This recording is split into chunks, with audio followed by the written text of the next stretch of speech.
With his ability to eat and absorb anything, Kim feared almost no monster, whether it was dragons or two demon kings, as long as they were edible. Kim turned them into nourishment. He consumed them and gained their natural powers. Then he turned them into his own unique skills, driven by his resolve to become the strongest creature. What kind of journey awaits Kim? Everyone has at least one special ability, and Kim is no different. He can eat absolutely anything. To adapt to this unique ability, he tried countless methods. In the end, Kim succeeded, and thanks to this power, he became a poacher in Africa, and while cleaning his gun, Hispanic called him back about their mission. General Lighting wanted to capture Godzilla. Hispanic was Kim's partner, assigned to contact the warlord General Lighting. Hearing this, Kim wondered if General Lighting wanted the entire Godzilla, but Hispanic said they only needed its heads and hands, with at least 2 required. Kim immediately understood that General Lighting wanted the Godzilla heads as decorations and the hands as ashtrays, so he needed to kill at least 2 and only bring back the heads. After thinking it over, Kim agreed they would begin the next day. Hearing Kim accept, Hispanic gave a strange smile before quickly saying goodbye. Hunting Godzilla was no simple task, because besides Kim, many others were after them, such as outlaw hunters seeking profit from the wealthy and anti-poaching armed forces. What set those groups apart from amateur hunters was their abundance of equipment and weapons, so if you ran into them, escaping was the best choice. While traveling with Hispanic, Kim suddenly sensed something strange about him. Just as Kim was about to question him, Hispanic loudly cut him off, even speaking South Korean instead of their usual English. Kim grew increasingly suspicious, and Hispanic no longer bothered hiding the truth. The time had come, and as he pulled out a pair of handcuffs, he explained everything to Kim. Hispanic had tracked Kim for 10 years, so whether it was South Korean, English, Japanese, Chinese, or anywhere Kim had ever been, Hispanic had mastered every one of those languages. Seeing Kim stay silent, Hispanic quickly handcuffed him and listed countless charges, including murder, poaching, illegal trading, fraud, involvement with outlaw organizations, and drug trafficking. Inside the prisoner transport vehicle, Hispanic was thrilled to have finally captured Kim. Kim stared at Hispanic with murderous eyes and bluntly asked about this mission. The General Lighting mission was fake, and Hispanic had set the entire trap. Hispanic admitted it without hesitation, saying he spent 3 months getting close to Kim and another 3 earning his trust. He even thought he would have to keep acting forever, and if this escort mission became a movie, he deserved an Oscar. While Hispanic was celebrating, he received a call saying there were 2 moons. Before he could recover from the shock, the once stable vehicle suddenly shook violently. Unlike everyone else's panic, Kim remained completely calm because the reason he became a poacher was his ability to eat anything and use the powers of whatever he had digested to transform, as bulging muscles appeared across his body. His teeth became shark fangs, and his skin turned into pangolin scales. Kim was an internationally wanted criminal born in South Korea, and for money he committed every crime imaginable, from murder to illegal trading, fraud, and many others. Kim became famous after using that money to buy rare animals from around the world and eat them. That's why Kim earned the nickname Beast Dealer. Hispanic and the others in the vehicle were horrified when they saw Kim's transformed form. They trembled in fear but still forced themselves to threaten him. In the end, they drew their weapons to kill him, but Kim wiped them all out with a single swipe. No one knew why Kim had eaten countless animals and become a poacher who hunted and devoured them until now. Kim stared at Hispanic with blood-red eyes and asked what he had wanted to say before dying. Sweating at Kim's massive body, Hispanic still cursed him as a damned monster before Kim quickly killed him. Hearing the commotion, the driver became suspicious. Before he could ask anything, Kim's huge hand grabbed him, and his fate was no better. The vehicle soon crashed into a tree and was badly wrecked. Kim stepped out of the blood-soaked vehicle wearing torn clothes. He looked up at the sky. He froze upon seeing 2 moons hanging above and realized he had been taken somewhere other than Earth. In this world, many creatures possessed special abilities. They were called monsters. Some monsters resembled animals from Earth. They were trolls, ogres, dragons. Closing the book, Kim looked excitedly at the creature beneath his feet. He quickly transformed and killed it with ease because Kim would become the strongest in this world. Kim recalled how his teammates had stabbed him in the back. Then he was captured by international police. But the first thing he saw after leaving the prison transport vehicle was 2 moons in one sky, and he quickly realized this was not Earth. Kim felt being brought here was not such a bad thing. Hispanic listed all of Kim's crimes, making him wanted by the United Nations, the police, and many other organizations, so he could probably live more peacefully here. While lost in thought, Kim suddenly noticed a pack of wolves surrounding him. He could not help swearing. He had thought wild beasts knew which enemies to avoid, but apparently they did not. Kim's sharp eyes locked onto the fiercest-looking wolf. He realized it was the leader of the pack. The lead wolf quickly ordered the others to attack Kim. He remained calm despite the wolf's speed. Kim swiftly transformed, his head becoming a tiger's while his body became a wolf's. The wolves had been fierce, but after seeing this, they immediately lost their nerve and all turned away. Even the leader wolf was stunned.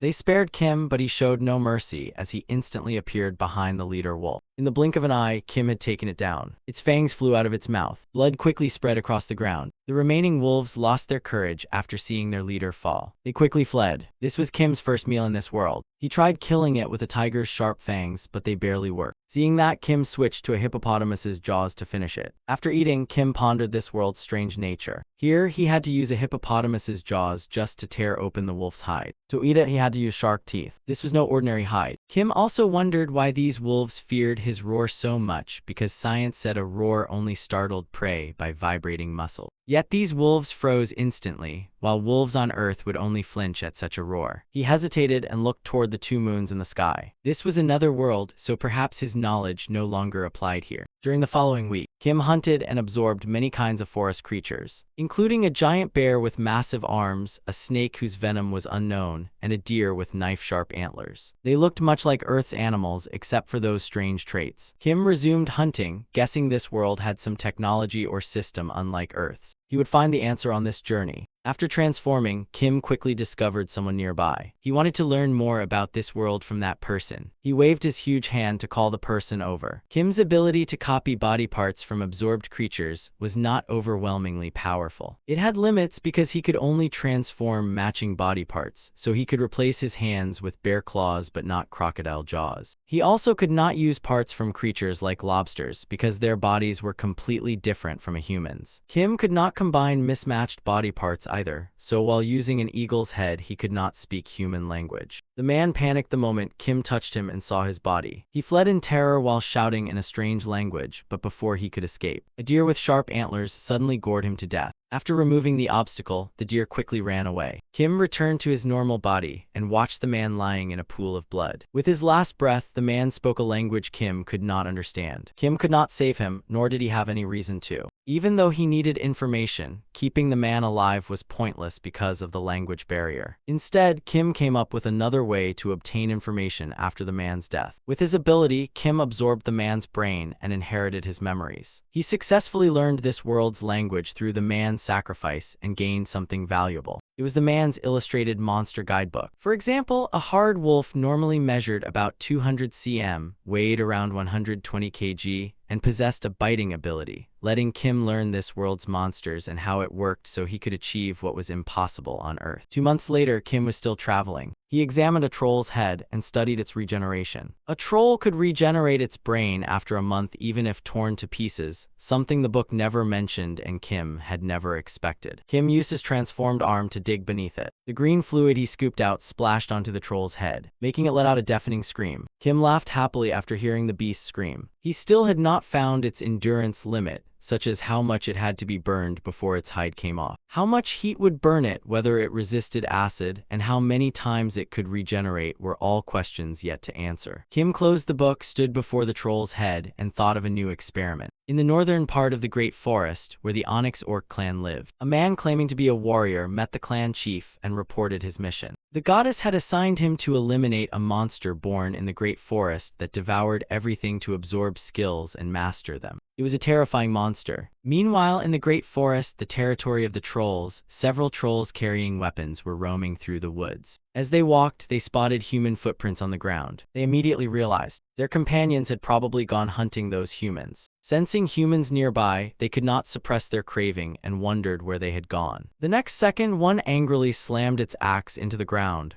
furious that its companions had secretly eaten all the delicious human meat themselves. It then ordered its subordinates to find them before nothing but bones remained. The trolls obediently complied and split up to search. Elsewhere, another unlucky troll was not eating, but was being tightly held by a monster about to make it a meal. Just as the monster was about to bite off the troll's head, it suddenly noticed something. It was a giant wolf that drooled at the sight ahead and said it had planned to hunt more test subjects, yet they had delivered themselves instead. It turned out the troll group had already reached the cave entrance. One of them sniffed the air and reported. It smelled human flesh from inside the cave. However, another became uneasy and felt something was wrong. But the leader paid no attention, convinced those bastards were secretly eating the human meat alone. The next second, a subordinate realized the smell was actually troll blood, not human blood. After saying that, he froze for 5 seconds. Watching his foolish leader charge inside without knowing a vicious wolf was waiting, the subordinate panicked and shouted for him to be careful. He fearfully gripped his wooden club, ready to defend himself. Sadly, before he could react, the giant wolf punched him so hard that it killed him instantly. The monster thought to itself that a bull's muscles combined with a bear's massive foreclaws. What a great combination. Then it regretted accidentally crushing the troll because it should have kept it as a test subject. The remaining subordinates stammered as they called for their unlucky leader. Then one boldly cursed the monster. Even after seeing their leader's fate, he foolishly charged forward to avenge him. But before he could swing his wooden club, it and his arm were smashed in half. The troll had no idea what had happened. He only saw the monster opening its mouth wide with razor-sharp fangs ready to bite him. Those were the poisonous fangs of Fatal Fangs. The best way to disable a troll's powerful regeneration was to paralyze it. It worked instantly, and the subordinate could no longer move. The next moment he collapsed dead, while the last remaining troll trembled after witnessing everything. He fearfully glanced to the side. He saw his leader using his last strength to tell him to run. But now it could only tremble before the monster's overwhelming power. The monster never intended to spare the troll and grinned viciously, saying, "You should go join your friends too." Soon only the troll's desperate screams and splattering blood could be heard. We now learn that the wolf-like monster is Kim, who thought that over the past few months he had conducted many experiments by torturing these trolls to expand his research notes. The book introduced Kim to a new concept called skills. At first, he thought it was a game guide because skills were usually found only in games. However, the creatures Kim had eaten all used abilities similar to skills, such as wolves firing sound waves and bears with immense strength hurling huge boulders. Kim confirmed that skills truly existed and discovered from his early experiments that skills had no effect on creatures without skills. For example, although the death snake used its venom skill to paralyze prey, even after it bit Kim's arm, he was left only with a scar and was never poisoned. Second, attacks without skills still worked on skilled opponents, as both poison skills and ordinary fangs successfully poisoned and paralyzed a giant bear. The reason the diamond wolves resisted negative effects yet still feared Kim's roar was probably because it belonged to a tiger, a creature not native to this world. In other words, since Kim came from Earth, he was immune to their skills while his attacks remained fully effective.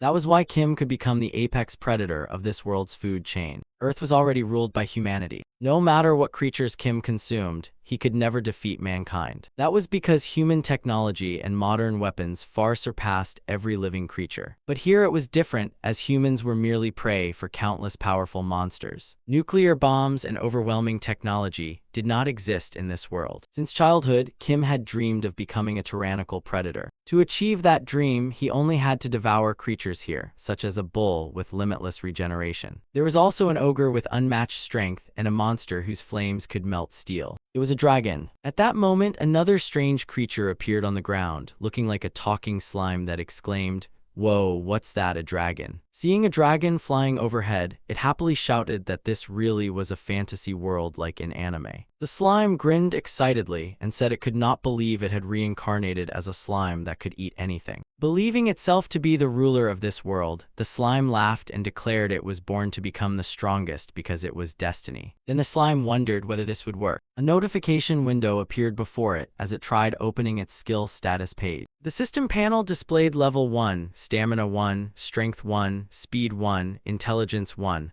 along with a note saying it could consume anything with its soul and make it its own. The slime marveled that it was just like anime before noticing a small snake nearby. It immediately expanded into the shape of a giant net. The next second, it completely engulfed the snake with its body. The unlucky snake was digested alive by the slime. After finishing its meal, it let out a satisfied burp, showing how delicious the food had been. Then the system displayed a message. You have consumed fatal fangs, your speed has increased by 1, you can now use the paralysis venom skill, and your soul has decreased from using devour. Reading that, the slime wondered, my soul decreased, but did not care much. It believed it would surely find a way to recover its soul later. Convinced it was the main character, the slime kept using Devour to eat several more creatures. It devoured everything, leaving only bones behind, then thought its miserable life had been caused by its useless parents. A slime with power-rivaling monsters would gradually consume all its soul to grow stronger until it ultimately destroyed itself because Goddess Elmwood had chosen him. Not to become the main character, but merely a disposable tool. On the Elmwood continent, protected by the goddess, the chosen warrior followed the warrior's code and defended humanity, growing stronger as humanity faced greater danger. Yet even that warrior, even I, could not stop that monster's destruction. That monster brought disaster upon the whole world with its terrifying power, and because of it, I met a horrific death. But when I awoke once again, I had returned to the past and become my 10 years younger self, the goddess's final chance, and I had to stop that monster. Those had just been the warrior's thoughts, though he had altered them slightly because the goddess had prophesied it that way. The moment he finished speaking, a sharp pain struck him. The warrior wondered if it was because he had lied and whether this was punishment for breaking the warrior's code,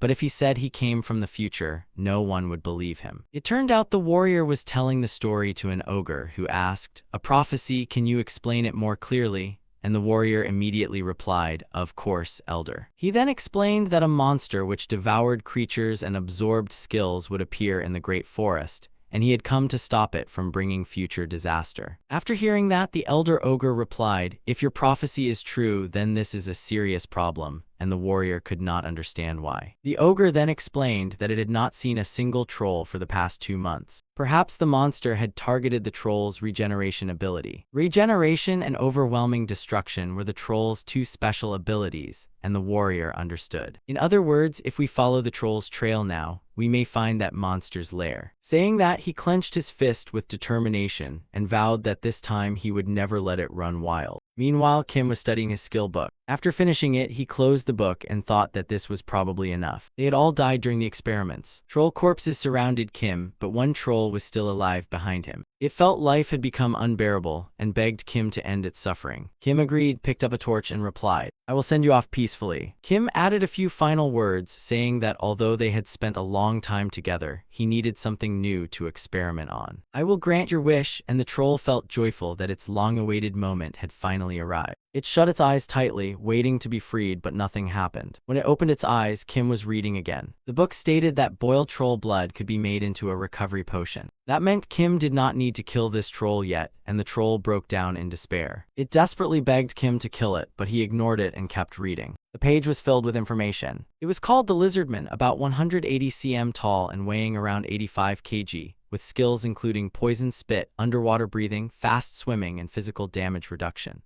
Lizardmen lived alone in the Great Forest, were not monsters but a humanoid race, hated outsiders, and killed anyone who dared enter their territory. After reading, Kim muttered that lizardmen were hybrids of mammals and reptiles. Then he smiled strangely and wondered if they would be useful. Meanwhile, in the swamp area of the Great Forest, lizardmen were standing guard, each carrying a spear. Suddenly, one of them noticed something. Seeing a distant figure, they assumed it was a troll and wondered where the trolls had disappeared to lately. Just as one lizardman rushed to kill the troll for entering their territory, another was suddenly blasted backward. Before they could understand what was happening, the lizardmen were seized by Kim in his beast form with the head of a death snake. The monster opened its jaws to swallow the lizardman whole. Just like that, the lizardman was completely devoured before he could even scream. Another lizardman saw the horrifying scene and cried out, "What kind of monster are you?" Deep down, the lizardman realized his disgust had been overwhelmed by fear, even though he had no idea what it was. But if it was allowed to live, their race would be doomed, so he immediately thrust his spear into the monster. However, the chunk of flesh missing from its shoulder quickly regenerated. The lizardman was shocked that the monster possessed regeneration. Only trolls were supposed to have that skill. The monster immediately spat venom into the lizardman's eyes. His eyes were severely damaged. Now he could only see blurred shapes.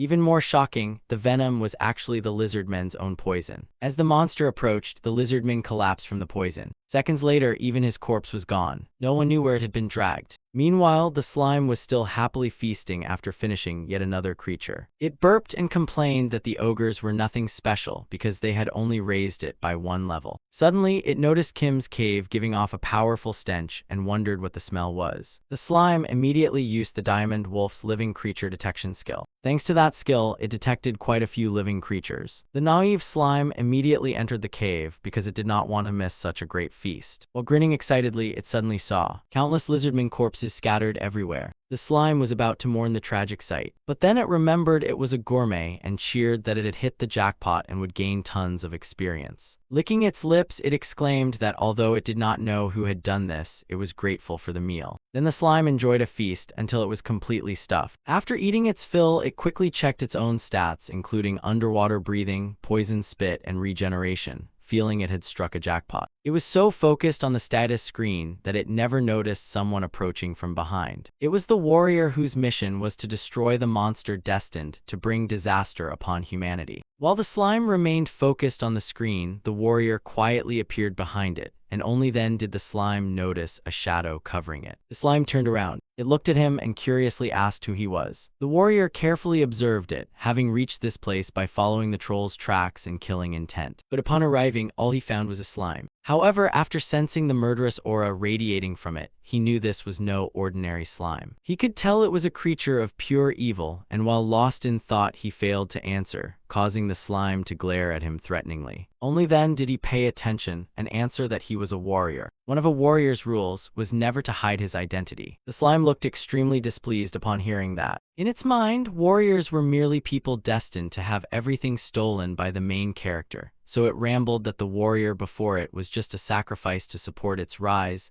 compared him to warriors who could even eat dragons, and ultimately looked down on him. The warrior could not understand the slime's rambling, but from its tone he guessed it was insulting him. Then the slime asked if he had been chosen by the goddess. The slime despised the goddess, believing she was trash, so any warrior chosen by her was trash as well. It continued mocking and insulting both the goddess and the warriors, while the warrior remained silent. Then he slowly drew his sword. His eyes widened as the slime's insults angered him because although many had insulted his parents before, and he had always forgiven them since a warrior should be merciful, this slime had insulted the goddess who created the Elmwood continent, so the warrior could no longer tolerate it despite restraining his anger. The slime felt delighted and continued provoking him. The warrior slammed his sword into the ground with a thunderous crash, startling the slime. His face darkened with rage. The warrior shouted, "Shut up," frightening even the slime. The friendly man from before was gone, replaced by an imposing warrior overflowing with killing intent. The slime finally began to feel intimidated and gritted its teeth unwillingly because it believed it was the main character. Yet it still could not stop sweating from fear as it struggled to suppress its terror. The slime smirked and challenged the warrior, wondering what title it would gain by killing one. Then it gathered its courage and shouted that even without a title, it would devour all of his skills. Hearing those words, the warrior was briefly stunned. The slime suddenly expanded into a giant, opened its huge mouth and lunged to swallow the warrior whole,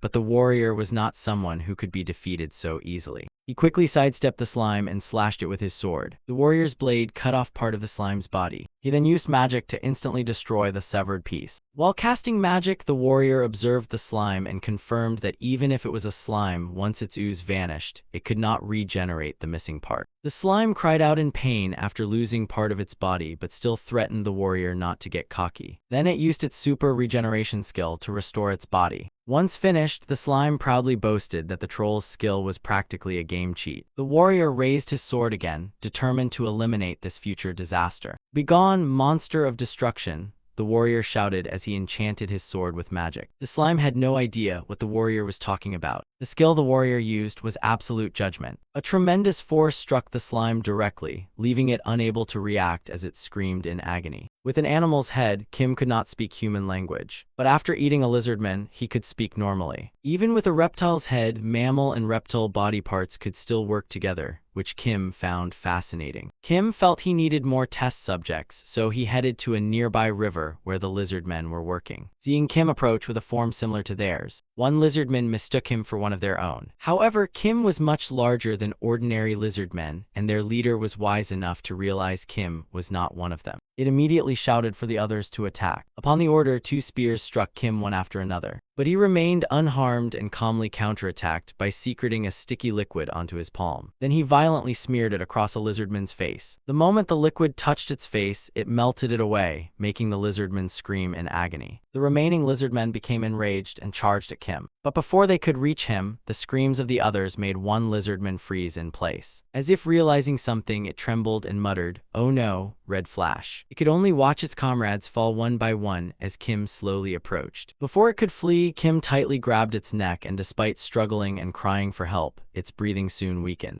It trembled and tried clenching its fist, but finally gave up because it had no strength left. Meanwhile, the power of the magic circle that had struck the slime faded away, leaving only drifting smoke. The warrior then turned and walked away. Suddenly, the slime fell from the sky right onto the magic circle. But its body was now badly damaged and much smaller after the warrior's attack. The slime slowly dragged itself toward a nearby cave, reminding itself that it had to recover quickly. However, its skills had weakened after that attack, slowing its regeneration, so it kept cursing the warrior while desperately searching for something to eat. Still venting his anger, Kim arrived at the cave entrance, saw everything he had collected completely gone, and furiously shouted so loudly that even the slime was intimidated. Even so, seeing food right before it, the slime could no longer resist. It quickly leaped onto Kim's face. In a filthy, foul-smelling room filled with uncollected garbage and spreading mold, a huge fat man sat buried in the trash, staring at a screen. He was playing his favorite video game, and that pig-like man was the slime's previous life as a human, constantly mocked for being completely useless, though he claimed he was only following his instincts. And following one's instincts was everyone's duty. That obese slime had never worked hard, avoided anything difficult, and spent every day eating, sleeping, and playing instead of doing anything he disliked. Worse, he was an ungrateful son, nearly 40 years old with no job while forcing his parents to work tirelessly to support him. Yet he acted like the victim, blaming his parents for abandoning him simply because he was overweight and unemployed. That fat slime despised his miserable life as a worthless loser and wished for a chance to change his fate. Then, by some miracle, that opportunity finally came as he awoke in another world, inside the body of a powerful slime that could absorb anything and gain its abilities. This convinced him that he was the chosen one and the true protagonist of this world. But that slime's dream was crushed before it could come true.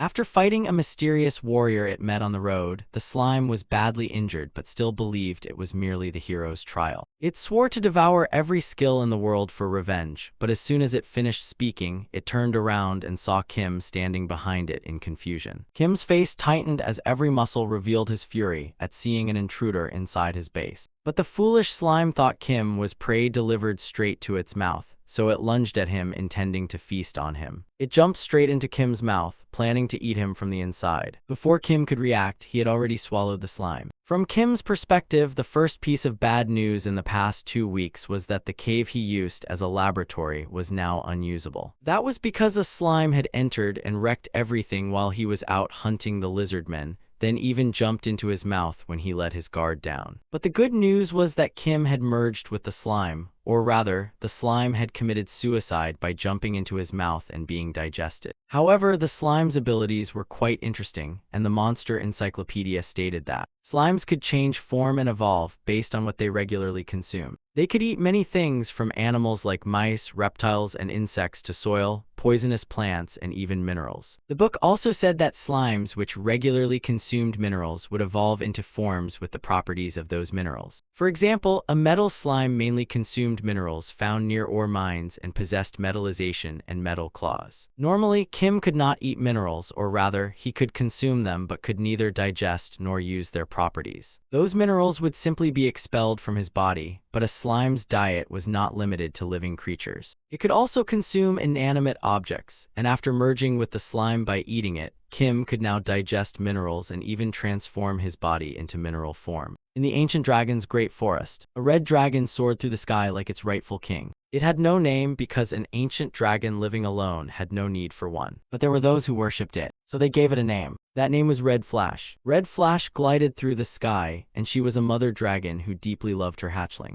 In this great forest filled with monsters, the lizard men greatly revered Red Flash. They offered gold, silver, and treasures to Red Flash in exchange for the dragon's protection and prosperity for their race. But ever since her hatchling was born, Red Flash had become rather indifferent toward the race she protected, though she felt nothing would happen if she left her child for only a short while. So she flew away, heading toward the lizard men. She flew over the dry forest. Red Flash noticed some strange traces. They made her brake so suddenly, she nearly crashed into the ground. She spotted clear signs of fighting and conflict. She suspected someone had invaded her territory. Her crimson eyes widened with fury because someone had dared attack the lizard men under her protection. Red Flash let out a furious roar and swore the culprit would pay. Meanwhile, Kim, the one behind the attack on the lizard men, was focused on the changes in his body. Transforming his hand into a lizardman's, he realized their bodies were covered in hard scales, which he considered inferior in defense to his diamond wolf form, but that was not the important part. The remarkable feature was the mucus covering the lizardman's scales. That mucus not only resisted bacteria and healed wounds, but could also merge perfectly with a slime's mucus. If he could consume hard metals and transform the lizardman's mucus into metal slime mucus, he would surely become stronger, but the problem was where to find such hard metal. He activated the Hawkeye skill. From high above, Kim could clearly see. A metal deposit over 100 meters away at the foot of the mountain was being mined by an ogre tribe, and seeing the giants below made Kim wonder if it was their territory. So he opened the monster encyclopedia. Ogres averaged over 2 meters tall and weighed about 150 kilograms, possessed warrior-type skills along with enhancement and vitality boost, were the strongest ogre tribe in the Great Forest, valued honor and pride, though some cruel individuals were regarded as monsters. Looking down from above, Kim counted about 40 massive ogres. Closing the book, he said 40 ogres were far too many for him, so he could only think of a way to lure them away from the mine within a week. While deep in thought, a dragon suddenly flew overhead and caught Kim's attention. From the lizardman's memories, Kim knew the dragon had a hatchling. From the lizardman's memories, Kim also learned the dragon had a hatchling. And because of that dragon, Kim came up with a very crazy and rather despicable plan. Mother Dragon Red Flash held a wolf in her jaws and looked down sternly. She placed the wolf beside a pile of animal carcasses, apparently storing food inside the nest. She busily prepared everything. Then the hatchling's cry of "Mom" made Red Flash turn around, and she carefully instructed her child on what to do while she was away. Gently bumping the hatchling with her head, the mother lovingly told it to stay home obediently until she returned. But the curious hatchling watched her leave and kept asking about taking walks, practicing hunting, and when it could go outside. This seemed to anger the mother, who warned it sternly not to even think about leaving while she was gone.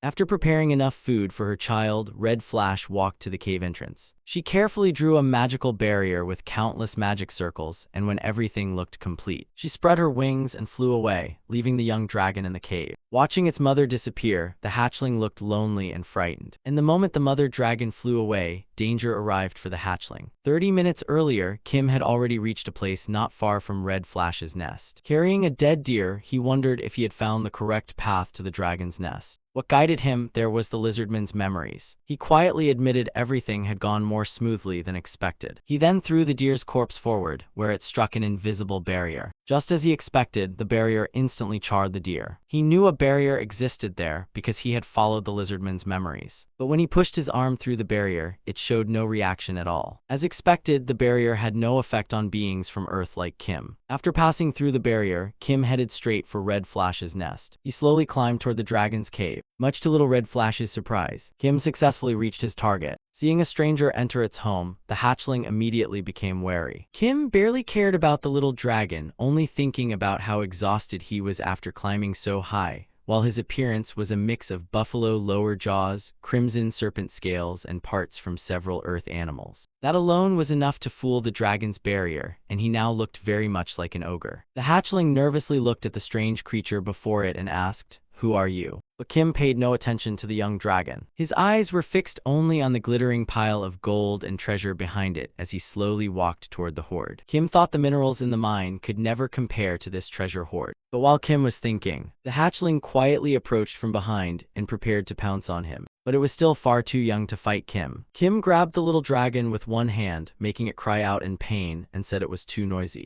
Then he flung it against the rock wall. Injured, the little dragon could only curl up and cry for its mother. 1 week later, the mother dragon returned from her investigation. Even after 7 days, she had found no clues at all. As she entered the cave, she was surprised because her little dragon would normally rush out excitedly to greet her, but today it was nowhere to be seen, making her deeply worried. But her eyes suddenly sharpened when she saw the hatchling covered in wounds and barely breathing on the ground. Mother Red Flash panicked, not knowing what had happened, but her first priority was treating the little dragon. So the mother dragon immediately cast a series of healing and recovery spells on the hatchling. Once recovered, the little dragon instantly leaped into its mother's embrace and burst into tears. Then when Mother Red Flash asked what had happened, the hatchling tearfully described the intruder who had entered the dragon's nest and beaten it. The intruder had also stolen all the treasure and the food the mother dragon had left behind. Hearing the description, the mother dragon immediately thought of the only creatures in the forest with lower fangs and red skin, the ogres. Filled with rage, she swore those who had harmed her child would taste hell. Then she unleashed a deafening roar that shook heaven and earth. Hidden outside, Kim heard the roar and smiled wickedly, knowing his plan had succeeded. At the ogre village, a huge ogre was searching for the elder because the patrol had found something suspicious. It was a valuable-looking sword stained with blood, lying in a bush near the village. The ogre elder looked at the sword suspiciously, wondering why such a valuable weapon had been abandoned in the bushes. So he picked it up and smelled it, realizing the blood on the blade belonged to a dragon. The instant he realized the truth, Mother Red Flash charged violently into the ogre tribe. Her face burned with fury as she roared that it was time for them to pay for what they had done, you bastards. Deep within the forest, a massive blaze suddenly erupted. The flames were unleashed by the enormous dragon. She burned an ogre into a blackened corpse. Smelling the blood on that ogre's sword, she instantly recognized it as her beloved daughter's scent. This drove her completely mad and convinced her the ogres were the ones who had destroyed her family. An ogre with his last breath warned the others to run because they had fallen into a trap. From that moment, the battle between the enraged mother dragon and the ogre tribe began, and the war horns summoned every ogre in the forest. The battle raged for 3 days and 3 nights, and although the ogres won, countless ogres died, leaving only a little over a dozen survivors who abandoned the great forest. The corpses of the mother dragon and the fallen ogre warriors became a grand feast for Kim,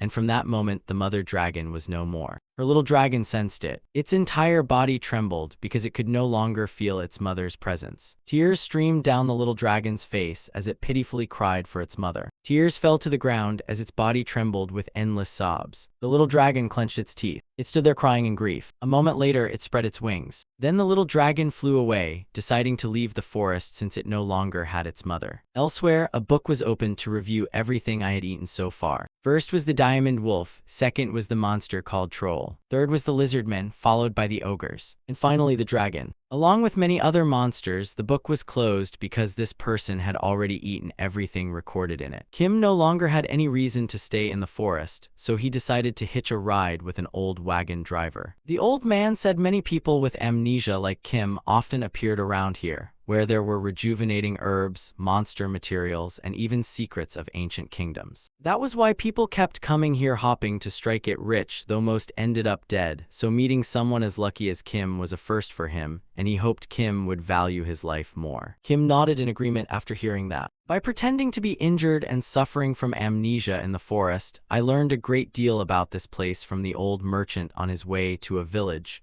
though there was still one thing I could not understand. It was called the status window, which everyone in this world supposedly had to display their personal information, and he wondered if it was like an ID card. So he tried to open his own status window, but for some reason, I could not access it. Perhaps it was because I did not come from this world. After a long and tiring journey, the old man finally brought Kim to a small city. He quickly got off the wagon. The old man wished him well and said this was as far as he could take him. Kim bowed to thank him. Then he watched the wagon disappear into the distance. After that, he turned back toward the small city before him. Watching the bustling streets, he sighed that it truly deserved the name Santo Canalgo City. His eyes wandered from one place, then to another, finding everything surprisingly clean, with not a single piece of trash on the streets, far cleaner than he had expected. Kim walked to a notice board and saw posters saying to wash your hands to prevent disease and promoting public health and hygiene. After reading them, he felt the people here were surprisingly civilized. Suddenly, he heard someone say the city was unusually clean, and another replied that only the area near the palace was like that, while their companion added it was because the second prince had grown up here. He explained that the second prince was the first to introduce the concept of hygiene related to disease, so everyone had recognized him as a genius when he was only 10 years old. His companion could only admire him, saying he truly lived up to being a prince. He also revealed that the second prince would come of age next month and would visit this place. Both of them said they really wanted to meet the second prince, while Kim silently listened to their conversation. The concept of hygiene only became widespread on Earth around the 20th century, yet in a place that looked like the Middle Ages. A child had actually come up with that idea, so he made a guess but was not completely certain. He stood there in a daze before concluding that someone like him might also exist in this world. Someone who carried memories from Earth, and not long afterward I finally met him. The moment the second prince saw Kim, he was so shocked he could hardly believe it, while Kim smiled in surprise and the trembling second prince asked why he was here. The second prince was actually Hispanic, and he was utterly terrified. Calling him Beast Merchant, a narration appeared. My real name no longer matters. In my previous life, I was Eddie Montoya, a second-generation Mexican-American. I was a member of the United Nations International Police Force and a CIA intelligence agent,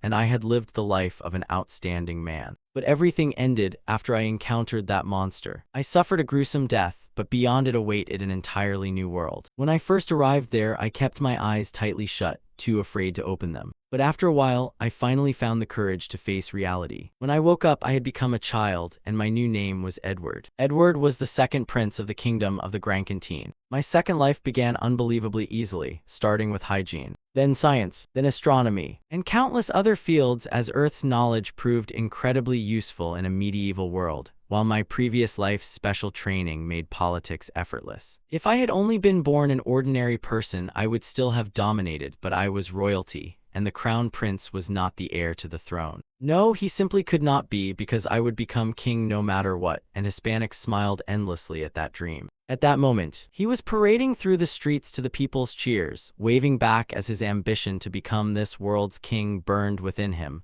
unaware that his nightmare was hiding among the crowd. That night at the Santo Canalgo Lord's mansion, he lay exhausted on his bed after the day's parade, complaining that forcing a smile all day had been torture. Suddenly, he heard a strange rustling sound. Turning toward the window, he saw the tongue of a lizard. Then he nearly had a heart attack when it climbed into his room through the window. Though terrified, he still drew his sword and demanded to know who it was. He wondered how a lizardman had gotten past the guards and entered this place. Suddenly, the lizardman said, "Long time no see," leaving him completely bewildered. The lizardman then transformed into Kim, who asked whether Hispanic had forgotten him. The moment he saw Kim, his face turned pale with terror and disbelief. Then he cursed Kim as a damned monster and called him Beast Merchant. Seeing Kim again frightened him so badly that he kept telling himself it was only a nightmare. Though he called it a nightmare, his body was already about to faint, and he really did collapse onto the floor with a thud. Kim could only remark that his reaction was seriously over the top. Suddenly, a servant's voice came from outside. The servant opened the door and apologized to Hispanic for disturbing him so late at night. But seeing him lying on the bed, the servant assumed he had already fallen asleep. Then the servant suddenly froze in shock after looking to the side. He wondered when the giant stuffed bear that Kim had transformed into had been placed there. However, he paid no more attention to Kim and turned back to call out to Hispanic. While asking if he was asleep, the servant also pulled something out with his hand. It turned out he was preparing to assassinate the prince. With the dagger hidden in his pocket, but before he could act, Kim used his claws to stop the hand holding the knife. With the dagger hidden in his pocket, but before he could act, Kim used his claws to stop the hand holding the knife. Seeing Kim move, the man was so terrified that he started babbling nonsense. Kim calmly said Hispanic could not die yet, so the man would die in his place. As soon as he finished speaking, Kim killed him in the room, but it seemed he had made a bit too much noise. After killing him, Kim accidentally drew a group of nearby soldiers to the room. They burst the door open and shouted, while Kim was still dealing with the assassin. Seeing them arrive, Kim felt he had made a small problem much bigger. Meanwhile, the three soldiers were horrified to see a giant monster, Kim, inside the room. Suddenly, one of them said that since things had gone this far, they would switch to plan B, and they all charged at Kim while also trying to kill Hispanic. Kim stood still, looked at the man he had just sent to the grave, then at the others, wondering if they were all insane. But he stopped thinking about it and grabbed Hispanic. Then he carried him and jumped out the window. Kim landed lightly on the ground, but Hispanic crashed face first. Kim then left, carrying him along because he had decided to save him for the time being. Elsewhere, someone was writing something down. Outside that person's room came an urgent report. "My lord, an emergency." Hearing that, the lord of Santo Canalgo asked what had happened. The man who had just tried to kill Hispanic pretended to be worried and reported that the prince had been kidnapped by an intruder. The moment he heard the news, the lord slammed the table in shock. He immediately thought of the culprit and furiously wondered who would dare do such a thing in his territory. He instantly ordered the troops to rescue the prince. The traitor acknowledged the order while wearing a sinister smile.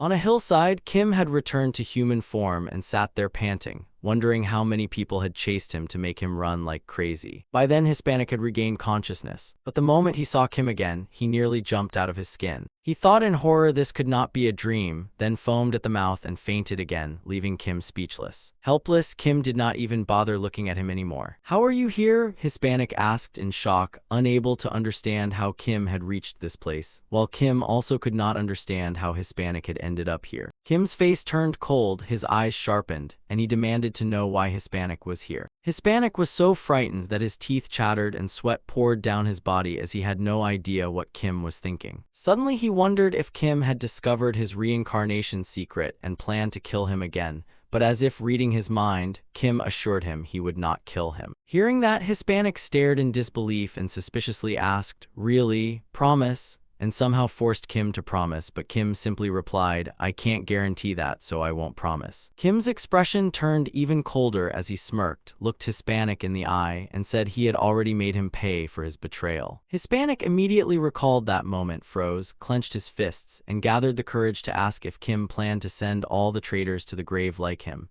adding that if so, he would never help. But before he could continue, Kim struck his weak point by asking, "Don't you think it's unfair?" Kim pointed out that only he and the transport team had died, while General Lighting and everyone else involved were still alive. Right now, Hispanic was considered dead and Kim had disappeared, so who would receive all the credit? Hearing that, Hispanic's face darkened as Kim continued that everyone except him had been promoted and was living comfortably, making him so furious that the veins bulged across his face as he imagined them celebrating their promotions. Thinking of those people, he could not help pitying himself because although he had worked the hardest, he was the one trapped in the least developed world, and at that moment he abandoned all comradeship, deciding he was no longer Eddie Montoya but Prince Edward of the Kingdom of Grancantine in Elmwood. Having lost the psychological battle, Hispanic finally reached out his hand to Kim and declared firmly, "Fine, I'll work with you." As if waiting for those words, Kim smiled with complete satisfaction. He reached out to shake Hispanic's hand, though Hispanic was still struggling with countless thoughts. He believed Kim's current plan was to return to Earth and deal with everyone who had betrayed him, so until they found a way back, they would first kill those scumbags and then protect this place,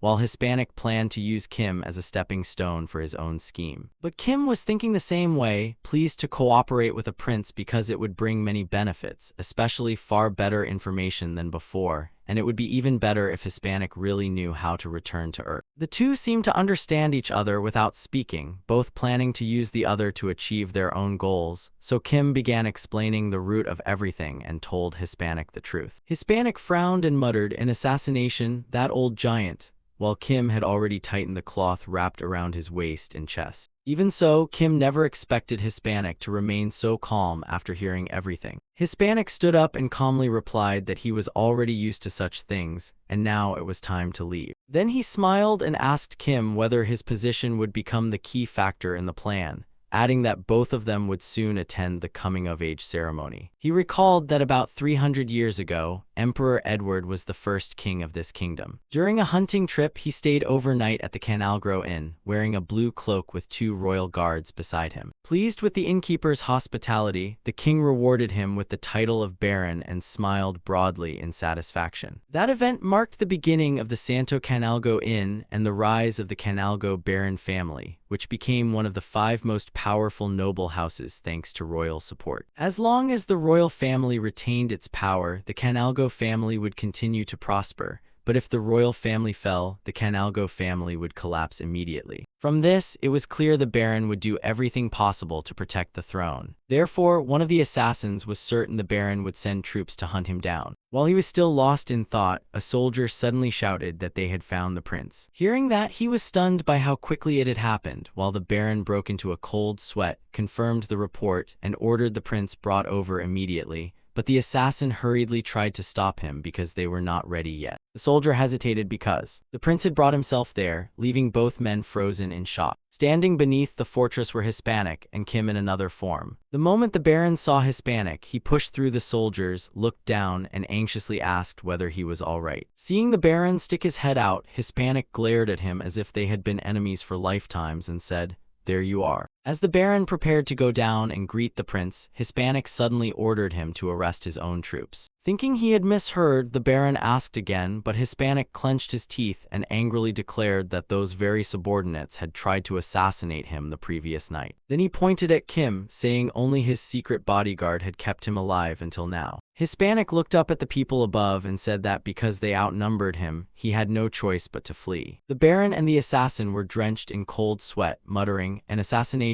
really?" The assassin immediately shouted, telling the Baron not to be deceived. Pointing straight at Kim, he insisted the prince had been threatened by Kim and was only blaming everything on them. Hearing such outrageous accusations, Hispanic was speechless, his face darkening with blazing fury as he repeated, "Kidnapped and threatened. How dare you open your mouth and say such absurd things to me?" Being slandered like that drove Hispanic completely furious. With a murderous glare, he looked up at the man and shouted, "I am Edward Grankentine, descendant of Emperor Edward. I am also his rightful heir, so did you really think I'd be too afraid to speak the truth?" And his face burned with rage. Hispanic then delivered one final statement that terrified the assassin into silence, as such insults could be considered treason. The prince's words frightened him so badly that he stumbled backward several steps. The Baron then observed both Hispanic's attitude and Kim, who had remained quietly standing there the whole time. Kim looked rough, but his armor had the color of mystium alloy. Combined with armor forged from crimson dragon scales, there was no way he could be a kidnapper. The Baron's judgment was impressively accurate, so he realized he needed to reconsider whom he should trust. This terrified the assassin even more, and an order was immediately given to arrest him and his men, leaving Kim slightly surprised that everything had been resolved so quickly, while Hispanic merely sneered because this was nothing to him. Before long, every assassin had been captured without a single one escaping. Facing the prisoners, Hispanic quietly asked, "Do you know something?" The man sneered and replied that Canalgo was one of the kingdom's great noble families. There were many secrets outsiders knew nothing about. As he spoke, he licked his lips with a rather sinister grin. Hispanic stepped forward, placed a hand on his shoulder, and whispered that one of those secrets was their exceptionally brutal torture methods. The prince's face darkened, leaving only his eyes and cruel smile visible as a warning that the assassin should not expect a peaceful death. Sweat poured off the assassin like a stream as he wondered how everything had gone so wrong when his plan had been perfect. Suddenly, someone's chuckle caught his attention. Though overwhelmed with fear, he looked toward the sound and saw Kim staring directly at him. Furious, he shut his eyes and cursed Kim for ruining his perfect plan, demanding to know who he was. Kim suddenly bent down and lifted his hood slightly, revealing a bear's face that instantly filled the assassin with terror. The assassin immediately remembered and stammered, "Why you?" Kim narrowed his eyes into a savage smile and softly said 3 words, "Rest in peace." Then he lowered the hood back into place. As 2 soldiers dragged the assassin away, he kept cursing Kim as a damned monster. His screams echoed behind him as Kim explained the outfit he was wearing, revealing he had stolen decorative armor and a piece of wood from a house. After covering them with slime mucus, something inside the slime seemed strangely irritated. But it did not matter because he had ultimately transformed those old items into mystium alloy using the material he had consumed from the dragon's treasure, making him realize how useful slimes truly were. Thanks to that, he had easily fooled the Baron. Facing Kim, the Baron explained that the assassins had confessed everything after failing to endure the torture, revealing their organization as Mudelmagus, which meant Hell's Messenger, and the Baron's expression turned grave because he had never imagined such people had infiltrated the prince's royal guards. The Baron then asked whether Kim knew anything about them, and Kim realized it was the perfect time to say what he had already discussed with the prince. Facing the Baron, Kim calmly replied, "Mudelmagus, I think I once heard of them from that night." And when the Baron asked if it was true, Kim added that people believed Queen Everose, the second queen queen had died of illness, but in reality she had been poisoned. Hearing that, the Baron's face darkened. Poisoned? If that's true, then could the culprit be? It seemed Kim and the Baron shared the same thought, so Kim quietly nodded. The Baron clenched his trembling fists in rage, unable to believe such a thing had happened. Suddenly, he slammed the table and stood up. Holding his sword, he radiated killing intent and declared he would never let them get away with it. A hand suddenly rested on his shoulder, and only then did he realize Kim had somehow appeared behind him, calmly urging him to stay calm. Kim's eyes glowed crimson beneath the mask, making him look terrifying as he warned the Baron not to underestimate those assassins who specialized in killing powerful people. Slightly shaken, the Baron turned around and asked what he was supposed to do, wondering if he should simply stand by and watch. Kim gripped the Baron's shoulder tightly and said this was not his battle. Then he forced the Baron back into his chair so hard that he lost his balance and nearly dropped his sword. Once again, Kim stressed that this matter was between him and those people. From that overwhelming strength, the Baron became certain Kim could handle it, and after releasing his shoulder, Kim said everything would be settled sooner or later because the prince had already found a clue, causing the Baron to reply, "If it's the prince, then I believe it." Only then did Kim realize how much the Baron trusted the prince, so he turned to leave, saying the ceremony was about to end and he should go. The Baron remained seated expressionlessly and called out one last request, asking Kim to take good care of the prince. Kim waved without looking back and said not to worry, though inwardly he thought he would only keep Hispanic alive until everything was settled, and after that he could promise nothing. At that moment, a royal carriage was traveling down the road. Inside, two people were discussing clues about Mutal Magus. The people being targeted were Hispanic and Kim, and after hearing Kim speak, Hispanic sneered and admitted it had all been a lie. He felt searching for clues was pointless because he already knew exactly who the culprit was. Kim grew curious and asked who that person was. Hispanic's expression turned sly as he refused to answer directly, saying they would meet him at the palace and revealing it then would be much more interesting. That only made Kim even more curious to find out. Hispanic then told Kim to put that aside because he remembered Kim had wanted to ask him something. Kim indeed wanted to ask about the status window. The prince rested his chin in thought and asked whether Kim truly could not access it, while Kim guessed it was because he did not belong to this world. The prince frowned and muttered that it was strange. Opening the status window revealed a natural landscape along with information stating the continent was Elmwood,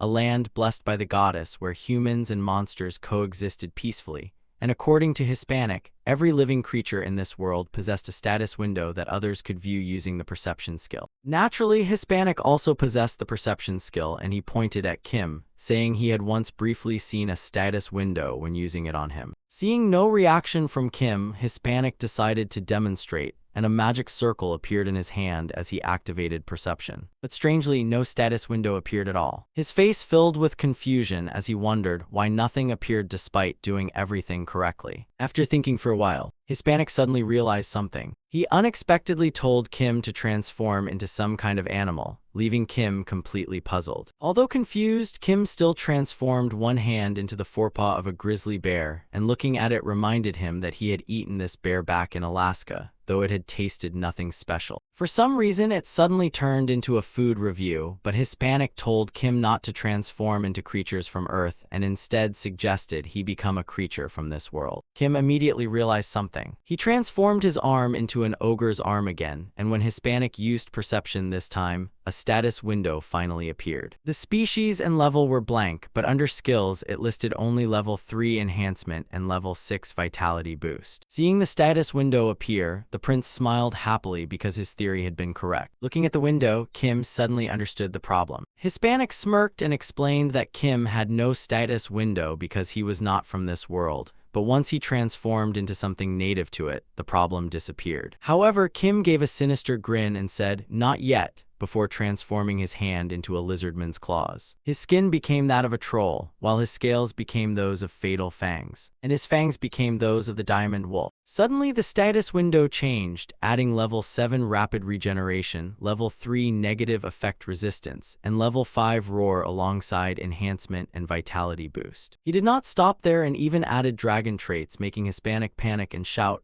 "Hey, wait a second."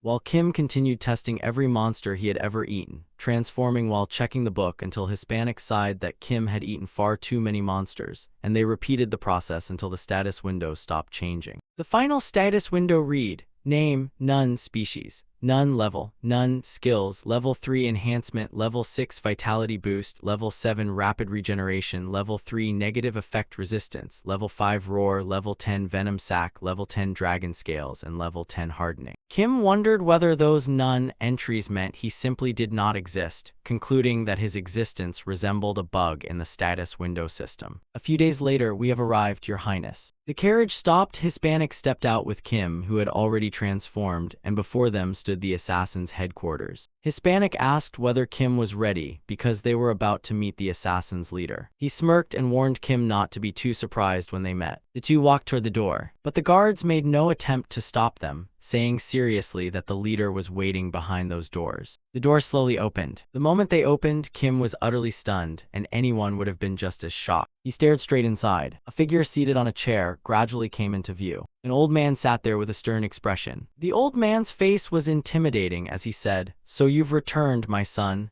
And the reason Kim was so shocked was that this old man was both the leader of the assassin organization and the king of this kingdom. Kim and Prince Hispanic stood before the king, and the prince spoke. Prince Edward Grankentine respectfully reports that I have returned safely. Resting his head on one hand, the king replied that he had already received the report and was glad the prince was safe, though his face showed no joy as he secretly wondered how the prince had managed to survive. Prince Hispanic replied that everything was thanks to the loyal attendants the king had prepared for him, though inwardly he thought they were attendants only in name because they were actually assassins. Their sharp gazes met in the middle of the throne room. Standing beside him, Kim could clearly sense the two silently provoking each other. Suddenly the king turned to Kim, who was still kneeling beside the prince, and asked, "You are Sir Kim, correct?" The king's cold question made the atmosphere grow heavy as he said it was his first time hearing that name, and also the first time learning Kim was a secret bodyguard. Kim felt the pressure in the room and wondered if this was the aura of a king, then glanced at Prince Hispanic, but honestly thought it was nothing special since he had already faced death, so why fear a mere king? The king thought to himself that Kim truly possessed a knight's courage, then asked Hispanic if he could entrust this companion to him. Hispanic refused immediately, apologizing but saying he had to decline for 2 reasons. The king asked what those reasons were. Hispanic explained that first, Kim was not an object but a friend, so he did not own him and therefore could not hand him over. The prince patted Kim on the shoulder and continued that second, he and Sir Kim were sworn brothers, and although he was the second prince, he had no elder brother. So they had sworn brotherhood, and Kim smiled with complete sincerity. Giving a thumbs up, he said to Hispanic, "I value you too, brother." Then the two looked at each other and burst into laughter that echoed through the room. Seeing this, the king's face twisted with anger as veins bulged across it, and he asked, "Brothers?" The furious king slammed the armrest and shouted that if they had nothing else to say, they should leave. Back in his room, Hispanic drank wine while laughing loudly about what had just happened. Grinning at Kim, Hispanic thanked him, saying, "You really helped me, brother," because a complete stranger had suddenly appeared wearing a full suit of mystium alloy armor, one of the kingdom's rarest treasures, and the king must have been utterly confused. Since Kim had helped him stand up to the king, the prince rewarded him with a specially enchanted suit of armor, which Kim had already put on. Kim asked whether Hispanic had ever beaten the king, and the prince sighed before answering that ever since he was 10, the king had been training children from orphanages across the kingdom. According to the prince, besides learning basic servant duties, they were also trained in gathering intelligence, and even assassination. The king had planted those orphan servants into every royal and noble household to eliminate anyone who stood in his way. That was how the king had seized the throne, even though he had only been the 4th prince. At this point, Prince Hispanic became so furious that he smashed the wine glass in his hand and cursed. Gritting his teeth, he bitterly shouted, "That was obviously my idea." Watching his anger, Kim thought the prince and the king were really no different, while Hispanic laughed and said the king had probably panicked inside after hearing he had become sworn brothers with a complete stranger, making the king's expression incredibly satisfying to watch. Thinking about it, Hispanic laughed nonstop until someone suddenly threw the door open and shouted, "Brother." It was Princess Eleanor in a puffy blue dress, who rushed into the room asking Hispanic if he had really behaved so rudely before their father. Kim stepped in front of her and ordered her to stop and not come any closer to Prince Hispanic. Seeing that, the princess shouted, "How dare you order me around? Do you even know who I am?" Kim remained firm and coldly replied, "This is the prince's private room, and you barged in without knocking." Princess Eleanor stubbornly shouted back, "How dare you?" Kim showed no respect and immediately drew his sword, slashing toward the princess. The blade stopped just short of her neck, leaving her frozen in terror. Kim warned that there would not be a next time. Princess Eleanor collapsed to the floor just as Prince Hispanic shouted, "Stop, Sir Kim." The prince hurried over to his trembling sister and asked, "Are you all right, Eleanor?" Seeing how frightened she was, Prince Hispanic gently took her hand to help her up while she sobbed, apologizing for Kim and explaining that he had only been concerned for the prince's safety and meant no harm. After saying that, Hispanic gently escorted her to the door and told her to go back for now because they could talk another day. The princess left. The moment the door closed, Prince Hispanic's attitude changed completely. He angrily cursed, "That stupid woman." Kim asked, "Is she your sister?" Clenching his fists in resentment, Prince Hispanic replied, "Yeah, I already told you in the carriage that she was blessed by the goddess, and she'll be the first one I eliminate when I become king." Eleanor was the youngest daughter among King Edward IV's 3 surviving children, while the other 3 had been eliminated during the succession struggle and now rested in the royal cemetery. Since birth, the goddess had granted her the power to travel anywhere she wished. She was currently in love with Hispanic's current life, Edward Grankentine, and although they had different mothers, Kim could not understand how she could love her own brother. Hearing that, Kim commented that she was crazy and only asked to be sure, wondering if Hispanic intended to accept her feelings. Somewhat annoyed, Hispanic answered that such jokes were not funny. Hispanic reminded Kim that he had already explained the second queen was poisoned, and the one who lured her to the tea party and forced her to drink the tea was the first queen, Eleanor's mother. Remembering that only made Hispanic even more furious because the second queen had been his own mother. The prince continued that Eleanor was the first queen's daughter and had received all the royal favor after his mother died, making Kim understand why Hispanic hated her so much. Kim remarked that his sister had been born from his mother's death, then suddenly realized something was strange and said, "Wait, if the king wasn't the one who killed the second queen, why do you hate him so much?" And Hispanic replied that it involved the crown prince. However, Hispanic refused to say more because he had sworn never to mention the crown prince unless that person was present or had given permission. Kim wondered why he was hiding it, and Hispanic explained he had no choice because he had sworn before the goddess. After saying that, the prince walked over, put on his cloak, adjusted his hair, regained his composure, and said to Kim, "All right, let's go, brother." As they walked out, Kim asked if Hispanic was not going to deal with the failed assassination, and Hispanic replied that people believed the gods would become angry if a son was killed inside his own home, so the old man had repeatedly tried to lure him out of the palace. But he had already completed the coming-of-age ceremony, meaning he was now officially qualified to become the future king. Hispanic smugly declared that the old man could no longer send him away whenever he pleased. Then he told Kim that the kingdom was full of supporters of the old man, so they first had to deal with them, starting by winning over the prime minister who controlled the kingdom's finances. While looking at Kim, the prince accidentally bumped into someone and fell to the ground, rubbing his cheek in pain as he complained that whoever had blocked the prince's path would be punished. Hispanic looked up and saw his older brother standing before him, extending a hand with a friendly smile and asking, "Are you all right, little brother?" The king quietly muttered to himself, "Brothers." He sneered in contempt, though inwardly he was rather surprised. He himself had slaughtered all his own brothers to seize the throne, and to him, blood brothers had only ever been obstacles.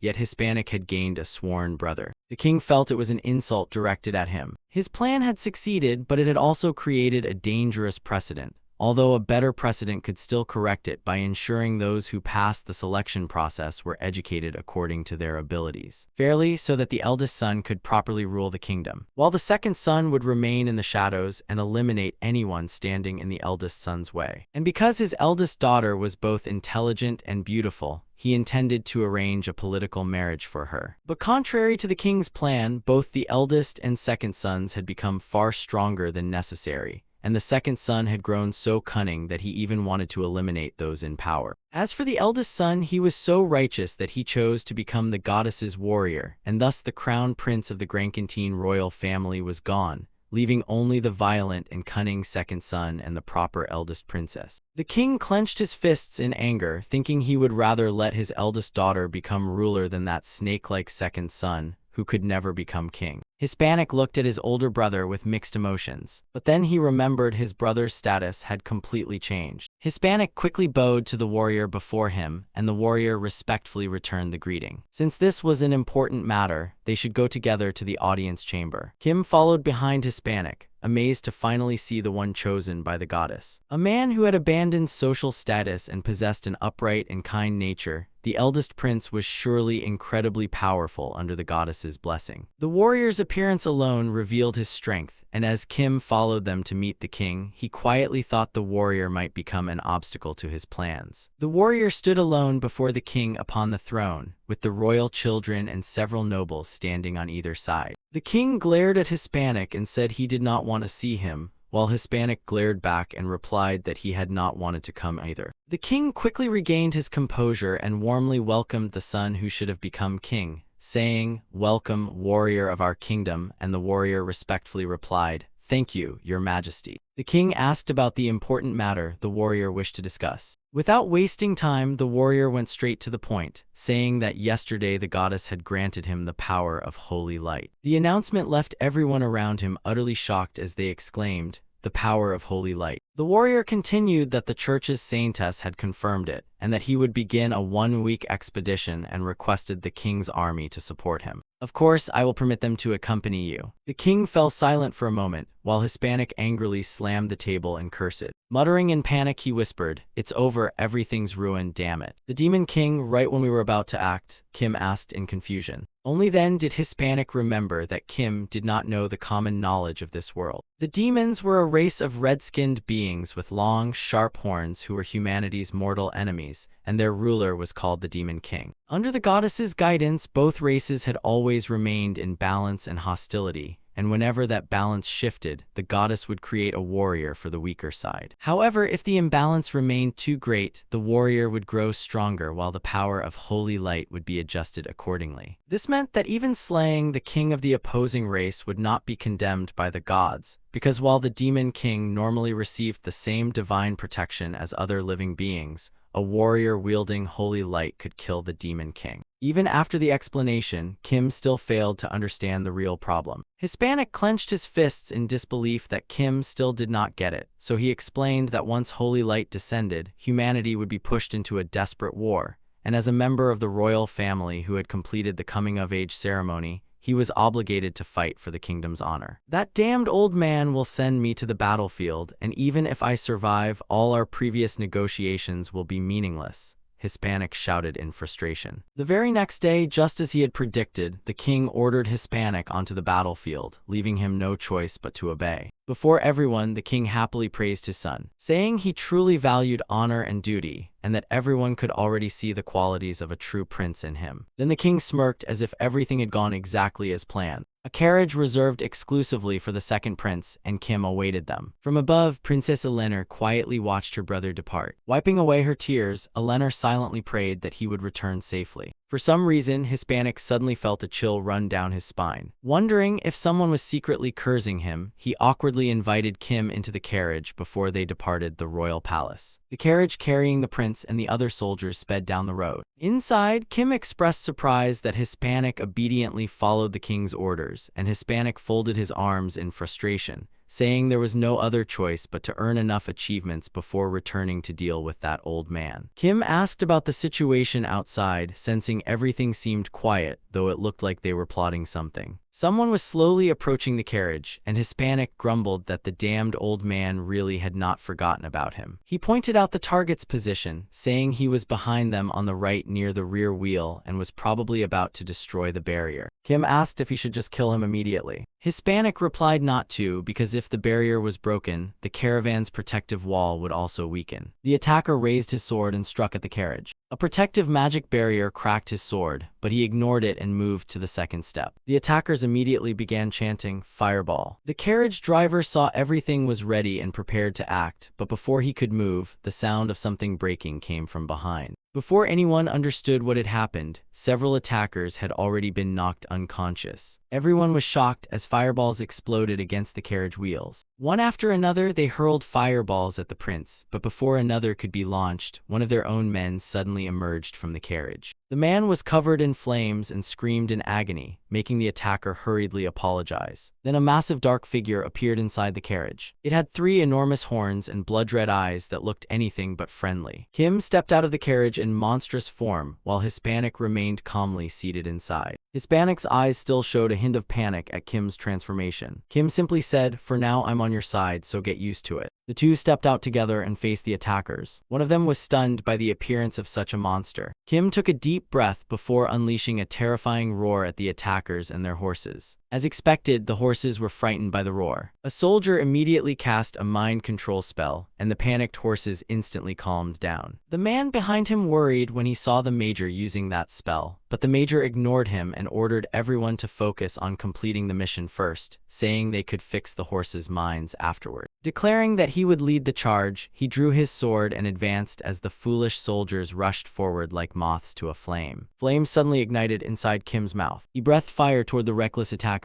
Their leader was instantly burned to ashes. Kim secretly laughed, wondering if this was dragon fireworks because its power was impressive, and he could use it again once something called MP fully recovered. It was better to use the terrified horses to their advantage than fight head-on, while those behind grew furious after seeing their major defeated so easily. Another fool took the lead and charged at Kim, slashing his shoulder with a sword. But instead of drawing blood, the sword itself chipped. Kim grabbed the horse by its tail, then flung it aside. The rider was thrown off and smashed his head on the ground. Realizing the situation had turned hopeless, they decided to retreat, shouting that they had to report this to the entire battalion while praying their major would somehow survive. Before he even finished speaking, the man running beside him was incinerated by dragon fire. It all happened so fast that the human eye could not follow, so what had just happened? 2 light beams pierced through the bodies of the last 2 fleeing attackers. Kim asked what kind of magic that was, and Hispanic openly replied, "My gift is light magic. I was born with light magic," and Kim never expected someone born in darkness to specialize in light, something Hispanic himself agreed with.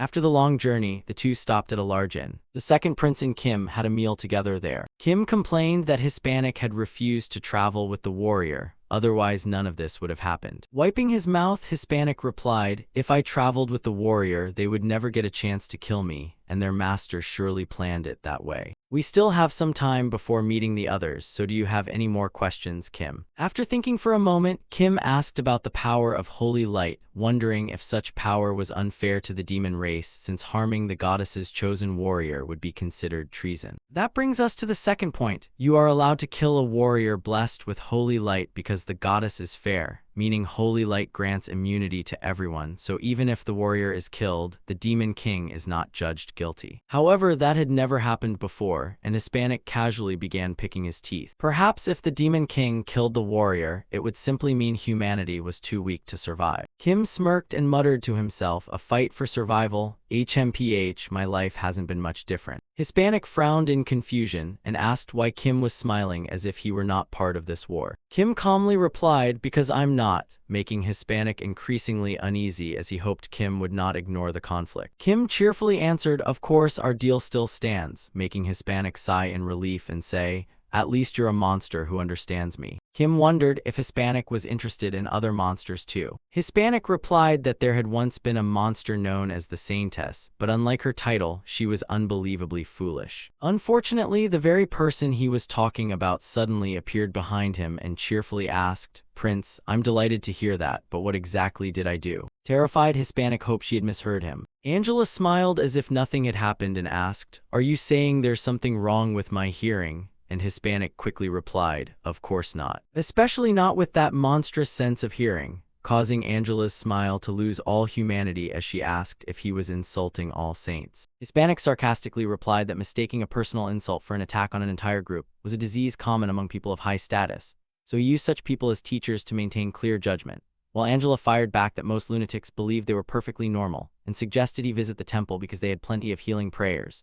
To which Hispanic retorted that with so many patients there, of course they had developed treatment. Suddenly, the entire room shook as if struck by an earthquake. It turned out Angela had smashed her fist into Hispanic's chair, frightening him badly. Furious, she demanded they go outside so she could prepare his funeral, while Hispanic retorted that the funeral would be hers instead. Exhausted, Kim pulled his armored hood over his head and suddenly shouted, quiet. The shout startled everyone in the inn as he declared that none of them had seen or heard anything. Holding a handful of gold, he tossed it into the crowd, who immediately scrambled for it while Kim walked away cursing, "Our deal doesn't include this, Hispanic, you bastard." That girl was a saint, a knight created by a holy being. Just as the goddess created warriors, the saints also used blessings and magic to create holy champions. However, while the goddess could create a warrior instantly, they needed over 10 years and could train only one saint because the cost was enormous, and a completed saint would demonstrate what a perfect fighter truly was. Blessed metal bones, magically enhanced muscles, and even superhuman abilities. In truth, Hispanic was the first to clench his fists in frustration. When she was 6, he discovered her talent and wanted to raise her to SS rank, but the priests found her first and took her to the church. Even so, he nervously looked at Angela, unsure whether he could actually defeat her. Kim left the tavern to look for the two of them. While walking, he heard the sounds of a fight nearby. Kim calmly walked over and silently watched. A few seconds later, he asked, "Are you two finished yet?" Hispanic panted and answered, "Not yet," and Angela was breathing just as heavily. Kim paid them no mind and simply said the warrior was about to arrive, so they should end it. Hearing that, Angela wisely backed off and left. Watching her leave, Hispanic gritted his teeth and angrily muttered, "That damn woman, next time I'll..." Before he could finish, Kim impatiently called out to him. Before he could react, Kim easily grabbed him by the throat. Kim angrily warned that he had agreed to be a bodyguard, not a babysitter. "Don't create more trouble for me," and his eyes showed he was not joking. Then Kim turned and walked away. Hispanic could only endure the pain and mutter, "Don't jump to conclusions when you know nothing." Kim, Hispanic, and several others stood on the street as a young blonde warrior approached. The warrior looked completely ordinary, arriving neither by flight nor on a horned white horse, and simply resembled a knight in everyday clothes. As soon as he arrived, he hurried over to greet everyone. He also gave a special greeting to Saint Angela behind them, and she respectfully bowed in return. The warrior placed a hand on his chest, bowed, then turned toward Hispanic. It was not their first meeting, and the warrior was genuinely happy to see Hispanic safe. Hispanic greeted the warrior and said the journey had encountered a few problems but nothing serious. Then the warrior turned to Kim, explaining that although they had met once in the royal palace, this was the first time he could properly introduce himself. The two warmly shook hands, and Kim introduced himself as well. At that moment, Kim noticed Hispanic's annoyed expression behind them. He truly could not understand why Hispanic was acting so childish when he was no longer a little kid. Unlike Hispanic, the warrior fully understood the current situation. The saint had not yet regained the power of holy light, meaning the demon king would be stronger than ever. The warrior knew he could not perfectly protect everyone during battle, but he still wanted to ask whether they were willing to fight beside him. No matter how dangerous it would be, everyone chose to stand together. Suddenly, the warrior asked for Kim's opinion, certain that Kim would agree because he was the prince's bodyguard. The warrior thrust the tip of his sword into the ground. He loudly declared, "From this moment on, I hereby establish the Demon King's subjugation force." But then, from the high platform behind them, a shadowy figure spoke in a challenging voice. "I've been waiting to hear those words," as half of Francis's face remained hidden in darkness. He grinned, revealing razor-sharp teeth. Hearing the voice, the warrior turned around, shocked to find a demon standing in the middle of the city. Francis stood arrogantly atop the bell tower, mocking humanity for declaring war on demons within demon territory. Then he spread his arms wide, his voice booming like a great bell as he declared that from now on, there would be nothing but war. His voice and those words pierced everyone's eardrums like blades, leaving the people in the streets unable to endure them. The warrior was also affected, but he ignored it because all he cared about was the demon harming innocent civilians. The arrogant demon Lord Francis openly mocked them, declaring from the start that this was not humanity's land because this village belonged to the demons. Only then did everyone realize they had been surrounded by demonic beasts. They were encircled by thousands of demonic beasts, and it seemed the townspeople they had seen earlier were never human but demons disguised as civilians who had sworn loyalty to the Demon King. In the desperate situation, they stood back to back, each guarding one direction. The warrior hated Francis even more, wishing he could slice him into countless pieces. Kim and his companions faced werewolves, a low-ranking demon race that rapidly multiplied by infecting humans, and once transformed into werewolves, those humans could never become human again, serving only as puppets under the demon's control. Watching from above, Francis knew those werewolves could never defeat them. That was why he had prepared another plan. Hispanic became the first target. target. At the critical moment, Hispanic leaped backward, then delivered the finishing blow to his opponent. Wielding the power of light, Hispanic fought at full strength and even used his shield as a weapon. He carefully recorded all of these observations. Next, Francis ordered the werewolves to attack Angela. Although the saint had not yet regained her full power, she still possessed numerous support spells. A werewolf seized the moment she was distracted and lunged from behind with its jaws wide open. But Angela feared nothing and silenced it with a single punch. What seemed like a weak enemy ended up literally and figuratively returning to the earth after facing Angela. This saint's appearance and fighting style were worlds apart. Next, the warrior became the target. The moment his opponent approached, he struck it down with one decisive slash. His fighting style was completely traditional, and just to be safe, he followed up with another merciful blow. Suddenly, another werewolf cried out behind the warrior. This time, it was a werewolf wearing a little girl's clothes. The warrior froze in shock, unwilling to believe what he was seeing. Looking at the innocent victims cursed into werewolves, he did not know what to do, but even unwillingly, he had to act. Since they could never become human again, Francis happily continued taking notes. Suddenly, a chill ran down his spine. Francis counted again and realized one person was missing, and that missing person was about to send him to the afterlife. Though known as one of the 7 demon generals, he failed to sense danger even with death approaching. In less than a second, Francis broke into a cold sweat as he realized Kim had circled behind him,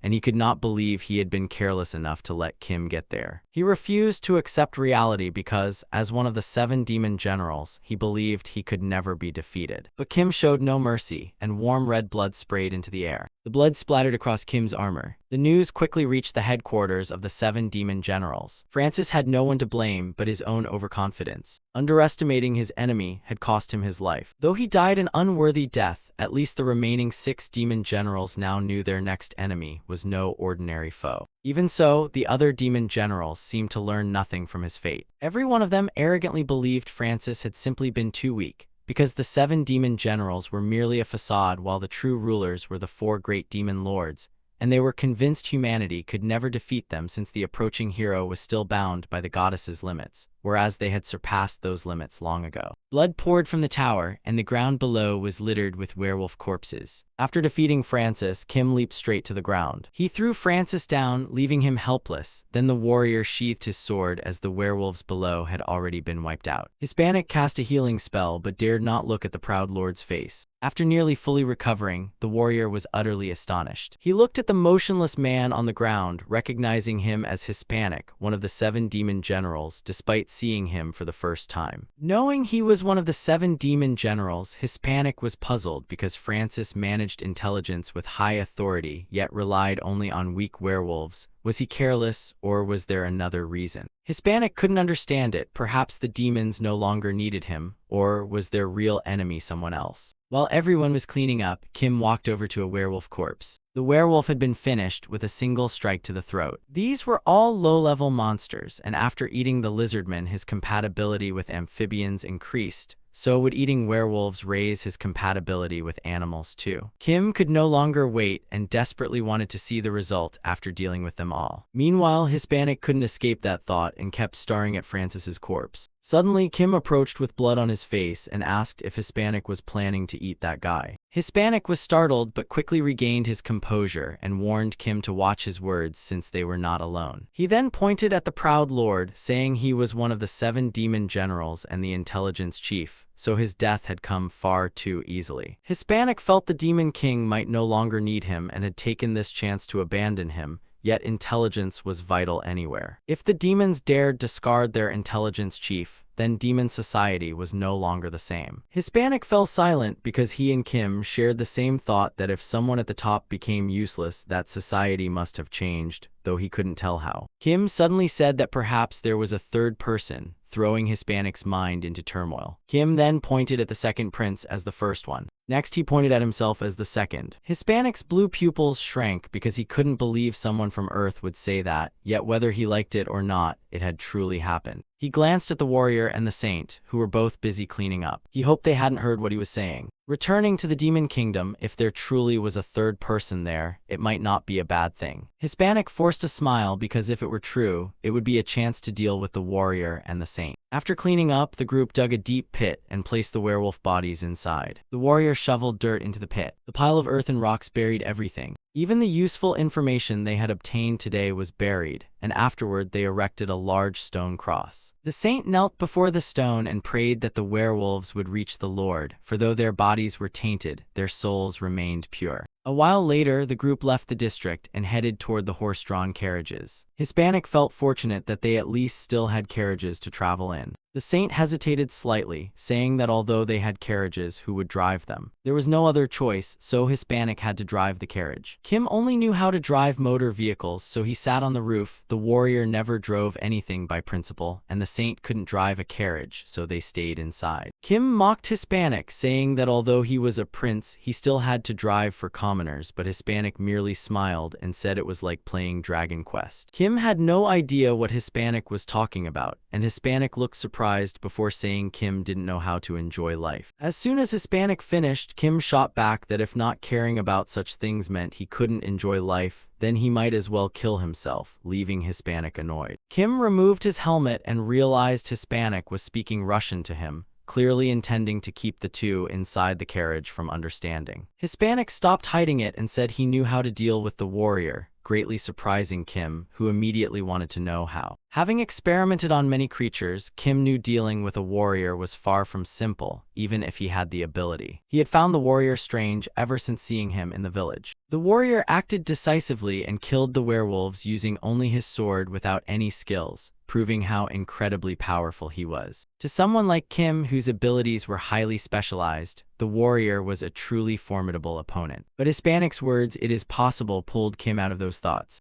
Only the most honest, righteous, and kind people could become warriors, but losing those qualities would bring punishment severe enough that even Kim could face them. Kim couldn't help asking whether Hispanic already had a plan, but Hispanic admitted he had none and wanted to let things happen naturally. As they talked, the saint suddenly interrupted because they were speaking Russian and she couldn't understand them. Hispanic angrily scolded her for interrupting while they were speaking in code. Angela forced a smile and reproached him for showing no respect to the goddess's servant. After arguing back and forth, they started bickering and Kim, sitting above, grew helpless at their childish behavior and asked to switch places. A moment later, when Kim entered the carriage, the warrior looked slightly surprised. Kim sat across from the warrior, who happened to have a few questions for him. Kim showed no surprise, as if he had already expected this. The warrior looked Kim straight in the eyes and asked why he had become the prince's bodyguard. Before answering, Kim wanted to know why the warrior was asking that question. The warrior frowned slightly and said he simply wanted to understand his younger brother's friend better. Suddenly, a sharp pain struck the warrior's chest because he had broken the warrior's rule against favoritism. Kim immediately noticed the warrior's intense pain and knew this was the principle Hispanic had mentioned. Looking at the warrior's grimace, Kim said he wouldn't be hurting if he hadn't asked. But the warrior didn't think so, believing the question was worth the pain. The situation was truly ironic, as one man worried about his younger brother while the other was trying to eliminate his older brother. Kim almost burst out laughing, but quickly regained his composure. His relationship with the prince was based on a contract. He would protect the prince and the prince would fulfill his wish, which surprised the warrior because he had thought they were close comrades. But after hearing Kim's answer, the warrior realized Kim also sought a reward for defeating the Demon King. It was Kim's first time hearing about this reward, and he genuinely wanted to know what it was. Before long, the group arrived at Acropolis City, a fortress on the edge of the kingdom of the Grand Canteen. It was only a few kilometers from the Demon Kingdom. After a long journey, the group decided to rest at a tavern. The warrior suggested they spend the night there. He then asked permission to look around and see if anyone needed help. The saint also asked permission to visit the temple and report that she was safe. Hopping Kim would watch the prince and keep him from doing anything foolish. With that, both the warrior and the saint left. Left alone with Hispanic, Kim immediately brought up the reward for defeating the Demon King. Hispanic was just as shocked as Kim, because this was also his first time hearing about the reward. From the warrior, Kim learned that the goddess had blessed him to defeat the Demon King, and if he succeeded, she would grant the wishes of everyone involved. Hispanic slammed his beer mug onto the table and asked if it was true. Kim firmly assured him it couldn't be wrong because he had heard it with his own ears. Hispanic instantly became excited, never expecting such a generous reward for this mission. He raised his beer mug again and drained it in one gulp. After finishing it, he felt incredibly refreshed and burst out laughing, saying he was drunk. Hispanic and Kim sat in the tavern, drinking beer while having dinner. After his third mug, Hispanic suddenly felt nauseous and sick all over, and Kim realized something was wrong with the food and beer, leaving him alarmed. Hispanic assumed he was simply feeling that way because he had drunk too much. Moments later, Hispanic collapsed onto the table and vomited violently. The people around them showed the same symptoms before gradually losing consciousness. It seemed everyone's food had been poisoned, and Hispanic's expression suddenly changed. Veins bulged across his face, and his fierce eyes looked terrifying. Outside, the warrior was carrying a heavy barrel on his shoulder to help a passerby. After arriving, the man respectfully bowed and thanked him, wondering how he could properly repay the warrior. The warrior smiled warmly and said he was only doing what he should.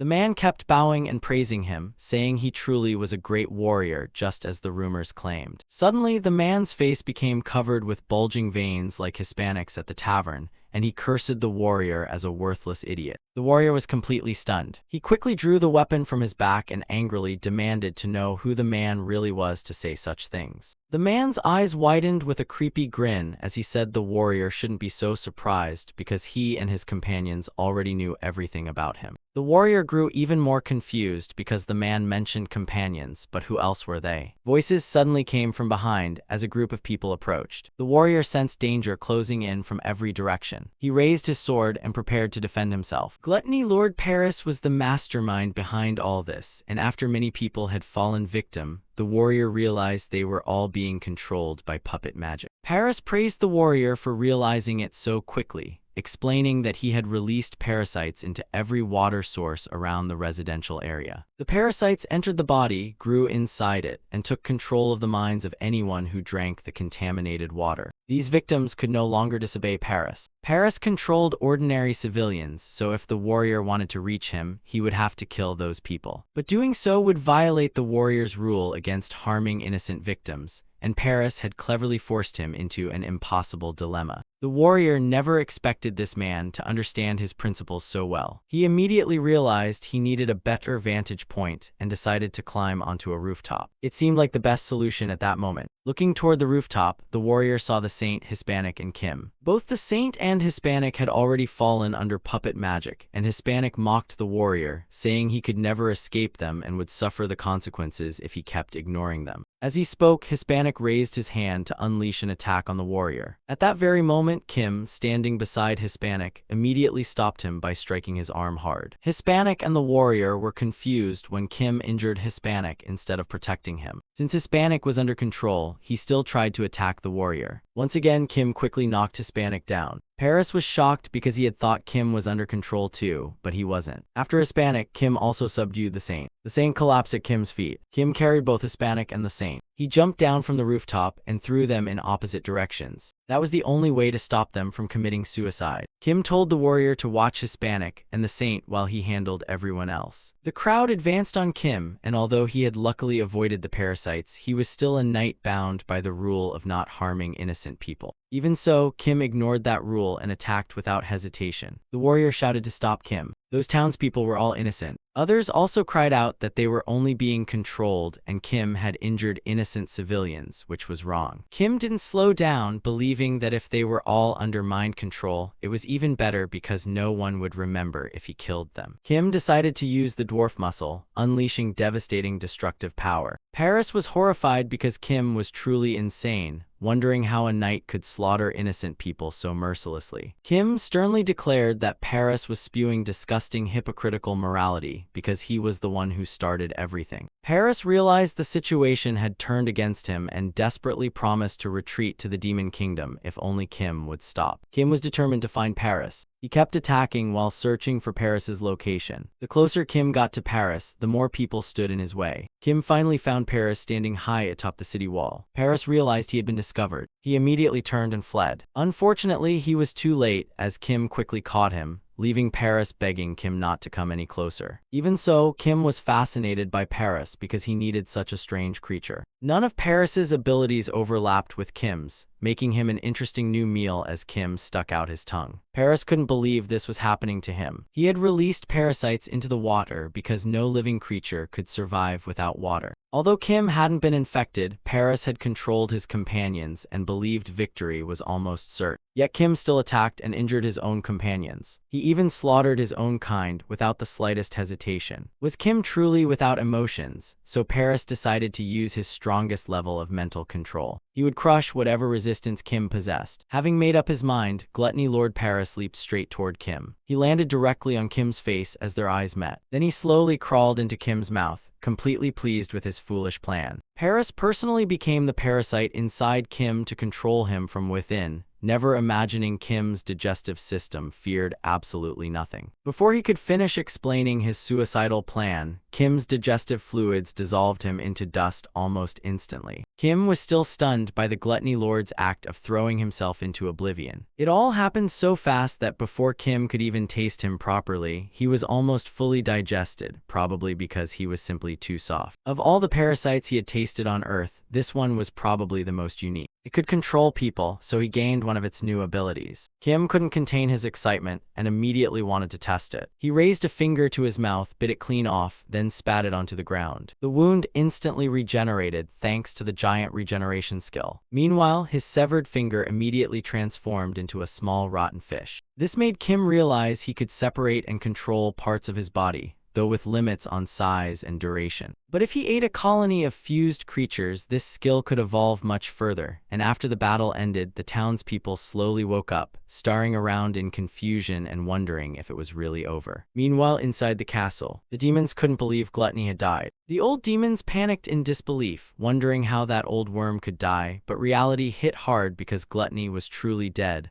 All his experiments and parasite samples had gone extinct. And although he was troublesome, he had been considered worthy of becoming one of the 4 heavenly kings. That was why Gluttony Lord's death drew so much attention, and a purple demon with 2 small horns couldn't help asking how he had died. Another long-horned demon explained that a madman had slaughtered the humans under Gluttony's control, found his location, and killed him, and that madman was the knight traveling with the prince. A red-haired demoness with horns spoke anxiously, saying that with Gluttony dead, only Wrath remained among the 4 heavenly kings. But the long-horned demon remained confident that Kim was no match for Wrath, whose specialty was fighting large numbers, making him perfect against the human alliance. After saying that, he turned to find Wrath, only to realize the subject of their conversation had already disappeared. The purple demon with the tiny horns coughed awkwardly and said Wrath had run off the moment he heard about that old worm. His actions left every demon at the table speechless. Meanwhile, the goddess's chosen knight recalled what Kim had just done. He concluded that in that situation, Kim's method had probably been the most effective. But Kim had massacred innocent people who were being controlled. The knight couldn't escape the tangled thoughts in his mind. He hesitantly asked Kim whether his abilities could have saved more people. Kim understood he was accusing him of cruelty for slaughtering the controlled civilians, and coldly replied that the real enemy was the one controlling and killing them. After hearing that emotionless answer, the knight couldn't believe such a man was serving as the prince's bodyguard. He couldn't help feeling that Kim was just like those demons and had a horribly twisted mindset.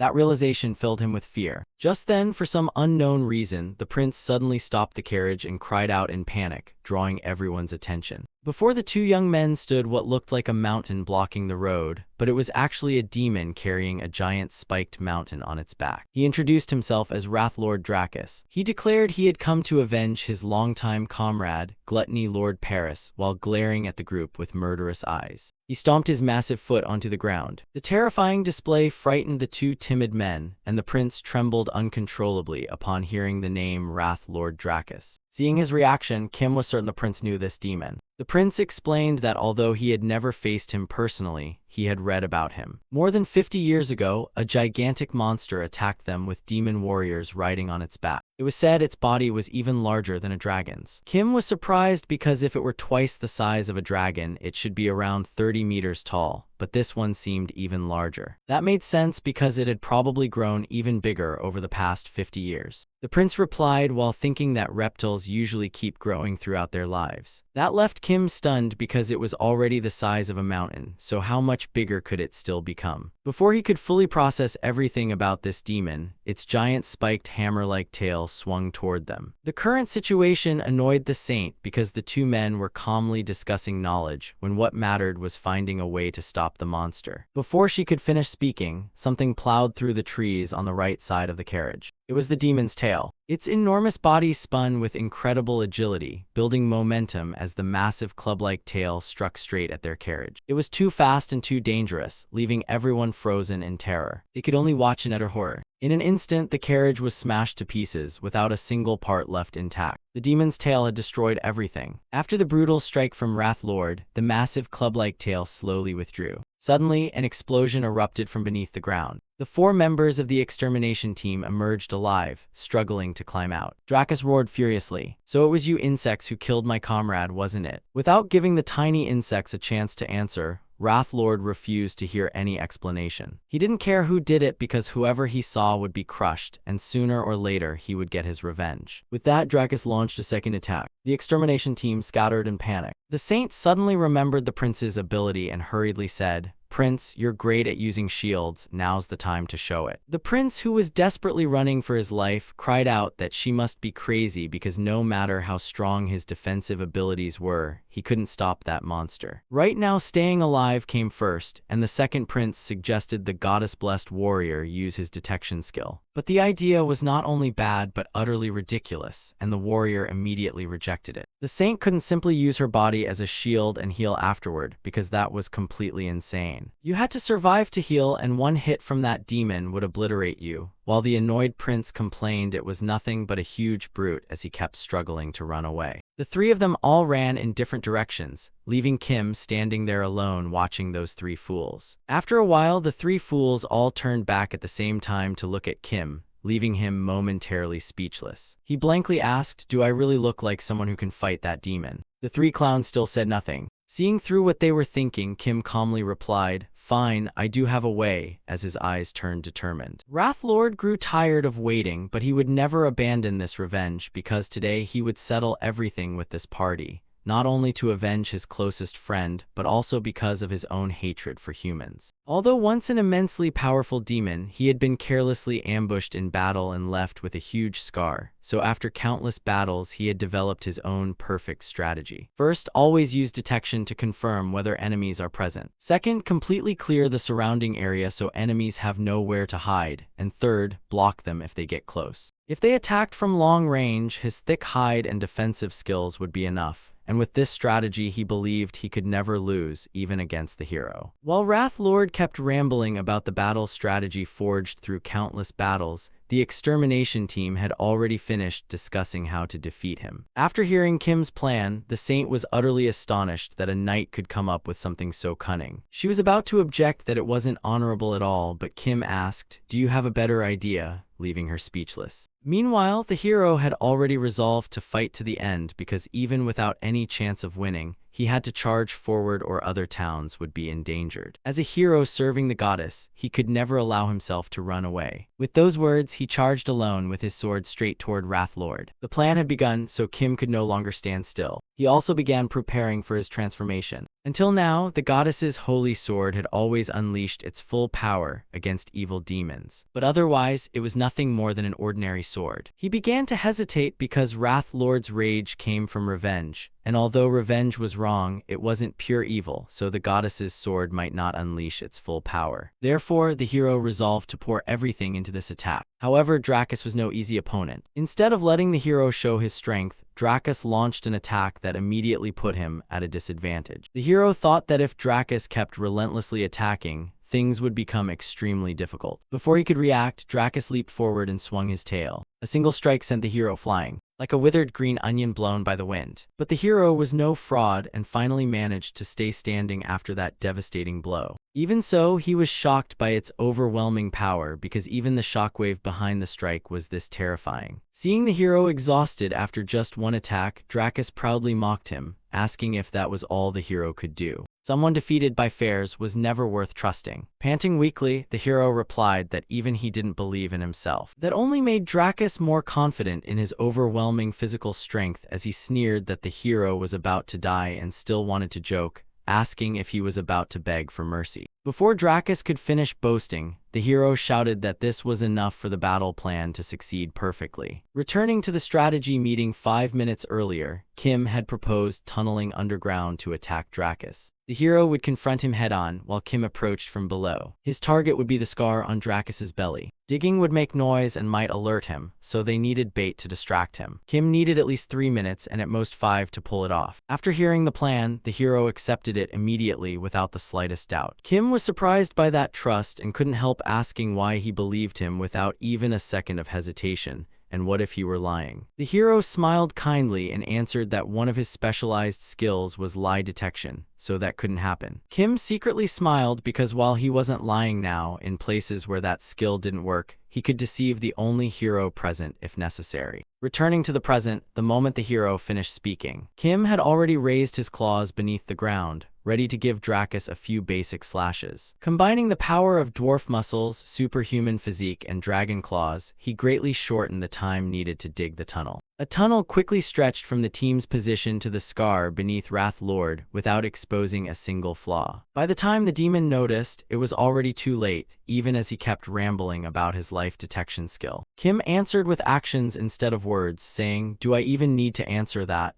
as he closed in right beside him. Both of Kim's arms had transformed into dragon claws, so no matter how thick the hide was, they could slice straight through it. Dracus roared helplessly that he couldn't let Kim harm him again and couldn't die at his hands. While he was raging, Kim lunged forward and pierced straight through the scar. Then he slipped inside, sending blood spraying everywhere. Dracus let out a scream of agony. After entering the turtle-like demon's body, Kim sighed in satisfaction that the operation had been a complete success. But this place was far too vast for him to explore at his leisure. So Kim immediately released Gluttony Lord Paris's parasites and sent them throughout the turtle demon's body. Before long, they sent information back from every part of its body, from the heart, lungs, blood vessels, and brain. Kim marveled at how useful these parasite creatures' abilities were, but among the reports was one strange message claiming, "This is my friend." After thinking for a moment, Kim grinned in amusement, realizing it had been killed by its friend's ability. Suddenly, one signal far stronger than the rest caught Kim's attention, coming from the abdomen. Kim walked over, transformed his hand into a dragon claw, and began digging through the flesh in a gruesome scene. His face twisted in disgust as he endured the monster's horrible stench. After digging a huge hole, Kim discovered what looked like an incredible buffet inside. Kim stared at it with eager, hungry eyes. It meant he could use his overpowered gluttony ability again. Outside, the turtle monster screamed in unbearable pain as sweat poured from its body. Tears of mucus streamed down its face. It kept begging for mercy, crying that its stomach felt like it was burning and pleading to be spared. The three companions were utterly shocked by the monster's condition, while the saint shut her eyes tightly, unable to watch. Even the second prince was shaken as he watched its eyes roll back and tears pour down its face before it stammered its final words, saying it had done it for Demonkind. Wrathlord Dracus had successfully logged out of the server. It crashed to the ground with an earthquake-like impact and fell completely unconscious. Suddenly, one of its eyes twitched before exploding. Kim leaped out in an incredibly cool pose, though his blood-soaked body made him look rather terrifying, leaving his three companions completely speechless. The extermination team resumed their journey, but this time they traveled by tank because the horse carriage had been destroyed. Another change was the tense atmosphere as the warrior and the saint kept secretly glancing at Kim with uneasy expressions. Kim sensed something strange and casually asked the prince why today's atmosphere felt so different. The prince hesitantly replied that Kim had become a little too frightening, though he personally didn't mind that much. Even so, his expression revealed everything, while Kim still couldn't understand the issue because to him it didn't matter at all, as the only thing that truly mattered was what he had eaten. Although what he ate this time wasn't as valuable as the giant dinosaur, its muscles were of similar size, though the dwarf muscles remained stronger. Combined with the dragon skin, this creature further strengthened and toughened his own skin, and that wasn't even the best part. First was the giant dinosaur's lungs, which had evolved into an incredibly powerful muscular organ. A body that massive required enormous amounts of oxygen, and the deeper it inhaled, the more forcefully it exhaled. Those lungs would make dragon breath far more powerful. Second were its blood vessels, because the larger the body, the harder the heart had to work to pump blood. Its arteries and veins were densely distributed around vital organs at equal intervals, allowing blood to keep circulating even if the heart were destroyed.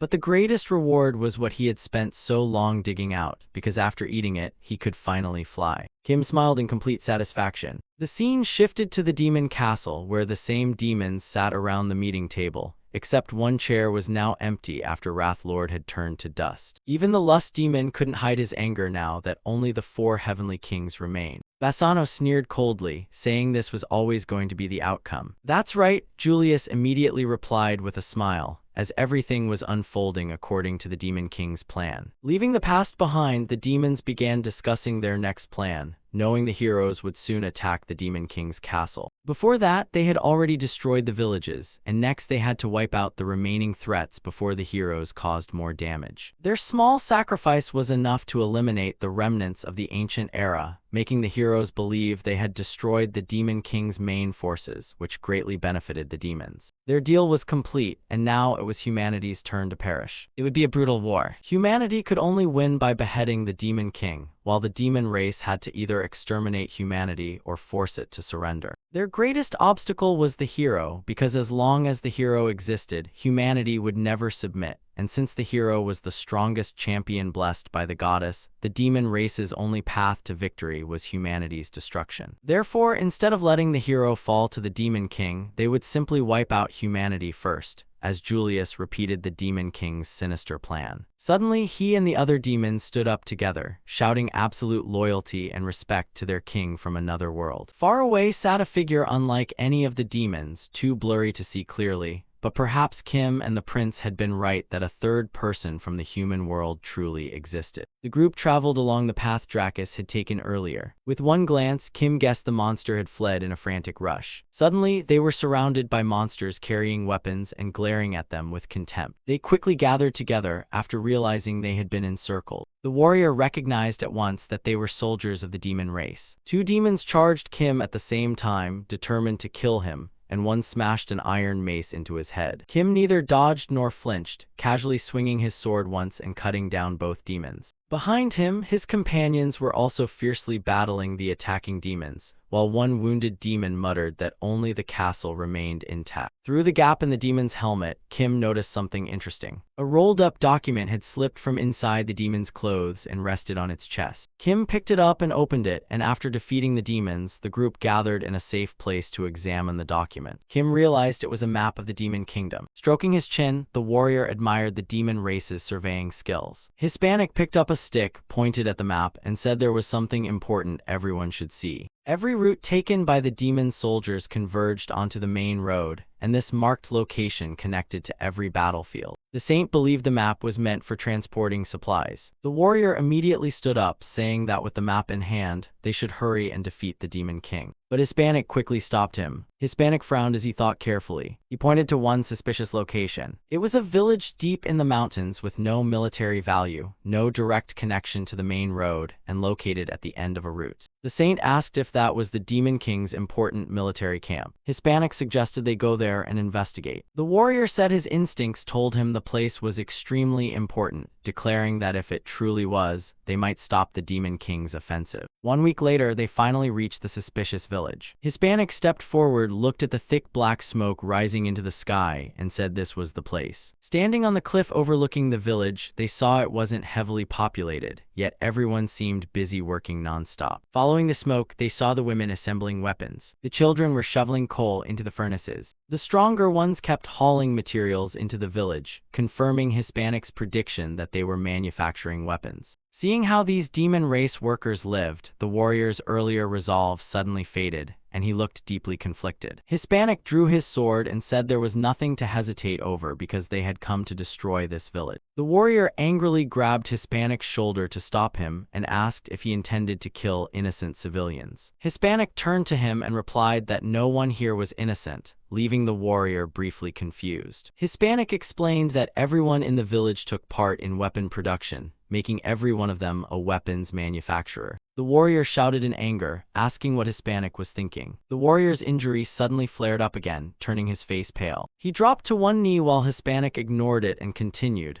asking whether the hero's code had made him forget everything, saying he only had 2 questions. Looking at the kneeling warrior, Hispanic asked whether killing these villagers was truly an evil act. The warrior looked up and quietly answered that killing could never be a good thing. Hispanic then asked whether infiltrating the enemy's rear to destroy weapons and kill blacksmiths was the right thing to do, and the warrior firmly answered yes because cutting off enemy supplies would reduce their own casualties. Only then did he realize that a hero was supposed to always do what was righteous and just. Kim grew impatient, stepped forward, and said arguing was a waste of time because he was going first. The warrior watched his companions move ahead while still struggling with whether killing the villagers was right or wrong. Moments later, blood splattered across Kim's iron helmet. He asked if that had been the last one. Kim sighed, removed his helmet, and said he would handle it himself. He quietly glanced back. The warrior said he would confront the enemy civilians. The saint was devastated after witnessing young demons die, and Hispanic was busy comforting her. Kim concluded that this team was full of useless people. Hispanic stepped forward, picked up a rifle from the ground, and carefully examined it, wondering if they had truly been producing these weapons. Hispanic closely inspected the 7.92 Mauser rounds and muttered that whoever came up with this was unbelievably cruel. Hispanic called Kim over and asked what this meant. Wiping the blood from his face, Kim replied that it meant the Demon King had already done this 3 times. Hispanic smiled and said, "Exactly." The warrior asked if Hispanic had figured something out, and Hispanic explained that the Demon Kingdom had drawn ordinary civilians into the war. Hispanic explained that once civilians were taught how to use guns, they met the requirements to become soldiers, proving the Demon King had armed them to force them into the war. The warrior clenched his fists in fury, unable to believe what he had heard. He turned away and marched angrily toward the village. Hispanic also made sure to acknowledge Kim's contribution. He suddenly handed Kim a map and said Kim deserved a break. Kim opened the map and saw the combat zones already marked by Hispanic, who told him to go eat as much as he wanted. Kim smirked and said this was work, not a vacation, but it suited him since it made inspecting the area easier. Suddenly, the warrior's shout echoed from behind the village. Hispanic smiled with satisfaction because everything had gone according to plan. Near the edge of the forest, loud crashes shook the ground repeatedly, accompanied by cries of agony. The warrior wept as he slammed his fists down, suffering because he no longer knew what he should do. Meanwhile, at the Demon Kingdom's port city of Struckbit, the boy Miden, a half-human, half-demon, was struggling to carry heavy cargo. Miden was small, so he was slower and weaker than everyone else, yet people kept urging him to hurry despite his exhaustion. His employer tossed a pouch of coins onto the table as payment for transporting 20 sacks of gunpowder and 10 crates of coal. Miden happily bowed deeply to thank him. Holding the coins, Miden calculated that he could use the money to buy food for himself and Myron, pay the rent, buy necessities, and keep the little that remained. Yet after getting paid, he only had 1 coin left. Miden sighed gloomily, wondering when this day-to-day struggle would finally end. But he smiled it off because no matter how hard life was, he had to keep going for little Myron, who innocently called out, "This tastes strange, try it." Miden smiled and lied that he had already eaten plenty on the way home, telling her to finish her own meal, making Myron beam with joy. In the blink of an eye, Miden was back at the harbor working again. He suddenly noticed today's sacks felt much lighter than yesterday's, meaning he had grown stronger, and though he was only a dockworker now, one day he would become a member of the 7th Demon General Army. Filled with hope, Miden dreamed that one day his name would be known everywhere. Meanwhile, Kim studied the auxiliary brain, an organ believed to have existed in dinosaurs because nerve signals took too long to travel through such enormous bodies. To help control everything below the waist, scholars believed dinosaurs had a second brain there to assist the main brain. By digging deep into Dracus's body, Kim had found this auxiliary brain inside the giant creature. Since they recreated the brains of other creatures by reproducing their nervous systems, he could immediately use abilities unique to those creatures without training, Kim thought. But Kim had one concern because he had never used another brain before, and brains could endanger their owner, though if he mastered it, he could eliminate that risk and even use other creatures' brains. In other words, Kim transformed his body, spread enormous wings, and in dragon form immediately flew over the city of Struckbit. As he observed himself, Kim realized that aside from his brain, every part of his body could be transformed. Moreover, the lizardman's mucus-covered skin was perfectly compatible with dragon skin, and the mucus could even be replaced with mysterious mucus. Kim fully understood this mucus as it strengthened the giant dinosaur's lungs and blood vessels, while the ogre's regenerating bone marrow and blood vessels, together with ogre muscles, made him increasingly powerful, convincing him he was about to become the strongest creature alive. Kim let out a mighty roar that shook heaven and earth. His enormous and terrifying body flew across the skies above the port city. The tiny Miden looked up in terror. Behind them, Kim unleashed flames that detonated the gunpowder aboard the ships, and when everyone looked up, they saw a dragon overhead. One weapon transport ship after another exploded instantly. Miden turned around in horror to look at the ships. He stood frozen before the sea of flames while everyone around him screamed and fled, shouting that a dragon had appeared. A terrified merman couldn't believe what he was seeing. Before he could even run, Kim bit off more than half his body in a single bite. Kim tilted back his head and swallowed the unlucky merman whole, while Miden dropped everything and ran for his life. Even in his panic, Miden didn't forget little Myron and sprinted back to the rented room to save her. Reaching the lodging, he secretly rejoiced that it was nearby, believing he could save Myron because he had deliberately rented a room close to work in case something happened. But the moment he thought that, Kim stepped directly onto the tiny house and crushed it completely. The impact wave forced Miden to shield his face. He slowly opened his eyes. He looked toward the house, which had become nothing but a pile of ruins. As Kim moved away, the smoke quickly cleared. Miden stared in shock. Beneath the rubble lay Myron's favorite honey candy and a tiny arm sticking out while the rest of her body remained buried under the stones.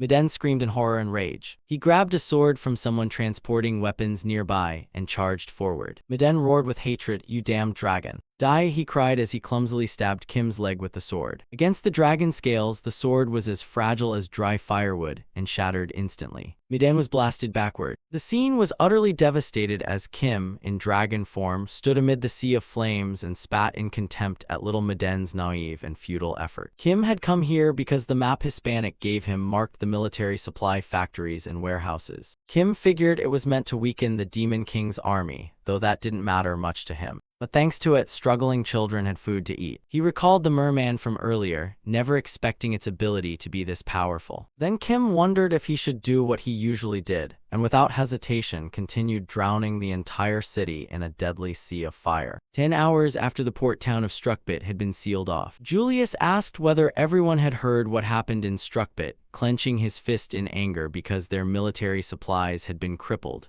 causing heavy losses. He continued, saying he had heard a dragon was responsible, and asked the woman beside him, "What do you think, Nate?" Speaking as one of dragonkind, Nate declared such a thing was impossible. Since sunset to sunrise lasted about 9 hours, it would have had to breathe fire the entire time, and unless it was the legendary Dragon Lord, that was impossible. Basanya frowned and asked if that old dragon was really here. Nate immediately felt insulted and demanded to know what he meant. Slamming her hand on the table, she angrily asked if he was doubting the divine dragon. Basanya raised his glass of blood and said the dragon might truly be here, but they couldn't rule out another Dragon Lord. Zipman declared that wasn't the important issue anymore because they now needed a plan to deal with Kim. Julius agreed and asked the other council members for their opinions. Zipman continued that rumors about Struckbit had spread across the Demon Kingdom overnight, turning the dragon into a symbol of fear, and if the 7 great demon generals stepped in to calm everyone, the kingdom's morale would greatly improve. Julius's face darkened, realizing things were becoming serious. Nate angrily spread her wings and declared that she was leaving. She decided that even if it truly was that old dragon, she would show them the difference in power. Kim was now known as the Dragon of Struckbit, having destroyed many key Demon King facilities, devoured countless enemies, and absorbed many new powers, with the attack on the port town becoming the team's most successful operation since the heroes' party had formed. Various demon race species such as merfolk and insect demons had been wiped out, yet despite gaining tremendous new strength,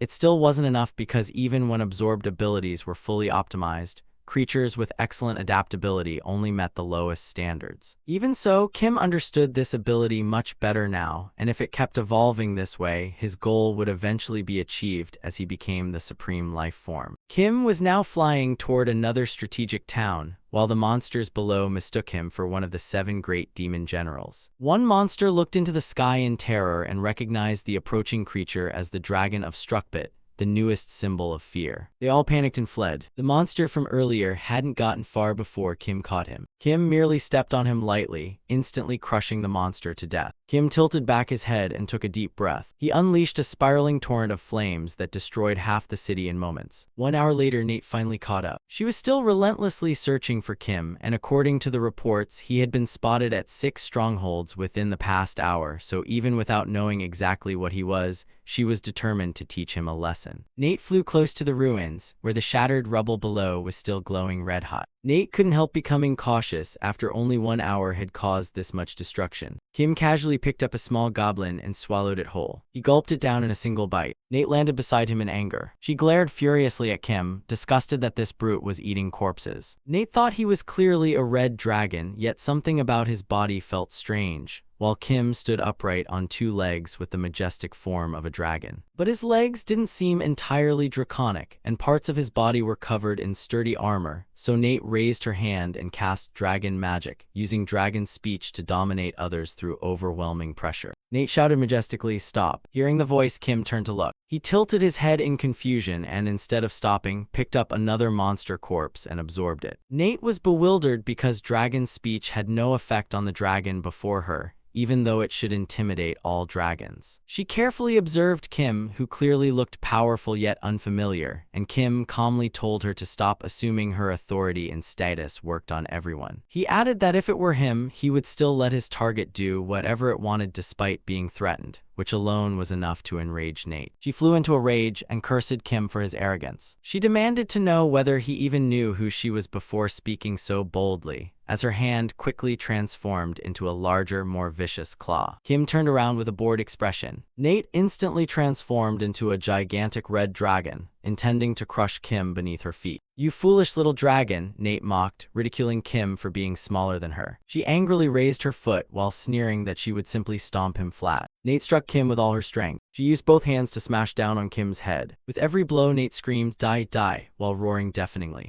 Even after 10 full minutes, Nate's arms had become exhausted. Yet she couldn't believe the sight before her. Kim still stood firmly in a defensive stance, leaving Nate stunned that simply guarding was enough to withstand all her attacks, as she had never seen such a powerful dragon. Kim glanced at Nate with an appraising look. Nate silently observed that although he was a dragon, he possessed ogre muscles and mystium, making him extremely hard to pierce, and concluded that Kim was so powerful that no other dragon could probably harm him either. Kim stroked his chin thoughtfully, deciding to remember this. After that, he immediately shifted into another experiment by eliminating mystium slime. Nate assumed Kim had seen through her plan and became flustered. Seeing Kim remain defensive, Nate was convinced he had read her intentions and decided to attack, believing his defense had weakened considerably. She blocked one of Kim's arms with one hand, wrapped her tail tightly around the other, then used her free hand to seize and crush his head. Nate opened her mouth wide and lunged forward. She bit deeply into Kim's shoulder. Leaning back, she tore away a chunk of flesh in her mouth. She casually kicked Kim, knocking him onto his back. Kim was sent flying back to where he had been standing moments earlier. Nate chewed and swallowed the flesh proudly, asking how that felt. Kim lay motionless for several seconds. Nate proudly declared that her jaws could crush anything, but before she could celebrate, the wound on Kim's shoulder rapidly regenerated. Cold sweat broke out on Nate's face as she wondered whether this dragon possessed super regeneration and what kind of creature he really was. Kim slowly stood up and said they had only just met, so he would consider this the end of his body's performance test. Then he turned to leave, saying that since they had cooperated, he would spare their lives and telling them not to follow him. Kim's words immediately made Nate feel deeply humiliated. She roared that he was ridiculous and dared to insult her pride. Seething with resentment, Nate opened her mouth and declared that she would show him the calm power of a dragon lord. With that, Nate looked upward, summoned a sphere of energy, and declared it could suppress all power before crushing it to dust. Kim showed neither fear nor caution and simply replied, "Is that so? Fine then. Eat this," Nate threatened, but suddenly coughed up a deadly black fluid. The energy sphere instantly vanished as Nate coughed up writhing creatures before violently vomiting black slime along with countless squirming parasites. Confused and panicked, she cried, "What is this?" She whispered, wondering why this was happening before her consciousness faded. Nate's massive body collapsed face first onto the ground. Kim calmly replied that it was because Nate had swallowed his flesh. From that moment, those disgusting creatures had infested her body and rapidly devoured everything inside.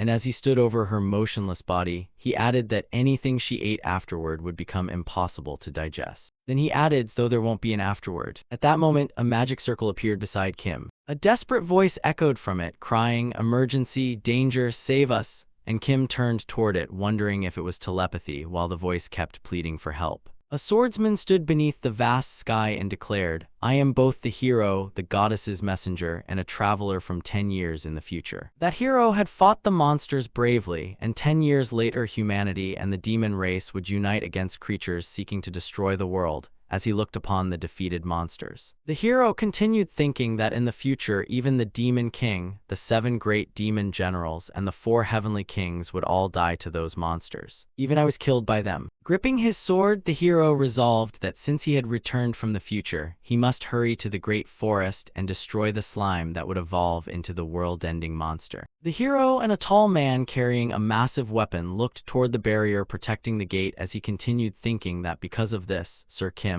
who guarded the great forest, had remained safe and had even saved the prince who was destined to die. Looking ahead with determination, the hero thought that although the future had changed and those fated to die had survived, it also meant no one could know what the future now held. Clenching his fist, the hero thought he had no regrets about destroying that monster and abandoning the future he once knew, except that he wished he had known more about the Demon King's army. The hero sighed regretfully, believing that if he had known, things would not have been so difficult. Or at least at the gambling table, Bassanio smiled as he watched Hispanic lying unconscious across it. He smirked and said all he needed was to learn Hispanic's ability. Meanwhile, the hero, Hispanic, and the saint continued traveling together when the hero suddenly turned to Hispanic. "Your Highness, where did you send Sir Kim?" Hispanic replied that he had assigned Kim to guard an important location alone, because he was more than capable of handling it. The hero nodded in understanding, while Hispanic added that according to the map, they were about to reach their next destination. Suddenly, something ahead caught Hispanic's attention, making him cry out in surprise. The 3 of them abruptly stopped before Bassanio. He greeted the hero's party with a sly smile. Bowing politely, he introduced himself as Bassanio de Greedlord, one of the 7 great demon generals known as Greed, and said this was the town under his rule, Grand Vegas. He asked whether they wanted to stop slaughtering one another and settle things peacefully, leaving Hispanic confused enough to ask what he meant. Bassanio quickly offered a simple proposal, saying they should decide the outcome through a game. Hispanic was stunned by the absurd suggestion and demanded to know what he was plotting, while the hero gave it little thought and immediately agreed. Hispanic stared at the hero in surprise, but the hero silently thought that he had already killed too many people to reach this place and now wanted it to stop. Bassanio grinned wickedly, secretly mocking the fool in his heart. Bassanio led the 3 of them into the casino, where a man upstairs announced, "Ladies and gentlemen, today's special event is." The 3 stared at him with determination as the announcer loudly continued.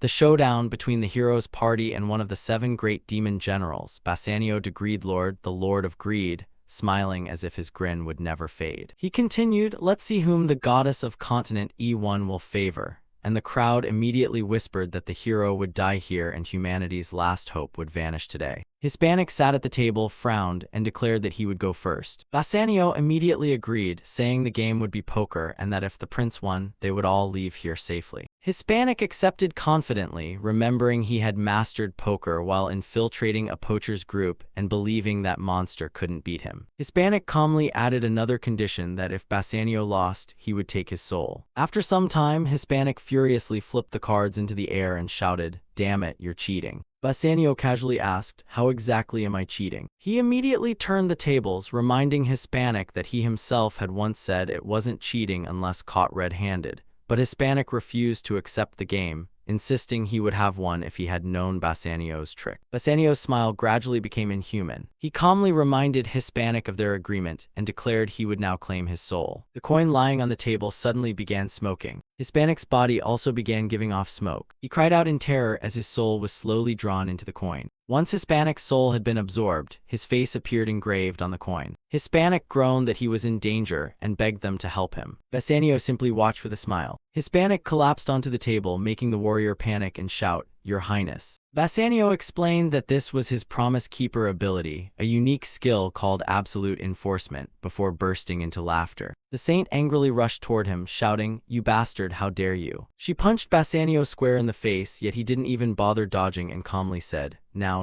The saint stared in shock because her punch hadn't affected him at all. Bassanio smiled and explained that fighting wasn't allowed here because he possessed another unique ability called Absolute Peace Zone, making the saint snort angrily. Meanwhile, Bassanio secretly rejoiced because with those two abilities, no one could ever defeat him in a wager. He suddenly remarked that the prince seemed very important to her, making the saint blush and stammer. Who said that? With just one probing question, she had exposed herself, and Bassanio smugly thought she had revealed everything, laughing that people like her were so easy to read. Seeing the saint's anger, Bassanio pressed further, saying that if she wanted the prince back, she should play. He tempted her by saying he would wager the prince's soul while she would wager her own, and his words began to shake her resolve. The saint slammed her hand onto the table and agreed. Seeing she had been provoked, the warrior urged her not to act recklessly, but she didn't regret her decision and instead reassured him not to worry. She revealed that her nickname, the Convent Gambler, wasn't just for show, leaving the warrior stunned as she challenged him by asking what he thought she had done all winter in an all-women's convent. Confidently, the saint asked which game they would play, poker, blackjack, or one card. She swept the cards aside, glared at Bassanio, and declared that she chose dice instead.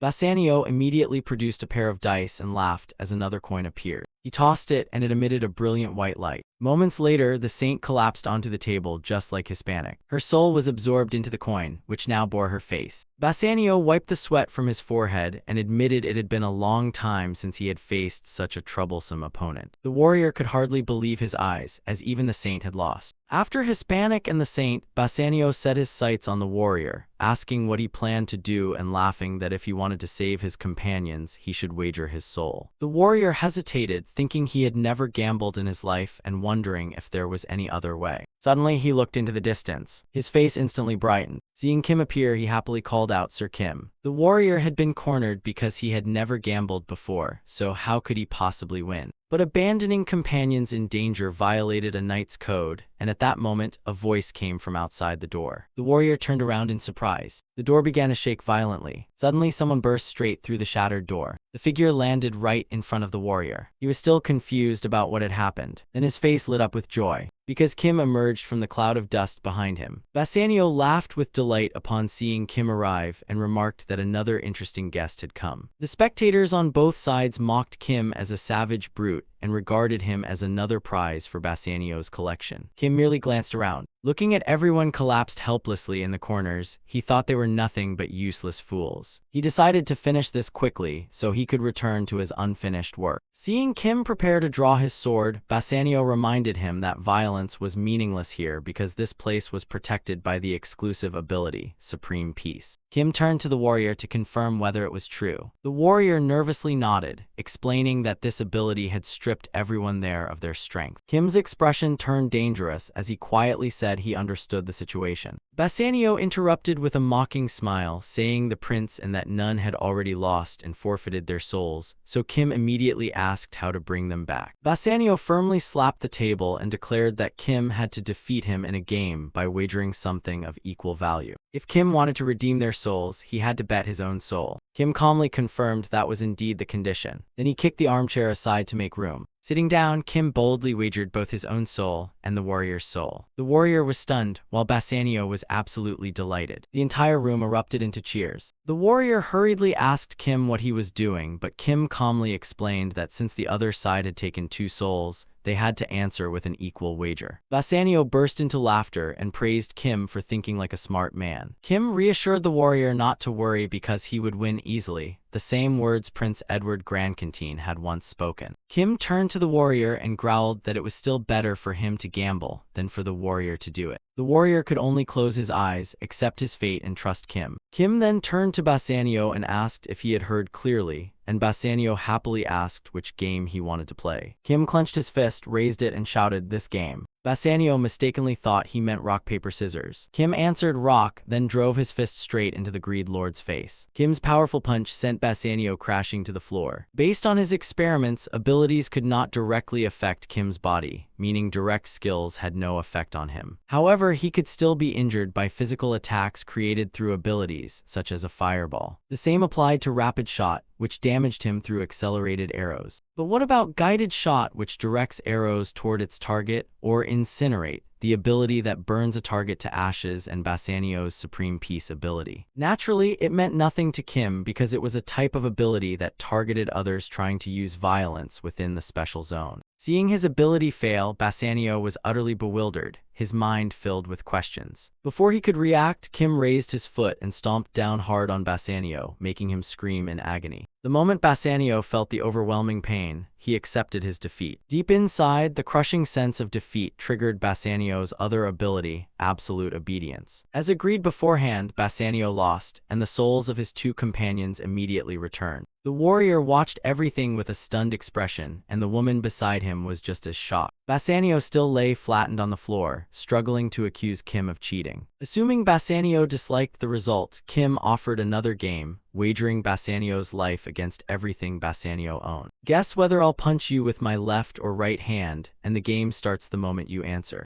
Bassanio actually tried to guess, but of course he was wrong. At the same moment, Kim raised his foot again, and this one looked even more muscular and powerful. Kim ruthlessly stomped down on Bassanio. Blood splattered everywhere as the spectators above stood frozen in shock that one of the four heavenly kings had lost. They then panicked and fled, afraid Kim would kill them all. But Kim had no intention of letting them escape alive. Kim used his magic power to slam every door shut, leaving no escape route. The warrior tried to stop Kim, saying there was no need for this meaningless slaughter. Kim ignored him, believing they were all trash who took pleasure in watching people lose their souls, so getting rid of them was worthwhile. The warrior tried once more to stop Kim, insisting this wasn't the right thing to do, but Kim grew irritated by his endless preaching. Kim immediately pressed his sword against the warrior's throat. The warrior couldn't believe his eyes and didn't understand what Kim was doing, but he remembered the prince's words about doing good and doing what was right. Kim asked whether the warrior would choose fairness or righteousness, then withdrew his sword. If the warrior wasn't going to help, he should take the other two outside because someone who didn't know what he wanted would only get in the way. The warrior silently helped the other two leave. The moment they stepped through the only exit, it slammed shut behind them. The people trapped inside desperately cried for help, but no one could hear them. Kim slowly opened his mouth wide. His cheeks swelled as though he were holding something deep in his throat. Then he exhaled, setting the entire room ablaze as screams echoed into the sky. Those who failed to escape were trapped because Kim had ordered the doors sealed. One of them desperately clung to the iron bars of the door, screaming for it to be opened because a murderer was behind him. Cries for help echoed throughout the casino. Someone cursed their own luck for ever coming there, and after the gambling game with the pig lord ended, Bassanio's power became Kim's by agreement, and along with it came countless thoughts, one of which was ownership of this casino. Since the place belonged to Bassanio, he had been able to control it as he pleased, and now Kim could do the same. Kim thought to himself that he enjoyed traveling and experiencing new places, but sadly had no time for that. He removed every firefighting device. He pumped more oxygen into the building, and while planning all this, the terrified people desperately searched for a way out, but it was all in vain. A tiny flame left Kim's mouth, followed by a raging inferno that reduced the entire casino and everyone inside to ashes. The warrior had barely stepped outside when a ferocious blaze erupted right behind him. It made him shudder as the warrior recalled Kim's earlier words that no innocent people remained here. So do you choose justice or righteousness? Though unwilling, the warrior frowned, turned away, and decided to ignore it. In a room, two figures sat facing each other. Julius said only the two of them were left. But before he finished speaking, a shadow stepped inside. A mysterious voice asked, "How could this happen?" It was the Demon King. The Demon King's appearance shocked them, and Julius and Zygmunt immediately stood up and bowed respectfully. Julius reported that they had lost contact with Nate. Grand Vegas, Bassanio's territory, had also fallen, and Bassanio was now missing. The Demon King asked what Bassanio's chances of survival were. Julius hesitated before sadly answering that the chances were extremely low. The Demon King mourned with tears in their eyes, grieving the loss of two talented subordinates. Zygmunt comforted them, saying that even without the four heavenly kings, the plan was still proceeding, and asked the Demon King not to grieve too deeply. The Demon King replied that it was impossible not to mourn companions who had always stood by their side. Zygmunt apologized solemnly, saying those two had volunteered to stop the hero's party, and although their deaths were tragic, their sacrifice would not be in vain if it helped fulfill the great plan. The Demon King was persuaded, acknowledging that they had delayed the hero's party and pushed the plan closer to completion, having sacrificed themselves for the greater cause, yet the grief remained. The Demon King turned away and quietly said they were tired. Then their fatting figure disappeared, while Julius promised he and Siegmund would finish the remaining tasks. Siegmund remarked that at times like this, Julius's comfort was needed most because he bore the title of Lust. Julius coldly denied that such was the meaning of his name. Siegmund, whose title was Envy, remarked that none of their titles truly suited them, but what mattered now was that the Demon King's plan had reached its final stage. Julius declared they must never retreat even if it cost them their lives, and Siegmund replied that they only needed a little more time before asking which of them should die first. Julius hesitated without answering. Siegmund calmly answered that it should be him. Julius never expected Siegmund to say that. Siegmund calmly replied. He told Julius not to make that face because, as the older one, he would naturally go first, then turned and walked away. After the Great Fire, only ruins remained of the casino. Kim crawled out of the wreckage, realizing that burning down the casino had also put him in danger because his super regeneration, derived from the ogre, weakened when exposed to fire. His dragon scales and lizard folk mucus had protected him, but if regenerated body parts were exposed to flames, he would suffer severe injuries. Kim brushed the dust from his armor, remembering that he had considered this before and had been distracted during the fight with the dragon, since if his regenerated shoulder had been struck by dragon fire, he would have been in real danger. Suddenly, something moved beneath the broken wood behind him. A giant yellow lizard crawled out, wearing a chain around its neck that showed it had once been kept as a pet. Kim wondered whether it had been raised by the demon race. The giant lizard stood upright before him, towering so high it had to lower its head to look at Kim, while small flames still burned across its body, making Kim marvel that it could withstand dragon fire. Truly rare, Kim observed that it was about 3 meters long. Kim then pulled back one side of his mouth to reveal his razor-sharp fangs and said,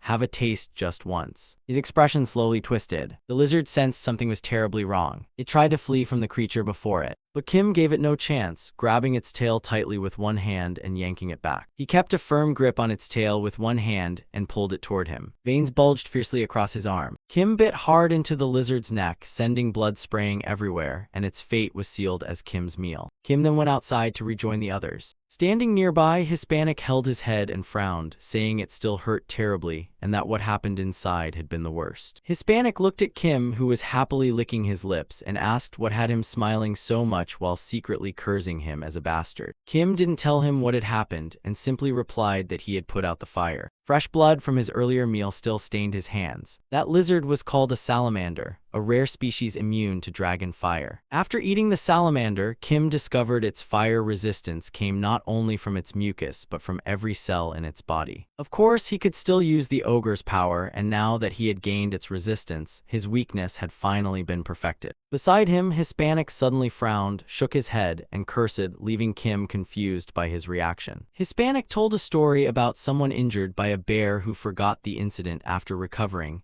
only for that same bear to appear in front of his house one day. And now it was flying through the sky, so how do you think that person would feel? Kim replied that as long as the bear knew the way back to where it once lived, it would quietly return there, so there was no need to worry too much. But Hispanic still felt uneasy because what his mind understood differed from what his heart felt. Kim thought that cooperation came first because treating someone only as a source of fear could easily backfire, and even a fierce bear became less frightening if it was useful. Hispanic sensed there was another meaning behind Kim's words and asked what he meant. Kim explained that while Hispanic's soul had been taken away, he had handled everything in his place. Hispanic looked surprised and asked if that was true. Kim told him the warrior had abandoned blind justice and chosen what was truly right. Hispanic was pleased with that outcome, smiling slyly for the second time as he thought only one more condition remained. Walking ahead, the warrior had no idea what dark thoughts Hispanic harbored behind his back. Heroes were the strongest people on the continent. The warrior stood gazing into the distance with unwavering confidence, for their strength was more than mere power, since they were protected by the immense current known as destiny. Suddenly, the warrior noticed something ominous as a gang of thugs aggressively charged toward him and his companions, shouting that they had found the heroes and ordering everyone to attack. A sword slashed toward the warrior, but he dodged just in time, losing only a few strands of hair, whereas an ordinary person would have barely escaped death in such a moment. Another enemy rode in on horseback, wielding a brutal battle axe. But before he could strike, the warrior rushed forward and cut him down with a single slash. Behind him, the saint shouted a warning to be careful because they were Demon King's soldiers, and in a hero's darkest moment, someone would always come to help.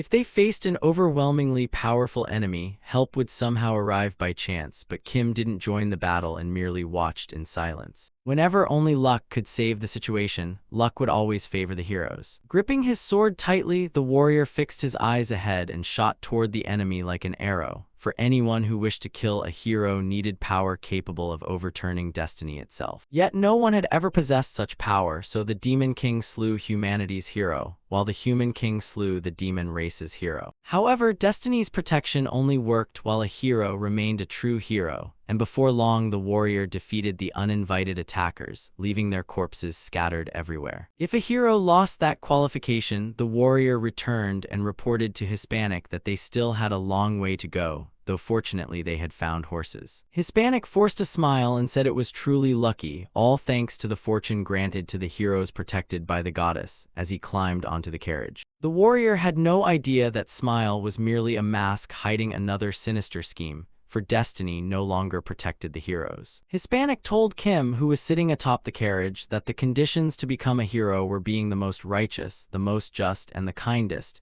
yet the warrior had committed cruel acts in the demon race village and failed to choose the right path in the casino. If they now lost their sense of justice, they would no longer be heroes, and that was exactly what Hispanic wanted. Kim couldn't understand why they were so determined to kill the heroes. Hispanic explained that his original plan had not been this, but he had taken that old madman's draft plan and revised it slightly, leaving Kim to ask what he meant. Hispanic explained that the king intended to pass the throne to the first prince while the second prince, Hispanic, would support him, so he remembered that the king's method was to ensure a hero would no longer remain a hero. Recalling the warrior's shocked and anxious expression, Hispanic believed the king had forced the heroes into unavoidable choices that would strip away their qualifications. But the king had only planned it because he feared the goddess's wrath and never dared carry it out, and by chance Hispanic had found it after struggling to break the seal. Based on that plan, Hispanic had modified it to suit his own methods and was now carrying it out. Kim now understood Hispanic's intentions, but what he wanted to know wasn't whose plan it was, but why he wanted to kill the heroes, because they didn't deserve to die. Faced with Kim's question, Hispanic gritted his teeth and answered that if his brother died, the king's despair would be far greater than his own grief. Hispanic clenched the reins tightly as the veins bulging across his face revealed his uncontrollable hatred. At Flatfield Plains, their carriage continued moving forward. Lush green grass stretched beneath the vast blue sky. From afar, Kim spotted the Demon King's castle. Hispanic saw it as well. But strangely, although they had reached the castle, there wasn't a single guard stationed outside. Hispanic said this wasn't right because in games the Demon King's castle was usually built in a lava field or surrounded by poisonous swamps, so it was strange to see it standing beside an ordinary grassland. Kim dismissed the unrealistic idea, saying no kingdom would build something so absurd in the middle of its capital, though he'd like to see one if it existed. At the same time, Kim agreed with Hispanic that this place was indeed strange. Hispanic carefully observed the surroundings and concluded there wasn't even a single ant nearby. Kim added that there weren't even grass insects, and although they had passed rabbit burrows earlier, every one of them was empty. Hispanic couldn't understand what had happened. He wasn't sure, but he was certain something lay ahead. Suddenly, the horse sensed something unusual. It let out a terrified neigh. Holding the reins, Hispanic looked utterly confused and wondered why the horse had suddenly reacted like that. The horse stood motionless with its head lowered, trembling nonstop. Hispanic walked over, guessing it was frightened even though nothing seemed to be around. The horse's strange behavior caught the warrior's attention, and he asked what was happening. Hispanic replied that the horse refused to move, while the warrior suggested it might simply be exhausted. Then the warrior was suddenly overcome by a strange feeling. He suspected it was coming from the Demon King's castle, or perhaps from something else. Seeing the warrior's expression, Hispanic asked whether he sensed anything unusual, and the warrior replied that he did feel something strange but couldn't tell exactly what it was. He guessed that if they got closer to the Demon King's castle, they might discover the reason. But with a horse like this, they had no way to move on, so they tried calming it as Hispanic gently comforted and fed it,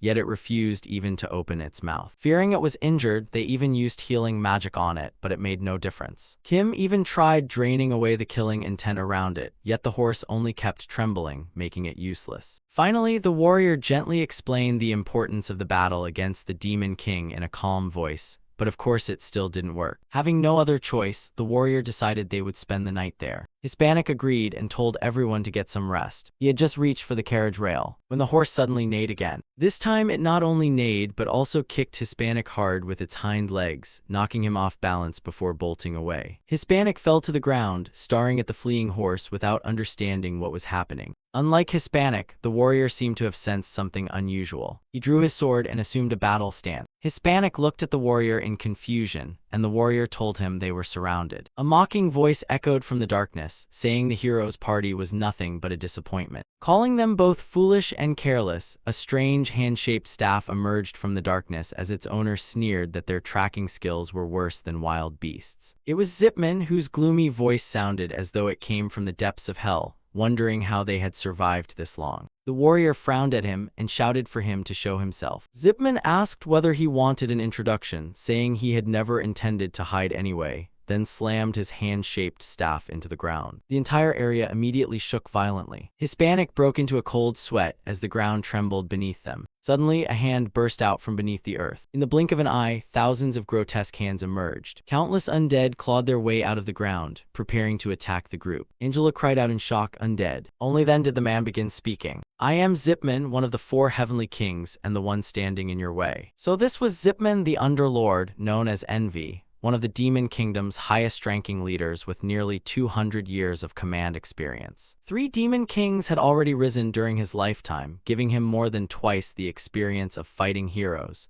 and for over half of those 200 years he had served as the Demon King's prime minister, overseeing all domestic and foreign affairs. No ordinary demon, even one living twice as long as a human, could have achieved that, but he was undead. He wasn't a low-ranking undead like a zombie or skeleton, nor was he an immature vampire that needed to feed on living blood regularly. He belonged to the highest class of undead, and as long as the sacred relic containing his soul and his magic remained intact, he was immortal. Having experienced death once, he had become even stronger, and his arrogance reached the heavens. Even the Demon King's generals and the Demon King themselves rarely dared oppose him until the previous hero attacked the Demon King's castle. Zipman had summoned countless undead from flat-field plains to stop the hero, yet every one of them was destroyed by the hero's light magic. In the end, even Zipman himself was annihilated. By the time his body was restored through the sacred relic, the hero had already slain the Demon King and returned home. Everyone there recognized him and endlessly cursed him. "You arrogant Lord of Envy who only cares about yourself, the Demon King is dead and you still shamelessly survived. Did you flee the battlefield because you feared death?"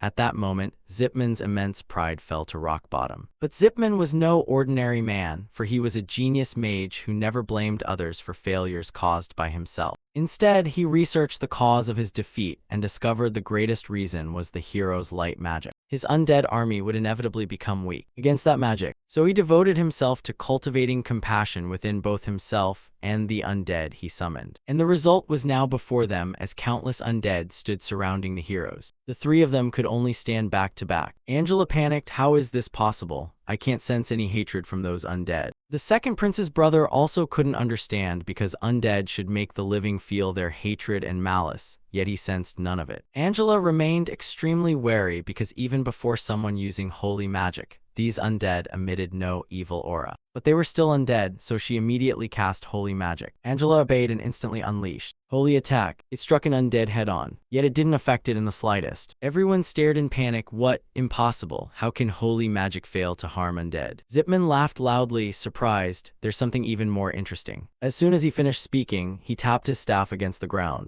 A magic circle appeared. These undead then performed exactly the same thing they had done. The second prince's brother was stunned. "What? He can even use holy magic." Angela froze, unable to understand how they had done it. Zipman declared he would reveal his secret. A book appeared before them. Angela cried out, "Isn't that the Goddess Church's holy scripture?" She demanded to know why Zipman possessed it. He calmly replied, "Because I am a believer of the Goddess Church." Every undead on these plains, including himself, were believers of the Goddess Church, so they no longer hated or despised the living. Angela refused to believe an undead could be a believer of the Goddess Church. Zipman asked, "You've followed the Goddess Church for over 10 years, haven't you? I became one of the goddess's believers long before any of you were born, spending 50 years studying the holy scripture to gain sacred compassion and following the saint's example to change myself. He declared proudly, my devotion surpasses all of yours. Holding up the holy scripture, he said, 10 years of faith only makes you the youngest child among us. He spoke to Angela while pointing at an undead. Someone at your level is only equal to that child. Angela stood there in shock, wondering if she was truly on the same level as that thing. Zipman continued, the hatred of undead comes from envying the living. But the envy carved into my very bones has been overcome through faith, and I have mastered it. I am the true sovereign of envy. Zipman the Underlord. Angela absolutely refused to believe him because undead were nothing like the righteous and compassionate followers of the goddess, and someone like him could never possess true faith. Zipman told her everything in this world was created by the goddess, so even an insect or a grain of sand could possess faith. And since undead were created through the goddess's magic, these bodies could move by the goddess's power, making it entirely possible. And as a saintess, she should already know this. Angela suddenly realized those exact words came from Saint Ellen's letter, chapter 6, page 11, verse 22. She gritted her teeth, even if you have faith, the goddess would never bless an evil creature like you. Zipman calmly recited, those who achieve the impossible receive greater rewards than those who accomplish simple tasks. Quoted from the Memoirs of Saint Alex, chapter 3, page 21, line 7. If an evil being attains righteous and pure faith, shouldn't the goddess reward it? Angela clenched her fists, trembling all over. You're just an immortal demon practicing necromancy. Yet deep down she knew everything he said was true, as he was undeniably a follower of the goddess. She demanded that Zipman let them pass because they were carrying out the goddess's mission. But Zipman replied that just as heaven has its laws, the mortal world has its own, and no one should ignore worldly laws. Because of heaven's laws, you must first obey the laws of the mortal world before following heaven's will, even if obeying the goddess is the righteous path. I have devoted this body to the Demon King, so serving the Demon King is only natural. Angela gritted her teeth, recognizing it as another quote from the goddess's teachings, page 1, line 15. Zipman put the book away and ended the conversation. My undead army has waited long enough, kill them all. The undead charged forward in a massive wave. Angela leaped forward and cast Holy Barrier against them. Just like before, the undead were completely unaffected by her spell. Fear gripped her. As expected, Holy Barrier couldn't stop them. At that moment, a skeleton grabbed her arm and prepared to bite. Right at the critical moment, a brilliant flash erupted. Hispanic instantly used Light Shield and blasted the undead away. He shouted, Angela, this isn't the time to lose focus, stay concentrated. He quickly rushed forward and wiped out the undead surrounding her. Angela's heart wavered again. She recalled a childhood memory. Eddie had once protected her from a wolf attack as well. She hurriedly calmed herself, reminding herself that a saintess must never harbor such feelings. Hispanic continued straining himself, fighting the grotesque undead. Angela regained her composure and apologized for losing focus. Meanwhile, Kim was still lying comfortably asleep on the wagon. An undead slowly approached him. Before it could do anything, Kim crushed its skull with a single punch and sent it flying. Kim complained, you're all way too noisy. The warrior quickly asked if he was all right. Kim said nothing and simply jumped off the wagon. The second prince's brother said nervously, I'm glad you're all right. These undead aren't affected by light magic. Seeing Kim walk straight ahead without hesitation, he hurriedly called out, wait, Sir Kim. Light magic doesn't work on them, don't rush in. Kim glanced back coldly and asked, so what? Just then an undead lunged at him. Kim remained perfectly calm and casually blocked its arm with his sword. Then he grabbed its arm and twisted it backward repeatedly. Kim brutally tore the undead's arm clean off, then smashed it into pieces. Afterward he casually said, see, it still breaks if you hit it. The second prince's brother broke out in a cold sweat, but he realized his belief that only light magic could defeat the undead had blinded him. Just because holy magic was useless against them didn't mean they couldn't be defeated.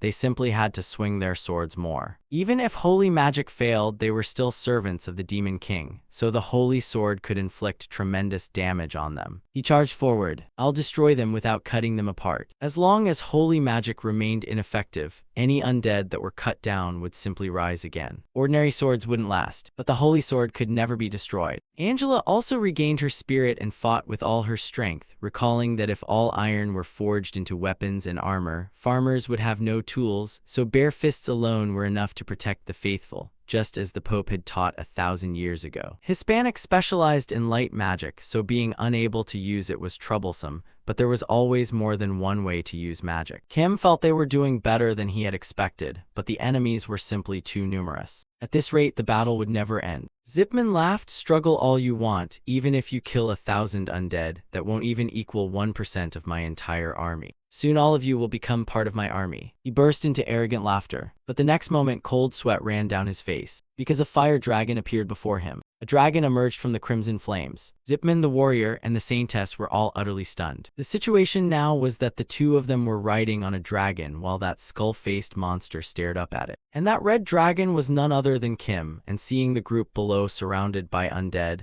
the saintess assumed he had changed his mind. Apparently so, and without another word, he headed straight toward the Demon King. This made the warrior somewhat uneasy. He felt there had been no warning at all, and wondered whether Eddie knew about this. He turned to Hispanic and hesitantly asked whether Kim was actually a dragon. Faced with that question, Hispanic didn't know how to answer at first, but finally replied that Kim was not a dragon. However, that answer did nothing to satisfy the warrior, because if Kim wasn't a dragon, then what exactly was this? Overwhelmed by the warrior's endless questions, the prince had no idea how to explain and could only shut his eyes tightly and apologize because he had once promised never to reveal Kim's identity. Hispanic merely explained vaguely that Kim's origin was rather unusual, then, while Kim continued flying, hurriedly added more to prevent the warrior from asking even stranger questions. From everything he knew, Kim was extremely dangerous enough to make everyone in the world his enemy, and he could explain no further. But hearing all this, the warrior formed a new theory that if Kim could become a dragon and had such an unusual origin, then perhaps. Suddenly he shouted, "A transformation expert, so Sir Kim is a transformation mage?" And Hispanic could only helplessly play along, awkwardly replying, "Why yes, that's exactly right." The warrior sank deep into thought because, as far as he knew, transformation was a technique only those of demon bloodlines possessed. So he became convinced Kim had betrayed the demons and was an entirely new race, a hybrid of humans and demons, and if that were true, then he finally understood what Eddie meant. However, he suddenly trembled in fear because if all his reasoning was wrong, then what exactly was that gigantic monster? Realizing his imagination had run wild, the warrior quickly reassured himself that such a thing was absolutely impossible. He gently touched Kim and silently thanked him because without him, they could never have defeated the demon generals. And just moments ago, Kim had also saved them from the undead. Not only that, while the warrior struggled against the monster, Kim had slain that catastrophic beast with a single sword. After thinking everything through, he smiled bitterly because although everything from beginning to end had been thanks to Kim, he still found him highly suspicious. Once again, he convinced himself that Kim could never be the monster of destruction.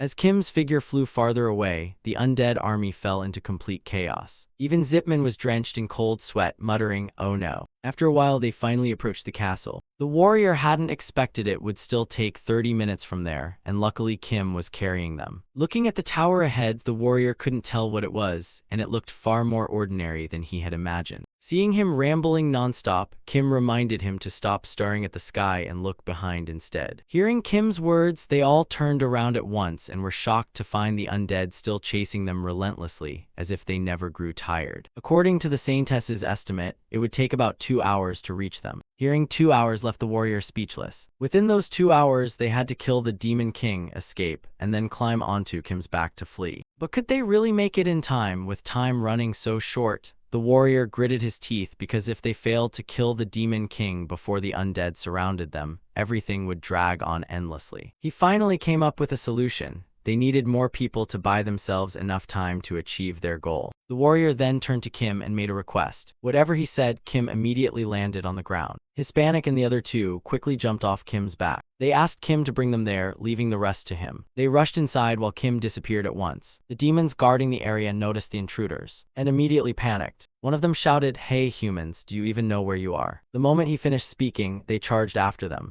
"Attack!" But before they could strike, a purple liquid splashed all over them. Looking at the sticky fluid covering his hand, one demon wondered whether it was oil or poison. Before he could find the answer, the liquid started bubbling and then exploded in a massive blast that engulfed 1/3 of the castle. Kim was flying overhead and had seen everything, knowing that the purple liquid was neither oil nor poison but highly flammable fuel that would erupt the instant it touched fire, and he looked down with satisfaction. At that moment, no one could open the gates, and Eddie and Zipman would never get inside unless they crossed the wall of flames before the fuel burned out, leaving Zipman frozen as he stared at the blazing castle. Cold sweat poured down his face as he gritted his teeth and cursed that ridiculous dragon. "Damn it, there's no escaping now," thought Zipman as he stood atop the largest undead giant, surrounded by an endless sea of undead so dense that only countless glowing red eyes could be seen. Zygmunt didn't know whether Kim was the dragon of Struckbit, but in a single day he had already fired dozens of shots, so could that lazy dragon really belong to him? Zipman's hands began trembling because his identity no longer mattered. The only thing that mattered now was that dragon, while the hand-shaped staff tightly gripped the shoulder of the undead carrying him, leaving it confused. Zipman's eyes turned bloodshot, glowing with crimson light as he cursed, "Damn it, that's a dragon." The undead had 3 weaknesses. First, light magic could destroy them, causing their bodies to smoke. Second, sunlight could destroy them, making their skin shrivel. The last weakness was gradual decay over time, but the first had been overcome through faith, surrounding their bodies with golden light, while to avoid the second, they remained inactive after sunset. Finally, to prevent decay, they had to remove all moisture from their bodies, but that made them as dry as firewood and gave them a fatal weakness to fire. However, Zipman could still use fire resistance magic to lessen that weakness. That dragon's brain was completely useless and offered no help to the Demon King,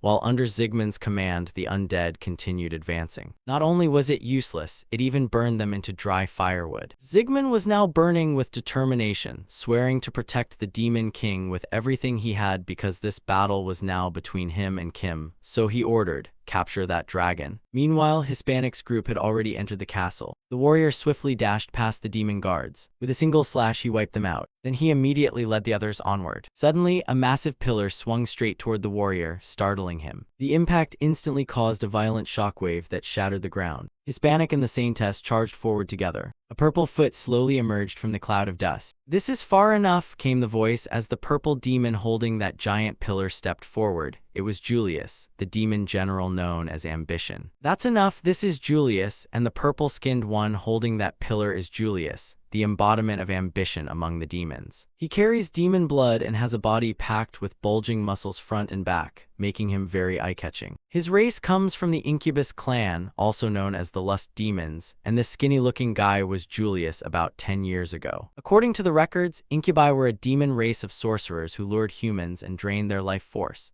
And 10 years ago, Julius was extremely confident in his natural looks because every girl fell for him, while his race's unique magic meant they never needed to build muscle, since young people at the time considered a muscular body extremely ugly. Just like Julius back then, this crushed him to the ground, so the bigger question is why he became so huge, muscular, and solid today. Why did he stop using magic and choose muscle power as his weapon? Because back then, he cried endlessly over the painful breakup from 10 years ago. At that time, he was overly confident in his blessed appearance and thought he looked like a Korean heartthrob. The flashback ends here because the warrior is already charging forward at full speed. The sword shot straight toward Julius with an extremely angry expression. Seeing the warrior rush in, he lifted the remaining stone pillar and shouted, "Take this, brat. We only recalled your past for a moment and you're already furious. Is it because we're exposing your cowardly past?" Then he hurled that massive rock straight at the warrior. The warrior showed no fear and unleashed countless slashes in an instant. The stone pillar shattered immediately. After destroying the pillar, the calm and handsome warrior directly confronted Julius in battle. Julius then began channeling magic into the strength of both arms. The warrior's sword and Julius's punch collided at the same time with a thunderous crash, creating a huge shockwave. Suddenly, a figure flew out of the cloud of dust. Then it slammed straight into the wall. It was Julius, defeated by the warrior with a single strike, lying on the ground as he thought this ending did not suit the strongest of the 4 heavenly kings,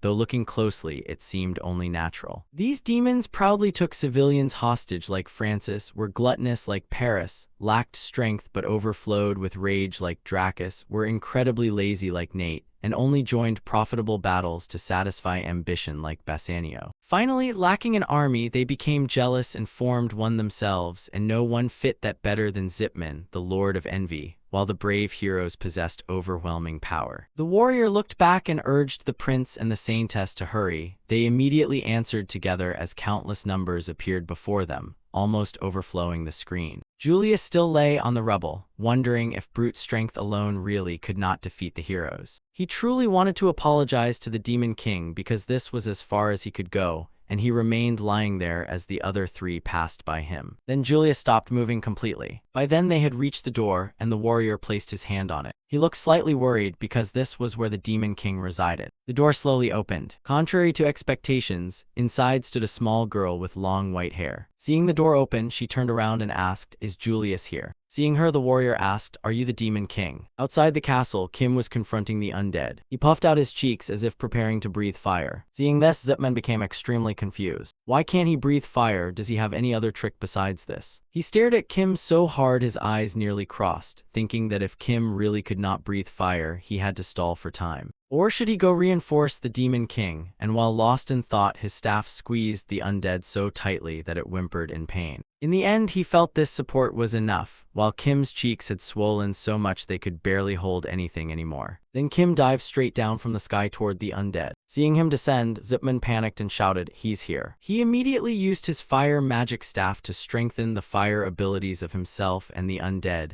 and an orange light instantly enveloped them all, though every one of them still looked terrified. Satisfied with his preparations, Zipman shouted, "Come on, dragon." But before he finished speaking, Kim had already rushed down. However, Kim suddenly pulled up instead of crashing into them and started flying upward, all while keeping something in his mouth. A purple liquid began pouring from Kim's mouth. It was the flammable substance the other three had used earlier, and as it fell, it instantly coated the undead, leaving them utterly confused. The moment Zipman saw the liquid, he looked completely stunned. But he quickly regained his composure because the liquid was spreading incredibly fast. Only now did he stammer, "What is this?" A few drops of the liquid began dripping onto his nose. "What is this?" Zipman opened his mouth and shouted at Kim, who was busy spitting the liquid onto the remaining undead, wondering if this poison had wiped them out, then cursed Kim as an idiot before realizing he had been the bigger fool for worrying for nothing. After spitting out all the liquid, Kim turned around and answered Zipman that yes, the liquid itself did nothing. His eyes suddenly flashed. Seeing that, Zipman wondered if it was a real dragon breath. Ignoring him, Kim quickly breathed fire, though it seemed a little weak. Watching a dragon breathe such weak fire left Zipman slightly stunned. Then he burst into laughter, clutching his stomach because no matter how weakened he was, his tough flesh could easily withstand those flames. But before he could finish laughing, a huge explosion erupted. His smile vanished as he cried, "What's happening? Impossible." A bone from one of those caught in the blast flew straight into a gray undead. The burning bone touched the liquid on its shoulder. It exploded instantly. Another massive explosion followed. Kim then explained to Zipman that although the liquid was not poisonous, it was far more flammable than anything else, and even a weak breath of his would make it explode. As soon as he finished speaking, countless explosions erupted, setting a vast area ablaze. Seeing this scene filled Zipman with overwhelming fear as he shouted,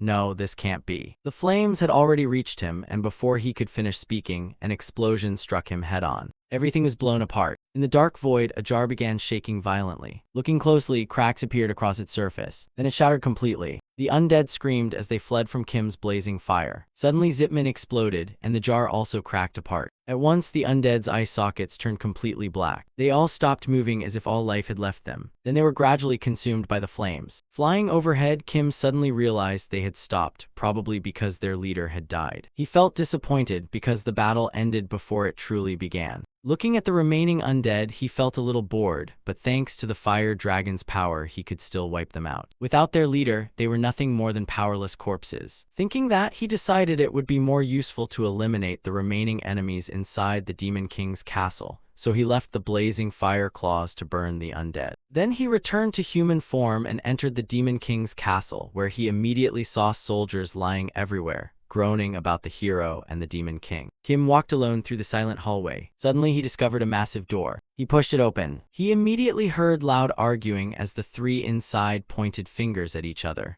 while the warrior stood protecting a little horned girl. Hispanic loudly questioned the warrior, because the warrior insisted she should not be killed and they should live together with the little girl. Standing between them, the saintess pleaded with both of them not to argue, not to fight, and not to tear each other's clothes. "Put your weapons down," Kim said as he stepped inside and asked what was happening. Everyone inside turned toward him, and he asked about the Demon King. The warrior hesitated because telling Kim the truth would be dangerous. In the end, Hispanic revealed that the little girl the warrior was protecting was the Demon King. Then Hispanic ordered Kim to kill her. but the warrior immediately shouted to stop him. Kim looked at the warrior and asked for confirmation, and the warrior admitted it was true. But the warrior gritted his teeth and looked at the Demon King. He said she was no longer the Demon King. The others were confused by that. The warrior explained that although her body belonged to the Demon King, her soul had been replaced by someone from another world. The warrior stated this with certainty because he had used his lie detection skill. Hearing that, Kim glanced at the frightened Demon King hiding behind the warrior and thought to himself, if the warrior was telling the truth, then she was already the third person from Earth. First, Edward had been reincarnated because he was born in the body of someone from this world. Kim arrived while transformed, so he could be considered a mutant. As for the Demon King, she had the soul of an earthling trapped inside this body, making her a body snatcher. She had originally been nothing more than an ordinary office worker, but she shut herself away and became obsessed with military novels. So when she became the Demon King, she could not accept reality. Stories about souls inhabiting another person's body often appeared in the novels she loved reading. So she believed this was only a dream and spread Earth's knowledge, systems, and concepts throughout this world,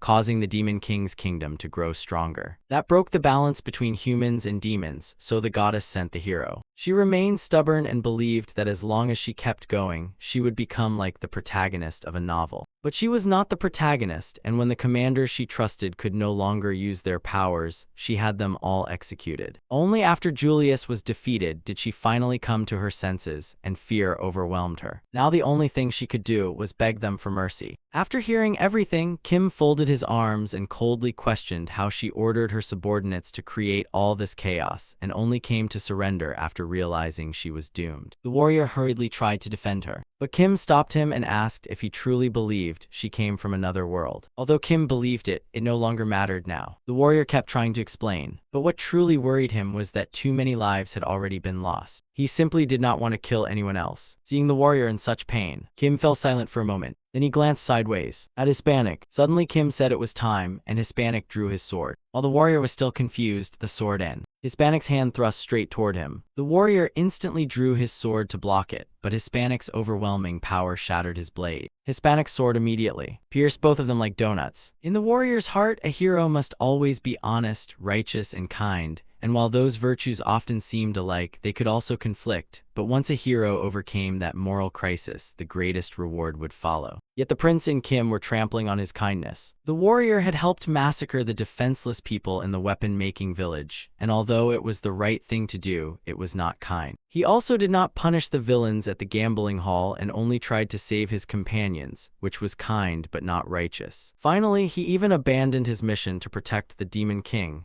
casting aside the honesty he had always valued. The hero was no longer honest, righteous, or kind, so he was no longer a hero. The warrior stared at Hispanic in disbelief, but Hispanic coldly asked whether it hurt to still call himself that, because the moment he tried to save the Demon King's life, he had ceased to be the hero. Red blood mixed with the shattered fragments because the indestructible sword had also become an ordinary sword. Clutching his stomach in agony, the warrior called out to Hispanic. But Hispanic no longer wished to listen and slowly withdrew his sword, furious with the warrior. He was furious, but he had no other choice. There was no other way. Hearing that, the warrior stammered in denial. Before he could say anything, he collapsed face first. The saintess witnessed everything, turned pale, and stared at Hispanic. She could not understand how things had come to this. She rushed past High Panic to check on the warrior. But Kim grabbed her arm. The saintess looked at him in shock. Then she hurriedly tried to heal the warrior. But when she looked at Kim and saw him standing silent with the veins on his neck bulging, she was too frightened to speak. The next moment, Kim transformed his head into a serpent's and lunged at the saintess with bared fangs. A few days earlier, Kim and Hispanic had already made a plan to deal with both the warrior and the saintess. Kim was quite surprised because he thought Hispanic liked her. High Panic quietly said the warrior liked her too, and admitted that he also loved her. But he could not spare someone capable of healing the warrior because the warrior had abandoned the throne to become the hero and could no longer compete for the crown with High Panic,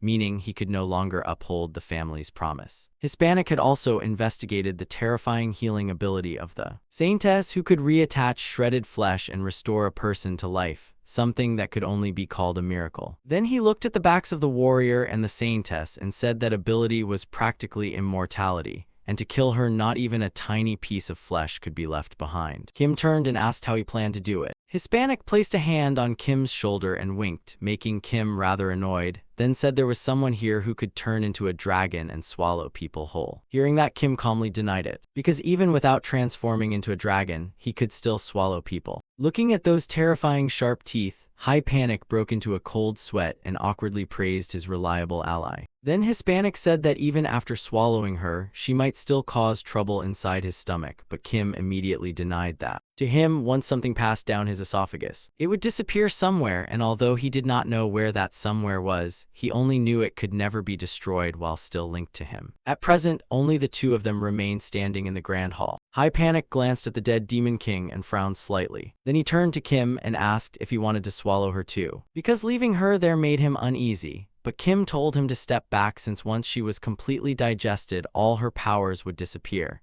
and those who had contributed in the battle against the Demon King would receive a wish from the goddess, whose appearance would serve as undeniable proof of the Demon King's death. Hearing that, Hispanic nodded in agreement. While he was still muttering to himself, a flash of light appeared. The light came from the Demon King's body lying on the ground. The surroundings around Kim were instantly washed away. Beneath his feet, it felt as though he were standing on a pool of water. When he opened his eyes, a cube with many different facial expressions appeared before him. After staring at it for a while, he asked uncertainly, "Are you the goddess?" The cube turned its smiling face toward him and confirmed it. Kim was curious because this did not seem like the goddess's true form, but the cube answered vaguely that its appearance normally reflected the ideal image unconsciously imagined by whoever connected with it. Yet the current subject lay outside the system's control, so it could not generate a suitable form. Then Kim asked what the goddess really was. The cube projected images everywhere and told him it was the system that created and maintained the world, mainly managing the system and skills. It also created monsters and managed reincarnating souls. Hearing that, Kim concluded this was not a goddess but God. He asked why she had brought him to this world, and she replied that the two worlds were close enough for disturbances to occur easily. Then he asked why the monsters in this world resembled the monsters from Earth's legends. The goddess said she had introduced them here. Then Kim asked if killing the hero would be a problem, and the goddess answered no. He had been brought here as a reward for his achievements in defeating the Demon King. Even if he killed the saintess and the hero, the goddess would not be angry, because the goddess never mixed personal feelings into the system, just as she never favored any particular skill or path of life. She simply said, "Well done," whenever necessary, which left Kim confused. The goddess explained that the hero existed to encourage competition and development between humans and demons,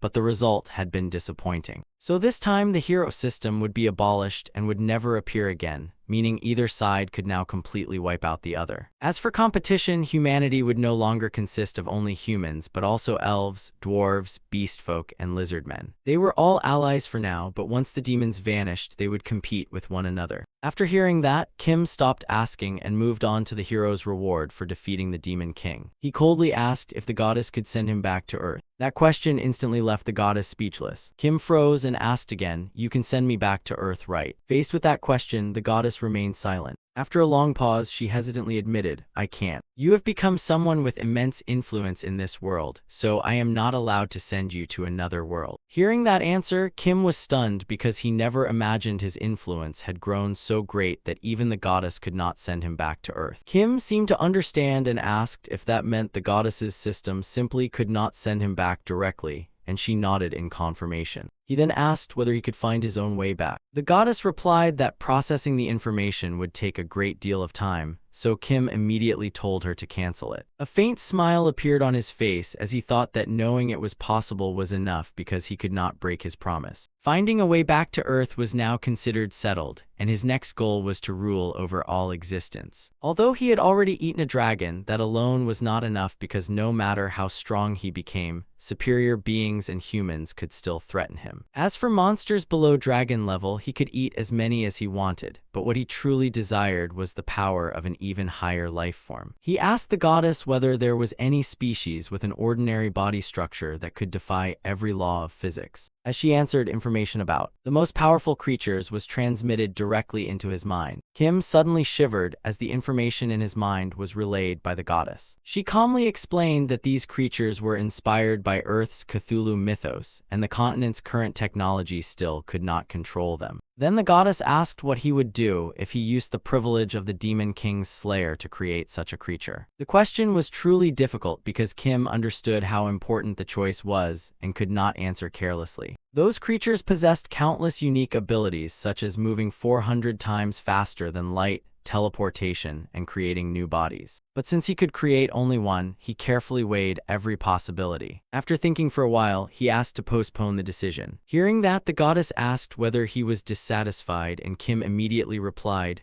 "No, not at all." In his opinion, a transcendent creature he could not yet handle should never be allowed to appear. Because if he reached the top too quickly, he would lose focus, and countless creatures would come after his life. The supreme ruler should belong only to the strongest being alive. There were still far too many creatures in this world he had yet to eat, so he could slowly consume them all first before obtaining transcendent power. After thinking it through, Kim told the goddess, "My wish is to claim the reward for defeating the Demon King at a later time." Hearing that, the goddess agreed to postpone his reward, and when Kim asked when he could return, she immediately replied any time he wished, though his companions were still making their wishes, so it would take quite a while. The goddess asked whether he wanted to leave first or wait for his companions. Kim quickly chose to leave first, and after the goddess completed her duty, she wished him well before he departed. At that moment, someone gradually appeared on the other side, and Kim asked if he had finally arrived. Hispanic suddenly burst into tears, because he never expected the goddess to look like that. Hearing that, Kim looked slightly confused and began imagining it himself. He pictured the saintess, then realized the goddess appeared as the ideal image each person unconsciously envisioned. Then Kim asked if he regretted it. Hispanic clenched his fist and answered, "Every single second." But then he smiled and said what was done, so regret changed nothing, then asked if Kim was not curious about his wish. As Kim stood up, he asked what Hispanic had wished for, and Hispanic said he wished for the knowledge he would need in the future. Hearing that, Kim asked whether that knowledge included a way for him to return to Earth. Hispanic joked that he could not leave Kim behind in the world he was about to rule. Hearing that, Kim asked what his method was, but Hispanic only said he would explain later and added that the Demon King's army would soon knock on that old man's door. The Demon King's plan was to reform half the system by merging military and administrative power, reorganizing the ranks, dividing leadership, and introducing new weapons and tactics. It would also reshape their thinking, all based on military strategy manuals, and these sweeping reforms would drastically increase the Demon King's army's combat power, to the point that the Demon King could push the leaderless human race to the brink of extinction. At that moment, everyone was desperately defending the city against the enemy. It was like throwing pebbles at a mountain, and seeing the situation, the general could only stand there helplessly. There were simply too many soldiers and countless strange weapons he had never seen before. He despaired and thought, was humanity really about to be wiped out? The general closed his eyes as though he had accepted his fate. Suddenly, a loud cry rang out like a ray of light piercing the darkness. "The reinforcements are here." Just as a bullet was flying toward them, a much larger blue bullet instantly intercepted it. The battle fell into a stalemate. The general hurried outside to assess the situation.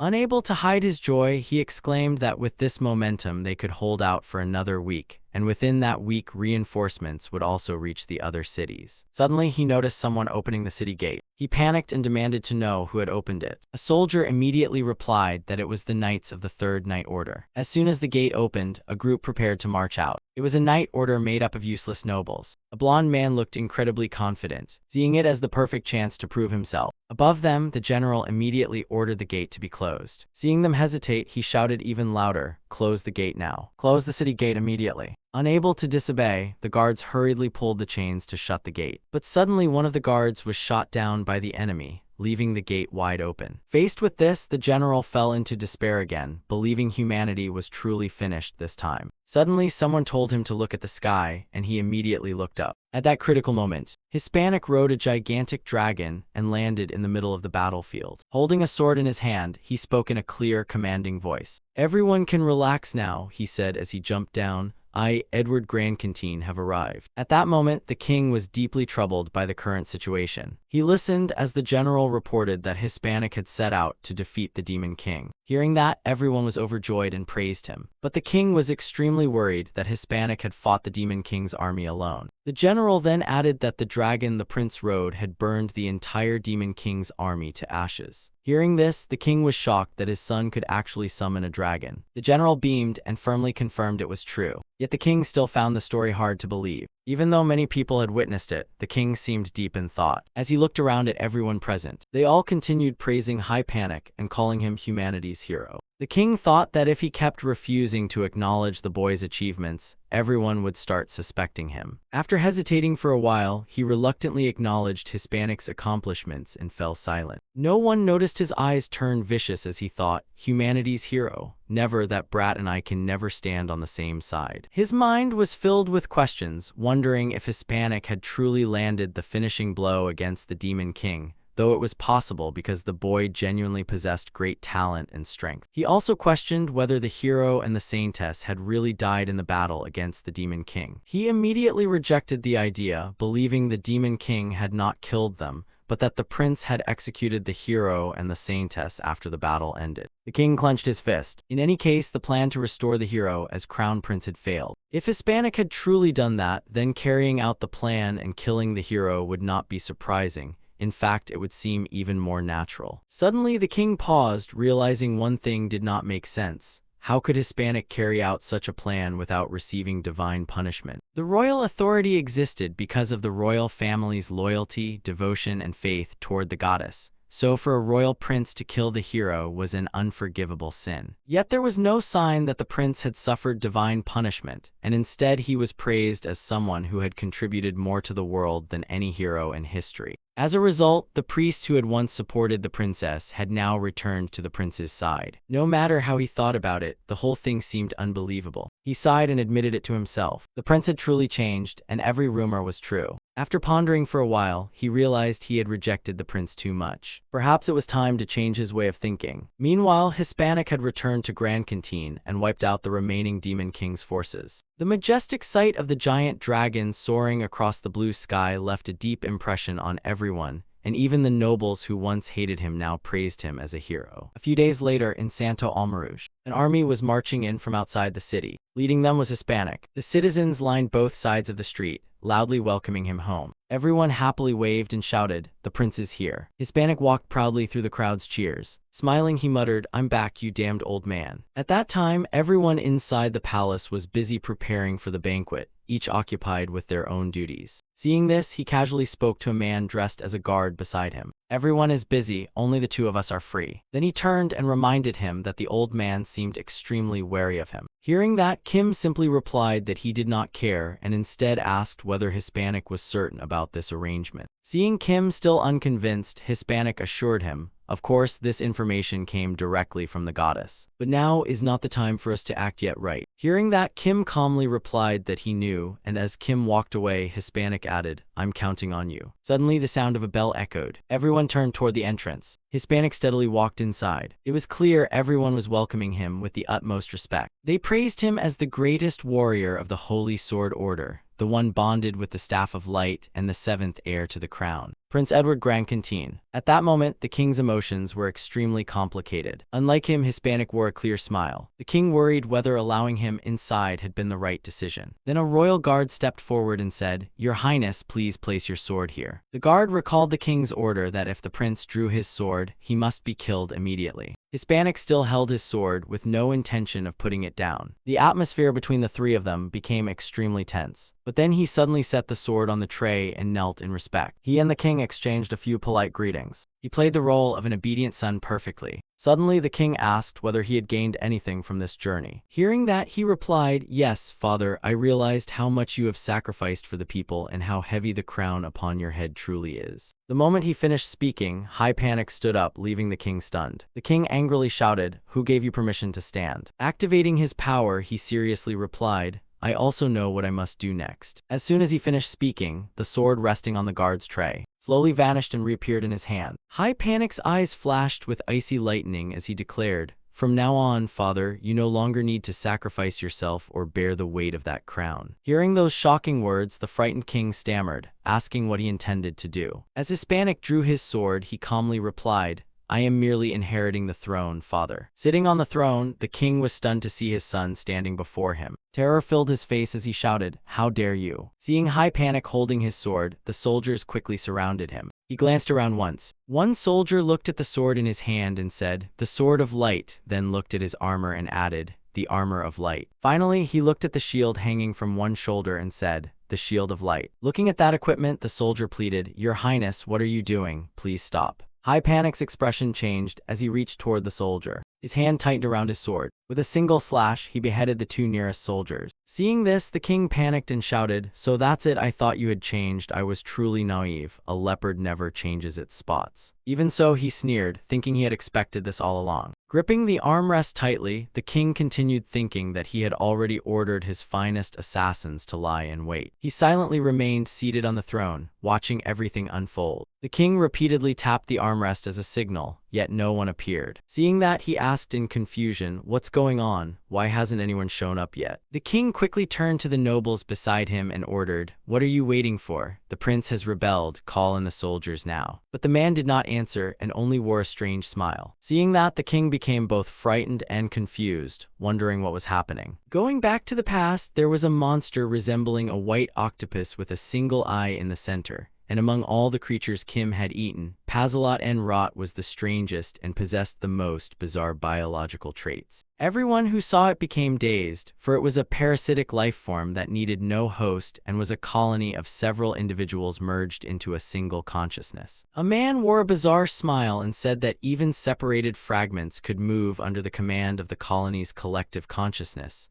And with his own unique ability he had already. Many monsters fled in panic at the sight of a winged creature, but after devouring countless demon elves in the port town, my growing power allowed me to develop this parasitic ability. These parasites move through space, and though imperfect, they can still move detached fragments, and while they cannot control a host, they can manipulate emotions or erase memories. And after revealing this truth, the prince used it to form his plan. Hispanic glanced at the armored man and said, "Brainwash them." The armored man beside him replied that such attention-grabbing methods had to be accepted. But Hispanic calmly answered that he need not worry because they would not use anything as complicated as brainwashing. It was as if he had two personalities, one normal and the other wearing a sinister smile, saying they would stimulate mirror neurons to maximize empathy toward him. So every time he achieved what he wanted, he would experience the greatest indirect satisfaction. After receiving the order, the armored man went to infect the people inside the royal palace, which was easy because all he had to do was release the eggs into the well supplying their drinking water.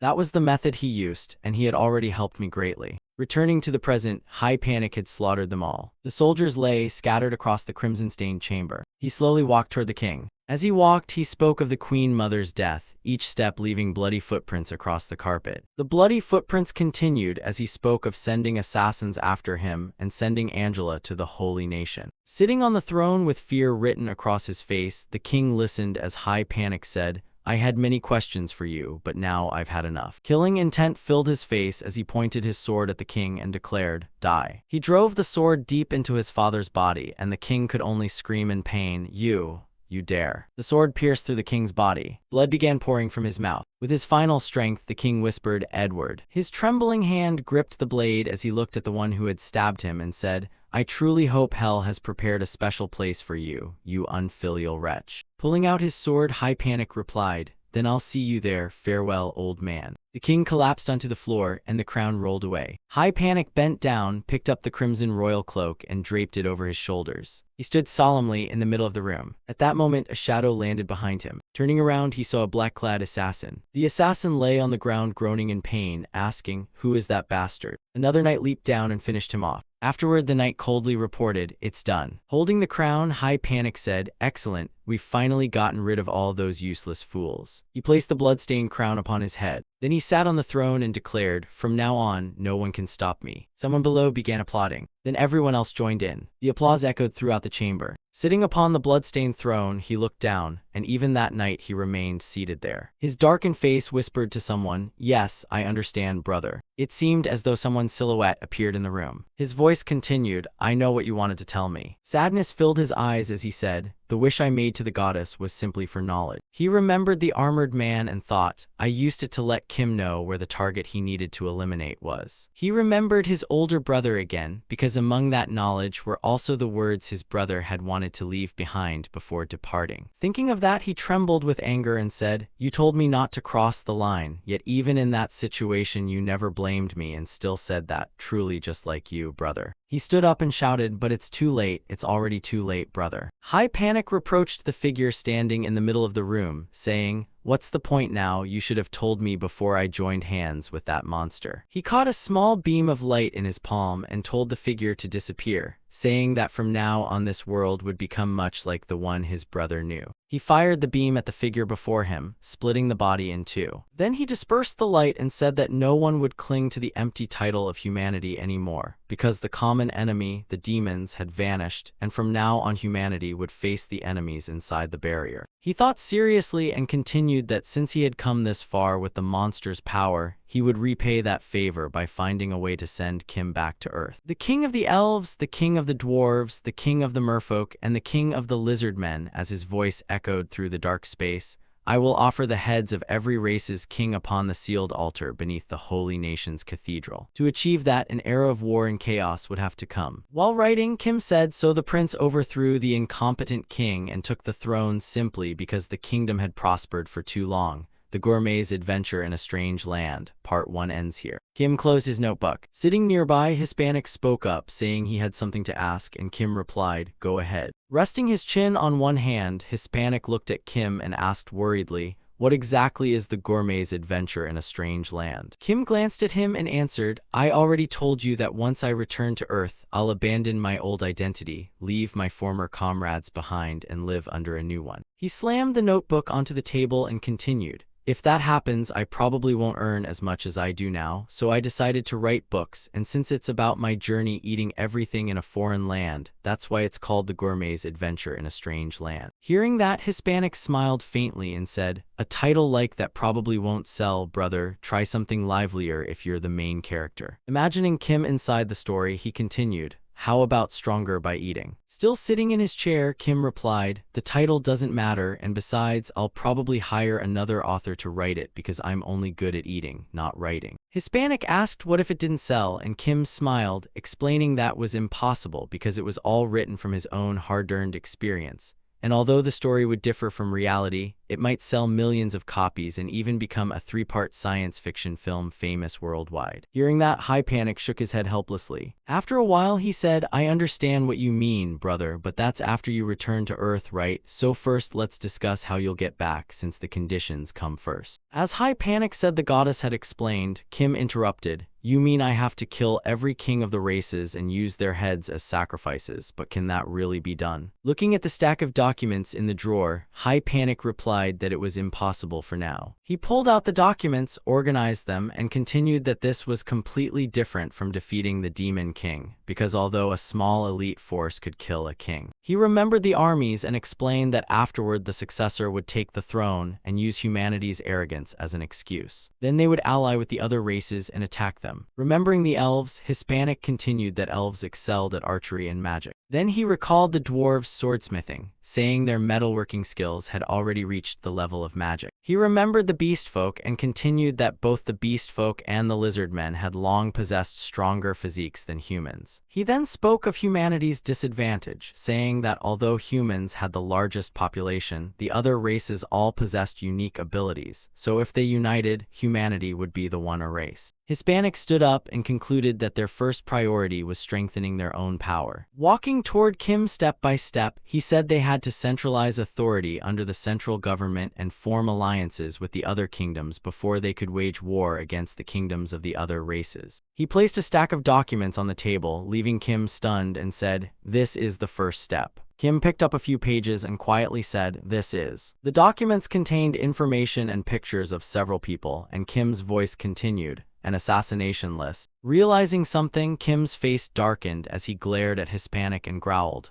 "Are you giving me orders?" Hispanic calmly sat down in the chair opposite Kim and replied, "No, I'm only making a suggestion. Turn to the next page." Hearing that, he quickly did as instructed. A look of surprise appeared in his eyes. The paper listed information such as the griffin habitat, Kraken port having fallen after an invasion, and a report about the discovery of a manticore. He kept murmuring as he read the paper, the main wyvern nesting ground, Lake Spent, Green Dragon Mountain. These are. His face lit up with excitement as he asked, a treasure map. Seeing Kim's reaction, Hispanic happily replied, I'm glad to see you're so pleased, brother. Hispanic searched through his pocket for something and continued, excellent then, Sir Kim. He took out a badge, held it before Kim, and said, by the authority of the Crown Heir, I appoint you as the Royal Secret Investigator. Hearing the title, Kim asked in confusion, does this kingdom even have such a position? Seeing Kim's doubt, Hispanic explained that he had just created it, saying there had never originally been royal guardians either, and that unlike a royal guardian, a royal secret investigator could travel freely while still serving whoever held power instead of abandoning the position. Kim seemed to have guessed this and quietly agreed, thinking he had gained both a treasure map and complete freedom to act without supervision, while eliminating the prince's enemies in return, a very good deal. Thinking that, he accepted the badge and said, deal. Kim stood up and said he would leave first, while Hispanic casually reminded him that next year would be his coronation ceremony. By then, brother, remember to return, because it would not look good if rumors spread that the two heroes who defeated the Demon King had become enemies. As he walked toward the door, Kim replied, don't worry. Once outside, Kim began thinking about which route to take, where to go first, and how to travel. He lowered his gaze as his thoughts continued, wondering what he should do first and which steps he could skip. Holding the documents tightly, he thought about how to use the information as effectively as possible. Kim started walking, but his thoughts never stopped, convinced that after this journey he would become much stronger. Meanwhile, Hispanic remained seated in the same place. A voice echoed above him asking, Your Majesty, are you all right? Hearing that, he asked, why would you ask that? A man dressed in black hiding on the roof replied that Kim was an extremely powerful warrior, and he feared His Majesty's safety if Kim left his side. Hispanic lightly scolded his subordinate, saying, nonsense, isn't that exactly why I keep all of you by my side? The man on the ceiling apologized, and Hispanic yawned before saying that if he truly wished to apologize, he should prove it with his strength and achievements. The man in black answered, understood, Captain, because he was the captain of the Royal Assassin Corps, an organization of assassins. But why would Prince Edward, who had killed the former king, keep those assassins as his subordinates? An image of the king appeared, showing that King Edward IV had originally intended to hand control of the Royal Assassin Corps to Edward, believing that once the crown prince ascended the throne, the royal family's glory would spread across the land. The second prince had served as both left chancellor and leader of the Assassin Corps, and eliminating the royal family's enemies had been part of his plan, but because the crown prince had been raised too kindly and became the hero instead, the second prince's plan had collapsed. The Royal Assassin Corps appeared again, and since the plan had already reached its midway point, if they were given certain missions to prove their loyalty to both the king and Prince Edward, they would be brainwashed. Someone wore the ring controlling the Assassin Corps, and once Prince Edward inherited everything the king possessed, the king intended to pass down the ring, symbolizing the leadership of the Royal Assassin Corps. An image of him picking up the crown appeared, showing that the prince had seized the former king's royal authority, and regardless of how it happened, he had inherited everything the king possessed. Another image showed him sitting on the throne after killing his father, and thus the Royal Assassin Corps had passed to its new master, giving the prince control over one of the kingdom's two armed organizations that could freely operate throughout the realm. An image of the Royal Knight Corps appeared, showing that the other armed organization, the Royal Guard Corps, had also become completely obedient to the prince after being infected by the brainwashing parasite. Sitting confidently in his chair, he thought that once the monster left the royal palace, the parasite's effect would disappear, so before then he had to make them his own people. Thinking that, he smiled and thought that what bound people together was benefit, satisfaction, and even guilt, so perhaps he should give it a try. Kim remembered the armor he had been given and thought that although its abilities were excellent, wearing it every day would attract too much attention, and even the famous title of the prince's royal guardian knight was troublesome. Hiding himself in the darkness, he continued thinking that it did not suit the role of a royal secret investigator who could act freely. Looking at the new armor he had made, he thought that was why he had ordered a new set that looked ordinary but was still enchanted, and most importantly, it was perfect for disguising himself as a mercenary or an adventurer. Looking at the armor, he muttered, "It only took 2 days to make this set, so this is the power of authority. People with status always have it easier." Touching the sword at his waist, he continued, "But politics has nothing to do with me." Under the clear sky, he walked out of the city gate and said that from now on he would spend his time exploring instead of dealing with state affairs. Kim suddenly stood there deep in thought, realizing he was now the hero of the war against the Demon King and someone trusted by the prince. But the bitter truth was that back on Earth, he was merely an internationally wanted criminal. In other words, Kim was hunted by police agencies, intelligence organizations, and even criminal syndicates. To avoid exposing himself to those relentless pursuers, he could not do the things he truly loved. First, he could not play sports because interacting with other players might expose his identity. And he also could not play video games because his passion for gaming had exposed both his second and third disguises. Kim knew the safest thing he could do was read books, especially novels, but long series were hard to carry, so he preferred standalone books. Since all his other hobbies threatened his identity, reading became a reluctant pastime, though he eventually came to genuinely enjoy it. Unfortunately, civilization and culture in this world were nowhere near as advanced as on Earth, and books were possessions only nobles could afford, though thanks to the prince he could still read some, yet compared to Earth's books, those here were terribly dull. Although no one wrote truly interesting stories, the stories people told each other here were fascinating instead. Before writing existed, humanity passed down its accumulated knowledge through words and songs, preserving a treasure of wisdom across generations, and an old woman standing on a high platform declared. Those were the old tales parents told their children, and the songs elders passed down to future generations. Smiling brightly, she declared that there were people who had devoted themselves to preserving those stories from being forgotten. Finally, she emphasized that anyone who wanted to become such a protagonist should come to the Bard School, and they too could become that kind of hero. Those inspiring stories deeply touched Phialina Greensmithy. She worked hard to become a bard, only to realize how foolish she had been for believing those sweet words. She had only come here hopping to hear grand heroic legends, not stories about tiny adventuring parties and ordinary heroes. To her, a bard was ultimately just a wandering singer who entertained people with dramatic tales. After spending some time there, Phialina clearly realized that the bard she wanted to become was not someone who did such things. In the central district of the Febro territory, Santo Febro, Phialina slowly walked into a building. She carefully stepped forward with slow, gentle footsteps. Her eyes calmly swept across the surroundings. Seeing those men gathered together, drinking, laughing, and chatting, she guessed they were a small mercenary group. As she passed Kim, she instinctively felt he was an adventurer. Phialina looked farther away toward someone completely covered up, silently sitting beside several jars of wine. From the outside, he looked like nothing more than a drunkard, but she trusted her own judgment. She noticed his finely crafted armor, realizing he was no ordinary person, and she also knew provoking him would gain her nothing. Returning to her place, she played her instrument while thinking that mercenaries fought people while adventurers fought monsters, so they usually ignored each other, and she decided not to sing about the mercenaries' battle with the hero or the adventurer's bloody fight against the Hydra. Because Phialina feared that if she sang the wrong thing and started a fight, she would never make any money, though fortunately she had obtained a secret badge. Just thinking about it filled her with excitement as she loudly announced, "Ladies and gentlemen, the performance is about to begin. Today's song tells the tale of the prince who defeated the Demon King and the Dragon Summoning Knight." A drunken young mercenary stared in surprise, while the blonde youth beside him also vaguely recognized the story. In the silent room, the clear sound of the guitar suddenly echoed. Swept away by the melody, Phialina began singing with flowing highs and lows. The mercenaries became even more convinced that she knew something, and the blonde youth smiled brightly, saying, "Everyone already knows this story." Gold coins continuously landed inside the green hat she had placed on the ground. This was exactly what Phialina had hoped for, making her even more convinced that the song was extremely effective. Yet deep down she suddenly felt discouraged, because although everyone loved it, she wondered how many more days she would have to keep singing it, and the thought made her sick. Even so, Phialina quickly regained her composure because the most important part was about to begin,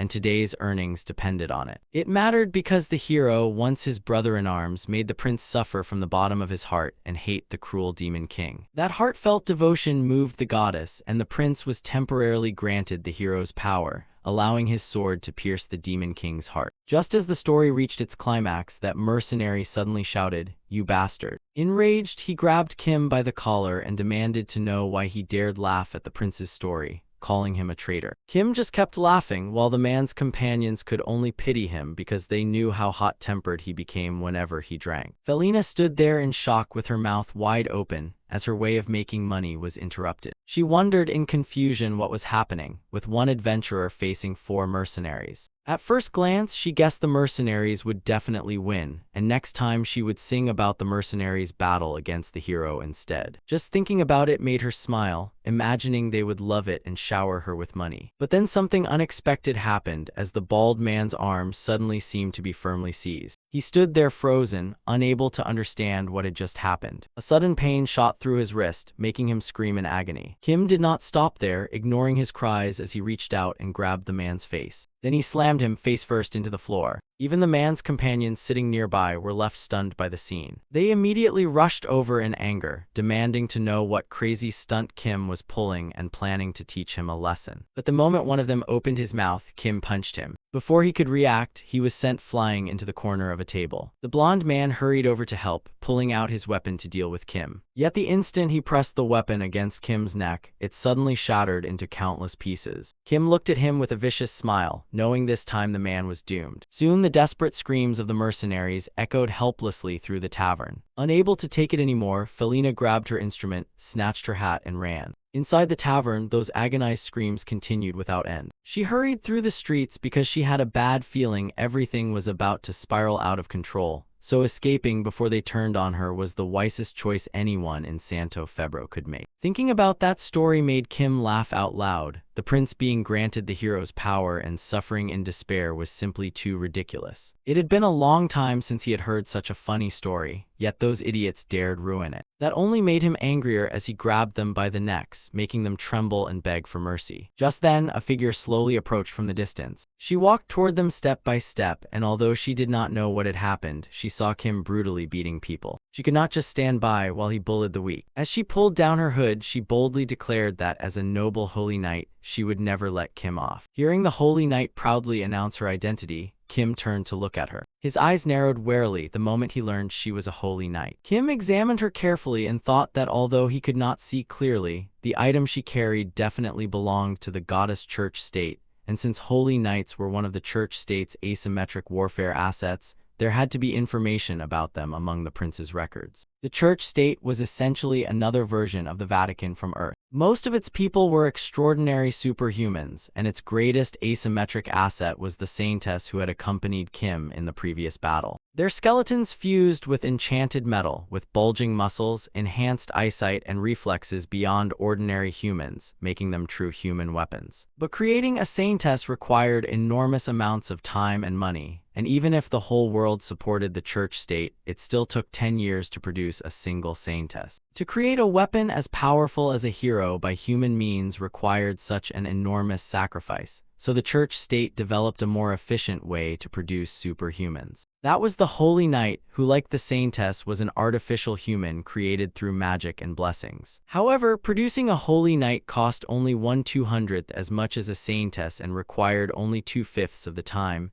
and once the system was established, around 10 holy knights could be produced at once, though naturally their performance could not match a saintess. If the saintess was the most advanced battle tank, then the holy knight was merely an older standard tank model. Even so, whether old or new, ordinary humans still could not defeat a tank. Kim continued squeezing the mercenary's neck without any intention of letting him go. He knew holy knights were actually much weaker than heroes or saintesses, and with a slight change in strategy, they could be eliminated easily. However, Kim thought it would not be wise to make enemies with them so early, so he released the man. The moment he was freed, the mercenary turned and fled for his life without daring to look back. He looked at her indifferently and reluctantly asked, "Satisfied now?" Seeing her awkwardly scratching her head, Kim looked at her in confusion and asked why. It turned out she was stunned because he had actually let the man go so easily, since people who bullied the weak normally never obeyed her like that. Seeing she had misunderstood, Kim explained that they were the ones who caused trouble and threatened him, and he had only defended himself. After learning what had happened, she awkwardly scratched her head, realizing she had made a mistake. Kim brushed off his clothes in disappointment and sighed that the comedy performance had been so boring it was not worth paying to watch. Her face, already red, turned even redder as she stammered. Too embarrassed, she clenched her teeth and pulled her hood tightly over her head. Then she hurried to the far end, curled up in a corner, and ordered another mug of beer. She sat there trembling and mumbling to herself while Kim turned and walked away. He knew that was enough. Besides, it was almost time for the meeting. The Febro territory was one of the few places that suffered little during the Demon King's army's great invasion because it held no strategic value.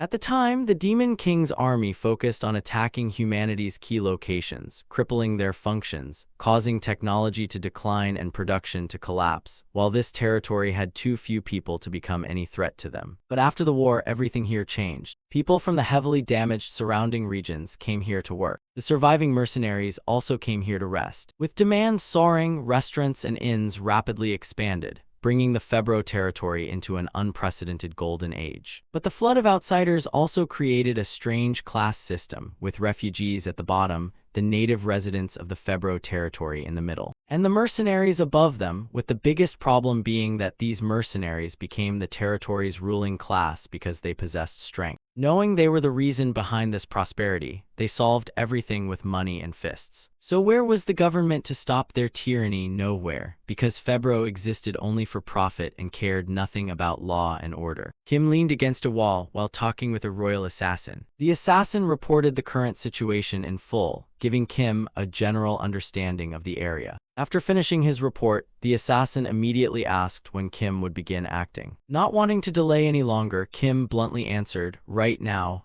but the assassin suggested waiting 30 minutes. They both agreed, and before leaving, Kim reminded him that he would send a signal when the time came. The moment Kim stepped out of the alley, a deafening noise echoed through the air. It immediately caught his attention. A huge man carrying an axe shouted, demanding to know who the bastard was, and beside him stood the man Kim had beaten earlier along with several aggressive lackeys. Furious, the big man demanded to know why Kim dared lay a hand on someone from the Red Wind Mercenary Company. Backed by his reinforcements, the man Kim had beaten earlier arrogantly cursed him, asking where the bastard had crawled out from. Only then did Kim bother looking at the troublemaker. He finally remembered it was the same fool who had picked a fight with him in the tavern earlier. Once he understood what was happening, Kim immediately slipped back into the alley. He glared at them fiercely and thought he had to speed up his plan. The mercenary leader also stood there deep in thought because he had never wanted to get involved in this mess. But since Kim had beaten his subordinate so badly, ignoring it would make him lose face. Still, the fact that Kim had survived 4 against 1 made him seem dangerous, and watching his subordinate continue provoking Kim filled him with frustration. Originally, he only planned to scare Kim into silence, calling him a coward and thinking one last drinking session with his brothers would settle everything. In the end, he decided all he had to do was shout a few threats, and impatiently put his plan into action. Yet he had barely shouted for Kim to come out without even threatening or warning him, when someone scolded him for making so much noise. Hearing that, his face darkened as he stared blankly at the person slowly approaching. Count Febro stepped forward and reminded them that this was Santo Febro, not a place for people like them to run wild. After recognizing the man, the mercenary leader breathed a sigh of relief because he saw he was nothing more than a drunkard. Suddenly, an idea flashed through his mind to use the old man as an example to scare Kim into backing down. So he ordered his subordinates to attack, and they immediately charged forward at their captain's command. They walked up to the count, mocking him because they were about to teach the old man a lesson. But instead of being afraid, he burst into laughter. An arrow suddenly flew from nowhere and pierced straight into his body, making him stagger and lose his balance before collapsing backward. The leader was left dumbfounded, his face turning pale as he shouted at his foolish subordinates for daring to kill someone. But it was already too late, as the surrounding townspeople screamed that the mercenaries had murdered someone and were trying to seize Santo Febro.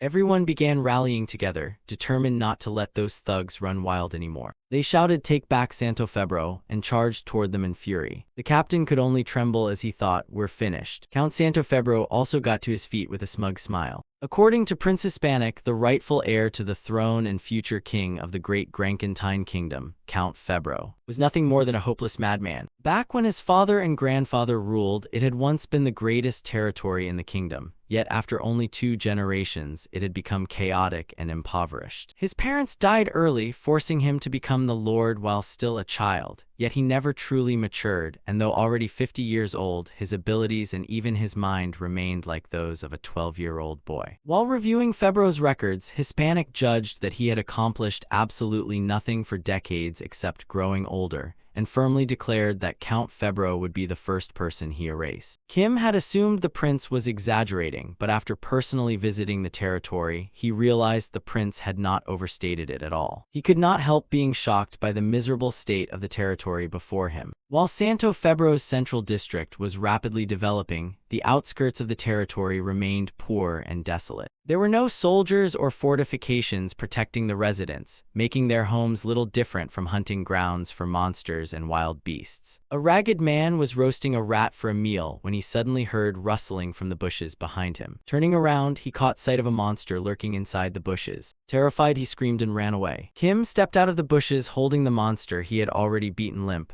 puzzled as he watched the man flee in panic. Life in this territory was rather relaxing, spending the day by rivers, forests, and mountains hunting monsters. At night, he sold the leftover monster parts to the Adventurers Guild for money, then used the earnings to visit taverns and listen to songs. Kim had lived like that in this territory for 2 weeks. They were peaceful, simple days spent doing nothing but hunting. Until it was 1 year before his return to the kingdom, he felt he had wasted plenty of time, yet knew the process was essential. Ever since returning from the Great Metal Forest, he had gained many new skills. Sometimes he silently thanked the 2 creatures that had given him such excellent samples, because without them he could never have fully utilized his abilities. But unlike when he devoured the dwarves and the dragons, receiving so many skills in such a short time had left him uncertain of his true limits. Kim felt too ashamed to face those who had granted him those abilities, so during the past 2 weeks of crossing mountains and rivers, he tested every skill he possessed. Today, after leaving the tavern, Kim arrived at the agreed meeting place. Standing before him and giving the report was one of the prince's attendants and a royal assassin. After hearing the report, Kim learned he had full authority to deal with the territory lord. But after pondering what would happen afterward, he realized that if chaos engulfed the land, monsters would invade, which would not benefit him at all. The assassin asked Kim when he intended to act. Kim confidently replied that causing a riot in the city was easy, and he could even do it immediately. 30 minutes later, an arrow pierced straight through Count Febro's chest. He glanced toward the direction from which the arrow had come. On the rooftop of a nearby building, a hooded figure dressed in black was already turning away and fleeing. The royal assassin looked back and gave a thumbs up, signaling that the mission was complete. Lying on the ground, Febro thought to himself that if he wanted to incite people, everyone had to work together. He already had plenty of people willing to cooperate with him, and by simply changing his voice, he could imitate anyone. Thinking that, he gathered his strength and shouted, "The mercenaries have murdered someone. They want to see Santo Febro. We can't keep obeying them anymore." The surroundings instantly became chaotic. They stirred up the townspeople to reclaim Santo Febro from the mercenaries, while the huge mercenary with the gold false tooth was drenched in sweat, glaring with furious eyes. He had no idea who had done this, but whoever it was deserved an award for acting. Worse still, those infected through the drinking water had already awakened their fighting instincts. The streets fell into complete chaos as the townspeople swarmed the mercenaries. Meanwhile, Kim stood atop a rooftop, calmly enjoying the chaos below, thinking it was truly a masterpiece. At the palace, Hispanic was reading the report about the Santo Febro riot. The riot had begun when an enraged crowd targeted the mercenaries in the central district, and the people's resentment grew stronger until those attacked included mercenaries and refugees alike. In the end, the townspeople, mercenaries, and refugees all joined the riot. Count Febro died, and although Hispanic appeared furious, he inwardly admired how neatly everything had been handled. He crumpled the report and shouted, asking why such a tragedy had been allowed to happen and ordering new regulations to be added to the territory management law. Even if a territory lord was the rightful heir, they could lose their inheritance if judged unfit by the king and ministers, and furthermore, the number of mercenaries staying in any territory could never exceed half the number of its soldiers. Saying that, he smiled in satisfaction because everything had gone exactly according to plan. Standing above the chaos, Kim thought that the more people died, the fewer would remember him. Just like back on Earth, he asked the royal assassin, "Will this all be over tomorrow?" The assassin confirmed it, but admitted he still had not completed his mission of finding out where Kim would go next. Kavalava's Kim answered. Recently, griffins had begun rampaging there, and there was also information about a treasure map. Griffins were creatures combining an eagle and a lion, and beings with traits from multiple species were exactly Kim's favorite prey. After learning the destination, the royal assassin said he would meet Kim again at the proper time, then vanished in an instant. Kim was about to leave when he suddenly noticed someone standing beside him. At first he thought the assassin had not left yet, but when he looked over, it was actually John Hand. John Hand was extremely surprised to discover that the person before her was Sir Kim. Griffins averaged 2 to 3 meters tall and were upper-tier monsters with the head and forelegs of an eagle. Yet their body structure was extremely awkward. Their upper and lower bodies were poorly balanced because their lower bodies forced them to hunch over while flying. Meanwhile, their upper bodies made movement on the ground difficult, forcing them to walk in quick, awkward steps. Whether flying or walking, their bodies were only suited for half the task, yet humans still feared them, calling them the princes of the sky and regarding them as upper-tier creatures. Although their bodies had many flaws, their combat ability was extraordinary, as they could both fly and live in prides of dozens like lions, and because horses were their favorite prey, they sometimes attacked humans as well. At the Griffins' Rocky Mountains, Kim explained the mission given to them by the Adventurers Guild, which was to eliminate or drive away the griffins threatening the horses and travelers frequently passing through Covet, to John Hand. After hearing the mission, she became extremely excited, her eyes shining brightly. Since the griffin flock was so large, wiping them out completely was impossible, so their real objective was simply to hunt the leader and reduce the flock's activity. Before Kim could finish speaking, John Hand loudly shouted, "Yes, master." She repeated the creed that knights always pursued their ideals despite harsh reality, and for the people's peace, no matter how difficult or dangerous the mission, they must face it bravely. Kim was completely bewildered by her enthusiasm. To explain why a holy knight from the church state called Kim master and kept following him, we have to go back to what happened a few days earlier. On the night the riot broke out in Santo Febro, inside the castle, the royal assassin had sent his target to the underworld, completing his mission. As he escaped from the territory lord's castle, John Hand spotted him. She found him suspicious, so she followed him. After a while, she saw the assassin talking to someone else. That person looked like the terrifying man she had seen in the tavern yesterday.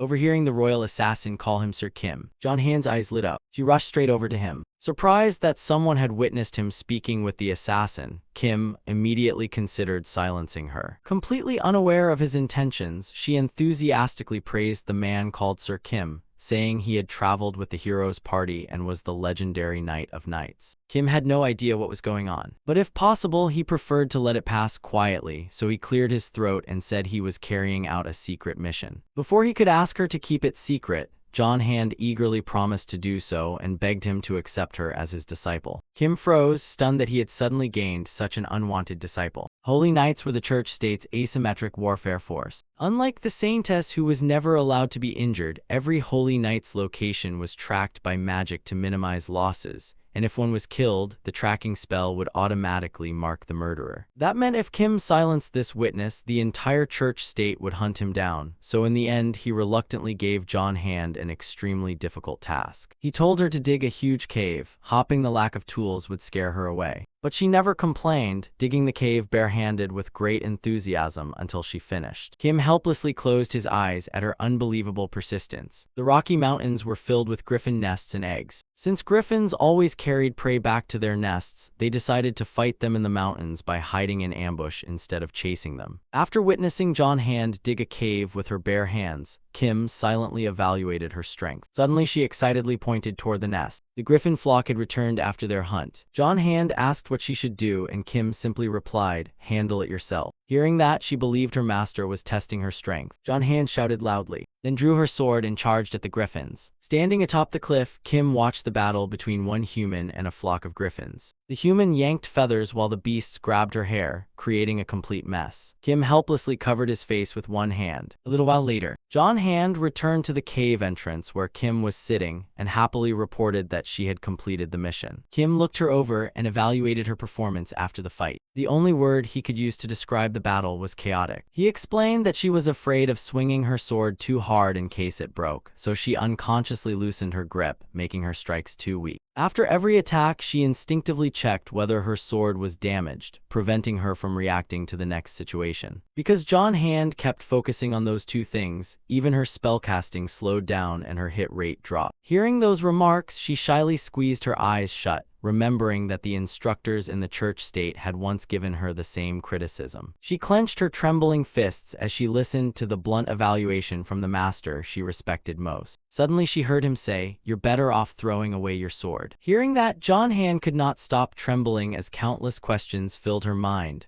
wondering if she was unworthy or truly that incompetent, and Kim's words completely crushed her. But what he actually meant was to put down the sword, just like he did. Only then did she understand that although his words sounded harsh, he really meant she should abandon her sword and fight barehanded like him. He said there was another flock on the opposite side. He told her to follow him because he would demonstrate it himself. What fighting barehanded really meant, and John Hand secretly thought this man was insane. John Hand watched Kim fight with her eyes wide open, then stood there in shock asking, "What kind of fighting style is that?" Kim glanced at her while silently evaluating the Holy Knight's combat ability as nothing particularly outstanding. Although the sword was her main weapon, her swordsmanship was nowhere near the hero's level. Even with light magic, she lacked the prince's strength and could not use any advanced techniques, while John Hand grabbed a griffin by the neck as it clawed at her head. And though her modified body gave her exceptional physical strength, she was still nowhere near the saintess's level. In short, she possessed the qualities of someone meant to accompany the hero, yet failed to make use of those strengths. Looking at the griffin whose neck she had punched clean through, Kim thought that just like this griffin, which possessed both eagle and lion traits, combining them had erased the greatest strengths of both creatures. Kim glanced at John Hand behind him and continued thinking that while she was invincible against human armies, if she had accompanied the hero, she probably would have died of exhaustion before even reaching the Demon King's castle. But because of that, I can teach her, even if she became my disciple against my will. At first, he felt only slightly pleased, but after watching her fight the griffins, he changed his mind and genuinely wanted to teach her. Cold sweat covered John Hand's body because Holy Knight Yianhens was also a monster just like me. Kim quickly counted about 10 griffins flying toward them. Reaching into his pocket, he said, "It'll be easier to fight them all at once. Should I provoke them?" "I think I left it here," he said before pulling out a small pink pouch, found it. A purple glow like a vortex shone from inside the pouch, which was a dimensional bag experimentally created by the great mage of the Grankentine Kingdom, appearing tiny on the outside but containing enormous space and allowing its owner to retrieve anything they wanted from within. From the pouch, he pulled out an enormous piece of meat. Griffins love horse meat, right? And since the Holy Knight had already lured them close, she had done her part perfectly. The griffins saw the huge horse leg in his hand and immediately began drooling. "You want this?" After asking, he threw the meat onto the ground and stomped it to pieces right in front of the griffins. "Then come and get it, you idiots." The griffin flock roared in deafening fury and rushed straight toward him. Kim showed no sign of panic. There is a martial art called animal-style fist, which, as its name suggests, is a Chinese martial art created to imitate the movements of animals. Back when I was in China, I learned it because I could use animal bodies, and I thought mastering animal-style fist would make me stronger, but I gave up before long. He recalled the time he had almost crushed his instructor's throat by accident, realizing that although animal-style fist imitated animals, in the end he was still using a human body, not an animal's, making it the greatest waste of time in his life. Martial arts are techniques for maximizing our limited strength, but for someone with limitless power like me, they are nothing but shackles, so I use only raw power, not martial arts. That is how I fight, and a griffin spread its claws to seize his head. He immediately grabbed its beak with one hand. Ignoring his hand turning blue as the beak pierced it, he said, "Got you. This is fun, it's my first time fighting such a gigantic beast." Without hesitation, he threw a straight punch into its head. The griffin's head exploded from the punch, and its heavy body crashed down. Looking at his strange blue hand, he thought that among the demon race creatures he had eaten in Stockby were not only merfolk but also arthropod hybrids. Thanks to that, I gained this mantis shrimp strike, whose punch is 2,500 times its body weight and can injure huge animals, making it incredibly useful. The remaining griffins were terrified and could only retreat a few steps. Seeing the griffin flock hesitate, he flashed a cruel smile and wondered what he should try next. "I just remembered the horned lizard can shoot blood, so what if that blood were pufferfish poison? John Hand watched the one-sided battle in horror. Kim continued punching the remaining griffins. Kim looked almost insane as dark red blood streamed from his eyes. This battle was utterly brutal, with no techniques, tricks, or schemes, only pure violence. John Hand stood frozen because this fighting style was the complete opposite of a holy knight's, yet somehow her heart was racing. The hand gripping her sword began trembling as if everything she had learned in the Holy Church nation had been cast aside. If you possess enough strength to shatter steel, why follow such basic martial arts? If you have supernatural regeneration, why bother avoiding attacks? If the enemy excels at defense, can't I simply overwhelm their resistance with my own strength? Watching the griffins beaten into complete submission, John Hand thought that if she also fought this way, abandoning that fragile sword and using her strength according to the situation, she suddenly came to her senses. She shook her head violently to drive those thoughts away, reminding herself she was a holy knight, the goddess's loyal servant and the face of the Holy Church nation, so she could not act so recklessly. Kim wiped the blood from his cheek and asked if she had watched carefully. Startled, she answered, "Yes, master." He asked again what she thought, and John Hand hesitated before mumbling, "Well." After hearing her hesitate, he concluded that she was conflicted and did not need to decide immediately. Before he could finish, she interrupted, "Yes, master, as Lord Kim once said, think as carefully as possible but make your decision as quickly as possible, right?" 3 days later, griffin corpses lay everywhere with blood flowing like a river. Pointing at the elimination list in his hand, Kim said, "All right, we've wiped out every griffin in this area, let's go." John Hand obediently followed behind, secretly trembling after glancing at the carnage behind her. At Santo Cavalovez, a loud voice echoed from the Adventurers Guild building, saying, "What did you just say?" On the table lay an identification badge for a Rank C adventurer. While making notes, the staff member said, "Rank C adventurer. I understand what you mean, but no matter how much you object, we cannot withdraw the request. Headquarters has sent another team to eliminate the griffin nest, so to travel more conveniently, he used a new identity. Jack, 27 years old, Rank C adventurer of Organization X from Santo Almarouge," while Kim questioned why someone else should receive credit for clearing the griffin. The girl named Angela closed her eyes and said it was an order from headquarters, and he immediately asked whose order it was. Angela continued, refusing to reveal who gave the order. Hearing that, Kim smirked because he knew Angela definitely knew the answer. Crossing his arms, Kim concluded that someone in the Santo Almarouge Adventurers Guild was stealing other adventurers' achievements, and the guild staff were supporting it. Kim kept provoking them with a mocking laugh, saying it would be interesting if he spread this rumor, and if he happened to get drunk, his mouth might wander far. Angela could not tolerate being threatened like that and took off her glasses. She snorted, glaring angrily as she warned him to know his place because a mere adventurer could never threaten the guild master. Hearing that, Kim asked, "The guild master?" Angela calmed down, put her glasses back on, and said the guild master was powerful and influential, but had nothing to do with him. She continued that the guild master would become a hero, so there was no need for someone like him to meet a mere adventurer. After hearing that, Kim raised a hand, saying he had no intention of meeting that man anyway. She suddenly froze when he grabbed her hand, while Kim quietly warned that she would come looking for him herself soon enough. Angela misunderstood his warning and blushed, saying she was already engaged. His grip tightened around her hand. Angela's whole body instantly stiffened. The pain in her hand made her scream in agony, her cries echoing throughout the building. Elsewhere, a middle-aged man deep in thought was Julio Aventuras, an SSS rank adventurer and guild master of the Cavalovez Guild. 25 years earlier, he had been a member of the Heroes' Party, though an unremarkable one. The scene showed the Heroes' Party cutting down demons, along with countless heroic legends before defeating the Demon King. The story continued as the goddess appeared like a monster, and the villain was able to grant wishes. He knelt before the goddess and begged for the power to fight his enemies on equal terms. After returning, he became guild master, and over 20 years Julio built immense influence and status among adventurers, who were both professional monster hunting mercenaries and symbols of freedom,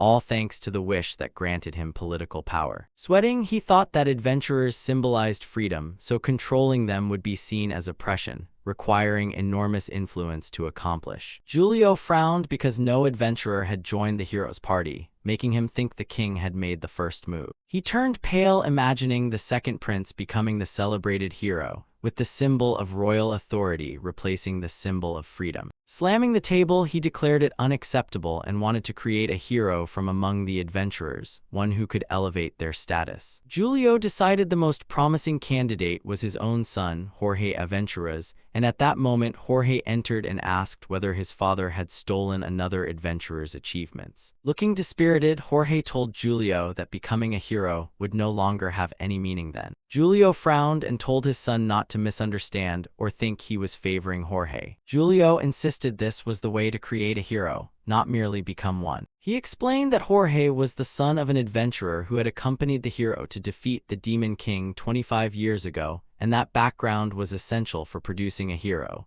reminding him that becoming a hero was the future of all adventurers. Jorge trembled, clenched his fists, and had no choice but to obey Julio. Julio and Jorge were both startled by Angela's desperate scream. Jorge immediately rushed to the door and anxiously asked what had happened. The first thing he saw was adventurers collapsing one after another while Kim was about to execute the person in his grasp. Jorge stared in shock, unable to understand what was happening until he saw Angela lying motionless, her hands twisted and crushed beyond recognition. Grinding his teeth in rage, Jorge demanded to know if Kim had done all of this. Hearing Jorge call out to him, Kim turned toward the voice. The sharp sound of a sword rang out. Jorge roared in fury and lunged at Kim, trying to cut him down for hurting Angela. With just one glance, Kim effortlessly stopped Jorge's sword. Then he crushed the blade into pieces with his bare hand. Jorge was stunned by Kim's strength and asked in disbelief, "What?" In the next instant, Kim's swift movement seized him by the throat. A fragment of the shattered sword spun upward through the air. It finally landed neatly in Kim's hand. Kim held Jorge by the neck with one hand while drawing the shard back with the other, preparing to stab him.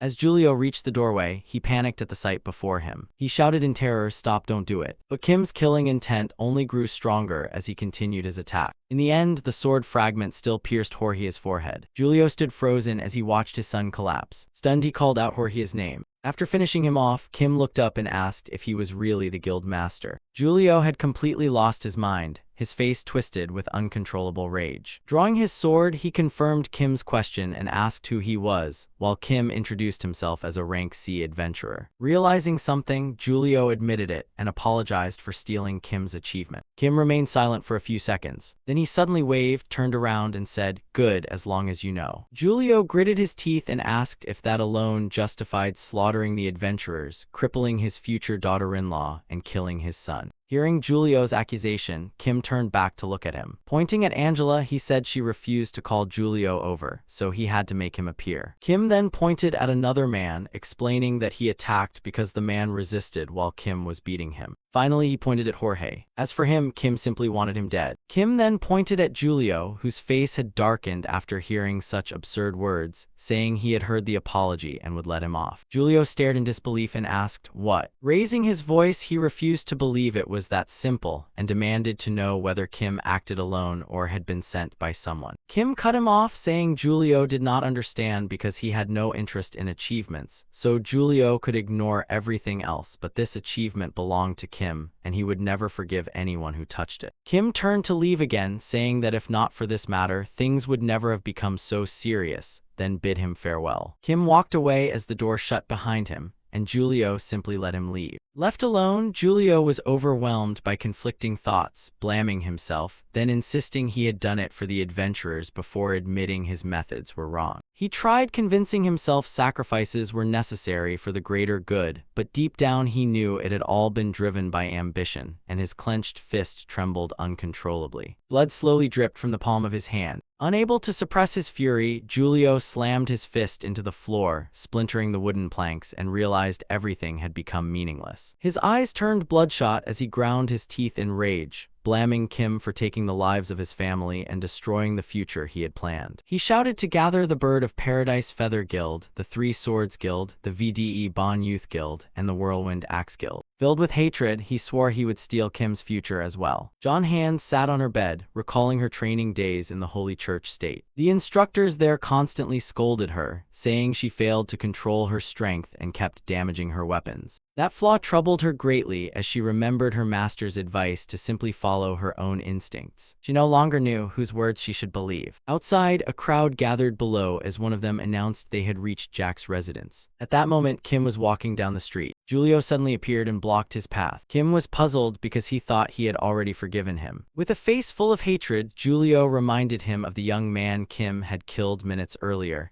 and Kim calmly replied that he remembered him well. Julio had witnessed his own son's murder. Consumed by rage, he came to take revenge and asked Kim if he knew the pain of losing a child. Recalling his own past, Kim knew exactly how painful it was to lose family. Julio was genuinely shocked by Kim's answer. Then Kim suddenly fell silent. With a cruel smile, he admitted he had killed many sons before, causing countless families to seek revenge against him. Those words made Julio's blood boil with rage. Trembling, he asked what became of them. Hearing that, Kim spread his arms, implying he was still alive, which proved their complete failure. After Julio spotted an opening in Kim's movement, he instantly lunged forward in fury, gripped his sword tightly, and called Kim a fool. He poured the aura he had honed for years into his sword, the very power that had once defeated dragons. He told himself that even though he had grown old, he was still the only SSS rank adventurer, and he would make Kim regret everything. He swung his sword fiercely at Kim, secretly cursing him to hurry down to hell. A foul-smelling liquid splattered everywhere, but its owner was not Kim, it was Julio. Before the sword could even touch him, Kim had already killed Julio first. A sudden scream caught Kim's attention. Injured knights fled in terror from the monster that had just appeared. Kim still looked confused, not understanding what had happened. He slowly walked forward, until he stopped before a large pool of blood. He looked toward John Han's back as she stood surrounded by countless corpses. She struggled to suppress her emotions while her blood-stained hands trembled uneasily. Noticing his gaze, she turned around and called, "Master." Seeing the scene, Kim simply remained silent. He slowly walked toward her. Then he sat down on the ground, leaning against a nearby wall. He reached into his bag and pulled out a piece of meat, calmly enjoying his meal without caring about anything else. Seeing that, she hurriedly wiped away her tears. She walked over and leaned against the wall beside him. Kim glanced at her and asked if she wanted some while offering her a chicken leg. Without hesitation, she took it and bit deeply into the meat. Then she noticed its strange taste. She immediately dropped to her knees and vomited violently. Seeing she could not stomach it, Kim silently criticized her, thinking griffin meat was actually terrible, and even its name hinted at how awful it tasted. After a while, she sat down and shared what was on her mind. She revealed a secret, saying everyone believed holy knights were born with the goddess's blessing, but in truth, they were artificial humans created through the same process as the goddess maidens. Kim was not surprised because he had long known this from the prince's story. She slowly raised her gradually mutating hands, implying they were merely test subjects for technologies intended for the next generation of goddess maidens. Hearing that, Kim could not help feeling curious. She glanced at her trembling, deformed arm and believed it was the result of those experiments. John Hand bitterly clenched her fist, blaming herself for the massacre because she had lost control. Kim quietly looked at her and finally understood why he had felt so familiar with her from their very first meeting. He had never imagined someone else existed who had no parents like him, someone others found just as monstrous, so he had always hidden his abilities. Yet in front of her, he never hesitated to reveal himself because he knew she was one of his own, another monster. But in the end, they had both caused a disaster by slaughtering the Adventurers Guild and its guild master. Thinking of that, Kim stood up and told her to leave first and find train tickets because the two of them could no longer stay here. Confused, she looked at him, but he simply closed his eyes and said he still had something to deal with. She immediately obeyed and ran off without looking back. Kim had long noticed someone watching him and ordered the stranger to come out. Slowly separating himself from the wall, the man respectfully obeyed Kim's command. He calmly asked about the price. He knew the officials only suspected the holy knights were test subjects without any proof,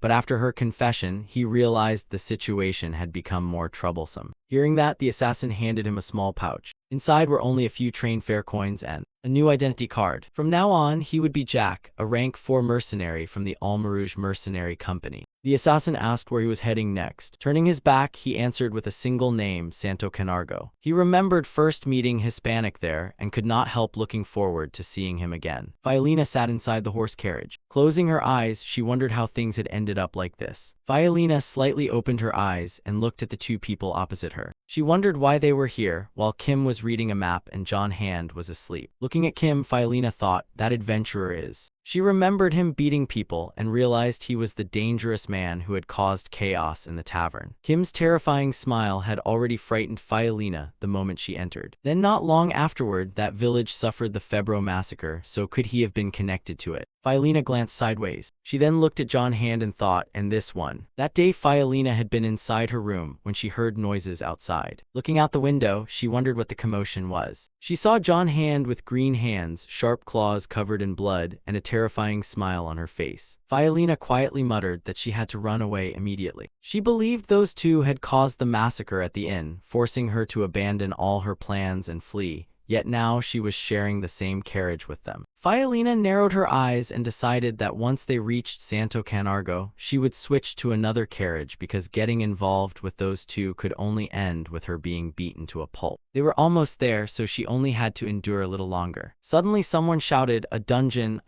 has appeared, and Fiolina froze in confusion. Ahead of the carriage was a huge cave with red light pouring out from inside. At that moment, Baron Canargo was deep in thought. He asked if the dungeon report was true, and the servant replied that the southern waterway within a 500-meter radius had already been occupied by the dungeon. The Baron gritted his teeth, saying it had to be those dungeons again. Clenching his fist, he cursed the adventurers, saying they were the only ones happy about such news, refusing to pay even half their taxes, demanding all the benefits, yet doing nothing when needed, calling them parasites obsessed only with themselves and blaming it all on that madman. Julio Aventurez. Thinking of the brown-haired adventurer, the Baron ground his teeth and cursed that worthless bastard. He said Julio was always protecting adventurers' interests, was in league with them, and had pushed through the absurd law declaring dungeons belonged to adventurers, calling them frauds who caused chaos, demanded freedom, and secured all those privileges for themselves. It was all the bastard's fault. Remembering Julio's face, the Baron rubbed his forehead and asked how they were supposed to commission someone to clear the dungeon. The servant replied that no one would accept the job, leaving only those low-ranking adventurers who cared only about making money, while the Baron answered that the territorial army would force them to enter it anyway. The servant said he heard they would consider it, and the Baron cursed in frustration. Suddenly, a soldier burst through the door shouting, "My lord." The Baron snapped, "What is it, and what could be more important than this?" Holding a large badge, the soldier said, "Forgive me, but I was ordered to deliver this to you no matter what." The Baron was surprised when he saw the badge. He smiled and said that, "Haha, Julio Aventurez, that madman is dead, what wonderful news." "Well done, Kim, you truly deserve the title Knight of Knights," he said to Kim, who sat opposite him with John Hand behind him. She said, "Baron, my master really doesn't have that name." The Baron laughed, "Haha, you're right, then pretend I never said it, so what about Mr. Jack?" Kim replied, "Please don't attach Mr. to the name of a dragon warrior." The Baron answered, "Understood, then Dragon Warrior Jack. From now on I'll report everything directly to you." Inside the dungeons on the Elm Wool continent were the strangest living phenomenon, appearing as huge earthen mounds with a giant entrance glowing red from within. Like snails on Earth, they grow underground with spiral interiors, consuming soil and forming a labyrinth from their spiral shells. The spiral remains underground while the entrance emerges above the surface, and once it fully opens, pheromones attract monsters. Monsters entering the dungeon are corrupted by its magic, becoming more savage with sharp fangs and glowing red eyes, forming a shield to protect whatever lies at the deepest level. If the dungeon becomes overcrowded with monsters, they will pour outside, slaughter everything, and hundreds will swarm out to attack humans as the dungeon erupts. However, dungeons are not always harmful because, as they grow, their secretions harden into raw gemstones and minerals, producing countless colorful gems. Their magic may also create rare powers, unusual plants, and abundant magical resources. So many adventurers seek dungeons, and since eruptions are not constant, the real conflict begins here. Lords and civilians never know when a dungeon will erupt, so they want it eliminated as quickly as possible before monsters threaten the people. Adventurers, however, avoid clearing them immediately because they want to maximize profits by collecting gems, making the two sides' interests completely opposed. The Baron said, "And that is exactly Santo Canargo's situation," and Kim replied, "I understand." The Baron continued, "That's why I have a commission for you." At the entrance of Santo Canargo's dungeon stood a bespectacled manager with two guards on either side. Seeing Kim approach, one guard shouted, "Stop, show your adventure license." Kim answered, "I'm a dragon warrior," and the guard exclaimed, "What's a dragon warrior? Then you're not allowed in, and why would a dragon warrior even come here?" "Get lost." Kim Kim immediately kicked him hard. He said, "Who says a dragon warrior can't enter a dungeon?" Another guard demanded an explanation, so Kim punched him and replied, "You're too noisy, I'm carrying out a commission." The bespectacled man collapsed in fear and stammered, "Wait, what's happening?" Kim suddenly noticed two more people approaching from behind and asked, "What's going on?" He immediately ran into the cave.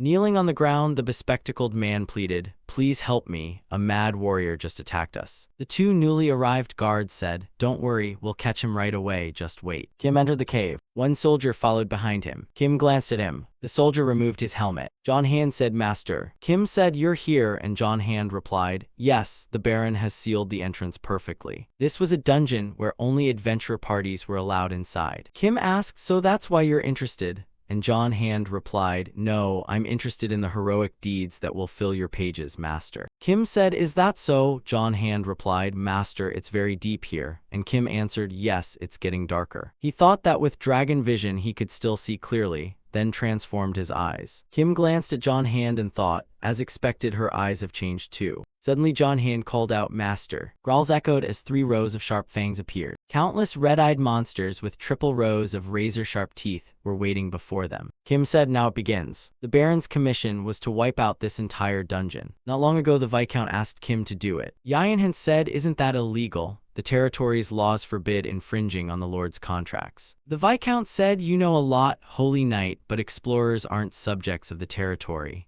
An explorer is an outsider who only enjoys the rights granted to the territory's people. So do as planned and help me. Also, today I'll temporarily transfer the Holy Knight to the guard unit. The larger the dungeon, the more it will pollute the water and harm the territory's people. Finish this as quickly as you can for me." At that moment, Kim and Yyanhants were facing the horde of monsters. He thought destroying the dungeon would let him eat the creatures inside, so this proposal benefits both sides. Kim said, "First you try it." Yyanhants replied, "Yes, Master," and stepped forward. She began to transform, veins bulging and fangs lengthening. Her arms turned purple and veined, then they enlarged and grew sharp claws. Her mouth turned blood red. Horns sprouted long and sharp from her head, wings grew on her back, her tail bristled with spikes, and her eyes gleamed bright yellow. Kim thought it was the same polymorph magic, but her method of transforming differed from his. Kim recalled when Yyanhants vomited up food and considered that she didn't transform through eating like him.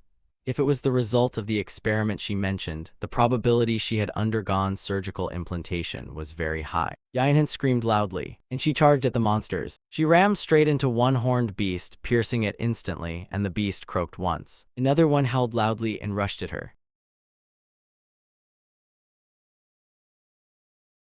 She concentrated her weight on her legs. Then she leaped up and pinned that one to the cave wall. She pulled the sharp horn out. She glanced at the other monsters. One opened its mouth and roared. Its mouth was immediately pinned to the ground. Yyanhants advanced toward the monsters. They surrounded her and opened mouths full of sharp teeth. After a moment, the sound of tearing rang out. Yyanhants tore one of the pack beasts in two. The horde had been completely dealt with by her. Yyanhants trembled and gradually reverted. She kneeled panting and transformed back. Kim asked, "Do other holy knights transform like that?" Yyanhants asked. "Yes, no, this is unique to me. Other holy knights only have muscle and bone tissue implants." Kim said it sounded expensive. Yyanhants replied, "Yes, the hardest part was finding a mimic. Thanks to it I retained a human form, but costs caused some problems." Kim thought, a mimic, surely it's in the illustrated compendium. He remembered reading its trait. It transforms into other creatures or objects and often becomes a treasure chest to ambush explorers. He imagined the monstrous form or the toothy treasure chest form and said, "You must have endured a lot." Yyanhants replied, "No, my memory was erased. This is just what I've been told. It's nothing extraordinary." Kim stepped forward and said, "All right then." He stopped in front of the carcass of a monster. Kim picked it up and said, "It's quite special. This one isn't in the compendium. Was it mutated by dungeon magic? Let me taste it." Saying that, he opened his mouth. He bit off a piece. He tore the flesh with his teeth and chewed to try it. But Kim immediately went pale. He retched violently. Kim collapsed to the ground, panting heavily. He said, "What is this?" He looked at the monster's corpse and thought to himself that this wasn't simply dungeon monster meat. It was altered by dungeon magic. He looked at the pack's bodies and thought these creatures were no longer individuals. They were biological weapons animated only by magic. Because they move by magic rather than the interaction of muscle masses, I can't digest or safely eat them, he thought, considering the magic controlling the beasts. It felt like chewing armored paper, he gasped. "This strange substance is incompatible with my strength. Because of its nature, I vomited for the second time since birth. He gripped the ground. Even the saintess, whose blood is tainted by transfusion magic in her veins, felt the same when she ate it.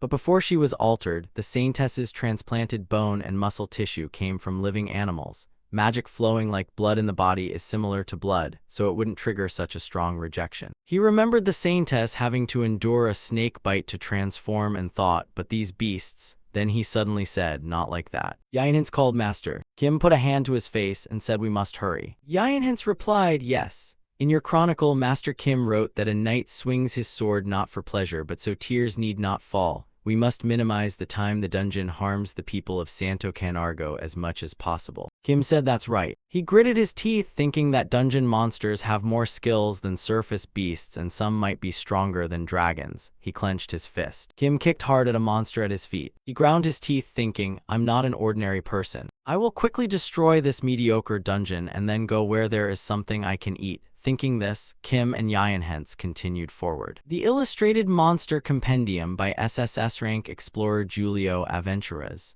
It was a thick purple-covered book the famed explorer Giulio Aventuras had written about dungeons. Unusual terrain, magic surging everywhere like branches spreading through the dungeon. The monsters evolved in special conditions. They look like dogs but have 3 rows of sharp teeth. The volume hides every nook and cranny, just reaching out can grab it. Capable explorers might gain great fame and immense wealth. Kim muttered that it was truly ridiculous. This isn't evolution, it's postnatal deformity. I just want to beat up the author who wrote that book. Although I can't kill someone who's already dead, Kim trembled and clenched his fist. However, here the only thing I can do is, he thought as he transformed his hand. To vent my anger, he decided and leapt up to tear the monsters apart. The two continued further inside. Suddenly someone appeared and asked, are you the rescue team? Help us, my teammates are inside. Kim said you can go meet the King of Hell too, and cut that person's head off. Yinhins asked Master, why is this person? Kim said look closely, it's undead. Yinhins said wow, there's actually a hole in his chest. Kim replied, he still looks fresh, so you misunderstood. Kim placed his hand on the cave wall. He thought, this place looks like a cavern. After all, a dungeon is also a living thing. The hand on the wall was sensing everything. So if I use its ability, I'll find the vital parts of this creature, Kim thought, recalling his probing tentacle. He withdrew his hand and said, we're almost there. Or rather, we arrived too quickly. Master, when assaulting a level 500 dungeon, even moving fast still takes 12 hours to get anywhere. Kim said, yet we took only half the time, so explorers are useless after all. Or isn't it because Master is just too skilled? You don't need to circle around, you go straight down. How could ordinary explorers compare? They spend so much time finding the way. Kim said. Yinhins Fjorkrid answered, yes, Master. Kim said, I know you want to praise me by any means, but if you compare me to those useless ones and flatter me, I don't need it. He looked at his hand and continued, doing that is also an insult to the person who granted me this ability. Rayan Handa said, sorry, Master, I didn't mean that. But you meant the one who taught you the navigation ability. Are they your friend? Kim smiled and replied, friend, we're not that close. We fight more than we talk. But he really hated those who used violence against the innocent. Kim recalled when he rushed at the bad guys. And he ripped a man's head off with just a pan. And that friend shouted, stop right there, you bastard. I will discipline you so strictly you won't endure it. Kim said he was so brave he would throw himself into a fight I couldn't win. That one-eyed, shaggy friend courageously stood in front of him. At that moment, Kim felt as if he were seeing his friend before his eyes. Yinhins said, Master, while Kim was dazed. She asked, Master, if you don't mind, was that person? Kim confirmed, already dead. He licked his lips, placed a hand on his chest, recalled the last time with that friend, and said, but the things he left behind are still stored in my body to this day. The two came upon a cracked door. Yinhins said, this building looks ancient and solid, at least 150 years old. It seems the dungeons swallowed entire old villages long ago. Are the undead we just met people from in here? She recalled the name undead from earlier and asked. He answered, no, they're newly undead. They don't even know they're dead. Surely explorers from outside broke in and that undead's chest was pierced. Yinhins said, so there's a monster ahead that caused that piercing wound. Kim replied, good deduction. He placed his hand on the door and pushed it gently. Kim opened his eyes wide. When the two stepped inside, they saw a blue-winged creature that looked like a dragon. Kim curiously asked, is the dragon before us the red-eyed creature? Its front legs have webbing like a frog's. Kim said no, it's a creature that looks like a wyvern. Yinhins asked, it's so big but not a dragon. Kim replied, look closely, its front limbs have wings, so it's not a dragon but a wyvern. but precisely it looks like a wyvern yet isn't a normal creature like the others in the dungeon. Ray and Handa said this one has. She looked closely at its shape. A serpent-like body, wings, a falling head crest, horned brow, frog-like legs. The upper part was blue, but lower down it shifted toward purple. She said it was one creature, yet its body contained more than one animal. Kim said, right, it's a composite of many dungeon creatures. That is its identity. He grit his teeth, thinking some mad wizard might have created this hybrid monster and placed it in the dungeon to grow enormous. Or different species were mutated by dungeon magic and happened to fuse together like this. Kim stared at the beast and wondered which explanation was correct. He didn't know the truth, but he had a thought now. Kim felt his stomach churn and thought, this is unpleasant. The monster was staring back. Kim felt as if he were looking into a warped mirror. Could it be of the same kind as me, since its body contained parts of many creatures? But this was the result of improper use of magic, wasn't it? This gigantic hybrid monster is the dungeon's boss. It's truly disgusting, Kim judged the creature before him. Kim thought this was the first time he'd felt such revulsion since his older cousin returned from service and kept showing off to elementary kids. He recalled his cousin bragging to the children, boasting about the game console his parents bought, strutting arrogantly. That jerk couldn't even serve because he was too heavy. Yinhans asked Master, what should we do? Kim signaled with his hand and said, step back, I'll face it. He thought its size was perfect as a punching bag to vent his anger, so he'd confront it with comparable size. Kim began to transform. He took on the lungs and blood vessels of a giant dinosaur and the marrow of a troll demon. His hands grew large and veined with demonic muscles and lizardman skin. His fingers were wet with fire. This was the slime of the goo monster. He thought he'd become a dragon, and as he finished transforming, Kim now stood in the form of a red dragon. Facing the wyvern, Kim let out a great roar. Outside the cave entrance, the group was still keeping watch. The bespectacled man said, because those mercenaries died stepping on us, we've ended up in this disaster. If only they come out, I'll use every authority of the Expedition Guild too. Before he finished, the ground trembled. The entire area at the cave entrance shifted. The bespectacled man asked, is it an earthquake? What on earth is happening? Inside, Kim was roaring fiercely at the wyvern. The wyvern was shaken. It began sweating. After regaining its composure, the wyvern also bellowed at Kim. The wyvern raised a leg. It slammed down onto Kim's face. It also roared to show its dominance. Kim grabbed one of its legs. Grabbing its leg, he sneered, pathetic and flimsy, so weak and full of openings. What exactly do you intend to do? Suddenly, the wyvern's spiked tail shot forward. Kim twisted his body to dodge the attack. The tail missed and swung back around. It coiled tightly around Kim's neck. The wyvern bared venomous fangs. It screamed and lunged forward. Kim thought to himself that those venomous fangs were the very teeth that caused the saint's bite wound. The wyvern now bit Kim's neck. He thought inwardly, clever but pointless. If it were ordinary dragon scales, it might work, but if the scales are coated with mystium, it's a completely different matter. At that moment, the wyvern's fang had shattered to pieces. Kim's hand changed from red to green. He reached out, grabbed its chest, and said, this is annoying, don't fall off again. Suddenly, the wyvern's eyes widened. Blood spurted from its eyes. It splattered all over Kim's head. He half opened his eyes and said the blood had absorbed the toxin from the saint's bite.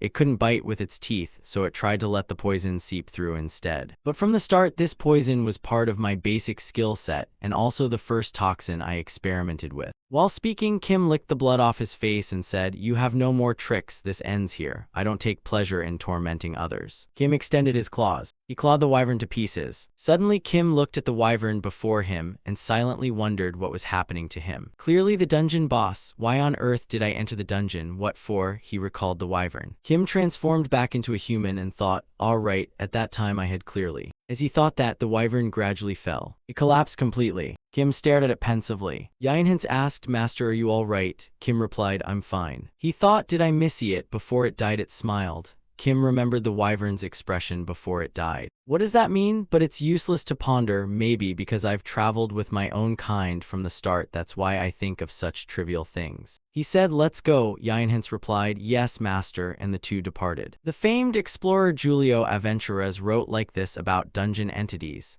Kim recalled the contents of Julio's book, Dungeon Entities. The dungeon core is a spherical creature with a 2-meter circumference. It looks like a fluffy ball with sparkling eyes, its body covered in soft fur, and a pair of large round eyes on top. Though timid, it is very gentle. If you befriend it, it will obey humans. But in reality, it appears as a rough pink lump of flesh with countless eyes and mouths. Kim and Ray and Handa were utterly bewildered when they saw it. Yinhans asked, "This looks a bit different from what I knew, master." Kim said, "I thought so too." Perhaps saying that, he stepped on it with his foot. The dungeon core hissed angrily. Kim continued, "It uses pheromones to lure other creatures. We can't be sure the form we're seeing is its true form," Yinhans replied. "Ah." Kim continued, "If there is resistance to chemical or mental influence, one will be intoxicated by the pheromones and unable to see its true form.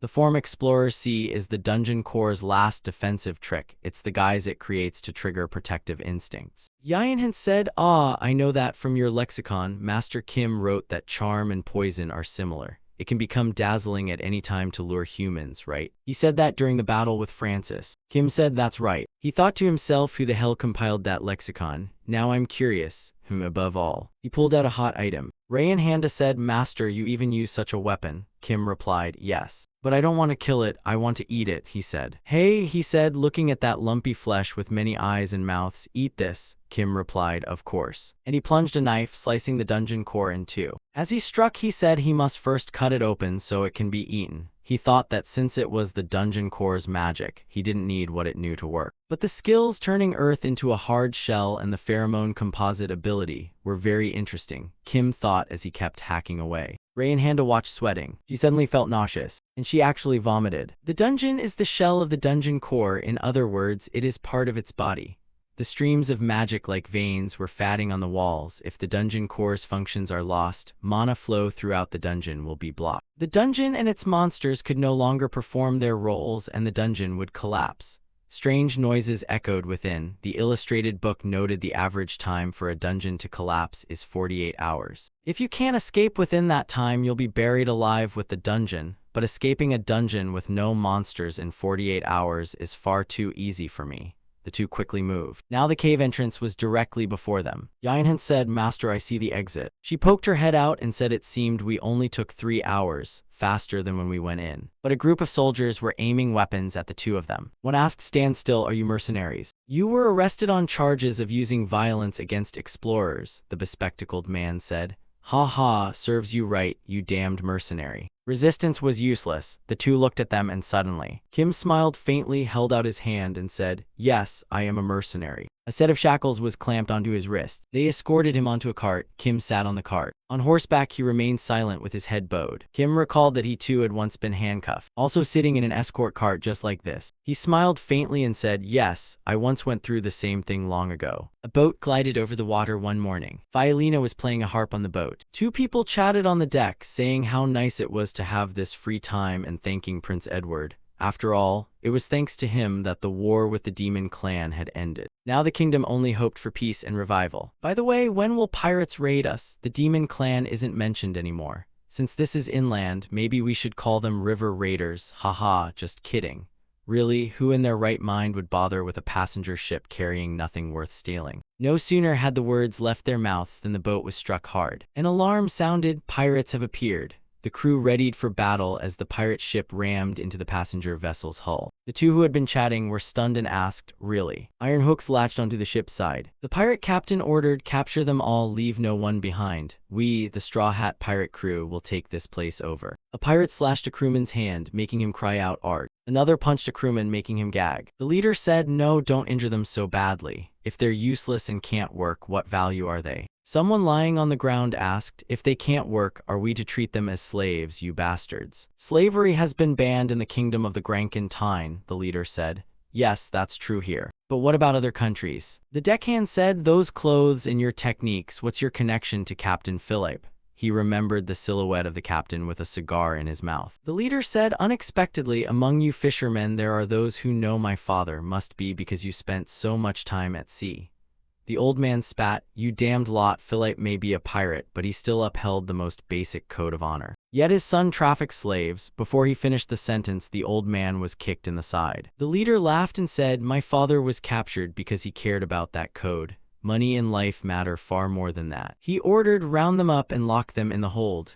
The soldiers replied, "Yes, Captain," and began gathering people on the ship. Suddenly a hand pushed the door open and someone said, "Finally. If we sell slaves, the profit, though less than ransom, still yields money. These vessels are less armed than those that ply the open sea, so they're much safer," the man said as he stepped out. Kim, holding a monster in his hands and chewing as he spoke, said, "Makes sense." The leader snorted, "HMPH clever." He mentally sized up the sharp kid, outwardly a mercenary, but he smelled like a thug. "Definitely the same breed as me," and he put on a straw hat, saying, "I like him." "Join me as a comrade," he said, offering his hand to Kim. Yinhans froze, stunned. Kim also reached out, and his hand began to change. Yinhans called, "Master, what are you doing? He's a vicious pirate." Small sparks flared on Kim's hand as it neared the leaders. Suddenly a blinding light erupted. A great flame burst from Kim's hand, rolling out and engulfing the leader. He sneered, "Why should I bow to a creature inferior to me?" He thought that not long ago he'd gained a new power by eating a dungeon core, the core with many eyes and mouths. It granted him the ability to freely control pheromones, a faintly purple magic. It gradually synthesizes chemicals in a hepatic transformation organ in the body to produce pheromones. The pheromones flow through the bloodstream, are stored in sweat glands beneath the skin, then are secreted outward via martial skill. Kim recalled how pheromones convert from inside the body to the outside. At that point, he thought of something interesting. Dragons synthesize flammable substances in their bodies but produce them in the lungs, so they can only breathe fire through their mouths. Those flammables are stored in the dragon's lungs to enable fire breathing. The sweat glands of Warhammer eject viscous mucus at extreme pressure to create highly adhesive slime. This is a skill of creatures like giant lizards. The vascular system of huge dinosaurs transports blood across auxiliary heart. Dragons have up to 3 hearts. Combining these traits, synthesize the dragon's flammable fuels in a chemical plant within the living body of the dungeon core, let them flow through the bloodstream, then transport these fuels throughout the body using the hearts of giant dinosaurs. Finally, use the extreme pressure of the sweat glands to disperse the fuel. Friction with the atmosphere ignites it in the air. Kim recalled transferring the fuels from the blood vessels to the fingertips and then releasing them to create an explosion. He realized his hand could spew fire even before Kim was handcuffed. He wondered, wasn't I dragged off by a wagon right after leaving the dungeon? Why was I placed on a horse-drawn cart? Unfortunately, those soldiers were men of the South Canargo. Kim had gone with them and then they released him. Escorting the ragged mercenary was just a staged act to fool adventurers. If it weren't so, how could Kim have let his hands be shackled so easily and only smile faintly? Back in the present, the leader was now charred black. Kim said, "Useful enough, huh?" The lackeys shouted, "Damn it, the leader's using fire magic, quick, use water magic to suppress the flames." A newcomer who had just formed a formation was lightly slashed across the body. He gasped and fell down behind Ray and Handa. But at that moment, she only paid attention to the sword she was holding. Another man shouted, "You bastard," and lunged forward. Yinhans swiftly and lightly gave each of them a strike. She glanced. Her hand tightened on the sword as she wondered, what is this feeling? Holding the sword feels completely different from before. What exactly is this strange feeling? She bowed her head and looked at the sword again. Now Kim was raising his hand forward. Both his hands spewed 2 streams of purple smoke toward the pirate ship. One man said, "Poison, it's poison. That lowlife is using poison again." He pinched his nose, leaped onto the passenger ship, and shouted, "Jump to the other ship." He jumped onto their ship thinking the poison must be gone by now, but he was enveloped by a mist. He squinted, wondering about the fog. Just as he looked over, a hand snatched his face. Kim grabbed his head, released toxic gas from his hand, and threw him off the ship. The pirate could only groan, Then Kim released his grip, letting the pirate fall into the water. The pirate couldn't move and could only stammer, clutching himself. Kim looked at his hand and said, "It turns out that depending on the mixture of chemicals, I can disperse paralyzing gas, poisons, or launch a fire fog." Suddenly, a tall, burly man appeared behind him. A blade swung down, but Kim's leg had time to blast flame, propelling him high to dodge and strengthening his punch. He punched downward from above, driving the man deep into the deck below. A few drops of blood spattered up. He added that because his legs can emit flame, he gains thrust without needing to alter his leg muscles and can already make such leaps. Kim turned and asked who it was. Turns out to be the next guinea pig. At that moment, Fiolina was standing behind Kim, sweating and thinking to herself, "Why are you showing up here again?" A while later, Kim and Yinhans sat on the gunwale while the sailors cleaned up the pirates. A sailor bowed and said, "Thank you both very much, truly, thank you for saving us." Kim said, "All right, you should quickly make arrangements and depart." Yinhans looked at her hand and said, "Master." She recalled the feeling of holding the sword earlier and asked, "What is this feeling?" Everything felt so different. The sword seemed to have become part of her body. She glanced at the sword she held as if for the first time. She looked back at the people she just felled and thought their corpses were so neatly done before they had been rougher. She looked at her hand and asked Kim, has this ever happened before? No matter how I think about it, I still don't know what's going on, Master. Do you know what this feeling is? Kim, still eating, said, I'll teach you how to move your body. Yinhint said, what? Wasn't I already trained in body movement according to body type? Kim replied, that training applies when those things belong to the human domain. What about you? Yinhint recalled her transformation ability and said, ah. Kim said, in the dungeon you used 10% of your power. In this battle I saw it at 30%. You changed your fighting style and your ability has improved. Hen asked happily, really? But Master, how do you shoot fire from your hand? If I haven't learned it yet, can I do it? Kim glanced at her. He thought to himself, burning someone alive is reducing them to charcoal. Blinding people with poison is when he releases toxic gas to paralyze and kill them. Drowning the pirate is how he kills. And now she wants to learn. The more one matures, the more humanity is lost, Kim thought as he glanced at Yinhint's. When you are fully grown, I don't think you'll become someone like me, Kim thought. At the merchant port, Kim, the largest fishing port in the kingdom, the Grankin Tine Henial Desielto, ships were docking and houses stood shoulder to shoulder. Ray and Handa said, wow, this is my first time setting foot here. This is the port city you came to before, Master. Before she finished speaking, she saw a merman swimming. Yinhint said, a merfolk of the Ma tribe, why is one here? And reached for her sword. Kim reminded her, look carefully, it's not the Ma tribe but the aquatic people. Yinhint said, huh. Kim explained, their skin is made of keratin plates, not scales. Their tails are horizontal, not vertical. It's a characteristic of dolphins. This aquatic people have blue upper bodies and fishtails for their lower halves with a dorsal fin. Kim said, pay attention, this is a city of aquatic people, marine mammals. Looking around, they also saw a burly hippocampus talking with a white bear person. The master and disciple approached a building. Yinhint said, ha, I'm a bit dizzy. I've seen things I couldn't before. This is the inn we booked earlier, Master. Suddenly Kim noticed something. He said, you go in first. Yinhint replied, yes. Kim opened a door labeled staff only. A royal assassin inside said to Kim, welcome to Henial Desielto. What is your purpose here? Kim answered, sightseeing. The royal assassin handed out a card and said, if that's the case, you'll need this. This time the name was Jack Clark, a mid-level knight of 31. Even at the lowest rank, it would be more convenient for him to move around under the identity of a knight. Kim looked at the card and said, a knight, I just need to change my clothes. So he changed into a set of armor with a blue cloak. As he walked, Kim thought, this merchant port has prospered thanks to salvaging relations when the kingdom's founder, Sir Edward, fell into the water. That's what I've heard. He recalled information he'd read being further sealed off by the appearance of the Kraken. And the reason he came here was the Kraken. A giant squid appears in legend with a large head, many eyes, and countless long tentacles. In a world full of monsters, it's not surprising the Kraken exists. Kim pursed his lips and thought there's no way such a huge, legendary creature would be useless. It would certainly be useful to my strength. However, strangely, Kim looked around. He felt the Kraken had appeared here, yet the place was too peaceful. Instead, he passed an eatery with a grand opening sign advertising a Kraken commemorative menu. Kim murmured, Kraken commemorative. A server inside saw Kim enter. He said, welcome, would you like to order a portion? Kim replied, yes, I saw the banner outside. The server said, 5 silvers per portion. This is a fixed Kraken dish. After licking clean 3 plates, the server spoke to Kim. How do you find it, sir? Since this is a new dish, I'd like customer feedback. If you participate in the survey, you will receive a free fruit juice or coffee. Kim replied, please fill in every box for me. It's very delicious.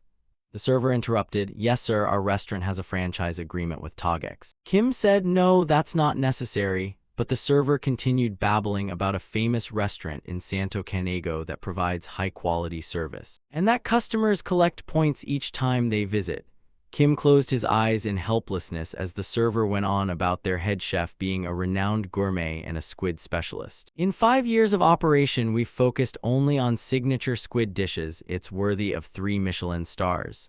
Kim thought to himself, not a Kraken, should I bite this kid's head off? Kim thought, exaggeration aside, that staff member was the toughest enemy he'd had to deal with so far. It took him 30 minutes to hear the thing he needed to hear. a many-tentacled creature had appeared under the sea. The sea surface was calm, yet there was talk of a disaster dwelling in the deep ocean. It was both nature's atrocity and a predator savoring life, the winds blowing across the sea. A killer whale person named Deficial held a fish and continued, the giant destroyer of the vast ocean. Suddenly something rose up from the sea. Deficial introduced, that is the kraken. He tossed the fish toward that massive shape. An octopus tentacle wrapped around the fish. The silhouette of a huge, many-tentacled octopus gradually appeared. It was an orange octopus with big round eyes, meowing. This was the kraken octopus. People on the shore gasped, "Oh, so cute." The screams and exclamations echoed. Kim was at a loss for words. He muttered that the kraken had become a tourist attraction. Moreover, it wasn't as large as he expected, more like a kitten. Deficial stroked Jep by and said, "That's right, good job," making it happily cry out meow.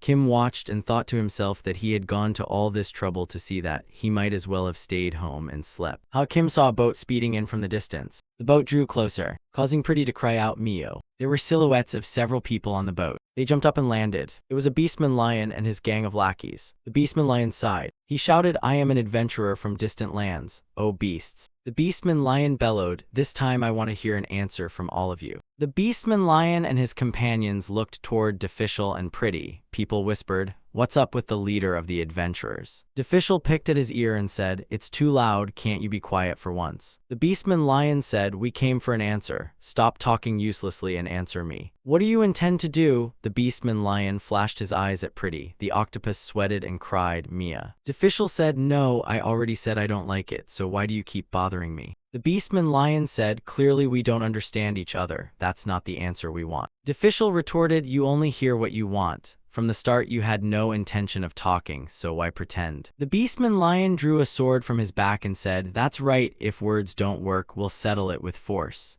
Deficial scolded, "That's insane." The beastman lion pointed his sword at Deficial and ordered, "Everyone prepare to fight." Deficial, bewildered, said, "My ears are still intact, what's this for?" "Fighting isn't a big deal, but it's best to be cautious." Suddenly Deficial's expression darkened. A spear stabbed into the boat and someone shouted, "If you want the ship to remain intact, speak now. Shall we just take this ship apart?" At that moment 4 seal beastmen appeared and subdued everyone on board. The beastman lion said after a moment, "Good heavens," Deficial cursed, "land dwellers are piloting a ship into our waters, they're mad. If they're here already, they should just go to the hospital and get checked. What nerve they have." The beastman lion snarled, "You swimming pigs, I won't forget this humiliation." They shouted insults, "Just wait, you swimming pigs and your helmsmen." Deficial watched them leave and said, "I told you they'd be a nuisance." He took a fish from the bucket and said, "Sorry this happened during your lunch." Jetbai's eyes widened and it cried "Mao" as the fish flew toward it. Pretty's eyes widened and it cried "Mao" as the fish flew toward it. Suddenly it panicked and mewed because it missed the fish. Kim reached out, snatched the fish, took a bite and said, "Still fresh." This surprised Deficial, who said, "Huh." Kim chewed and said, "I have something to ask, hope it's not inconvenient." The harbor with its blue sea and moored ships quickly quieted as the sightseeing tour of Jack Clark ended. Kim followed the group of killer whale beastmen. Deficial sat on the pier and said to Kim, "Over here." Kim looked around and said, "This place serves as an office, how unique." Then he asked, "So what do you want to ask?" Kim said, "Earlier the beastman lion demanded an answer. What exactly did he mean by that?" Deficial replied, "Oh, that you saw Pretty right." Pretty answered, "That's the giant octopus from earlier." Kim recalled its glossy-eyed appearance inside. "Ah." Deficial said the adventurers wanted to kill that cute youngster. A few months ago the demon tribe launched a large-scale attack on the palace. The demon king's navy encountered the kraken when they attacked Heniel Dezilto. The kraken appeared alongside the demon king's warships near the city. After the demon king died, they immediately retreated. Luckily, the city remained unharmed. Later, while destroying the eggs left behind, Deficial dove and found many eggs. One egg hatched into a tiny orange octopus. It then regarded me as its parent and has lived with me ever since. Jep was as adorable then as it is now. Deficial said angrily that the adventurers attacked Jep, claiming it was a dangerous monster. They surely had other motives. Kim recalled Hispanic and said, "Isn't the Beastmen United Nations supposed to call for solidarity among all beastmen? They claim non-discrimination and recognition of every member's freedoms, like humans and elves." He thought to himself that this was common knowledge Hispanic had taught him. Deficial said the land-dwelling beastmen are not our brothers. The Beastmen United Nations was founded at most 50 years ago, and even now those land-dwellers still persecute and discriminate against marine mammal beastmen like us. We will defeat them, seize control of Heniel Desielto, and become part of the kingdom the Grankentine. And Heniel Desielto will become the kingdom's largest commercial port. Only then can they talk about equal treatment of all beastmen. 50 years ago, those land dwellers began sending envoys to our forebears, Deficial recalled tremblingly. 50 years ago, a beastman lion asked a killer whale beastman, "So what? Why won't you return?" The killer whale beastman replied, "I've only just found my place, why call me back? Don't think no one knows you're eyeing the trade port, you shameless lot." The beastman lion rolled up his sleeves and said, "Then I have no choice but to deal with you, let's teach them a lesson." Suddenly, the killer whale beastman grabbed the lion beastman's collar. He screamed, wait, hold on." But the killer whale beastman pinned him to the ground. The lion beastman broke several teeth and froze. Deficial recounted that afterward they used the guise of adventurers to harass others. "We control all the commanders at the Santo Anchimeria branch. The one from earlier is a descendant of that lion from the Beastmen Union 50 years ago. It was truly terrible." Kim realized the beastman from earlier was the descendant of the envoy from 50 years ago. That envoy was a lion. Deficial said, "That's the whole story. Are all your questions answered?" The rank and file mid-level knight banner. Kim was surprised and said, "No wonder you could tell everything. Everything was that easy. What do you want?" Deficial said, "Good, since things moved so quickly, let's get to it, to the main point." Kim replied, "As you wish, and what can you give me?" Boats came and went. Kim also departed. Deficial wiped sweat and watched Kim's figure. He collapsed sitting down on the ground. The lackeys ran over and asked, "Captain, are you all right?" Deficial trembled as he stood and said, "That night just now." A seal beastman said, "We'll quickly tail him." But Deficial immediately said, "No, absolutely do not follow him. I've thought of that before, but don't. If anyone gives a stupid order like assassinate him, deal with that person immediately. He doesn't seem like a mid-level knight. He's a monster." He recalled Kim's back and the magic radiating from him. At the harbor, Yinhans clutched her stomach and moaned, My stomach hurts. I couldn't eat much because I don't share my master's tastes. Where are we going next this time?" Suddenly someone called, "Could it be Sir Z?" Yinhans turned and answered, "Yes, it's me. What is it?" Standing before her was a red-haired nun. She grabbed Yinhans and said, "Truly, to meet a knight in a place like this, the goddess has indeed blessed me." She pulled down her hood to reveal cat ears and loudly announced, "Big news, Knight Rayanhanda is here now. The demon tribe's war weapon is being hidden here," she said in horror. She grabbed Yinhans and said, "I saw it with my own eyes. A relic weapon left by the demon legion is hidden there." Yinhans said, "Slow down, sister. Where did you see it? Tell me everything." A plate held delicious squid-shaped egg-wrapped noodles. The server said, "This is the Karakan dish you ordered. Enjoy your meal." Yinhans looked at the dish and thought, Karakan. She asked whether that relic weapon had any connection to this matter. The cat beastman, eating as she spoke, said, "Yes, the Karakan monster has been lurking out there. We thought peace was gradually returning, and now we face a major problem again." Yinhans recalled that her master said the reason he came here was because of the Karakan, so it must be here. But the city's atmosphere is so peaceful, and it even has this Karakan specialty. Yinhans asked if she had reported it to the church. The cat beastman replied, "Yes, but the more I say, the less they believe me." Yinhans wondered whether the church was ignoring the pleas of a missionary. She suddenly realized something. The cat beastman asked, "Is something wrong? Milady, why aren't you eating?" Yinhans replied, "Ah no, it's nothing." "Oh, there's a woman behind you," Yinhans pointed, prompting the cat beastman to say, "Huh," and turn her head. Something hadn't been revealed yet. The cat beastman fainted. Yinhans slung her over her shoulder and left, while the server called after them, "Milady, the drink you ordered. Milady, and the rest of your questions." Thinking as she walked, the vast plains lead to a bronze city. The kingdom the Grankentine borders the demon's territory, which explains why the influence of the knights, the symbol of the kingdom's power, remains so great. Knowing this, the killer whale named Deficial tried to recruit me, Kim recalled from their conversation. Of course, it was nominally voluntary. Nevertheless, he accepted his reward. He will explain what that reward was later. Now about cheetahs. Cheetahs may be the fastest land animals, but to Kim, they were merely weaklings. In ordinary, Kim began to change. Their stamina was poor, so if he overused his body, its strain would increase and the flesh would start to melt. However, that was a matter of the past. The armor on his body slowly disappeared and he transformed into a leopard, using the cheetah's body structure combined with stamina drawn from the lungs and blood vessels of a dinosaur. Thinking this, Kim set the leopard's paws on the grass. He made his sweat evaporate faster and lowered his body temperature. His legs gradually completed their transformation. His face also turned into a leopard's. Along with that came increased acceleration ability from the muscles of a feline and the bone density of a dragon. Finally, Kim had fully transformed into a leopard. He sprinted across the plains. At the gate of Santo Anchamaria, 2 guards were posted. Suddenly, one of them spotted something and watched the thing approaching from afar, and asked, "What is that?" Kim leapt to the pop. He jumped high over the guard's head and landed on 1 foot. Then he quickly transformed back into a human. The guard looked around in confusion and asked, "What the hell just happened?" It was strange, Kim was already far away. He recalled Defishel's words, "If we follow the adventurer laws here, there is no way to enter the Adventurers Guild branch without permission. But if it's for criminal investigation, that's a different matter. You have that authority. As a mid-level knight, all you must do is accuse the guild master of espionage for allied nations using these documents.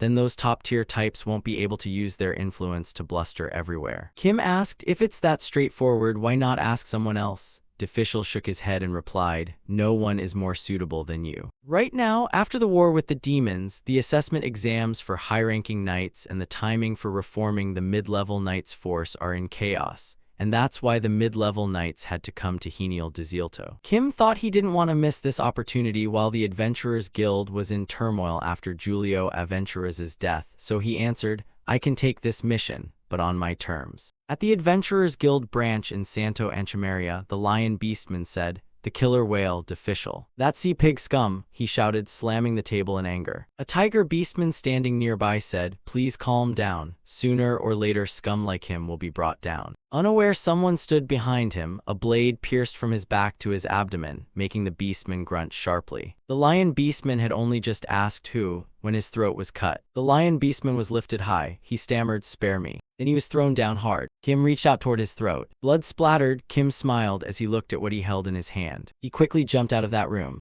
A sudden explosion occurred. The lackeys formed a water formation and shouted, "Fire, fire! It's coming from the guild master's room. Put out the flames." After extinguishing it, the room was charred black. People crowded around and stared at the blackened corpse on the floor. Beside it lay a blue orb. They said, "The guild master, who could do this?" Kim stepped forward from the back and said, "This could be an assassination. I'll investigate." One man said, "Who do you think you are, claiming you'll investigate?" Kim replied, "I am mid-level knight Jack Clark." Everyone murmured, "A mid-level knight? Why is a mid-level knight here?" Kim stepped toward the corpse. He touched the blue orb and it emitted a voice. "Here, here," people whispered. The sound came from a recording device. When Kim picked the orb up, it spoke again. "What are you doing? This is an order from that person. By now you have completed your duty well. We don't need you anymore." "What? No, impossible. Do you know how much effort I put into?" Those around said, "This is the guild master's and the assistants' voices." Kim said, "This is irrefutable evidence, so there's no need for further investigation."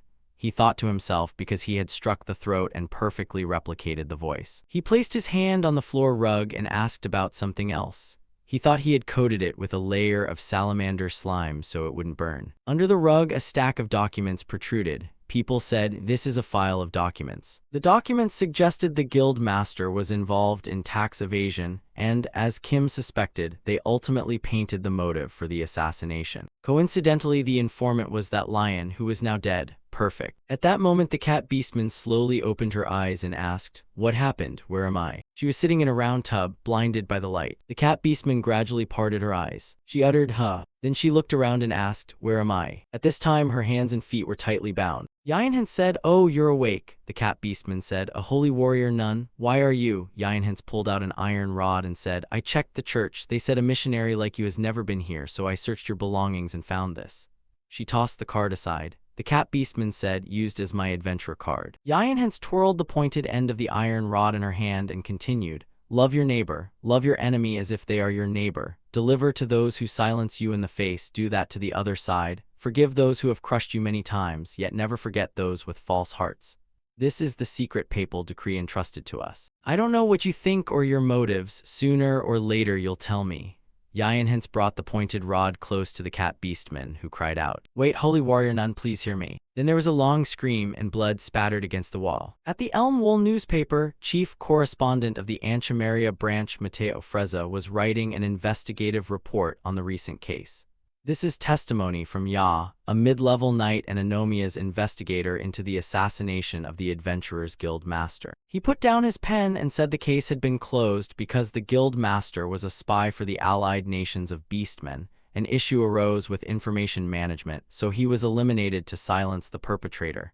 The assistant is likely the one currently considered missing. However, if that were truly the case, there are too many contradictions. The perpetrator tried to silence witnesses but left evidence to convict them. He wrote attentively, part of the guild master's body was still unaccounted for. Moreover, shards of the window glass had been smashed from the outside. There are too many suspicious points in this case. He was so absorbed in writing he didn't notice the shadow behind him. The royal assassin slowly reached out while Mateo kept writing. The garrison unit concluded after investigation, but I will certainly expose the truth behind this. I swear on the reputation of a. Outside the building, the royal assassin was speaking with Kim. I don't understand. Julio Aventuras knew there were foreign spy serpents infiltrating his organization, so why did he hide it? Kim replied, because the guild mattered more to him than the country. The royal assassin said, you sound confident saying that. What else do you know? Kim answered, nothing more than what you know. He recalled Julio and thought to himself that it was like how he had abandoned morality and conscience to achieve his goal of becoming the ultimate being. Surely he prioritized the guild's development over national security. He said, still, I don't understand. Why would he devote his time and resources to such a mediocre place? The royal assassin said, I understand. In any case, I'll report this to His Highness. I also silenced the reporter who intended to leak a truly astonishing rumor. He remembered Mateo. Kim said, understood. Thanks to you, I no longer have to deal with those nuisances. The royal assassin replied, very well then, see you next time. Kim stood there for a moment. Then he said he should return after finishing everything here. He sprinted across the grass. Kim transformed into a leopard again and raced over the plains. He recalled that after devouring that aquatic half-breed, his understanding of feline traits had increased. The werewolf I ate before belonged to the canid family, so the only thing useful for this leopard form was the method of running on all fours. Suddenly Kim froze. Wait, immediately after he kicked his own leg. Immediately after he kicked his leg, Kim tumbled several times across the grass. He finally slammed into a large rock, creating a big crack in it. Kim thought the first thing I ate that resembled a half-breed was a werewolf-type demon. The lowest-born mutants born from human mutation are an entirely different life form, while werewolves are classified as demons. However, their abilities and strength originate from the same source, meaning werewolves are compatible with canid family creatures. Werewolves don't wear pants, while tiger beastmen wear clothes like humans, and tiger half-beasts are compatible with felid family creatures. Both have a perfect unity between the two aspects. Other demons are not like that. Kim recalled all sorts of demon forms. If you compare, merfolk are like bananas and insect people like geraniums. Bananas golden and fragrant, geraniums red and beautiful, both plants but entirely different. On the other hand, werewolves are regular chili peppers and half-beasts are bell peppers, large, round, and hollow inside like a demon's mouth. If you cut them, they don't look very different. So what is the difference between demons and half-beasts? Kim shook the rock off himself and said, all right, I have no choice but to eat more. He continued running. In front of the boarding room at Henny Dai Tao, Kim had returned. He pushed open the room door. Yainhans turned her whole body and said, oh, master has returned, ah Kim, and what's with the blood on you? Yainhans pushed open the bathroom door. The cat beastman inside groaned, blood help me. She was covered in blood and had the iron rod on her shoulder. Yainhans said she was an adventurer disguised as a missionary. She tried to approach me and exploit the church's authority to send Jack Clark to the afterlife. If it had been before, I couldn't control my power and would have sent her to her ancestors, but thanks to my master's guidance, I restrained myself. So after I managed to subdue her without injury, I continued interrogating her.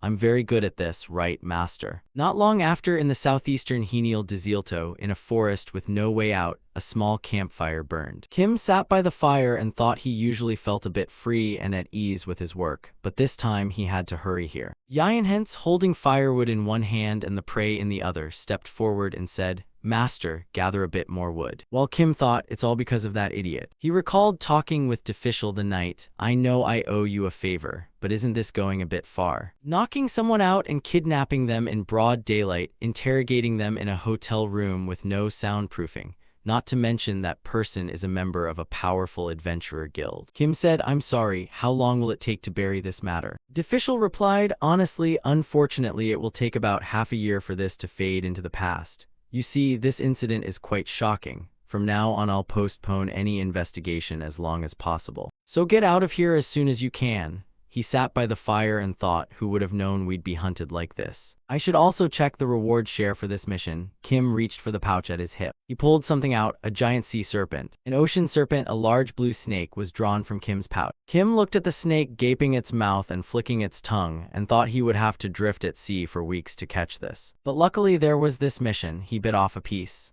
Kim chewed and noted the meat was quite tough. I think it's venomous too. Although sea snakes can't grow this huge, it's still worth devouring. No matter how large it is, these snakes will be useful since I don't yet have the ability to swim. Yainhan said, Master, only now do I wonder why you don't eat cooked food. It's like you can only eat raw things. Kim looked at the food roasting over the fire and said, cooking takes time and the smoke makes it easy to track me. Since I have no digestion problems, cooking is unnecessary. Yainhan said, it seems Master doesn't care much about flavor. Kim thought actually it's also because cooked food makes absorbing power more difficult. A minute later, Yainhan fell into a deep sleep. Kim chewed while glancing at Yainhan sleeping and thought she falls asleep immediately after eating. So simple. He swallowed. Kim pricked up his ears and listened. He looked toward the approaching person and called out, who's there? The royal assassin stepped forward and said, it's me, Kim. Kim asked, why are you here? Didn't you say we'd meet after I left the forest? The royal assassin replied, the situation changed. An elf has appeared in this forest. Not far away, a smashed carriage was tightly bound with rope. A silver-haired figure in green armor was moving. Their eyes flashed a greenish light. Elves are silver-haired, pointed-eared beings living in forests. The elf region of the Elm Wool continent has the traits we commonly associate with them. However, because they live longer than other races and possess innate magical talent, they easily wield magic and are very arrogant with sky-high pride. That's why Kim said a good elf is a dead elf. The royal assassin said, that may be so, but the problem is this elf's identity. There's no way they're a kindly elf. Kim asked about the identity. The royal assassin said he is one of the candidates for the next elf king. Kim said, in short, it's a major figure with a rank like a princess or prince. Kim recalled what he heard in the temple.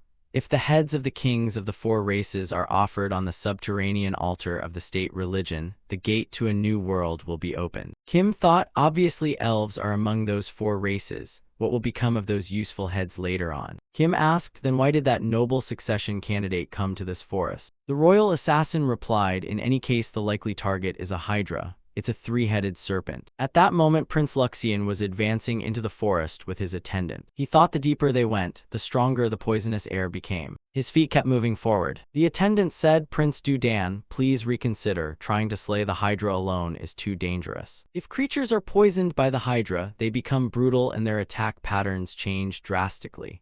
He recalled that 3-headed monster and continued to advise that their initial combat ability is already strong. In the past 100 years, only one person succeeded in killing a hydra. Only the adventurers led by Julio Aventuras did, but all members were killed except the leader. Luxian ground his teeth and called to his retainer. Why do you keep repeating things I already know, as if you've been programmed? The attendant said, it's that dangerous, Your Highness. Dudan said, it seems you still don't grasp the seriousness of the situation, do you? The attendant replied, no, I do. That's why I'm telling you. Luxian said, fine, if I give up here and turn back, then what will happen? The attendant said that as someone in line to inherit the throne, like His Highness Alemia and His Highness Risuse. Luxian spoke, don't say those things. Risuse qualifies to be heir because he possesses the exceedingly rare magic of time attribute. Alemia has repeatedly achieved excellent diplomatic successes at only 200 years old. And me? Aside from bloodline, I have nothing in common with those two. I may not know who will become king, but it's certain who cannot be king. The attendant said, even so this is reckless. Let's go back. We've been using mana continuously and I'm at my limit.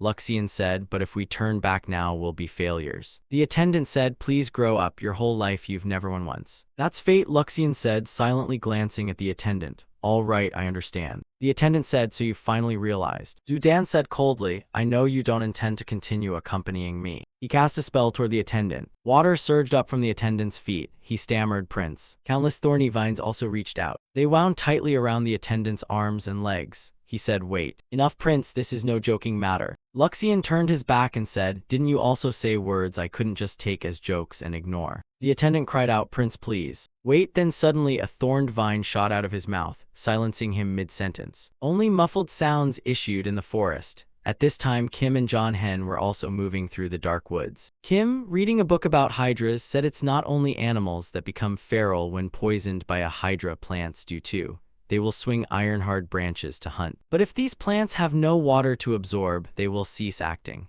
If someone can use water attribute magic, they can remove water to create a safe zone. Kim closed the book and said, because of this I had planned to fly over. Yayan hence looked at the surrounding plants and said they aren't attacking us. Kim replied, that's right, on the contrary, they seem to be giving us way. Kim placed 2 fingers directly on a thorned vine and asked, where? He fell silent and listened. Kim said, there is an intruder coming from the opposite side of the forest. Yayan hence asked, Master, are you talking with the plants? Kim replied, it's more like I'm perceiving their thoughts than conversing. Kim withdrew his hand and thought that toxic plants have a very strong collective consciousness, and I also have the ability to use the powers of sentient creatures. Am I making this too complicated? Kim looked at the writhing black worms in his palm and thought they're greedier than pulus, clinging like octopuses whenever they fall on you. He stared at the trees and thought further. Anyway, these plants step in sync with frequencies in the area from the instrument I use to control parasites. Maybe that's why I can sense their actions. Kim heard and felt what the trees perceived. Danger, sharp ears, magic, plants drying out over there.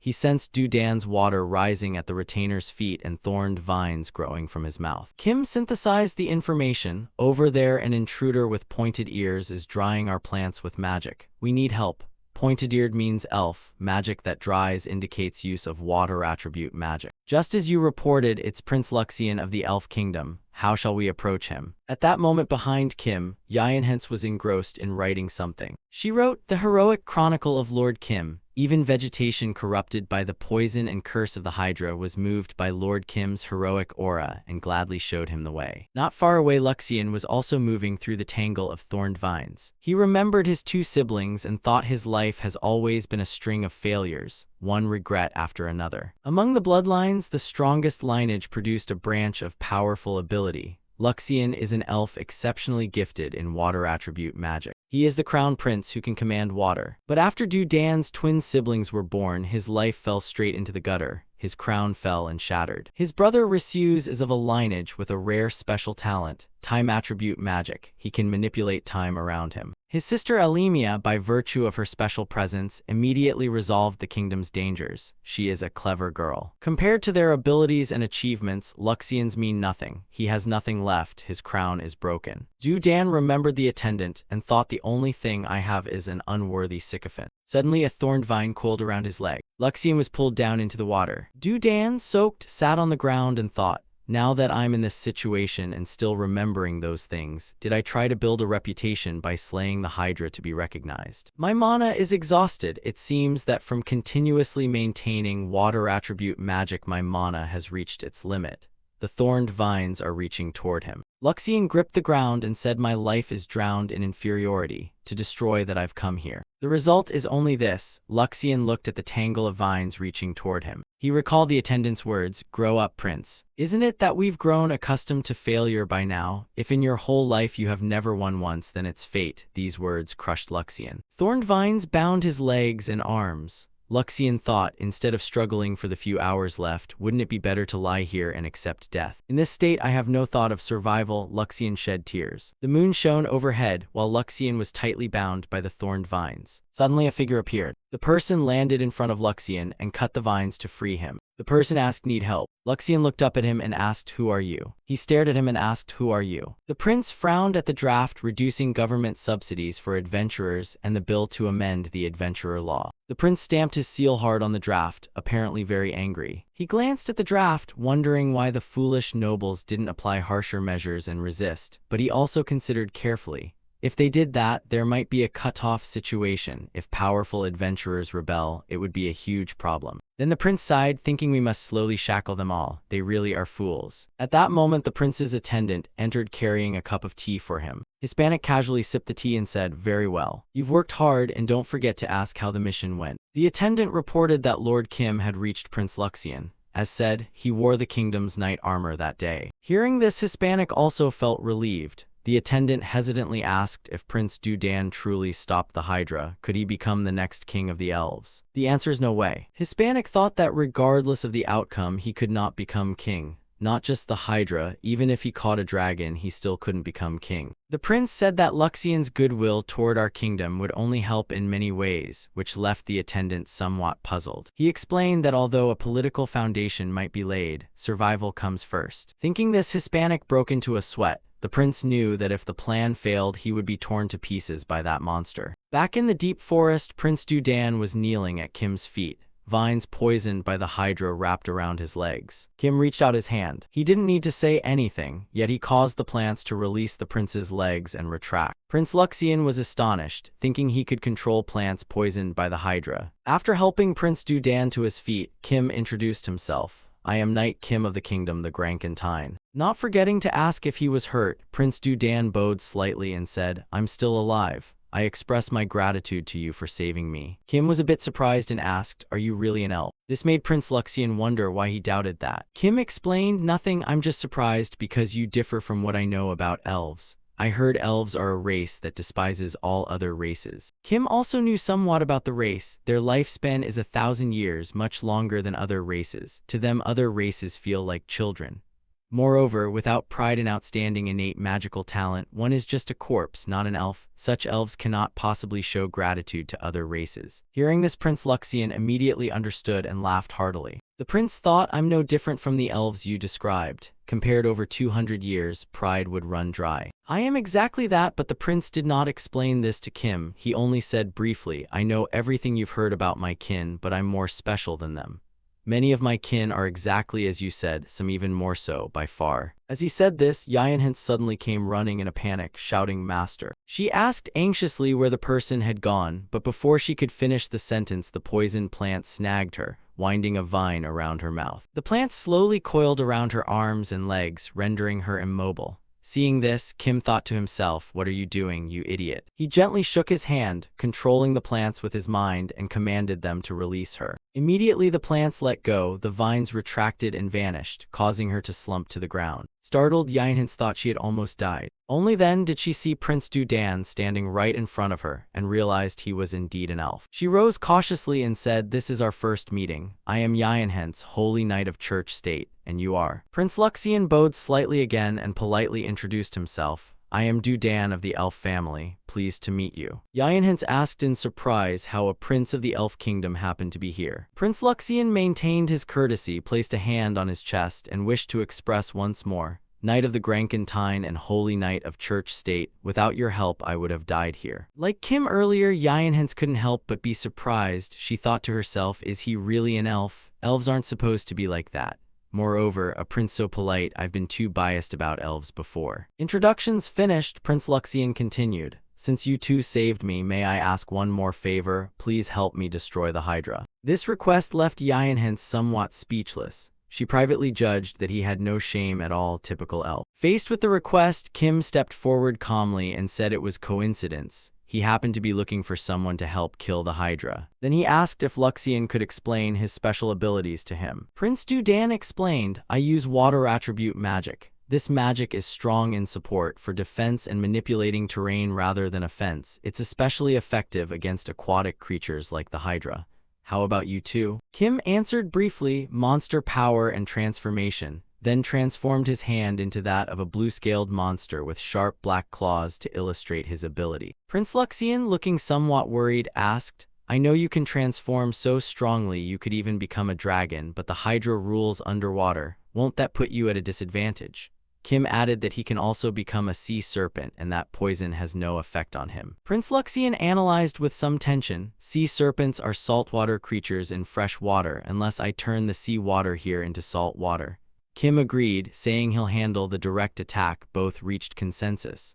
Working together is better than forcing cooperation. Yionhint, not wanting to be left behind, hurriedly asked, Master, what about me? Kim already had a plan. He replied, of course you have an important role too. Deal with the minions. With that, they quickly headed to the Hydra's lair together. Yionhint watched their retreating backs and thought to herself, this isn't what I imagined from the hero stories. It's somehow more dramatic. She clenched her hands, feeling a bit collapsed inside. For example, Knight Kim gave his life to protect his lord, the prince to whom he had sworn loyalty, and the prince returned to repay the knight. She looked back at the two people in front of her. She shook her head. There was nothing related here. After pondering for a while, they arrived at the Hydra's lair. It was an enormous lake. Waves surged violently, forming a whirlpool. Deep, sucking, and dark at the center of the lake, Kim suggested, "Let's begin." He asked Prince Dudan how long he would need to prepare, which made the prince somewhat puzzled. Kim explained it was a few simple tasks to complete, and then the prince understood. The prince focused energy into both hands, then raised them straight to the sky and silently chanted a spell. By the milestone, Hajia praised the valor of Elpirus Luxian.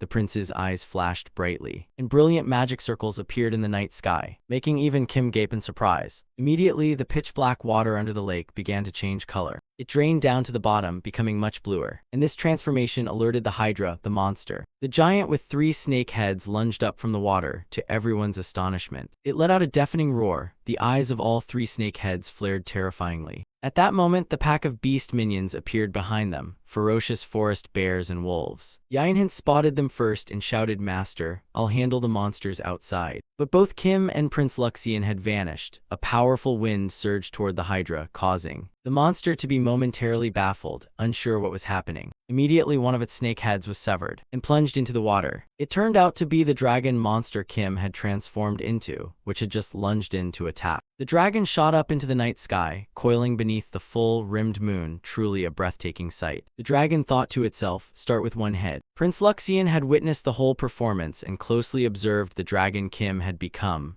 analyzing it. The operating radius of the body was limited to the water. Its teeth and fangs bore dragon characteristics. A body as flexible as the Hydra's could not withstand them.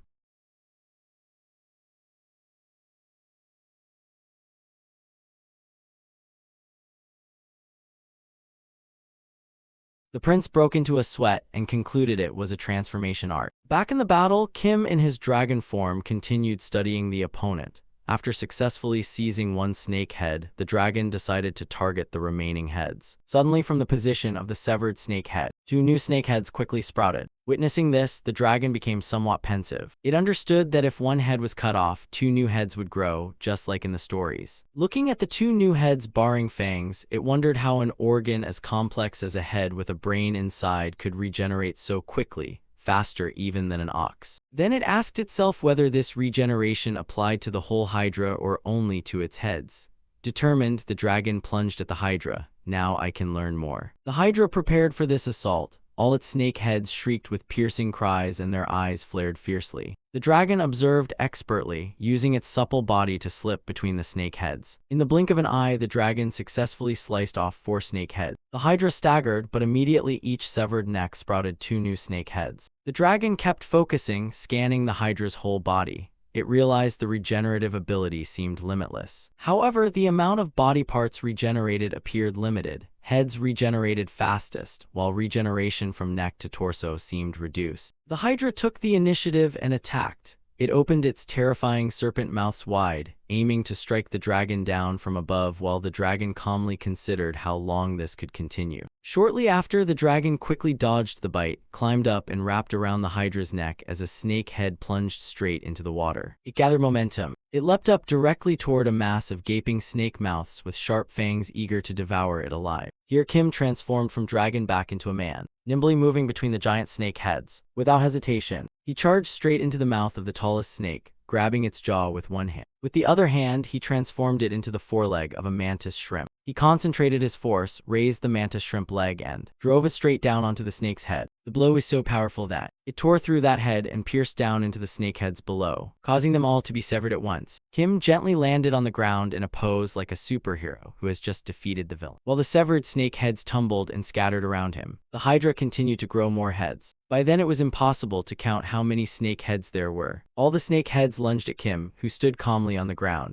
To counter the attack, Kim transformed. Sharp claws sprouted, 2 veined wings larger than before unfurled, and his color shifted to blue. With each snakehead that charged, he forcefully grabbed and tore it apart. Not a single snake could land a hit on him.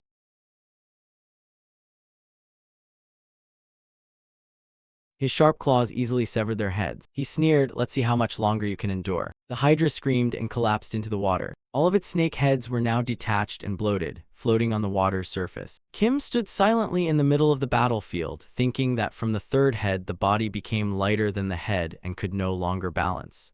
After the 42nd head appeared, it could no longer continue regenerating. At that moment, a clattering sound drew Kim's attention. It turned out to be Hence. She had finished dealing with the Hydra's minions as well. Prince Luxian stepped forward, bowed to Kim, and said, "I owe you a debt. I will certainly repay this favor, truly the chief knight of the kingdom." Kim's gaze was cold as he replied, "I only share the same goal as you, so don't worry about it. I came here for my own matters." Hearing that, Prince Dudan had no more words. He said, "If so, you need not concern yourself with my intent. I will repay the debt myself." After speaking, the prince used magic to gather a few snake heads and said, "I will only take these." Taking the snake heads, the prince turned and walked away briskly, briefly nodding to Knight Kim. From behind, Hence called out, "This is the first time I've seen an elf bow to someone." Kim agreed, "It's the second time I've seen it too." Hence judged that elves would never bow unless being baptized at the church of the goddess. If other elves were even half like him, that would be wonderful. First, he fought alongside us and his personality isn't bad. If he could become king of the elves, that would be great. Kim said. The prince seemed to agree.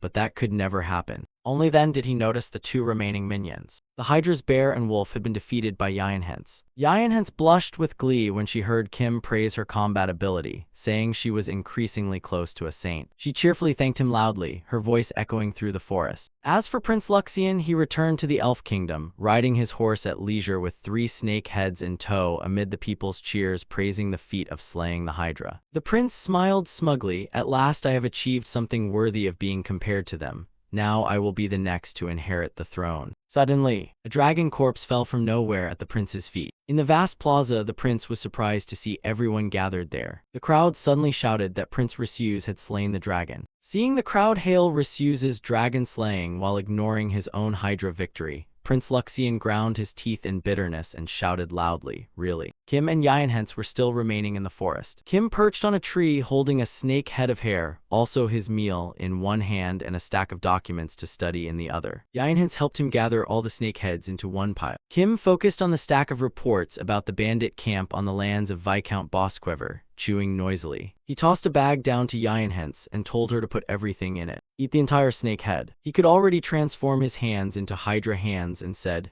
"Let's head up the mountain." Kim pondered that the Hydra's head was a head, but not truly a head. He could see inside, eyes, nose, mouth, but no brain. The head's skeletal pieces were connected like a person's arms. The brain was located in the center of those skeletal frames, so its heads could be rapidly regenerated. But if he cut off one head, would 2 grow back? He decided he still needed to study this creature further. In any case, he thought he had eaten Hydra flesh and acquired its power. Not long after, at a bandit camp on the lands of Viscount Bosquiver, 2 guards stood watch atop a wooden palisade. Suddenly, 3 great sparks shot up into the sky. The 3 sparks aimed straight at their bandit camp, causing everything to explode and debris to fly everywhere as they watched in shock. Just before the blast, they dimly made out the silhouette of a hulking monster. The monster thundered straight toward the bandits inside the camp. The firelight revealed the monster's form, its body stitched together from many beasts, 2 arms that were dragon heads breathing flame, a long thick tail, a horned head, and sharp spines covering its shoulders, truly terrifying. And it was the monster Kim had transformed into. The bandits broke into a sweat and gasped, "A monster." Then they turned and fled for their lives. The monster used its arm to prepare a jet of flame and said, "Run, you won't escape anyway." After speaking, it fired a blaze at one bandit, engulfing him in flames. A one-eyed bandit, lucky to have avoided it, paled and muttered, "Divine punishment, divine punishment. That's the envoy the goddess sent down to punish us." The hooded bandit snapped, "Don't talk nonsense. If the goddess were punishing us, it wouldn't be a monster like that." They kept urging each other on as they ran, "Just a little farther to the castle's second palisade and we'll find others to help us there." But life isn't a dream. When they reached the second palisade, there was already a large, round hole there for some time. The one-eyed bandit touched the hole and wondered how such a large breach had appeared in the palisade. He peered inside and witnessed a horrific battlefield. His comrades had all been sent to the other world, their bodies torn to pieces. Another monster was none other than Hence. She looked smaller than the previous monster but still had sinewy arms, razor teeth, and huge eyes, gently dispatching their comrades. She turned to the two bandits and smiled. Ah, more guests. Saying that, she slowly advanced toward them. The one-eyed man panicked. I'm getting goosebumps. Then he heard a thunk. It turned out the hooded man behind him had drawn his blade and slashed at his leg. The one-eyed man collapsed in pain while the hooded man fled, thinking to himself apologetically, but I must save myself, please live long and become bait. But he hadn't run far before he crashed into a hulking figure. He froze, knowing what he had just collided with. He only managed to gasp, "Goddess," and that was his final denial. The bandit camp burned fiercely. Yinhence corralled all the bandits into the flames, leaving not a single one alive. When she finished, she rushed to report to Master Kim, "All done. We've wiped out every bandit in this area. The people here can live in peace now, right?" And Kim replied with satisfaction, "That's right, you've worked hard." Yinhence's eyes lit up like car headlights at that praise. At that moment, Kim noticed the human arm that Yinhence was holding in her hands. He thought to himself that it was excessively brutal. The master was still rather bewildered, unsure if she was human or monster. He recalled he had undergone a similar transformation phase himself, but he should consider that Yinhence's monstrous form earlier. A wolf can't wear a lamb's guise for long. Stopping that line of thought, he said to her, "Anyway, she hasn't appeared yet, right?" Yinhence, not understanding his meaning, cheerfully replied, "Oh, if it's bandits, there are none left. The one just now was the last." Kim explained, "No, from the start my main target wasn't the bandits. I thought if all the food in the area disappeared, it would reveal itself." Yinhence asked in surprise, "Food? Master, are you saying the bandits are the food? If monsters gather in packs and take humans as food?" At that thought, Yinhence began to sweat. Kim remained calm and said there is only one monster that eats humans. He explained that recently someone had spotted a manticore in these parts. Yinhence wondered, would that work? If it turns toward the village, innocent villagers will be harmed. Kim agreed, if that's the case, there will be more information from those who saw it. Hunting the manticore is just a little late, nothing else changes. Yinhence offered her argument too. Even so, what if it has eaten all who saw it? Or if it attacked the village only once and never returns? This reasoning troubled Kim. He was about to speak, but suddenly a voice asked, "Were you planning to burn all the surrounding villages?" The voice came from some creature in the darkness behind Kim. Its appearance stunned Kim and Yinhence. It continued, asking, "How about stopping here?" And it slowly stepped into the light. Now Kim and Yinhence could clearly see the manticore. It was large, with the face of an old man and a long beard, a thick lion's mane, the body of a four-legged beast with sharp claws and a scorpion tail. Its eyes flashed with an eerie light as it continued, "The fire you burned here is not enough." Standing before the monster, Kim recalled a page in a book about monsters that read, "If you face a manticore, you must flee. That is the only way to survive." The manticore stood towering there. The monster was a convergence of many creatures, a human head, a lion's body, and a scorpion's tail. People say it is like the dragon or the hydra, created by the goddess by referencing creatures of the earth. It originates from Persian mythology and prefers to eat humans while they are still fresh. The bandit camp on the lands of Viscount Bosquiver was a place where bandits endlessly gathered. Nowhere could provide the manticore with a more sumptuous dinner than this place. Yinhence's shout broke Kim's train of thought. She tried to draw her sword, but for some reason her hand couldn't grip the hilt tightly. She wondered what was happening, and both Kim and the manticore seemed to sense a strange feeling. Kim calmly looked up at the manticore. He thought to himself that at first sight he immediately imagined eating it, yet he had no intention of killing it. At this, the manticore spoke. "I intended to bring suffering to those who ruined my hunting ground, but strangely, when I see you, I do not feel that way." Thus Kim realized the manticore felt exactly the same as he did. Yinhence still stood frozen. She thought to herself that something unspoken inside her body was restraining her and making her not want to attack it. The hand gripping her sword hilt was now dripping with sweat. Could this be empathy? The manticore scraped its claws on the ground and continued, "Anyway, you have matters to attend to first. Finish them and then return here." Saying this, the monster stepped back and receded into the darkness of the thicket, setting a time. "Tomorrow at this hour, here I will wait for you." After speaking, the manticore's silhouette vanished completely into the night, leaving only two flickering glints from its eyes. The next day, Kim had arranged to meet the Prince Hispanic's attendant in a narrow alley. Upon arriving, the polite attendant placed a hand on his chest and apologized. Kim accepted, saying this was indeed our duty. Kim, now clad in his battle attire, replied, "No need to apologize, I simply wanted to do this." The attendant continued, "Actually, if you fuss over this too much, it would be more disrespectful to the prince. You have already labored for the purge of the 72 bandit camps in Bosquever. The conversation ended there, and Kim returned to the main road. Yinhens was waiting there and saw Kim arrive. She called out, "Master, you're here." Kim gently replied, "Sorry to keep you waiting, let's go." And so the two of them continued their journey. Their next destination was the 6th bandit camp in Bosquever. Darkness had fallen when they reached the rendezvous with the Manticore. Amid the ruined land, a solitary figure sat alone. Though turned away, when Kim and Yinhens approached, the person still recognized them and spoke. Only a back was visible, so Yinhens asked in puzzlement, "Is this the Manticore?" The figure slowly stood and turned to face them, and answered, "Yes, it is I." At the moment Yinhens saw the Manticore's face, she was horrified. Speechless, she pressed, "Master Kim, what on earth is going on?" Kim hadn't had time to understand either. He asked, "What is with that face?" The Manticore slowly stepped forward and calmly asked, surprised, "Well, that's to be expected." It laughed, "For this is your face." The dim light revealed the Manticore's visage clearly. Yes, it was wearing Kim's face. Kim quietly asked, "Can you mimic me as well?" The Manticore pushed a patched-together chair made of scrap wood in front of Kim and said, "First, sit down. This matter won't be settled in just a few words." Kim hesitated a little at the sight of the chair, but still decided to sit down. Folding its arms, it requested, "Now speak." The Manticore began its tale. It contemplated the vast universe and recounted that in this world the goddess existed from the beginning, and when she created the world she referenced many creatures, most of all the species on Earth. Animals and plants, and the races that fall within those kinds were created. The monsters of imagination. And that includes monsters that exist in reality. The Manticore suddenly paused its narrative and asked Kim, "If it were you, you know what that monster is, right?" Kim quietly replied, "Probably." Hearing this, the Manticore spread its arms wide and solemnly said, "Very well, I officially greet you. I am the Manticore. Another name of mine is Experiment Duplicate V030 Beta. I am one of the goddess's experiments." Upon hearing the name Experiment, Kim immediately recognized it as his own nickname from Earth. He had once been a wanted man across the world for various crimes. The Manticore interrupted his thoughts and continued, "You are a monster the goddess chose to reinstantiate on this earth, and that is me." Before testing the shape-shifting abilities of other creatures, the goddess set the goal of fusing bodies of many different species.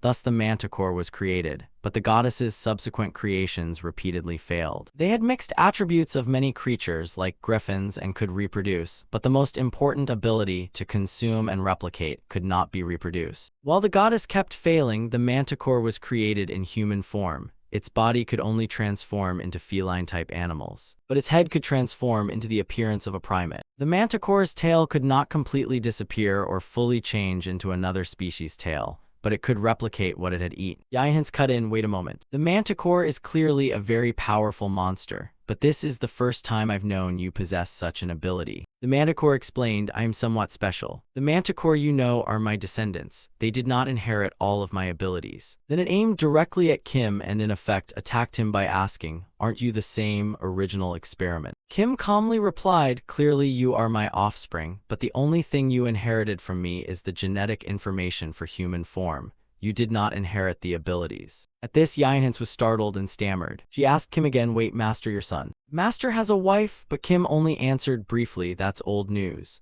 Yinhens couldn't believe it. She froze, unable to dismiss the thought that her master had been married and even had a son. The Manticore asked, "That's all I will say. Do you want to ask anything more?" But Kim merely folded his arms and said, "The timing seems off, doesn't it?" He analyzed, "I was born about 30 years ago. This world seems to have been formed just over 2 years ago, yet you." The Manticore didn't need Kim to finish his sentence to understand his meaning. It confirmed, "That's right, I have lived here for thousands of years, but this world was created by the goddess. The world we are talking about is not limited to this continent." Its eyes flashed as it continued, "The entire universe. No, it even includes time and space. It is a transcendent existence beyond human comprehension." Kim asked sharply, "How do you know all of that?" The Manticore answered, "Not only I, the beings the goddess directly created, the first-generation creations, all knew why the goddess made them, but only I survived." Kim was a bit puzzled. The Manticore has lived until now. Has it ever met others of its kind? And of course the answer was yes, such creatures existed before and after. The Manticore propped a hand on its chin and said that now it did not know where they were or whether they were still alive. For example, some winged kin of mine could transform into reptiles, amphibians, or plankton. To grow stronger, after entering certain dungeons, they cease to appear. Kim pondered. Reptiles, amphibians, plankton, snakes, frogs falling into dungeons. so the disgust then was disgust toward one's own kind. Kim still wanted to ask one final question. The manticore, appearing generous, said, "You may ask more, so what do you want to ask?" Kim's eyes flashed with a terrifying look. He asked slowly, "How many of your kin have you eaten up to now?" Suddenly, a scorpion tail shot forward to attack Kim, but he managed to raise his hand in time to block it. The manticore's eyes flared with fire as it revealed its true scorpion tail form. It spread a monstrous grin wide to its ears like a puppet, tilting its head, and asked, "How did you know?" The manticore began to transform. Its face darkened, veins stood out, and it triumphantly asked, "Now you know what to do, right?" Kim signaled Hens to fall back. He told the manticore, "I sense that even if you have such powers, your abilities are not perfect. I sense something unnatural because you've lived until now by eating only ordinary food." He continued, beginning to channel power into his hand. "Unless there was some special meal, I could surpass my limits." He leaped into the air. Moving to the manticore's rear, he transformed his hand into a monstrous hand, then punched straight at the manticore. But it jumped away in time and evaded his attack. It remained focused, listening because he had not finished speaking. Kim continued, "And the moment I saw you, I thought you would taste delicious." The manticore laughed. It calmly stood and said, "I have wanted to possess you completely for 1,000 years. That desire of mine has never waned." Its body began to change. Its back grew large and muscular. Its jaws thrust out, sharp teeth like sawteeth appearing. It seemed determined to eat Kim no matter what. It said it was sorry to part with its kin, but the joy of nearing perfection would lessen its sorrow. Facing the manticore in its true monster form, Kim showed no fear and asked, "What do your kin taste like?" The manticore replied smugly, "The most exquisite flavor." It licked its long, lizard-like sharp tongue against its lips and said, "And you seem tastier than any of my kin that I've eaten." Kim thought inwardly of the intimacy of kinship, the joy of meeting, the sorrow of tragedy, the rage within himself. None could overcome instinct. That complex emotion surged fiercely, yet all of it rendered affection meaningless. As he thought, his body also transformed. Sharp spines grew from his shoulders, head, and ears. A lizard tail and dragon-like hands appeared. He quickly lunged toward the manticore, opening its mouth hungrily. Their bodies flooded with lust. Kim and the manticore passed each other in an instant, but both had time to bite into each other's bodies. Kim bit into the manticore's bicep while it managed to take a bite of his waist. They paused for a moment to savor the meal. Afterwards, Kim smugly turned to the manticore and said, "Indeed, it's delicious. I can see that if we kept eating." The manticore refused to be outdone. It lifted its deep black eyes to Kim and said, "Of all the kin I've eaten so far, none has suited my taste more than you, indeed the original table." It laughed with delight. "Indeed, complete kin, the perfect kind is the most delicious." As it finished speaking, one of its arms transformed into the limb of a bird. It was pleased. "Thanks to you, my power can surpass its limits once more." Kim likewise began to change. One of his eyes turned pitch black and a purple gleam flashed in the round eye, identical to the manticore's. He sneered, "A chicken and a cat. Seems you're exhausted, so stay put and let me eat then." The manticore thought inwardly, "I'm already feeling full. Do these people no longer feel hunger?" But it still quickly attacked Kim, gaping its sharp teeth and shouting, "Now go to sleep, rest forever." Hens had been standing at a distance, witnessing the battle. She froze, thinking, why are they fighting? Clearly they are of the same kind. Moreover, their purpose isn't mortal combat but food. She judged that the manticore was a ruthless monster that preyed on humans. Clearly, it was right for it to be eliminated here. Hens clenched her hands, bewildered, but the manticore is the ancestor of all monsters in the world, and Master is its prototype. Moreover, Master is not from this world. How should she report this to the church? Hens stood rooted, and upon seeing the two fighting, all her thoughts were lost. The limitless battle between malice and baseness, that is the brutality a holy knight should not admire. However, for Hens, it was the greatest extreme she someday wished to reach. The battle resembled a scene from ancient myth, and the monster ego with it grew ever larger. At the same time, reason and patience, once restrained, were released and became stronger. The spectacle before her was immensely seductive, but Hens had a duty as a holy knight. She was no longer merely human, but a cleric. Outside, the manticore and Kim were still tearing into each other. The manticore complimented, "This taste is not like kin, you are much tastier." Then it exhaled a gray smoke around itself, obscuring Kim's vision. And from within that smoke, several small fish shot out. They lunged straight at Kim. Kim raised his tail in time to block them, and the fish bit straight into his tail. Kim observed the fish. At first he thought this was an ability gained from eating a dungeon core, but then he changed his mind. This must be an ability from eating Paris meat. Kim realized the manticore had eaten his flesh and evolved rapidly. the longer it went on, the more dangerous it became. Another wave of fish attacked. Kim opened his mouth and tilted his head back then. He spat a great jet of fire at the school of fish. It's not afraid, it even charged straight into the flames, which startled Kim slightly. The manticore landed directly. Its weight made a large depression in the ground. While Kim was still hovering above, he thought he couldn't possibly consume the abilities of those guys over there. If that's the case, then he decided to attack once more. He dove straight down, his eyes flashing with determination. Kim opened his mouth, thinking silently that he might as well try Dean's method. The manticore and Kim continued to confront each other. The manticore raised its scorpion tail to block the strike, while Kim raised his dragon hand high, thinking he had to eliminate that annoying tail first. He rushed in and decisively severed the scorpion tail in one blow. Kim landed on the ground as the detached tail piece fell. The manticore showed no sign of pain. He roared and launched another attack at it. When he faced the manticore, it smiled at him with a sinister, terrifying. Kim was startled. Turns out the scorpion tail had grown an additional fish tail and lunged forward, piercing Kim's abdomen. That attack distracted Kim. Seizing the moment, the manticore struck Kim with its bird-like talons. He managed to dodge to the rear, but his two horn tips had been broken by the manticore. Kim retreated some distance and grabbed the scorpion tail. Without hesitation, he pulled it out of his body. He raised the scorpion tail. The wound in his abdomen slowly closed, and he felt no pain as he asked the manticore, "Are you worthy of my power?" The manticore, witnessing this, said that such an awkward body can stay quiet, can it not? Isn't that an interesting ability? Kim thought to himself that indeed a creature that had lived for thousands of years was not its match in applying abilities. At that, he immediately bit into the scorpion tail in his hand. The manticore lunged forward, shouting that if it wasn't returned, it must be given back. It swung its bird limb at Kim's head, but he quickly tilted his head aside and evaded. This close encounter brought Kim and the manticore very near each other, and he immediately used his dragon hand to squeeze the manticore's throat tightly. Struggling for breath, the monster made gagging sounds, saliva spilling from its mouth. At that moment, the piece of tail that had been lost approached the piece that had fallen off. They immediately fused tightly together. The manticore used its tail to strike Kim, forcing him to release its throat. Both opened their mouths simultaneously, forming fire in their mouths, glaring at each other. Then at the same time, they both spat sparks at each other. The two streams met, creating a shock explosion. Until the smoke and fire cleared, the manticore and Kim were still standing firm. Kim paused slightly. When he saw the tail, he asked if it had already been eaten. The manticore admitted that it felt as if it were about to die. Indeed, the original form is very strong. Then it charged at Kim again, threatening that this isn't over yet, right? It used both the newly reattached scorpion tail and its bird hand to attack Kim. He stood still, using his hands to brace himself, but he understood that dragon scales could not withstand it. So he leaped back, temporarily retreating a bit.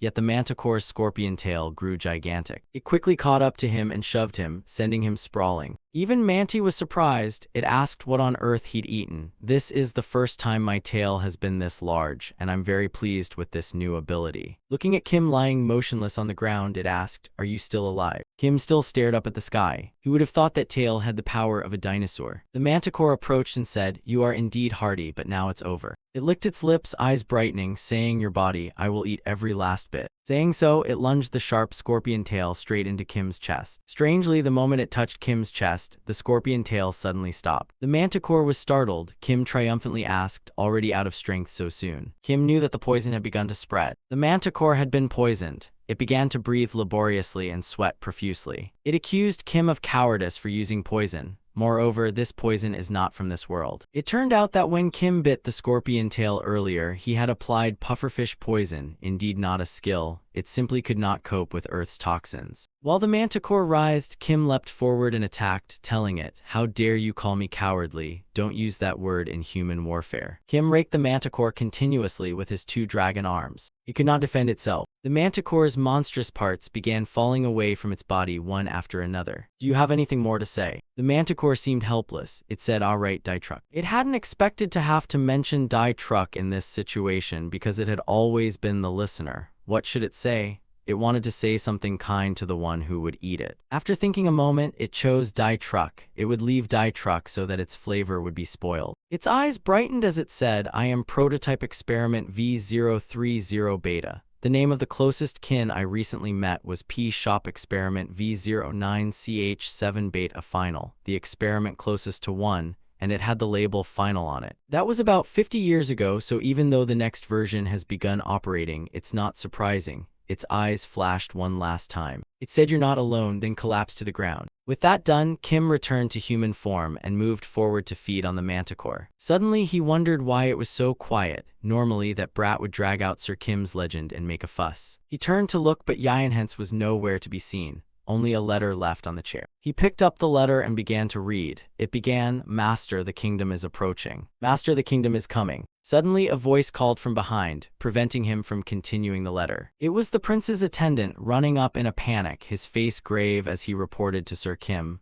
"Big trouble, the adventurers have revolted." The sun shone brightly over the kingdom of Grancantine. Kim was sitting in Prince Hispanic's office. He was still troubled by thoughts of the manticore, as it was very similar to him in every way, with some aspects even surpassing him. It had devoured more creatures than he had over thousands of years, and could freely use the personalities and memories of those it absorbed, allowing it to think and act exactly like a real human. Kim recalled its special ability to swap its brain with another person's while keeping its original personality, and even while using another's identity, it could return to its true self, as those thousands of years had forged this ultimate ability into something it could wield with perfect ease. He looked at his hand and realized that by eating that creature, he had naturally gained those abilities, although the knowledge it had gathered over thousands of years was gone. He closed his eyes and recalled the letter Hens had left him when Prince Hispanic's voice interrupted. "So, brother, does this mean you can completely switch to a new personality now?" Kim confirmed it, making Prince Hispanic exclaim, "Good heavens." The prince broke into a cold sweat, thinking he was already a monster, and now that monster had become even more terrifying. The prince returned to the main topic. "You know why I called you here, right?" And Kim asked back to confirm, "I heard the adventurers are causing trouble, right?" As he tilted his head, his voice suddenly turned frightening as he asked,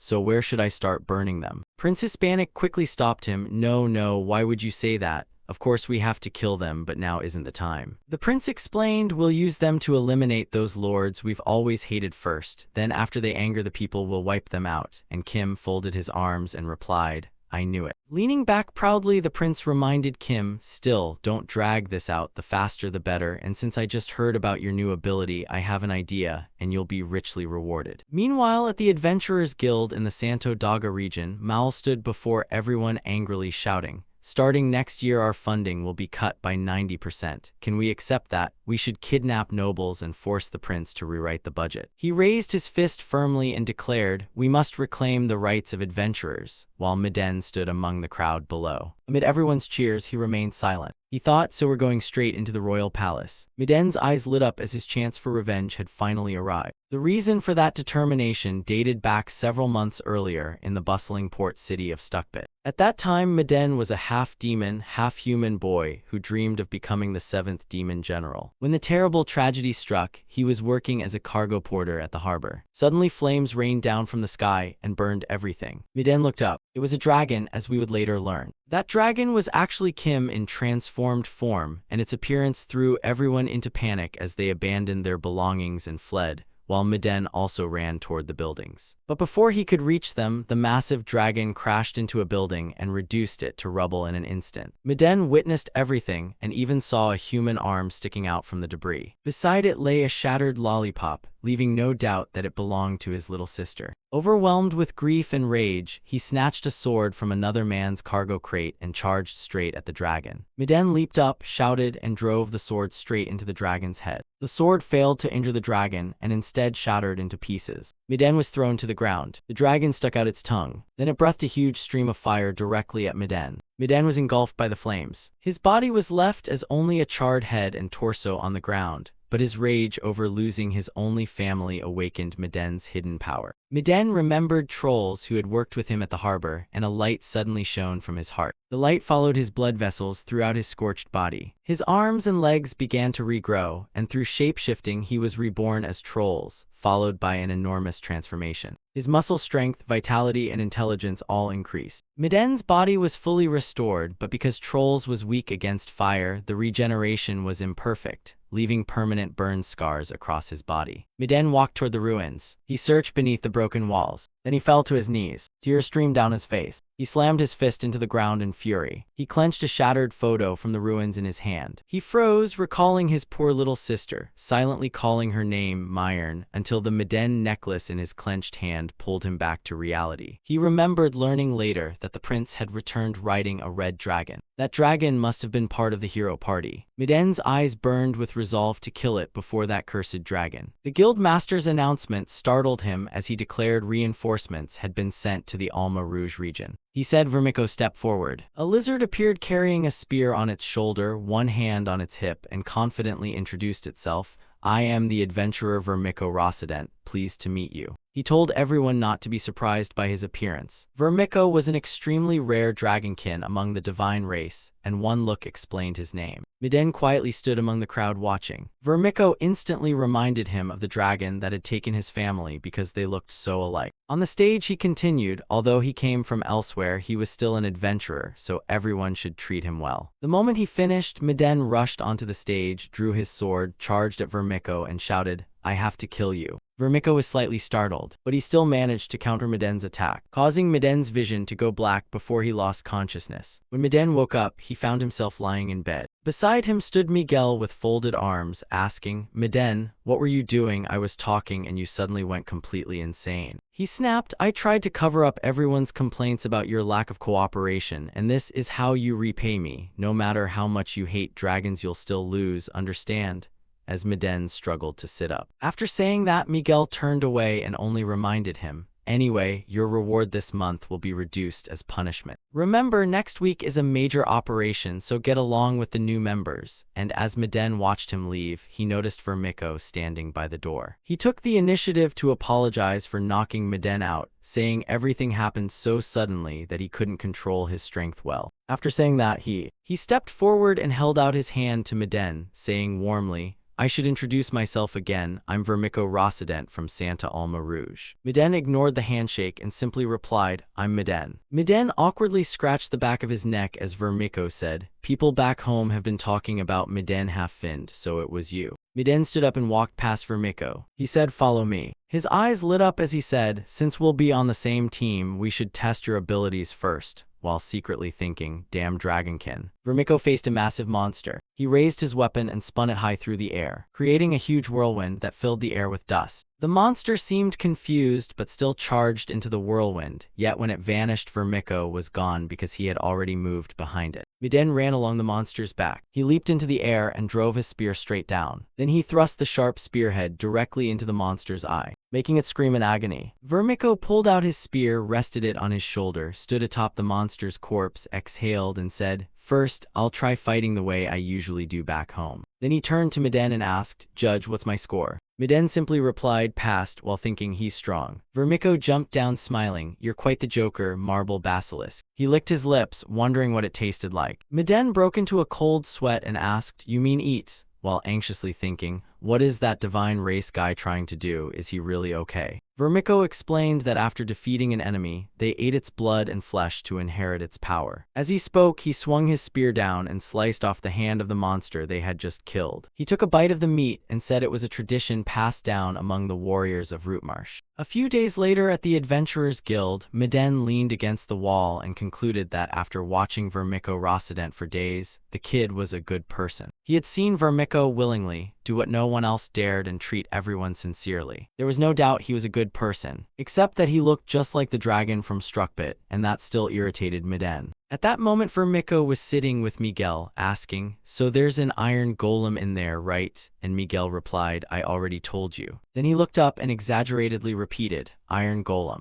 Miguel burst into tears laughing. Oh my, you're really hilarious, and Miden frowned in annoyance, thinking that must be the sense of humor everyone kept talking about. Watching Miguel and Vermiko laugh uncontrollably, he couldn't understand what was so funny. What a bunch of lunatics. At that moment, there seemed to be not just the three of them in the room, but another hidden presence no one noticed. It was Kim staring at Miden and thinking, Miden half-finned, a man consumed by insane hatred for the dragons. Kim then recalled everything the red dragon had told him about Miden, and realized it was all true. Kim could not remember everyone he had killed, so he did not understand such hatred. Even if someone who hated me stood beside me, I would never know. How ridiculous. He concluded. Still, he feels different from ordinary humans. I need to observe him longer because I still don't know whether he is one of my kind. Then Kim's presence disappeared as Miden walked past Miguel and Vermico's table. Miguel called out, "You're here. I heard you two get along well," though he secretly wondered when another surprise attack would happen. He pushed a small box forward and continued, "I'm leaving this mission to you, Vermico and Miden. Carry it out secretly late tonight, and here is the guard information." That night, Miden and Vermico set out on the mission with their heads covered. They swiftly leaped across rooftops and infiltrated Lord Damarga's castle. Inside, the Lord was still sleeping soundly. They shined a flashlight straight into his face and said, "Lord, it's time," waking him up. Before he understood what was happening, he was struck on the neck and knocked unconscious, managing only a muffled cry. "What's going on, someone?" Miden and Vermico stuffed the Lord into a large sack, threw it over his shoulder, and quietly slipped away. After returning, they went to Miguel's office, saying, "That was easy." But as the door opened, the first thing they heard was Miguel swearing, followed by a cup flying straight at them. It smashed against the wall right beside Miden and shattered. Inside, Miguel was furious and shouted, "You idiots, I told you to do it quietly without waking anyone." Miden and Vermico looked confused. Then Miguel realized it was them, and though still furious, he said, "Oh, it's you too. Sorry, you handled everything quietly and perfectly." They asked what had happened, and Miguel explained that, as he had said before, 11 branches across the country had agreed to carry out this operation. The more he spoke, the redder his face became with anger, but more than half of them had failed to do it quietly like they had. Before he could finish, someone rushed in shouting, "Guild Master, it's terrible. Count Silambra is dead. The people at that branch beat him half to death and then killed him." Miguel froze and said, "How could those fools actually kill a noble?" Holding his head helplessly, he thought that kidnapping still left room for negotiation with the kidnappers to calm things down. Trembling, he braced himself against the table and muttered, "But murder is a complete disaster. Once someone's dead, there's nothing left to negotiate." Suddenly, he noticed Miden carrying the kidnapped lord over his shoulder. He suddenly had an idea and ordered, "We must negotiate with Lord Damarga. Guard the Baron well, but do not let him get hurt." Even so, he was still furious and slammed his fist onto the table. He complained, how did things end up like this? A few days earlier at the royal palace of the Grankantine, during a conversation with Prince Hispanic and Kim, the prince said that according to reports, 11 lords had been assassinated in this uprising, and he would use this chance to replace them. The prince judged that among those lords, the only one worth saving was Baron Damarga because he got things done, though his weakness was refusing to obey orders. "So I only want to scare him a little, don't kill him." Kim understood the prince's orders regarding the remaining lords. "Kill them all." Back to the present, Miguel was preparing to set out with the adventurers. Miden called out from behind, "Guildmaster, why can't I go out?" Miguel replied that the most important thing now was negotiating with Baron Damarga, because if he was taken away, they could not begin the negotiations. Looking at Miden and Vermico, he said, "You two are the strongest here now, so protect this place." After that, Miguel led everyone outside. Miden grew irritated again and said that if he met the prince, he might find that man, so he had to meet the prince. Standing behind him, Vermico saw Miden trembling with rage and asked, "The prince, you mean the prince of the kingdom of the Grankantine?" Resting his chin in thought, he said, "That's right, he's the hero of the war against the demon race, so I'd like to meet him too, but he won't appear at the first negotiation. If everything goes well, maybe you'll meet him later." Miden tightly gripped the necklace he treasured and calmed himself, thinking, "That's right, don't rush, I'll wait until the next negotiation in the kingdom. I will wait until then." Vermico saw that determination, and his eyes lit up because he had plans of his own. The negotiations ended. Vermico and several adventurers were sitting in the room when the door suddenly burst open and Miguel walked in. He shouted, "Today we'll hold a feast." He shouted, "Today we'll hold a feast." A banquet was immediately prepared afterward. Miden sat behind Miguel and heard him say, "Far beyond my expectations, the royal envoy was very reasonable. The atmosphere was terrible at first and I thought we were doomed, but during the negotiations, both sides accepted each other's demands." Hearing that, Miden became a little worried and thought, "Things seem to have gone much smoother than expected. If this continues, I may join the next negotiations, and then I'll be able to meet the prince in person." Suddenly, someone set down a large jug beside Miden and asked, why are you making such a face? It was Vermiko who said, a feast like this is rare, so enjoy it and wet your throat. Miden refused, saying, I'll pass because I can't drink alcohol. Vermiko explained, I knew that, so I brought you water instead of wine. He left the jug there, walked away, and reminded him, cheer up a little. Miden picked up the jug and drank, thinking, I've lived 17 years without ever tasting alcohol. After only one sip, he was startled. He reached into his mouth and pulled out tiny bits of debris. He wondered, what is this? Meanwhile, Lord Damarga had awakened and recalled the night when the two adventurers broke in and kidnapped him, angrily saying, You filthy adventurers, how dare you lock a noble in a place like this? If I get out, I'll bring my army here and take all your heads. Just then, a hooded figure entered the room. What are you? You look like some kind of monkey. The stranger replied, I'm here because I have something to tell you. The Lord grew annoyed and said, Tell me something. How ridiculous. No matter what you filthy adventurers do, I will never forgive you. The stranger said, Baron Silambra is dead, leaving the Lord unable to believe it. The stranger warned, Baron, you should be careful too. Adventurers are a rather violent bunch. The Lord broke into a cold sweat and warned, That's enough. The stranger continued, If the Baron dies, all of us adventurers die too, but even if we die, won't the Baron still survive? Then he turned to leave, adding, I hope you'll value your own life. The Lord trembled with rage and shouted, Has that man gone insane, killing nobles? He never noticed that the cup he had emptied also contained tiny particles identical to those in the water Miden had drunk. The stranger walked through the hallway with a headache, and it was actually Kim thinking, I'm not someone who fears easily, but it's different when something directly affects the brain. I've also spread the parasites through their water supply for quite some time, and the preparations are complete. A few days later, the second negotiation began. Miden and Vermiko stood atop the city wall looking down as Vermiko said, It's already the second negotiation. Time passes so slowly. I hope everything goes smoothly this time. He rested his weapon on his shoulder. He asked Miden, Are you really okay? Your eyes are bloodshot after staying awake for several nights guarding the Baron. And Miden replied, I'm fine, this is nothing, though your scales don't seem very shiny. Vermiko laughed loudly and said, Don't worry, this is nothing compared to when my first child was born. Miden was surprised to learn Vermiko already had a child. Vermiko explained, Of course, Rootmarsh warriors must have children before they're allowed to leave home. Hearing that, Miden remembered his sister Myrn and frowned, thinking, How could anyone leave their family behind and come here? Vermiko continued explaining, That's simply how it is for lizardmen dragonkin. Suddenly a loud scream startled them both. It came from the negotiation camp below. Miguel was running desperately toward the city wall, shouting in fear, Open the gate, hurry. Right behind him, a tall knight clad in full plate armor appeared. Chasing him with a sword in hand, Vermiko exclaimed, What, weren't the negotiations going perfectly? The knights all raised their swords.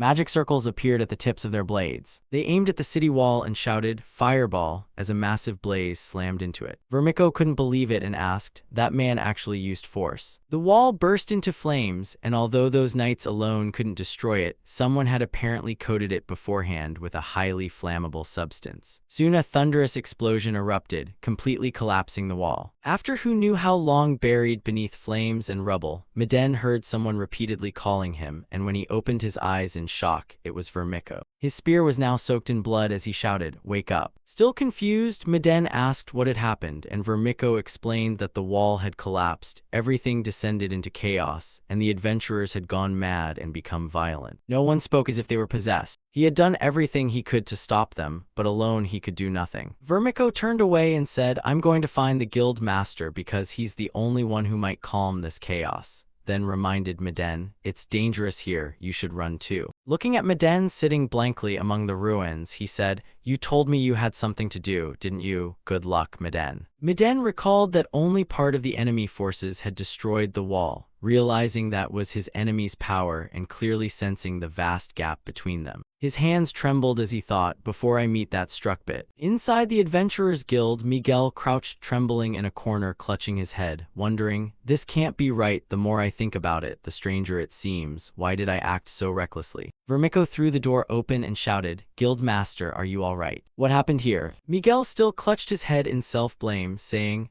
I knew something was wrong. I ruined the whole plan because I only wanted my people and me to stay out of this rebellion. But why did I kidnap a noble and secretly negotiate with the royal palace? Why did I agree to something so foolish?" Then a mysterious voice spoke from behind, "Because you deserve all of this." Miguel spun around in shock and demanded, "Who's there?" His face went pale as sweat poured down. The mysterious voice continued, "Because you deserve it, Miguel Orfuraizo. Compared to Julio Aventuras, you still fall short, but among the current Adventurers Guild Masters, you're the only one with true foresight." Miguel stammered, Who are you? Who the hell are you? I'm losing my mind." Vermico saw no one in the room and heard nothing, freezing as he asked, "Master." The voice kept tormenting Miguel, saying, "Once I break your will, the Damarga branch will collapse easily." And Miguel asked, "Are you another personality inside me?" The voice replied, "No, you're another personality inside me, though you can't remember because I've already eaten and absorbed you." Suddenly, Miguel felt part of his ear being bitten off, and the pain was unbearable. As the voice spoke, he stared in agony at blood vessels bulging beneath his skin. He slowly stood up and Vermico asked in surprise, "Master, the guild members outside are panicking." Suddenly, Miguel's head transformed into a giant snake's head that shot forward with its terrifying jaws wide open toward Vermico. Faced with those monstrous jaws, Vermico couldn't react before the snake's mouth snapped shut. Fortunately, Miden rushed over, grabbed Vermico, and pulled him clear as he shouted,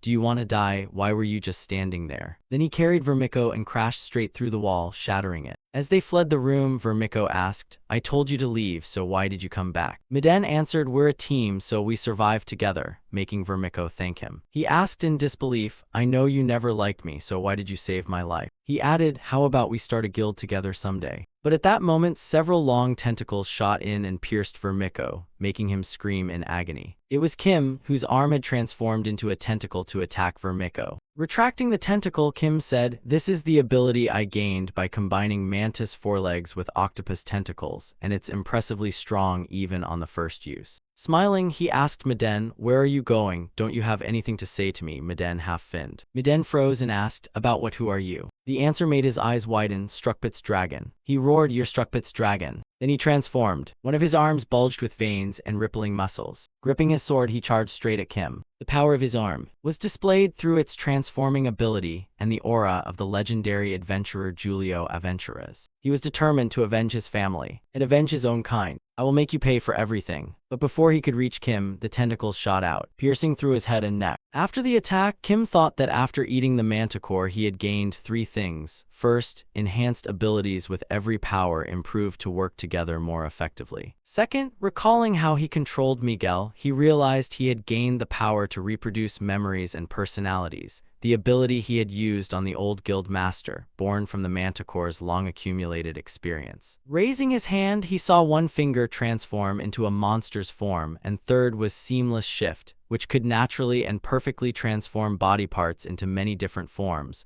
originating from the manticore's innate physical traits. Sitting down while eating Miden's flesh, he wondered if consuming one of his own kind had maximized the changes in his body. Then what would happen if he kept eating more of his own kind? Out of curiosity, I tried eating what was called the flesh of my own kind, but nothing happened. Looking at the necklace Miden treasured lying beside the pool of blood, he concluded that Miden half-finned was not one of his kind. He said his transformation ability could only copy Miden's unique powers at a basic level, so he could not be considered one of his kind. He kept thinking about his own kind, then suddenly remembered Yianhens. He reached into his pocket and took out the letter she had left him. After the battle, Kim returned to Prince Hispanic, and as they rode through the forest in a carriage, the prince read Yianhens' letter, which said, "Master, it seems something major is about to happen in the kingdom of the Grand Canteen. And since you are a knight of the kingdom, you'll surely be drawn into it, while I am a holy knight of the church state and must never interfere in another nation's internal affairs. So this is where we part, but I believe our bond is not over. May the goddess bless us until the day we meet again, your disciple, Yianhens Fjorkrit." After reading it, Prince Hispanic asked, "What is this?" "It's just an ordinary farewell letter," while thinking he had expected something far more serious. Kim replied, "The contents are fine, but the timing is the problem." He explained that the letter had been left before he learned the truth behind the rebellion. The prince broke into a sweat and realized, then the church state has a real-time information network. Could this be? The prince clenched the letter and said, "Retribution." He recalled that the ruling class governed the people while the people fulfilled their duties to develop the nation, and the goddess would strip the rulers of their right to rule and make them pay for their sins. Turning to Kim, the prince asked, "You still remember that, don't you?" And Kim replied, "We've already talked about it." Prince Hispanic continued, "But we both know the goddess isn't actually that kind of existence. Everything was simply created that way by the system that built this world, and it has nothing to do with humanity." Kim rested his chin in thought, and though he said nothing, Prince Hispanic understood, gripping the letter and saying,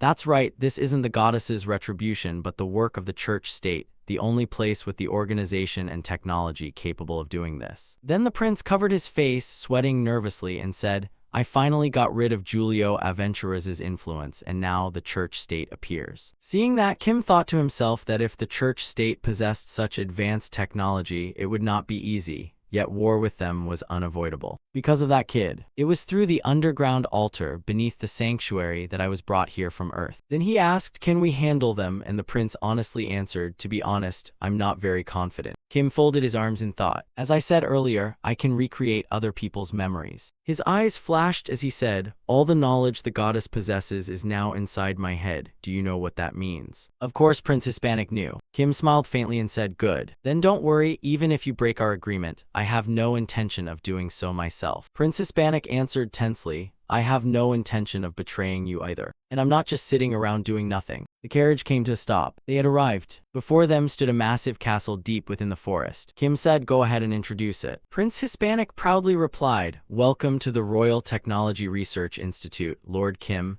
and explained that this place had long been analyzing the technologies of the Demon Kingdom. Kim pointed to one side and asked, "Then isn't this a very important place? Why is it so chaotic?" Following Kim's finger, the prince saw 3 people arguing with the knights guarding the entrance. The knight said, "This is a secret facility of the Kingdom of the Grankantine. Only those with Prince His Highness's permission may enter."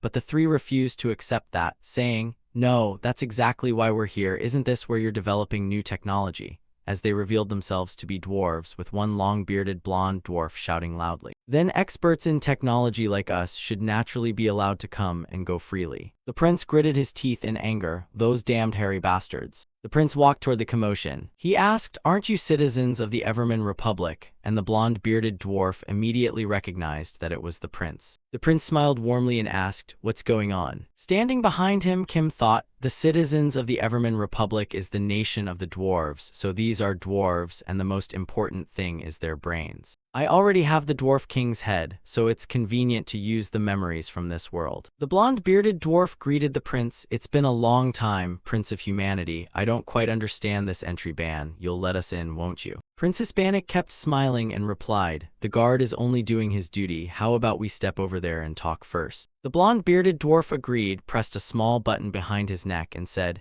"Humans really value manners." The fully enclosed armor immediately opened, revealing his true body, which was tiny and very short. He looked at his 2 companions and shouted, "Everyone move in." The other 2 dwarves also laughed and removed their armor, and once all 3 were completely unarmed, the blonde-bearded dwarf asked, "Now is that acceptable?" Seeing this, Kim thought, so their upgraded powered suits in a world where most people travel on foot or by carriage. This is truly remarkable technology. The prince smiled proudly and said, "Of course, let me take you inside," before loudly calling the guards. The blonde-bearded dwarf crossed his arms with satisfaction and said, "As expected, the prince is a reasonable man." But he was the one who misunderstood, because the prince's order was for the guards to seize the 3 dwarves, and they immediately tied them up. As the knights dragged them away, the blonde-bearded dwarf shouted angrily, "You liar, prince, what are you doing?" But the prince merely replied, "Liar, didn't you want to see our research facility? The holding cell is also one of our serious research facilities." After dealing with the dwarves, Prince Hispanic led Kim inside, and when Kim asked what they had been doing, the prince explained that they were first of all envoys and an extremely curious bunch. The prince guessed they had come to investigate the demon race's engine that required no magic power, and Kim guessed it was a steam engine, which was correct because engines in their homeland had to be powered by magic crystals. The prince pushed open the door and said, "The obstacles are gone now, let's go." The door opened and the 2 entered a vast room filled with steam engines being assembled by workers. Kim looked surprised. "Oh, these are already close to practical use." Pointing to his head, the prince said, "That's right, people with knowledge from Earth always stand at the top, and although I'm not an expert, I can still obtain that knowledge." Then the prince stomped on the floor. A hidden mechanism activated, and the prince told Kim, but I didn't bring you here just to see this. They were now standing in a small chamber, descending deep underground. The prince asked Kim, do you know how many people in this world believe in the goddess? Probably the majority. But if war breaks out with the church-state, countless traitors will emerge from within the church-state itself. As the prince finished speaking, they arrived, and the door slowly opened. Seeing the scene before him, Kim paused in surprise and asked, is this why you created these? While countless humanoid creatures stood before him. Their oversized brains were fully exposed as they were chained to the floor, completely mindless, only growling like beasts with drool dripping from their mouths, and the prince explained, to be precise, I didn't create them. Prince Hispanic walked between the rows of creatures and continued, these are the work born from the mad inspiration of the first king. Then the prince turned to Kim and asked, do you know Leucochloridium paradoxum? And Kim naturally did, knowing it was a parasite found in snails that controlled its host and turned it into prey for predators. The prince said, I've heard this world has a primate version of that parasite, and I originally intended to improve the parasite that infects monkeys and implant it into humans. Hearing that, Kim fell into thought. This looked very similar to the parasite I had eaten. Perhaps it was one of them. The prince continued, through this brain control technology, I will completely eliminate traitors, and with this inspiration, I will secure my position. Tapping the exposed brains of the chained subjects, he added, without using this, they'd just be fools anyway, though it still has many flaws. Most of it is still in the research stage, and we expect to solve every remaining problem. This time, the prince had obtained a large number of test subjects, while also hunting down the adventurers who plotted the rebellion. The prince smiled proudly, pleased with his plan, thinking that once he could change people, he would become a great leader of the elf race and be acknowledged by everyone. The next day, the three dwarves were released, and the blonde-bearded dwarf was furious but could do nothing. Prince Hispanic stood before them and said, you mustn't do that, but since you're our honored guests, I'll make an exception and let you tour the outside of the research institute. The prince added a warning, even by accident, don't step inside again, or I'll have no choice but to lock you up.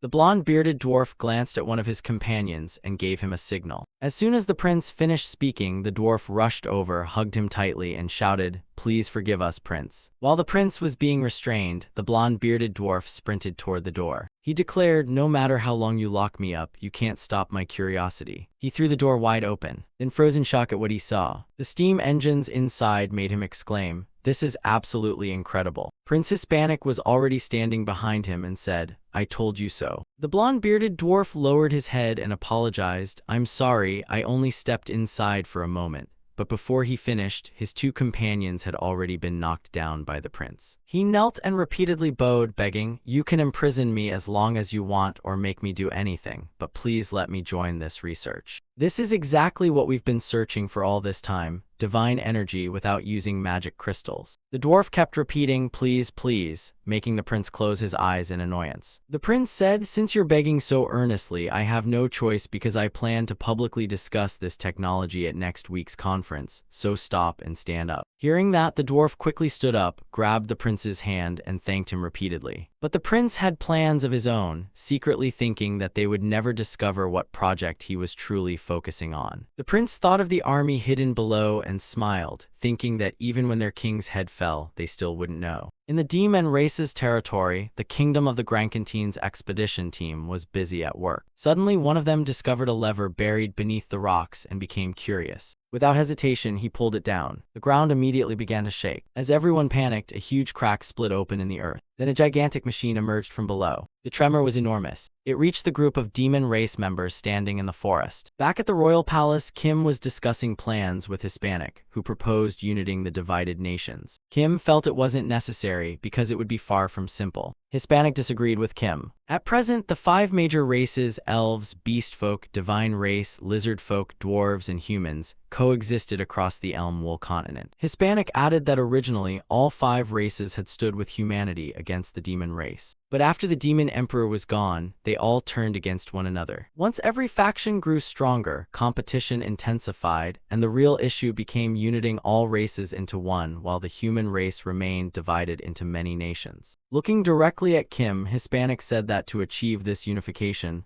those at the top had to die. Even though every side had grown stronger, there still wasn't enough reason for war. Pointing at the map, Hispanic said they first had to conquer the demon race, then unite all human nations into one vast territory. Eliminate those at the top. Overflowing with confidence, Hispanic reassured Kim that this world belonged to him, and his calculations could not be wrong unless some weapon of mass destruction appeared. Kim thought the strategy was solid, but he still couldn't shake his concern. Hispanic wanted to know, and Kim bluntly replied that when villains confidently reveal their seemingly perfect plans, unexpected obstacles usually appear and ruin everything. After hearing Kim, Hispanic found it amusing, but Kim said that only happened in novels, and this plan clearly looked destined to succeed. Hispanic held back a laugh and confidently declared that the goddess's gift to him was the knowledge needed for the future. His plan could not possibly fail because he had carefully calculated every step, so there was nothing to worry about. Just then, one of his subordinates rushed in with terrible news. The investigation team in the demon race's territory had discovered a perfectly preserved ancient ruin with an extremely catastrophic danger level, the worst in history. The more confident Hispanic had been moments ago, the more stunned he became now. Unlike him, Kim remained calm, thinking that a perfectly preserved ancient civilization ruin had finally appeared. Hispanic broke into a cold sweat and tried to reassure himself, saying he would send more royal guards to protect the ruins and ensure absolutely no one entered,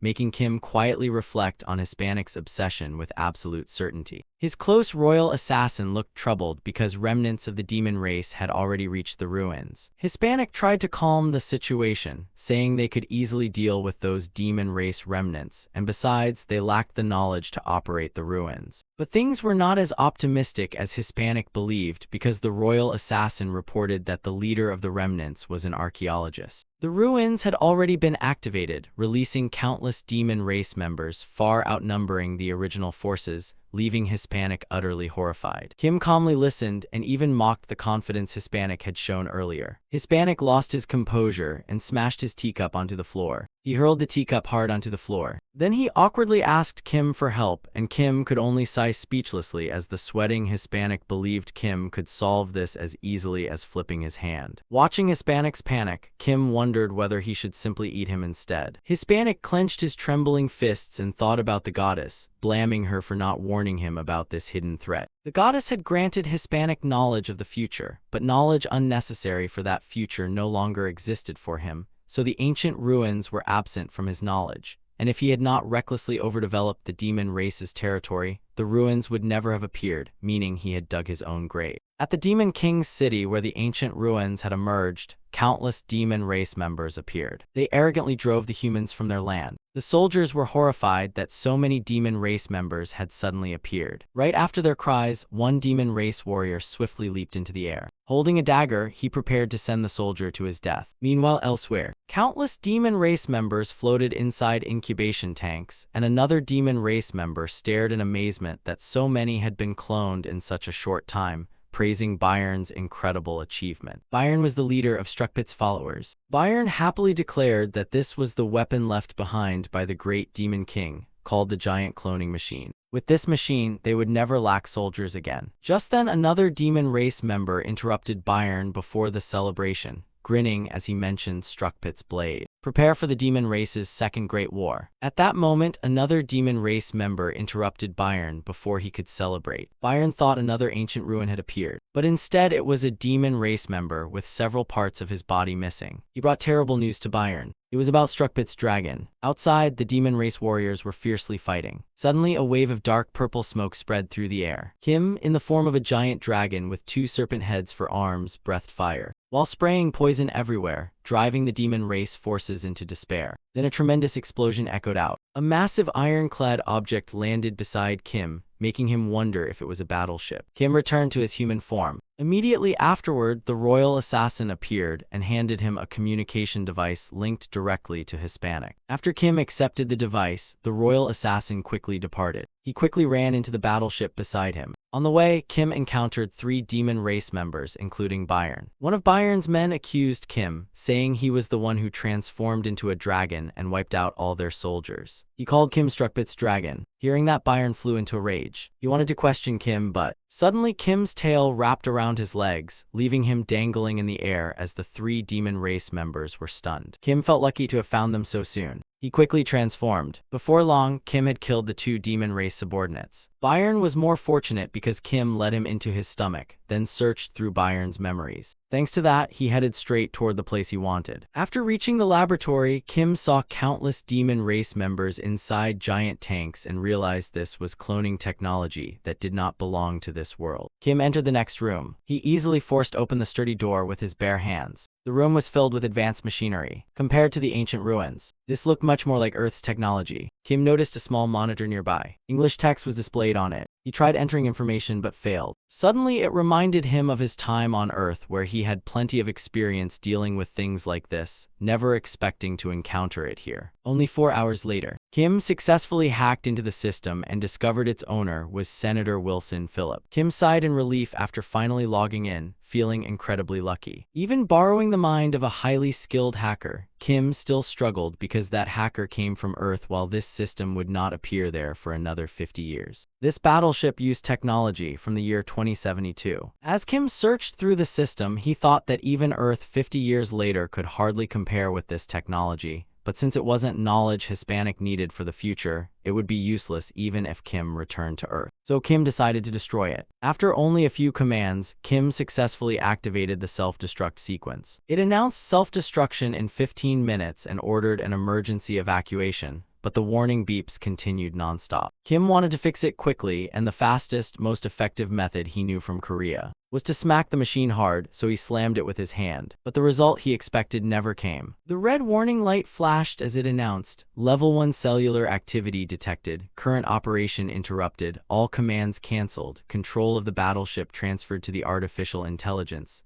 Then it even wished Kim good luck. Before Kim could process the announcement, the entire area exploded, sending a massive shockwave that lit up the sky. Kim lay sprawled across the ground with only his pants left. He painfully pushed himself upright. Then he noticed that only dirt and rocks remained around him, making him pause in thought. Kim realized the self-destruct command had failed because an explosion that small could never destroy the entire battleship. Suddenly, he noticed traces in the distance. Just then, Hispanic contacted him. On the other end, Hispanic placed all his hopes in Kim. He hoped Kim had completely destroyed the ruins. But Kim's silence was the only reply, leaving Hispanic deeply unsettled. After a moment, Kim finally spoke, saying there was bad news and even worse news, then asked Hispanic which he wanted to hear first. Hispanic buried his face in his hands, utterly defeated, and reluctantly chose the bad news first. Kim quickly told him that destroying the ruins had failed. That thing was actually a ship, not a ruin, and it could travel across land. Hispanic wanted to know its condition. Kim grimly admitted that he had only destroyed part of it, and the ship had escaped. Looking at the massive trail stretching from the ground to the sea, Kim could hardly believe it had escaped by sea. On the other end, Hispanic completely lost his composure at the shocking news and shouted in disbelief before bitterly asking about the worst news. Kim immediately replied that the ship had been built in 2072 and was an airborne transport battleship carrying cloning production equipment,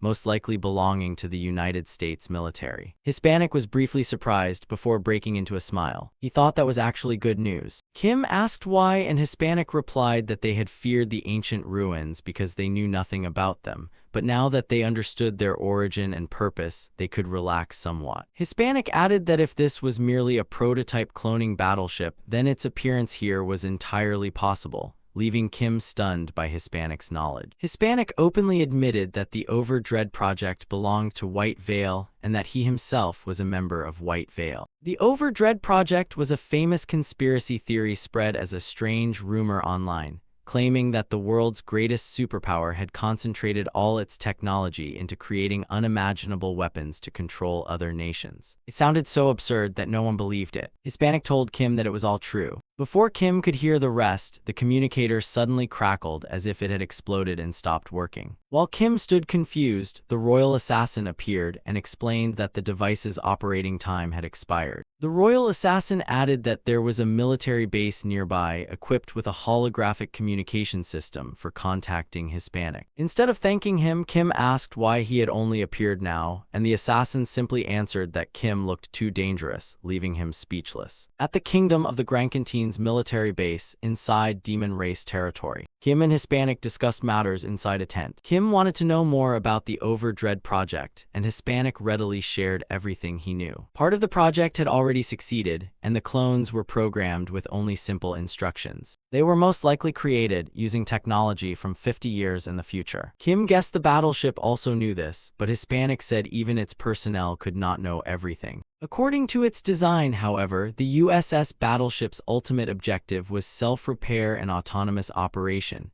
using its capabilities to manufacture clone soldiers as well as fighter aircraft and submarines. If it found mineral deposits beneath the sea, it would become a serious problem. Kim nodded in understanding. He then asked Hispanic about Legion cells. The question immediately made Hispanic break into a cold sweat. In March 2022, Georgia State Police investigated the double life of a man. On one side, he was a quiet, honest family father, but on the other, he was the notorious leader of a criminal syndicate. The police could never determine how he carried out his activities. They believed he possessed such extraordinary disguise skills that even his skeletal structure and facial features completely changed. That was why no one realized two identities existed within the same body. But someone eventually recorded the man transforming his body. White Veil called this individual a doppelganger. A massive manhunt followed to capture him as soldiers closed in on his house. They riddled the house with bullets, killing his wife and eldest son. White Veil captured him only after promising to spare the doppelganger's second son, who was unrelated by blood, but they discovered a unique type of cell inside the boy's body. Those cells resembled countless tiny faces, so they were named Legion, and when stimulated in a special way, they could perform miracles by altering their properties. Thanks to Legion, White Veil's Super Soldier project made tremendous progress. White Veil's next objective was to capture the original Legion host. And at that very moment, hell was unleashed upon them all. After finishing the story, Hispanic concluded that Kim's cells were called Legion cells, but Kim disagreed because White Veil never captured the original host, so what Hispanic described were only the second son's cells. Hispanic nodded with a cold sweat, saying the second son lived a normal life, was raised by the military, received monthly medical checkups, and was still living freely. Kim fell silent for a moment. He didn't seem convinced and questioned it again, leaving Hispanic uncertain this time. Kim continued his reasoning, saying that when it happened, everyone there died, so they could never have lived freely or peacefully. Even if he inherited the genes, he inherited no abilities, and although he was a son, he wasn't of the same kind. Hispanic pondered this, realizing Kim hadn't reacted as expected even though family was, as far as he knew, extremely important to him. Family was the only thing keeping Kim in human form, and without it, his humanity would disappear.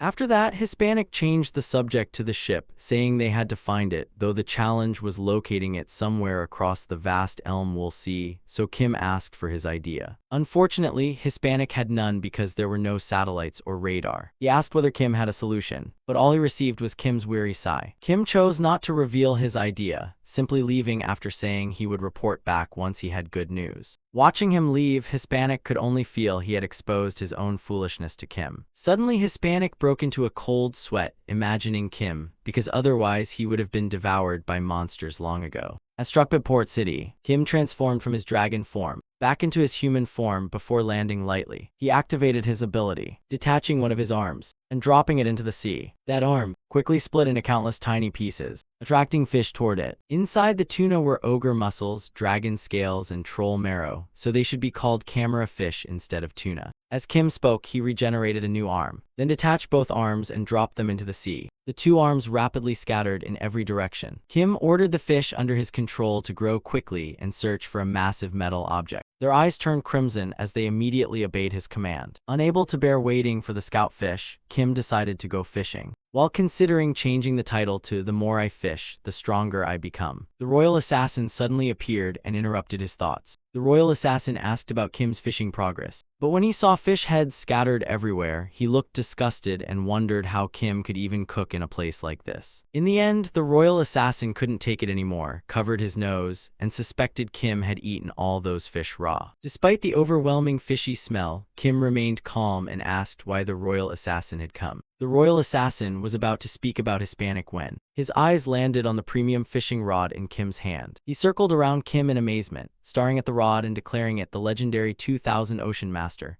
created 15 years ago when the world was obsessed with magic and the greatest fishing experts revived the power of materials to forge this masterpiece. and although the theory of combining magic with technology had since reached the experimental stage, nothing had ever surpassed this fishing rod. After hearing that long explanation, Kim had no idea how to respond. He simply said he had picked it up recently and that it probably belonged to some fishing fanatic. Seeing the royal assassin so excited, Kim casually handed him the rod, and the assassin couldn't believe it, cradling it like a priceless treasure. Kim asked whether Hispanic wanted to see him, and while admiring the rod, the royal assassin answered. He liked it so much that he answered absent-mindedly. After learning he needed to head to the temporary base, Kim immediately sprouted a pair of wings. Then he soared away, leaving the royal assassin still unable to believe he now owned that fishing rod. Soon after, he forgot everything else and happily started fishing. When Kim arrived at the base camp tent, he found Hispanic already waiting. He truly had something to discuss. But Hispanic beat around the bush, saying that although he feared Kim, he also trusted him because they both came from Earth, making them friends, and he had never lied to or hidden anything from Kim. Before Hispanic could finish, Kim interrupted him and told him to get to the point. Hispanic got straight to the issue, saying the recent fish catch had dropped sharply because of a strange new species of fish. They were so fierce that they tore fishing nets apart and even ate the hooks, so Hispanic wanted to know whether Kim had created them. Kim thought for a moment, recalling that he had only ordered the fish to search for the ship that day, yet they had somehow developed their own thoughts and actions. After thinking it over, Kim flatly denied it was his doing. When Hispanic questioned him again, Kim added that it couldn't be him because anything under his control would obey his orders. After hearing that, Hispanic became convinced it really was Kim. But he didn't act rashly and instead asked his next question, saying that merfolk had suddenly appeared on the shores of the kingdom of Alvapulam 2 days ago. However, they weren't demon race merfolk but strange creatures, and because of them the kingdom of Alvapulam had declared a state of emergency. Kim immediately denied any involvement, insisting he had only been fishing. Hearing that, Hispanic concluded the ship was responsible, creating cloned merfolk soldiers before producing battleships with the goal of invading the mainland. Kim suggested they meet those monsters because they needed them to locate the ship. Hispanic thanked Kim for personally stepping in, then said he had one last question. Hispanic asked about the royal assassin brothers suddenly requesting paid leave because they had obtained the legendary 2000 Ocean Master. Hispanic became completely serious and wanted to know whether it belonged to Kim. This time Kim couldn't deny it and immediately fell silent. Then he denied it anyway while slipping outside, leaving Hispanic furious at his reaction. Hispanic wanted Kim to give him that fishing rod. He argued they were both from Earth and he had worked so hard, but Kim couldn't stand listening anymore and even picked his ear to show he didn't care. Meanwhile, aboard the USS Battleship, after gaining full control of the battleship, the artificial intelligence developed the ability to learn and think. And although part of it had been destroyed, damaging the power supply and much of its data, it still retained extensive high-level information about the demon race. The battleship also gathered more information about the sea. When those two sets of information were combined, they created clone merfolk. Along the coast of the kingdom of Alvapulam, the clone merfolk swarmed onto the shore and attacked the naval soldiers. The soldiers were no match for them and were easily defeated in just a few moves. The merfolk attacked with brutal cruelty. They spared no one. Amid the desperate situation, a young naval cadet grabbed a little girl's hand, hoping they could escape together. As they hurriedly ran while talking, a merfolk suddenly rushed up behind them. Without hesitation, the boy raised his gun and aimed at the merfolk. Time seemed to stand still. When the boy closed his eyes and pulled the trigger, nothing happened. When he opened his eyes, Kim was standing in front of him. Kim even asked whether he belonged to the 3rd Naval Force of the Kingdom of Alvapulam. In the capital of the Kingdom of Olquivpel, a carriage stopped before the palace gates. Hispanic stepped down from the carriage with dignity. He greeted his uncle, and that uncle was Lion Alvapulam, the king of Alvapulam. The moment he saw you, he sternly told you to be quiet, but you pretended to look hurt, saying he'd already scolded you the instant you met,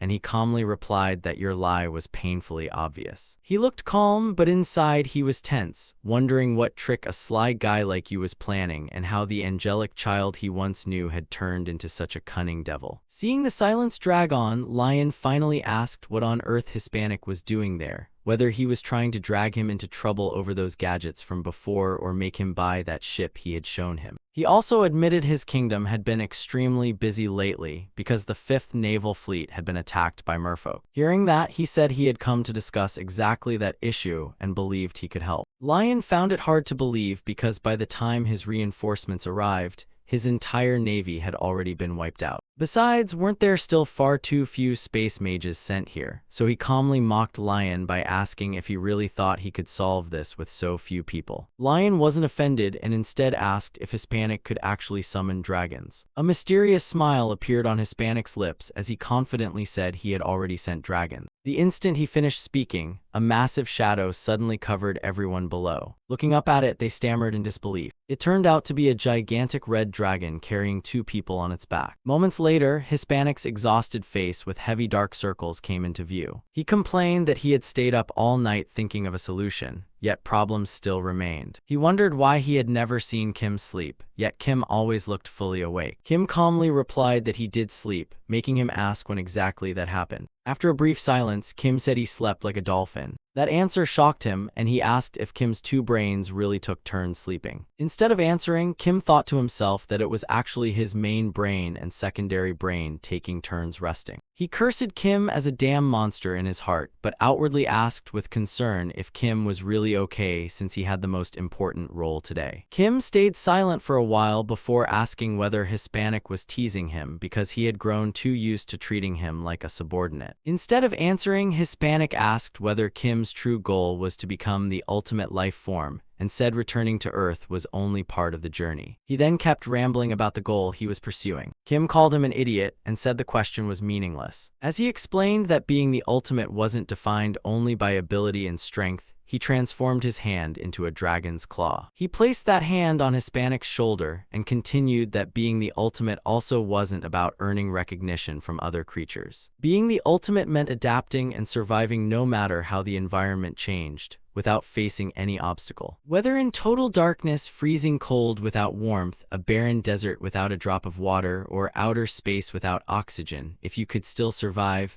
only then could you be called the ultimate. Kim believed adapting to human society was only the most basic foundation. Dallin entered the room and saw Hispanic announce that the international conference would begin this afternoon. His words left the old man stunned as he calmly said that most of the world's major nations would attend. He casually asked if everything was ready, making the old man ask why he had only reported it now. He explained that if he had said it earlier, the old man would have prepared to request aid at the conference. The old man admitted it, but he criticized him, saying instead of requesting aid, he should ask other nations to join forces. Compared to Earth, the Elmwool continent allowed far greater individual power, while its safety could never match that level. World leaders rarely gathered in one place, so the Elmwool continent's international conference was held through the Goddess Church. The conference was conducted using communication devices provided by the Goddess Church to every nation. At that moment, inside the Grand Temple of Alquipel, Lion and Hispanic were meeting with other kings through communication spheres. Meanwhile, Kim stood calmly in a corner as a representative declared the international conference officially open. He also asked to speak first. Hispanic boldly interrupted, saying the Gan-Kentin kingdom was monopolizing the huge profits from the demon race's territory. The king who was interrupted angrily said he had an urgent announcement that had to be delivered immediately. He calmly argued back, asking what could be so urgent, then said fish catches had begun dropping drastically since last week. This was happening not only in special areas but across the continent's entire seas, while strange merfolk had also appeared on the coast of the Alvapulam kingdom. Hearing this, Dallin anxiously asked whether any king present had received a request for aid from his kingdom. One king bluntly replied that, as far as he knew, no one had sent any aid. He even laughed, saying he knew fish catches were declining but believed it was only temporary, then mocked that the Alvapulam kingdom supposedly had the world's strongest navy. Dallin swallowed his embarrassment and said that even if they sent reinforcements, they would only add a few more corpses without changing anything. Another king asked whether their obligations only concerned the Demon King. At that moment, Hispanic confirmed that this incident was related to the Demon King. His statement shocked everyone, and they nervously asked if this truly involved the Demon King. Someone even asked whether he had any witness or evidence. He calmly replied that he did. Then he called over Kim, who had been standing leisurely in the corner. Kim immediately walked over. Then he stepped into the king's communication circle. As the honorary priest of the Sword Church, he swore before the goddess that everything he was about to say was the absolute truth. Suddenly, a halo of light appeared. That light came from Kim himself. This was called the Declaration of Truth, one of the miracles granted by a transcendent existence like a god, surrounding the speaker with light. The light was the goddess's protection, ensuring every declared word was true, and anyone who lied under the declaration of truth would be executed by the goddess. While inside this light, all skills were nullified, but no one could attack the one making the declaration of truth. Kim confirmed that everything Hispanic had just said was true. He said the sharp decline in fish catches was caused by the merfolk, which he had personally witnessed, and he affirmed that it was connected to the Demon King. Furthermore, he had seen those merfolk possessed extremely bizarre forms, and he believed their existence went against the will of the gods. He also recounted infiltrating their base and witnessing everything with his own eyes. As he spoke, Hispanic nervously stared at the light of truth, trembling at every word,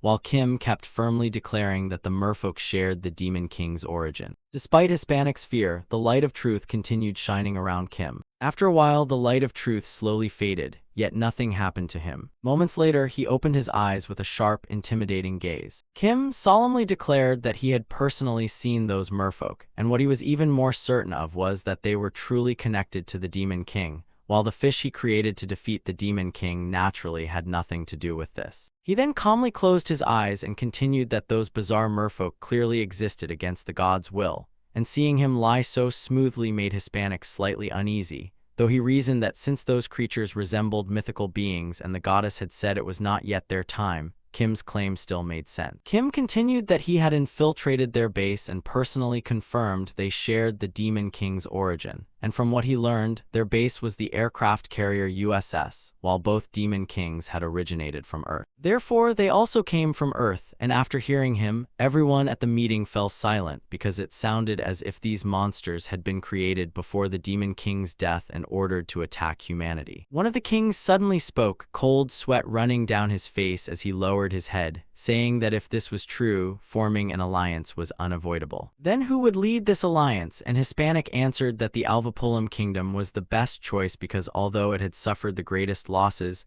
it still possessed the world's strongest navy and was the main victim in this incident. Hearing Hispanic's words, everyone fell silent. They agreed with him, and only then did Lion speak, asking everyone to accept that proposal. Dallin had now achieved his goal of securing aid, yet he looked at Hispanic suspiciously, unable to tell what he was plotting. Hispanic kept smiling at the others while secretly celebrating because everything was going exactly as planned, and now the Allied forces had officially been established. The USS was now sailing across the sea, and instead of searching for mineral deposits, it chose to attack the Alvapulam Kingdom as the merfolk swarmed ashore to assault humans. They believed stealing already refined minerals was far more efficient than searching for ore beneath the sea. Moreover, those obstructing creatures meant nothing to them, and although the merfolk attacked humans savagely, they were far weaker than the clone army and simply had to be eliminated. Suddenly, a giant red dragon-like creature appeared and wiped out the entire clone army, while the military ship tried to subdue it but instead produced numerous fighter aircraft after being destroyed. Half a year later, Kim was sitting beneath the snowy wind. He kept his eyes tightly shut as if searching for something. Suddenly, he opened his eyes. Beneath the sea were schools of fish along with a ship. He had found it, and in the waters of the Alvapulam Kingdom,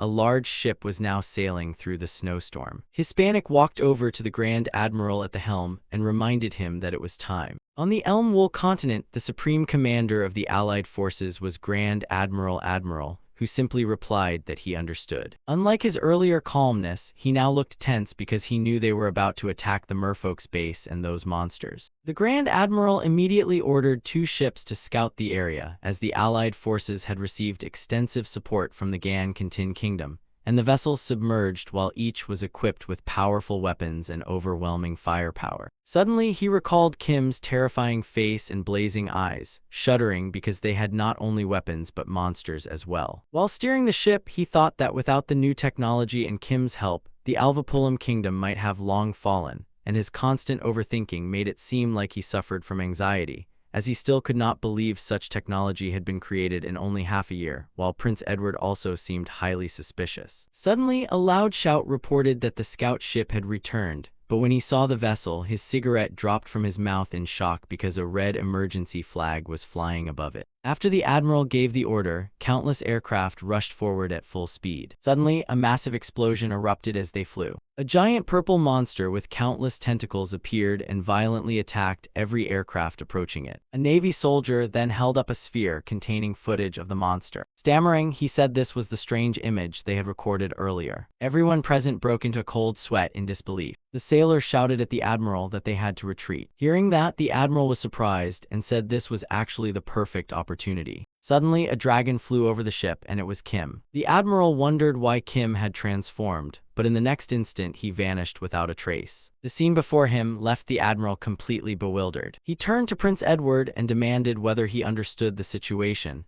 asking why Kim was acting alone so recklessly. Facing his questions, the prince calmly replied that he knew, but even he could not identify that octopus monster. He smirked and said that was exactly why he had brought Kim here, because now they had no choice but to trust him. Rewinding slightly while everyone was watching the monster through the sphere, Hispanic realized something. That giant octopus was actually part of Kim's body. That was the truth, but a problem had now arisen. Hearing that, Hispanic asked whether Kim's body was merging together, but Kim replied that it was quite the opposite. A part of his body had gone out of control, and he could no longer control that octopus monster. Hispanic was shocked, and Kim said emotionally that if this continued the plan would fail, though at least it might sink the battleship, or perhaps its real target was this fleet. Hispanic began to panic because the original target had supposedly been weak enough for the Allied forces to handle alone. Seeing him worried, Kim immediately reassured him that he would handle everything himself. At that moment, Kim transformed and hovered in the sky, realizing that once his body parts gathered together, the information link had not been blocked but disconnected instead. He then looked straight down. Below him, battleships, aircraft, and monsters were locked in a chaotic battle. Could this be the age of chaos? The monster's tentacles continued wildly attacking countless aircraft, causing several to explode on impact. One aircraft sped toward the monster at high speed and dropped a bomb beside one of its tentacles, and when it exploded, the tentacle looked cooked through with a huge crater, drawing the monster's attention. However, it somehow regenerated almost instantly and returned to normal, leaving Kim astonished. Unbelievable, it was evenly matched, and at this rate it looked ready to blow itself up again. Seeing the situation worsen, Kim accelerated and immediately dived straight down from the sky. The system suddenly announced that it had detected a life form similar to Legion. The monster also sensed something unusual and let out a growl as both Kim and the aircraft charged straight toward it. Another massive explosion erupted, sending smoke and flames into the sky. Kim burst out from within in human form, but he still had wings on his back. He landed safely. The battleship system announced again that an unidentified life form had approached without authorization and could not be resisted,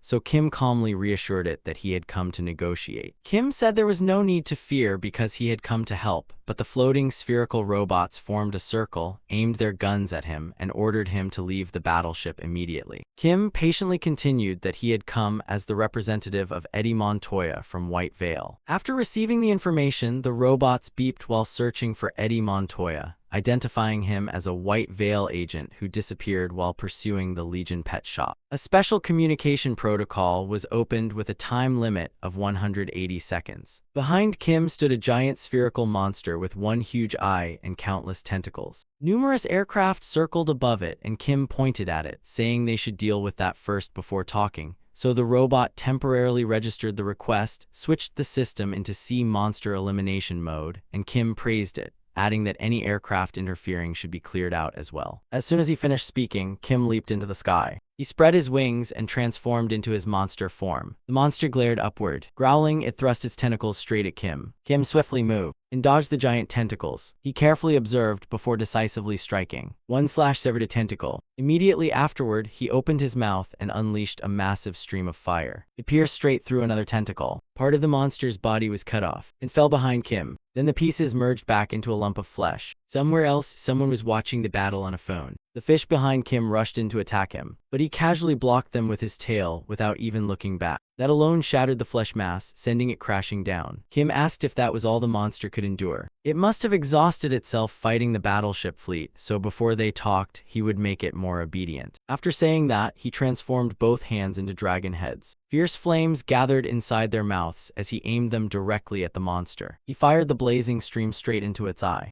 The monster was instantly engulfed in flames. When the fire died out, pieces of its body rained onto the sea. Behind the thick smoke, only the monster's eye remained intact. Kim asked it to tell him how it had escaped his control. The monster's eye glared at Kim and angrily replied that he should ask his own conscience, bastard. It mocked him, saying that after accepting that title and imitating humans, his actions had become utterly foolish. Hearing those words, Kim fell silent with sweat pouring down as the monster continued. It said Kim had lost himself because standing above all life was both his goal and its own. And recalling Kim's severed arm, it declared that was its origin, saying Kim had created it and made it think of humanity's sick obsession with acting as a collective instead of individuals. Kim quietly admitted that its words were true and that he would reflect on himself. The monster grew furious and shouted that self-reflection meant nothing because he had never stopped doing pointless things. Kim realized he had mistakenly thought it was merely a tool beyond his control. But that was not the case. This creature was an enemy that had to be destroyed. Seeing Kim's serious expression, the monster laughed in delight and said he finally looked much better. It continued provoking Kim, saying that was the real him because anything that stood in his way had to be killed and devoured. At that point, Kim no longer wanted to hear any more, so from his dragon hand, he blasted the monster with a huge flame, and its final words were that no matter how much a monster wore a human face, it was still a monster. After attacking, Kim wondered if this counted as self-reflection, then turned away as the monster drifted across the sea in scattered pieces, saying that thanks to Kim, it had found itself. Kim transformed back into his human form. Together with Prince Hispanic, he returned to the robots, which scanned the prince and confirmed that Edward Grandcantine was Eddie Montoya,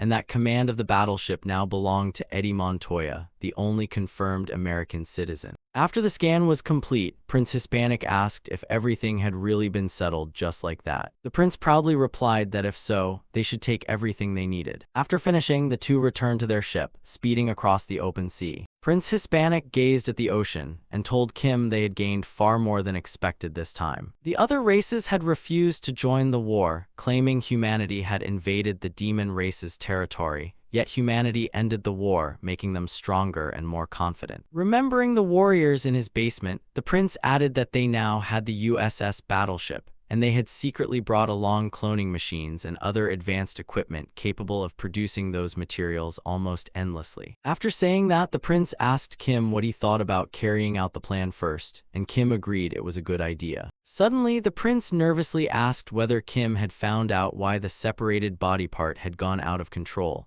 because if there was no problem, it could be used to strengthen the navy. This time, Kim refused and said he would never do that again. Prince Hispanic wondered why, saying it was a shame to abandon such a powerful asset because with it, his preparations would be complete. Kim fell into thought. Thinking of the innocent people the monster had brutally killed, he said that after experiencing a certain special event, wrongful behavior could become extremely extreme. Prince Hispanic wiped away his sweat and said he knew because he handled that part, but asked what that had to do with this. Kim's voice suddenly turned frightening as he warned that crossing the limit always came with a price. And that price was never small. The prince nervously asked whether what the elf demanded was on the same level as that event, and Kim answered no. Hearing that, the prince sighed in relief and patted his chest. But Kim immediately added that it was even worse, leaving the prince confused. Kim thought to himself that back then, even if he abandoned his human body, his monster form still remained, but now only his monster form existed. The prince changed the subject, saying that next week would be the coronation, so he would explain the general plan. He changed the subject because he knew it was best not to discuss that matter any further. For now, the prince still wanted to stay alive. At Hispanic's coronation square, a huge crowd had gathered, including Fiolina. She was a bard and now a reporter for the Elmwood Daily. Fearing that meeting Kim would bring bad luck again, she decided to leave first. Hispanic stepped onto the platform to receive the crown. An old man from the holy sanctuary presented it. He placed the crown on Hispanic's head and declared that the nation had a new king. Kim struck his sword against the ground, creating a loud echo.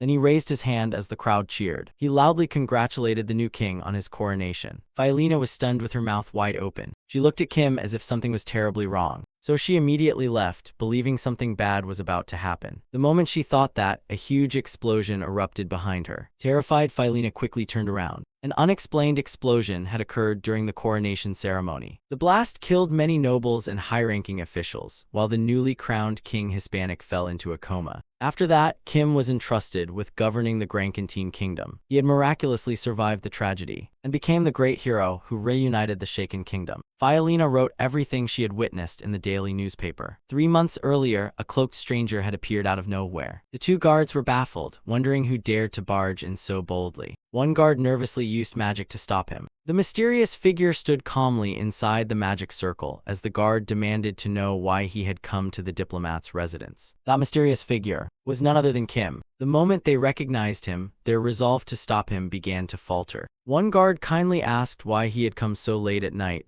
only to be beheaded instantly by Kim's slash. The remaining guard trembled and dared not utter a word. "Lord Kim, what are you doing?" as a monster hand reached toward the unlucky survivor. Blood splattered everywhere as Kim calmly walked forward with 2 corpses lying beside him. In the capital of the Grankantine Kingdom, Santo Almarouge, the embassy of the Elf Purus Kingdom had been a magnificent mansion just moments earlier. Yet seconds later, it exploded completely. Kim coldly looked at the injured Alimia sitting on the ground. She was a diplomat and also a princess of the Elf Purus Kingdom. Although she lived in the Grankantine Kingdom as a diplomat, she was actually operating as a Duke-level representative. She panicked because she was the one who had blown up Hispanic's coronation. Although she failed to kill him, she had left behind no evidence. She could not understand how Kim had found her. Kim was surprised that his intuition had been correct and repeated Hispanic's words. "If anyone is more deserving than the elves, I'll tear them apart first." Alimia was shocked, thinking Hispanic had already awakened. Kim replied coldly that Hispanic had never been harmed and that she alone had suffered. Alimia could not believe her ears. In the end, her plan had been useless, and Kim decided to stop talking and execute her. Terrified, she hoped Elf Pyrrhus would learn about this. She secretly cast magic beneath her hand, trying to create an opening by any means. Kim unleashed a massive flame, intending to burn everything to ashes. Her body gradually burned away along with her magic. Kim thought to himself that it was finally time to bring back the first head. Elsewhere, the people cheered as Hispanic regained consciousness. Wrapped in bandages, he declared that the elves' plot had been crushed, though only one had been eliminated, and that all the remaining elves must be punished to ensure a peaceful and safe society. The crowd erupted into thunderous cheers. Kim praised Hispanic's shameless talent for lying. Hispanic smirked and replied that deceiving the people required a convincing performance. He wanted to seize both power and authority, and everything was now ready. Receus angrily confronted Hispanic over everything he had done. This man was the current king of Elf Pyrrhus, Receus el Pyrrhus, and also the older brother of the recently deceased Alimia. He continued accusing Hispanic of destroying and burning the embassy, killing and injuring its staff, and making accusations without any evidence. Hispanic scratched his ear, mocking Receus for making such a huge fuss. He could not believe the king had ignored everything that had happened. He gradually revealed his true colors, saying that once a kingdom became an empire, its king became an emperor. "And what do you mean by accusations without evidence? Do you think I don't know what you've been secretly doing behind my back?" Receus exploded with rage, calling him insane and asking what had happened to Alimia, no, to the kingdom's diplomat. Hispanic acted as if he had just remembered and casually said he wanted to clean up her corpse, but it was too disgusting. "What a pity I can't show it to you," and those words pierced Receus like a thorn. Receus ground his teeth in fury, calling humans lowly creatures and swearing Kim would pay the price. Hispanic kept joking without caring about his anger, saying that if Receus had come seeking payment for exploiting the human kingdom, then his sister's life had already settled the debt. Receus suddenly shouted that this meant war. He declared war against those lowly insects as all his pent-up fury finally erupted. Receus's face split into 2 completely opposite expressions, one filled with ultimate rage and the other with icy calm. Those 2 extreme emotions existed together because Receus could never accept that inferior humans had humiliated them. He declared to his people that they would never retreat until the head of that lowly human emperor was in their hands. He raised his staff high as a magic circle appeared. Receus's pupils turned into purple clock faces, revealing his time magic. This magic could foresee a spell that revealed his own future. Everything predicted by time magic was absolute and could never be changed. In that future, Receus saw the entire fortress consumed by flames, and a satisfied smile spread across his face. Receus curled the corner of his lips. Raising his arm toward the sky, he declared that the future had already been decided and that Elf Pyrrhus would be victorious. Meanwhile, Hispanic calmly rested his chin in his hand while waiting for the person he wanted to arrive. Kim could not understand why Hispanic was so certain that a king like Receuse would personally come to the battlefield. Hispanic calmly explained that they had killed the king's sister, and to the Elf Pyrrhus royal family, her existence was extremely special. The Elf Pyrrhus royal family usually married within their bloodline, so Alemia was both the king's sister and his wife. Kim could not bear hearing any more because he found it utterly disgusting.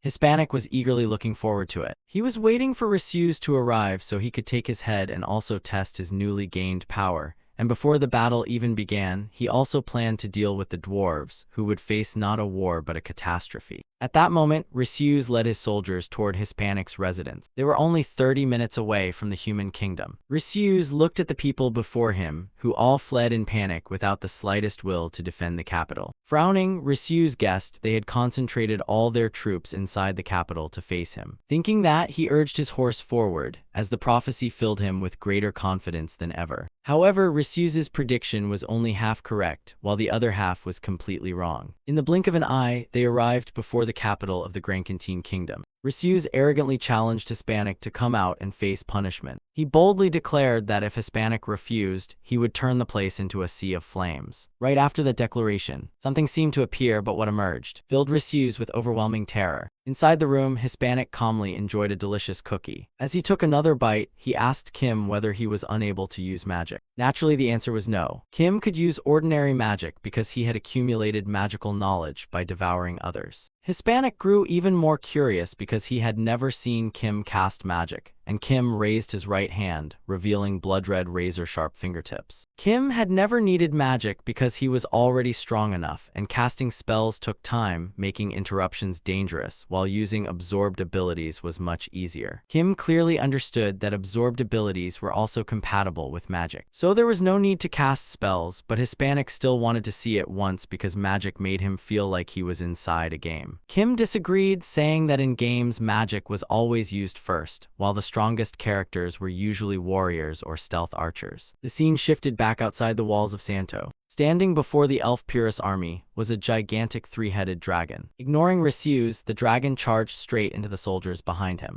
It leaped into the middle of the Elf Pyrrhus forces and rampaged wildly. Its three heads stabbed straight down at the tiny elves below. Beneath one of its feet lay a dead Elf Pyrrhus soldier. Unlike before, Hydra now had heads instead of arms, used the wings it had gained from a wyvern as arms, and had a dinosaur's tail. Every Elf Pyrrhus soldier who saw it was terrified. Before they could react, the dragon attacked with its tail. A single spin sent its enemies flying into the air, leaving even Receuse horrified. The Elf Pyrrhus had no idea what that stitched-together creature was and did not know whether to call it the Dragon Hydra or something else. The two side heads slowly opened their mouths, preparing for a second attack. Fortunately, Receuse realized its intention and ordered his troops to raise their fire shields against the coming strike. A ring of blazing red fire shields instantly surrounded the dragon. But that did not stop it as it opened its mouths and unleashed a torrent of power. The attack pierced through countless layers of fire shields and incinerated the Elf Pyrrhus forces. Seeing the fire shields collapse, the Elf Pyrrhus had nothing left to defend themselves with, and every soldier was poisoned by the dragon as their flesh blistered and melted away. The previous attack had released a concentrated acidic liquid that pierced not only fire shields but any equipment. The middle dragon head arrogantly declared that this was the true fire breath, so they should block it properly. Then it unleashed another stream of flames at the Elf Pyrrhus. Receuse could not believe what he was seeing and wondered whether the flames from his prophecy had truly been the flames of their victory.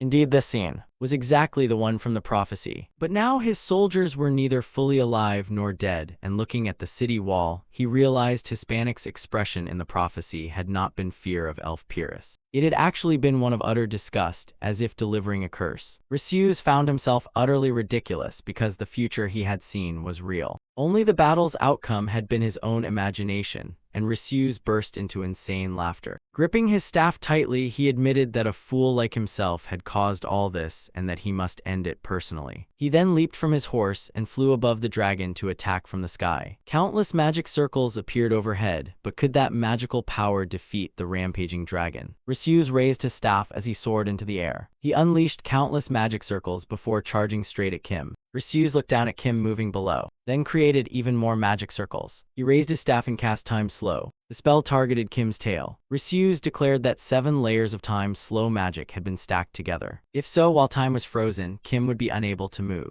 Before he could finish speaking, the tail slammed into Risu's. Crushed beneath the tail, Risu's coughed up blood and muttered, "How could that skill?" Kim glanced at him with mock regret and said, "You couldn't overcome my skill, what a pity." On the city wall, a soldier shouted to Hispanic, "Your Majesty, look, we've won. Magnificent, with Lord Kim we could rule the world." But Hispanic replied that it was impossible. Kim did not obey him, everything existed only because of the contract, and if he ever broke it. Hispanic turned pale, imagining Kim's 3-headed dragon destroying his kingdom, saying its claws would then be aimed at them. Suddenly, a massive explosion erupted as flames engulfed the battlefield below. At that moment, the elf peeress Prince Luxian was quietly sitting in his room, his life having been a series of failures. He had always been compared to his 2 siblings, yet he calmly drank his tea. His greatest achievement had been slaying Hydra, a 3-headed serpent monster. But compared to his siblings capturing dragons, it was insignificant, and Prince Risu's had even defeated a great dragon. Still, defeating Hydra was considered an achievement, so Luxian accepted reality and peacefully enjoyed his tea. His current position was Chief Policy Advisor, a title that, as its name implied, offered advice on the kingdom's policies, and Luxian gently set down his teacup. As he walked outside, he understood that with Risu's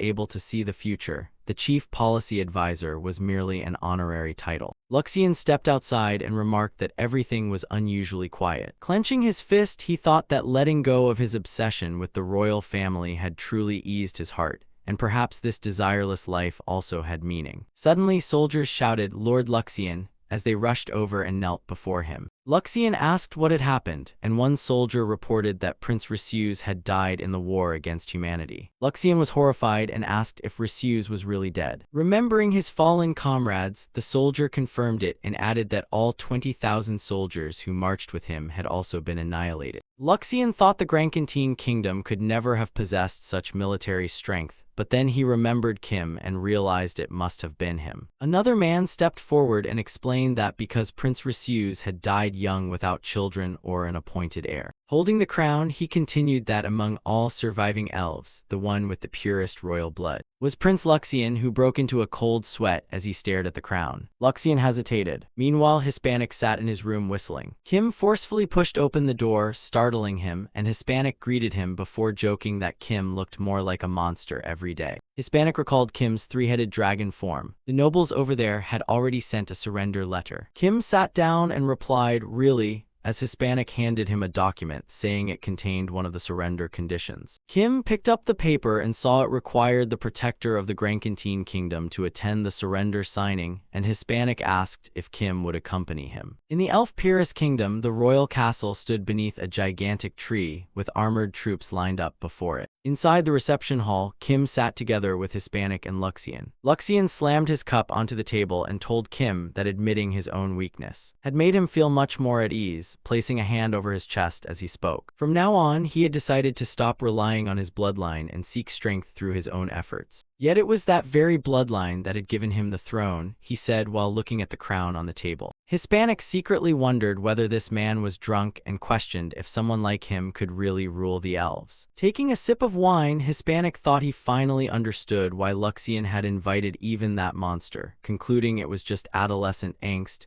then said he understood because his own brother had also been exceptional. Luxian asked if Hispanic had experienced the same thing, and Hispanic replied that although Luxian wanted to gain his own strength, things had not gone very well for him. Luxian nodded and admitted that was true. Kim quietly observed while eating. Hispanic continued that because of his bloodline, Luxian had failed to gain the strength needed to change his kingdom, and those words seemed to awaken him. Hispanic went on to say that this meant Luxian could change the kingdom's foundation from a bloodline-based system to one based on strength. Luxian placed his hand on the table and said that such a sudden change could cause major turmoil. Hispanic replied that with Risu's gone, who was now the greatest mage in the elf kingdom, leaving Luxian deep in thought. Hispanic added that if trouble arose, Luxian only needed to suppress it with his own power, and those words enlightened him. He clenched his fist. Magical power glowed from his hand. Luxian said, "My own strength. while Hispanic looked at him and thought that a king could never be so easily fooled by sweet words, yet the moment he drank the wine, the outcome had already been decided.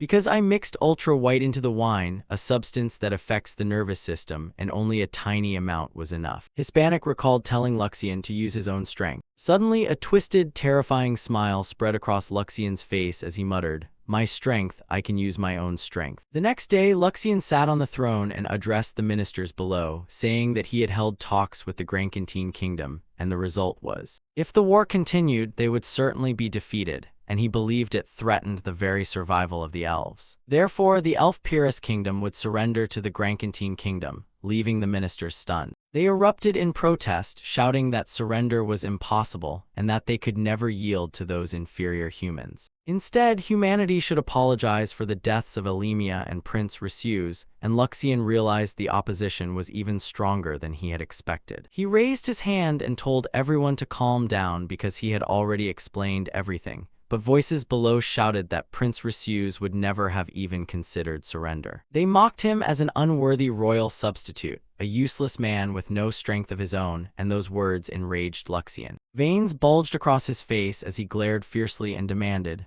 "Who was it who just laughed?" Luxian spread his hands to activate the magic circle and shouted, "Who just laughed?" The high-ranking officials stepped aside, revealing a man in the middle. He said, "No, that's not what I meant." As soon as he finished speaking, smoke rose from his eye sockets. The water inside his body slowly evaporated, making him scream in agony. Everyone panicked, wondering how all the water in his body had evaporated, while Luxian cast a spell as steam rose from the old elf. Luxian declared proudly, "With my own power, I will change this kingdom." That was the moment the future tyrant of the elf kingdom of Pyrrhus was born. Then a sack was thrown onto the table with strands of white hair sticking out. H-Pig broke into a sweat. He watched Kim deliver the package. He looked at the sack and told Kim, "Good, with this we've completed a quarter of it." Kim asked, "Where do you plan to target next?" Hispanic replied, "I'm thinking about the dwarves, specifically the Torch Envoy President. Any problem? We're trying to behead the king of another kingdom, and the Republic of Everma is also allied with our kingdom, so I'll need extensive preparation."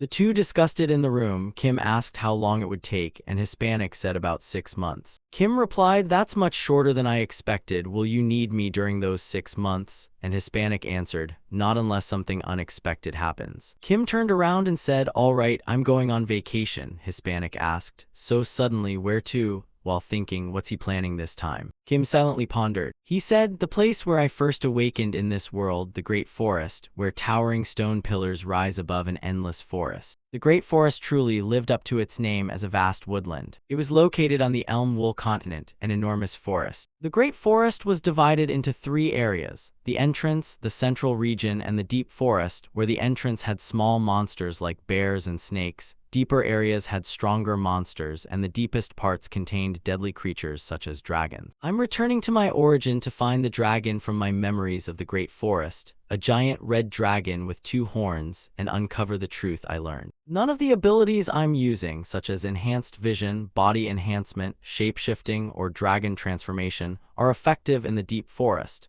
because the monsters I consumed near the entrance are insignificant compared to those deep inside. In the deep forest, the red dragon is only midway up the food chain, which is why the dragon I ate built its nest near the entrance. And as Kim thought that, towering stone pillars appeared before him. Suddenly, a pair of long ears popped up. A rabbit with pink eyes was nibbling grass. Kim instantly appeared behind it. The rabbit noticed him. Kim lunged hard, but the rabbit leaped far away. Kim said, "Too fast. What I need here isn't reptilian physical strength, but camouflage and escape abilities." A week later, at the same towering pillars, the same pink-eyed rabbit was still grazing. But Kim slowly appeared behind the rabbit without it noticing and crushed it. He thought that within a week, he had managed to recreate the necessary ability. Looking at the rabbit on the ground, he thought, every creature on the Elm Wool continent possesses mana, so to block their mana detection, I used the ability of an animal from Earth. A chemical compound I created by adapting a squid's color-changing ability with chemicals inside the dungeon core, the invisibility ability, Then I applied the movement of a biped to a four-legged creature. With this, I now possess all the basic survival abilities and can enter the deep forest. In the deep forest of the Great Forest, Kim walked along a trail with dense trees on both sides. Kim looked around and wondered, is this the beginning of the deep forest? It wasn't much different from the central region when suddenly something fell from above. Kim quickly noticed it and jumped aside to dodge a mass of green slime. The slime suddenly moved and reached toward him. It sliced Kim's body in half. Kim fell to the ground and glanced at whatever had attacked him. Kim said, "A slime," as a wriggling green blob stood before him. Kim's upper and lower body were now separated, while the slime remained nearby. Kim's lower half braced itself on one leg and then stood up. But the slime attacked again, slashing across Kim's knees. Now his lower body and legs were separated. While waiting for new legs to grow, Kim watched the slime and thought it could sense vibrations through the ground like a movement master. Another name for it was blade slime, and recalling how it cut his knees, he realized its slash became terrifying by launching itself from a short distance. Even so, Kim slammed his fist into the ground. The slime immediately attacked his shoulder. Looking at his arm on the ground, Kim decided to lure it into attacking by deliberately creating vibrations. He watched the slime leave his arm behind as it crawled closer. Kim licked his lips and thought, once it's within reach. Kim revealed a wicked smile. After a while, he continued into the forest where two mountains stood side by side, one volcanic and one snow-covered, and Kim thought to himself, Blade Slime is truly powerful and could even be called the master of slashing. If Hispanic were here, he would probably be dead, but I can't use its ability, Kim concluded after consuming the slime. Looking at the trembling slime in his hand, he thought that since slimes had no fixed form, its ability was ineffective with his experience,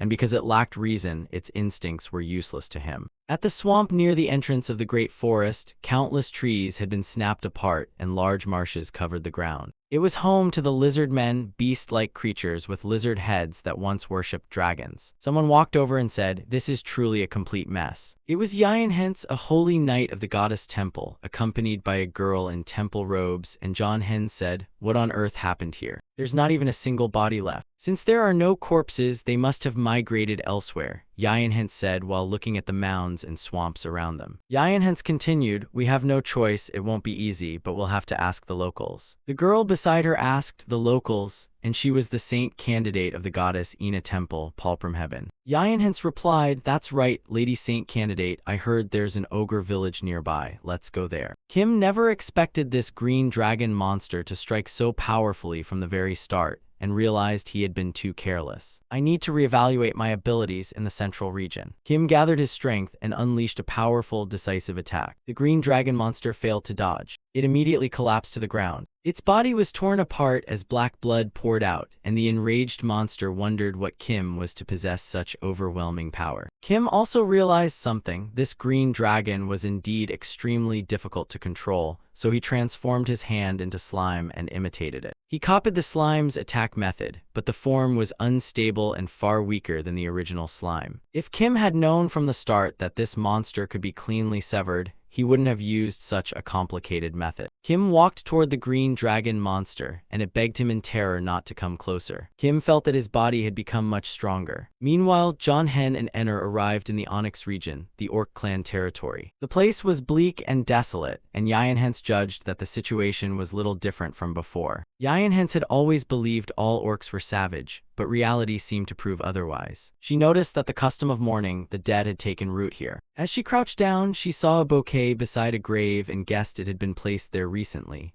while Wanderer Bart stood on a higher mound holding a shovel. Seeing Hens and Ina, he called out to them. Seeing Bart's fierce appearance, Hens shielded Ina and told him they were from the church state. Bart asked why they had come, and Hens explained she wanted to know what had happened there. Hearing that, Bart's expression suddenly became even more terrifying. He angrily recounted that a monster had appeared there. It set a trap and provoked a war with the dragons. In that battle, all the orcs were killed. That's why this village ended up like this. Hens feared the Lizardman village had suffered the same fate. Bart added that everyone there had probably been eaten, and though he wasn't certain, he believed the monster's active period was about to begin again. Hens and Ina deeply mourned the tragedy, and they would pray to the goddess so the souls of the dead could rest in peace. Only then did Bart introduce himself and say he was a wanderer. In the Orc clan, the title Wanderer was a great honor given only to the strongest warriors, and Bart's duty was to patrol the vast forest for anything unusual or dangerous. The tragedy of the village began. when that thing appeared while Bart was carrying out his usual patrol. Yinhans wondered what Bart meant by that thing. According to Bart, it was a vehicle made of iron. Strangely, it had nothing to do with horses. The strange people inside had all died with broken necks. Bart insisted those deaths were clearly not caused by an accident, especially since they wore very strange clothes. The vehicle's door had been opened from the outside, and not long after it was discovered, disaster struck the forest. All the buffalo disappeared, and the same thing happened to the lizardman village. Bart felt uneasy, so he returned to his village. As soon as he arrived, he saw this horrific scene.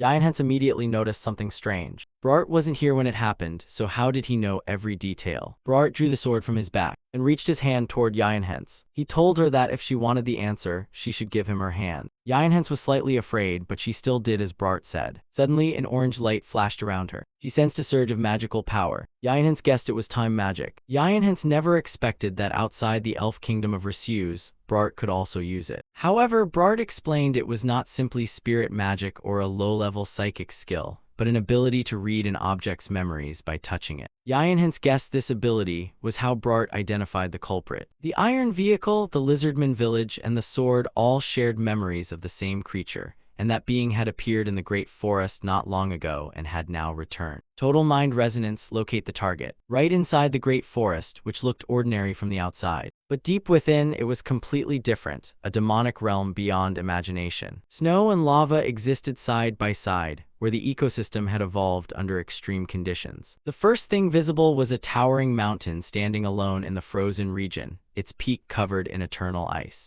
Among all dragons, only one species could adapt and survive there: the ice dragon. Memories of the red dragon and its earth-shaking roar suddenly became vivid. The scene of the dragon soaring above Stuckbit Town also became clear, surrounded by a sea of flames as people fled in panic, including the boy Miden. The savage dragon drowned the entire town in flames, and a single breath burned more than half the city. Saint Candidate, Saint Candidate. Ina suddenly snapped awake after Yinhans called her several times. Yinhans called again, and Ina had just regained consciousness but was still dazed. Yinhans gently asked if Ina was alright and whether she felt any discomfort. Ina quickly replied, "I'm fine, nothing's wrong, I was just lost in thought." Bart warned them to stay alert because they never knew when the monster would appear, and Ina quickly obeyed. In truth, her head had been aching on and off ever since she arrived. Ina couldn't understand what those memories were or why they kept appearing in her mind. Especially since coming here, it had grown worse, and as she walked, Ina wondered if she had forgotten something very important. Earlier, in the central region of the Great Forest, Kim lay in ambush behind a tree in the snowy woods. Ahead of him, 3 ice dragons were chasing a small monster. The deer monster sprinted desperately, fleeing from death. As Kim observed, he thought that although this was a virtual world, its creatures basically still followed the laws of physics. He wondered what principle created the freezing air here, which was why he had come, as one ice dragon opened its mouth to unleash a dragon roar. It fired a stream of white power straight at the deer monster. The small deer monster instantly froze in place and became a giant block of ice under the deadly cold. Kim remained hidden behind the tree and silently observed. He raised one finger that had transformed into slime. His finger froze almost instantly, and at first he had thought the cold was created by liquid nitrogen. But to his disappointment, it wasn't cold air at all, just water. Kim realized the ice dragon's breath didn't chill the air but sprayed water whose temperature instantly dropped and froze wherever it landed, while the 3 ice dragons calmly carried the frozen deer back to their lair. Kim also discovered this attack could only be used in the snowy mountains, and after observing the ice dragons' lives, he realized they had evolved specifically to survive this harsh environment. Kim followed their trail. He reached the foot of the mountain where the ice dragon's lair was, and he knew that this evolution hadn't made them stronger but perhaps weaker because they no longer hunted directly. An evolved ice dragon spent most of its time sleeping to reduce energy consumption, but in return it gained an antifreeze body to survive the snowy mountains. And that was exactly what Kim wanted, as he smiled with hunger and malice. He quickly transformed into his red dragon form. Kim opened his mouth toward the weakened dragon lying there. Sometime later, the ice dragons returned from their exhausting hunt. They quickly approached the cave entrance and landed. One of them froze in shock. Before them stood a red dragon, while their companion had been reduced to only its head, tail, and part of its ribs. It cried out in panic, "What have you done?" Kim glared and said, "I was trying to become an ice dragon while you were distracted, but you returned much sooner than I expected." Enraged, it unleashed its freezing breath and shouted, Do you even know where you are?" The freezing blast rapidly swept through the cave. It rejoiced, "Fool, you dared invade our nest." But strange noises suddenly came from within the icy mist. Something that looked like a tentacle suddenly shot out. It slammed directly into the ice dragon's neck. The impact knocked it backward. Kim stepped out of the mist, and the tentacle was actually his right arm after absorbing the ice dragon,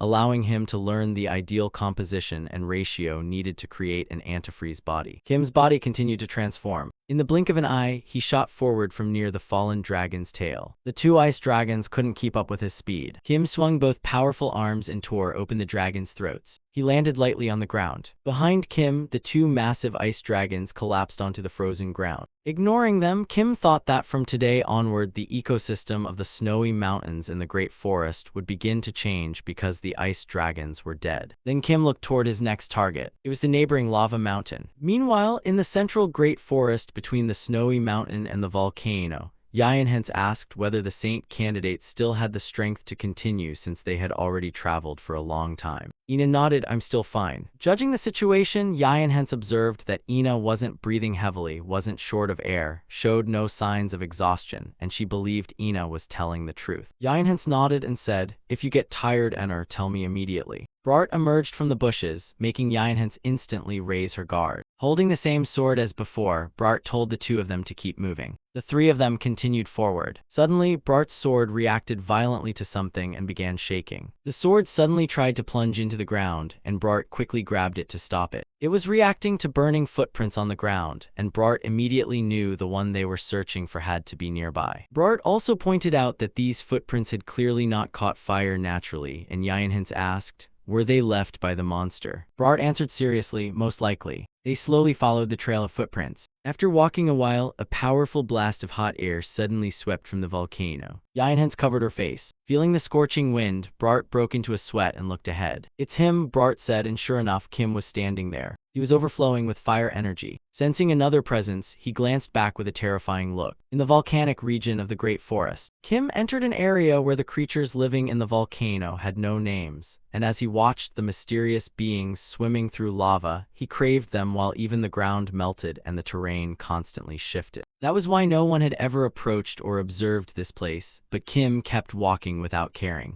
He cared about nothing except one monster. He thought to himself that it had been a long time since salamander scales had proven useful. Kim wiped the saliva from the corner of his mouth as every creature that had once lived there had been wiped out, even driven to extinction. He believed that had created something new. Kim analyzed that the body worked like a chemical factory, producing chemical substances that served as fuel. The ice dragon was a giant fuel storage bag, and its blood vessels circulated that fuel throughout its body. The lizardman's sweat glands expelled that fuel through the skin, and once it touched the body heat of lava creatures, it ignited instantly. And through that reasoning, Kim truly became a monster, combining all those traits as his entire body burst into flames. Kim angrily shouted, "Who's sneaking into this place?" And sure enough, it was a rather unusual group. At a glance, Yayan hence recognized him and cried out twice, "Master." But beside her, Bart furiously stomped the ground. Bart roared in rage that Kim had destroyed his entire tribe. Kim quickly turned around and looked closely at Bart. He said, "You're Bart the Wanderer." Hearing his name, Bart was startled and asked, "How do you know me?" Kim smirked and changed his face. In an instant, he became the orc chief and said, "Who in the tribe wouldn't know you?" Bart was stunned. "Chief." Bart charged in furiously, shouting, "How dare you impersonate the chief?" He rushed forward with his sword aimed at Kim. Kim didn't even bother defending, and Bart's attack only struck Kim's outer body. Bart kept slashing Kim with his sword, but it seemed completely useless. Even Kim himself hadn't expected his body to be that tough. Bart revealed that he had trained relentlessly while waiting for the day he could take revenge. With that, Bart tightened his grip on the sword and cursed Kim, and swore he would send him straight to the afterlife. In one breath, Bart repeatedly stabbed Kim with fast and powerful strikes. Kim didn't dodge and simply stood there without saying a word. At that moment, poison began seeping from his armor. Bart continued attacking Kim's head. Even as the poison spread more intensely, Bart paid no attention. Watching from behind, Yayan hence didn't dare get any closer. She had no idea what had happened. Her newly met companion was fighting her master. She had to help, but which side should she support? Yayan hence thought Bart had every right to seek revenge against the monster that slaughtered his race. But Master Kim was the kingdom's protector and a knight of this kingdom. She kept wondering whom she should help. Suddenly, Yianhen smelled poison drifting toward her, immediately stepped back and rushed toward Ina. She grabbed Ina by the waist and simply told her to hold on tight. Without explaining anything, Yianhen hoisted Ina onto her shoulder and ran as far away as possible. Ina was confused and didn't know what was happening. As she ran, Yianhen said, "It's poison."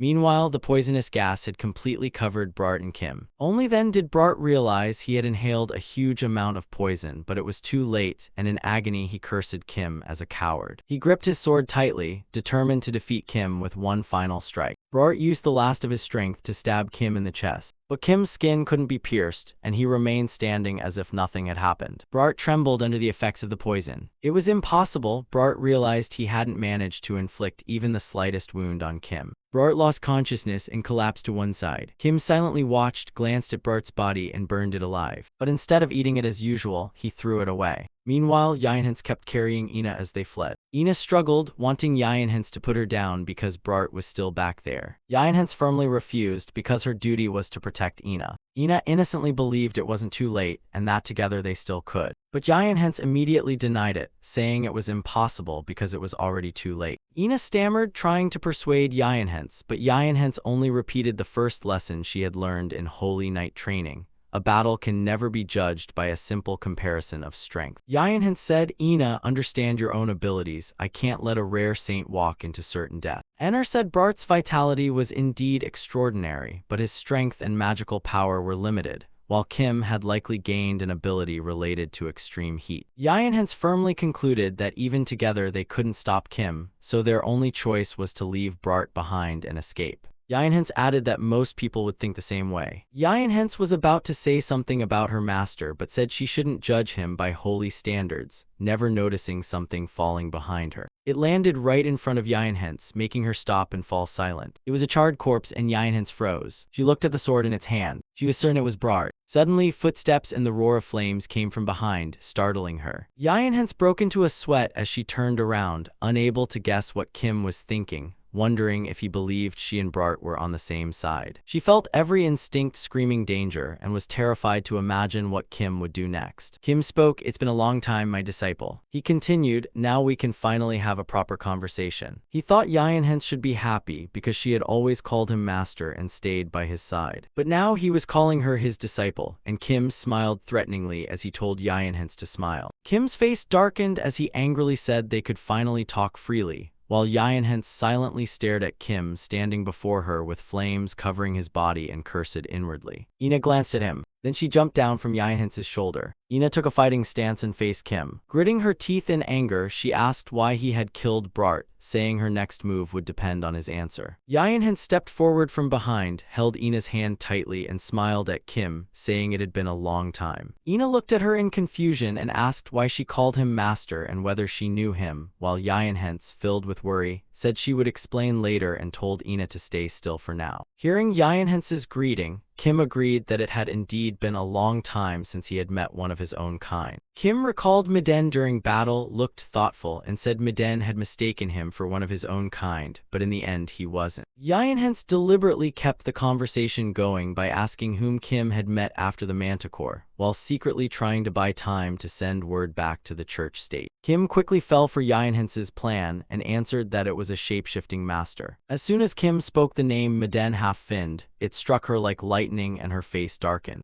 Ina clutched her head and repeated the name once more. Seeing this, Yianhen worriedly called out to her as Ina's trembling hands held her head while she kept repeating the name. Suddenly, her eyes widened as darkness engulfed her, and she called his name. The name awakened memories Ina Palprumheben, the saint's descendant, had tried to forget, as time rewound 3 years to the port city of Strukbit, where darkness and piles of rubble filled the streets. The image of a dragon breathing fire and destroying everything appeared, recalling the dragon attack on Strukbit. A little girl was trapped beneath a huge boulder. The little girl slowly opened her eyes. Then she sat up in confusion as she looked at the ruins before her. Pain and fear filled her face as she realized she had lost an arm, and the little girl was Miden's younger sister, Myrn, a half-demon, half-elf, who painfully called out for her brother. Myrn searched everywhere and called his name again, and despite losing an arm, the little girl wandered everywhere looking for news of her brother. After searching for a long time, Myrn finally learned where her brother had gone, discovering Miden had traveled to a human city and she headed there immediately. But because she possessed mana and elf blood, she caught the church state's attention and they sent people to follow her. Later, the church state altered her memories and gave her a new arm, and the closer she came to becoming a saint, the more her skin changed. That was how Ina Palpramheben, the saint's descendant, was born, with her entire body white except for the arm given by the church, which was a different color. The Holy Knight escorting her on the pilgrimage to the holy sanctuary had a biological chip implanted in their head that evaluated both of them throughout the journey. Based on those results, their promotions would be decided, and with that noble mission, Hens gripped her sword tightly as the two stayed inseparable while Ina Palpramheben completed her 3-year saint training. Together with the disciple of the monster Holy Knight of Pyrrhus, the two then journeyed toward the great forest on their pilgrimage to the Holy Land. An indescribable emotion welled up inside Ina. Frowning painfully, she forced out the words, "What happened to Miden half-finned?" Kim recalled Miden and calmly answered, "He's dead." Ina's eyes widened, her expression turned blank, and she whispered to herself, "He's dead." Suddenly her eyes turned completely white.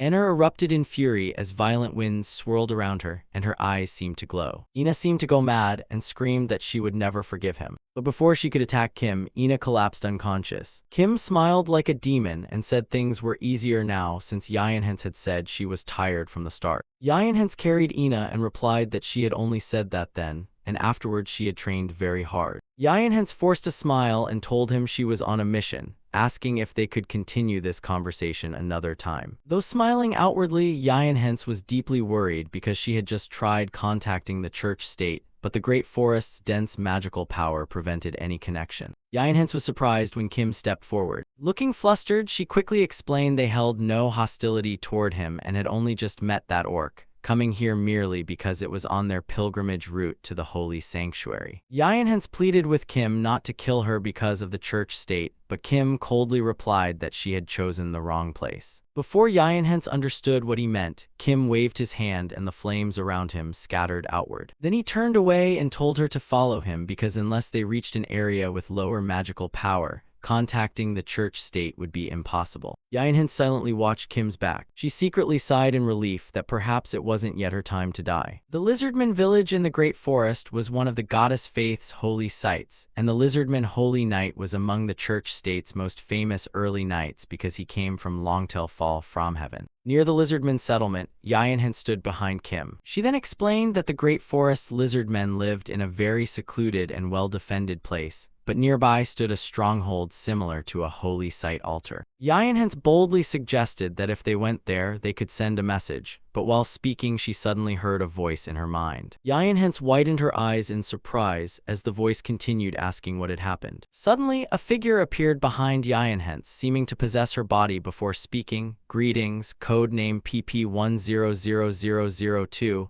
I am Houston, the one responsible for managing the Holy Knights," and Kim looked back. Hens's eyes turned blue as she continued, "It is an honor to meet the knight among knights." Hearing this, Kim spoke directly to Houston, possessing Hens, telling him to stop the meaningless words and get to the point, while Hens, like someone hypnotized, blankly asked what he intended to do. Kim immediately corrected her, saying the proper question was what he wanted, and Hens demanded to know whether he understood the current situation. Kim relaxed his hand and calmly replied that after monitoring and mentally tormenting the Holy Knight and the saint's descendant, countless massacres had occurred during the destruction of the holy site. A blue light shone from Hens's eyes as she asked whether he thought he could demand anything from them, and Kim calmly proposed escorting the two safely out of the great forest. Hens silently weighed Kim's offer because losing both the Holy Knight and the saint's descendant would be a tremendous loss, and Pyrrhus was also an extremely special individual. After thinking for a while, John Hen finally agreed and asked what he wanted. Kim smiled. Then he made a simple request. They only needed to pretend that nothing had happened in this forest. Hens agreed and Kim turned away, replying that it would be better if Hens truly kept her promise. Kim quickly walked away, leaving Hens carrying Ina on her shoulder. Ina opened her eyes, having awakened earlier, and heard the entire conversation. Kim strode forward, thinking that everything unnecessary had been dealt with. Now he could focus on his objective, and thinking of Hispanic, Kim's face filled with anger because it was time for that emperor to build his nation upon the heads of other emperors. As he thought of him, Kim transformed into a lizardman whose entire body was covered in flames. His tail stretched across the ground, lined with sharp spikes. Suddenly the ground shook. Two monsters were fiercely attacking each other. Meanwhile, Kim stood below watching them with a sinister smile because it was finally mealtime. During the feast in the Great Forest, in the nation of Torch, the kingdom of Everman, countless citizens gathered before City Hall as a dwarf with two braided beards stood on the platform giving a speech. He expressed his gratitude and promised that the kingdom of Everman would follow a democratic republic. Behind a glass window, a figure silently watched everything. It was King Dwarf Pickle Granite, whose face flushed red with anger as he scoffed at the idea of a president elected by voting. Staring at the old man addressing the crowd, he grew even angrier, believing such a nobody could never have become the ruler without someone pulling dirty strings behind the scenes. Otherwise, the people could never have become so fanatical. With that, Pickle swept his cloak aside and declared he would personally save the kingdom in danger. Pickle angrily ordered his men to prepare because he would visit the allied kingdom of the Grankentine. But only silence answered him, with no one around. Pickle's earlier confidence vanished, as the power maintained for hundreds of years had collapsed within 6 months. Suddenly the door slowly opened. Pickle rejoiced, thinking someone still served him. But instead it was Kim, looking terrifying with one arm transformed into a dragon's. Flames blazed in his eyes as he said in a heavy voice, "Found the second head." Pickle panicked in fear, not knowing who Kim was. Even at that moment, he arrogantly challenged him. In the blink of an eye, Pickle's severed head was hanging upside down, and his life ended. In the kingdom of the Grankentine, inside the emperor's office, Kim suddenly burst through the door without warning, shocking Hispanic. He walked in carrying a blood-soaked sack and irritably blamed Hispanic for not understanding his joke. Hispanic calmly replied that the goddess had already verified everything, and a king and a president were completely different. Kim seemed to understand that the brainwashing ability had also improved greatly. At that point, Hispanic gritted his teeth and admitted it was nearly perfect and the research results were excellent, but there was one problem. Kim looked puzzled and asked what the problem was. Hispanic immediately mentioned Portastil. It was the only nation with anti-air defenses and opposed the dictatorship of the kingdom of the Grankentine. The reason was that it held the best location for transporting goods in both peacetime and wartime,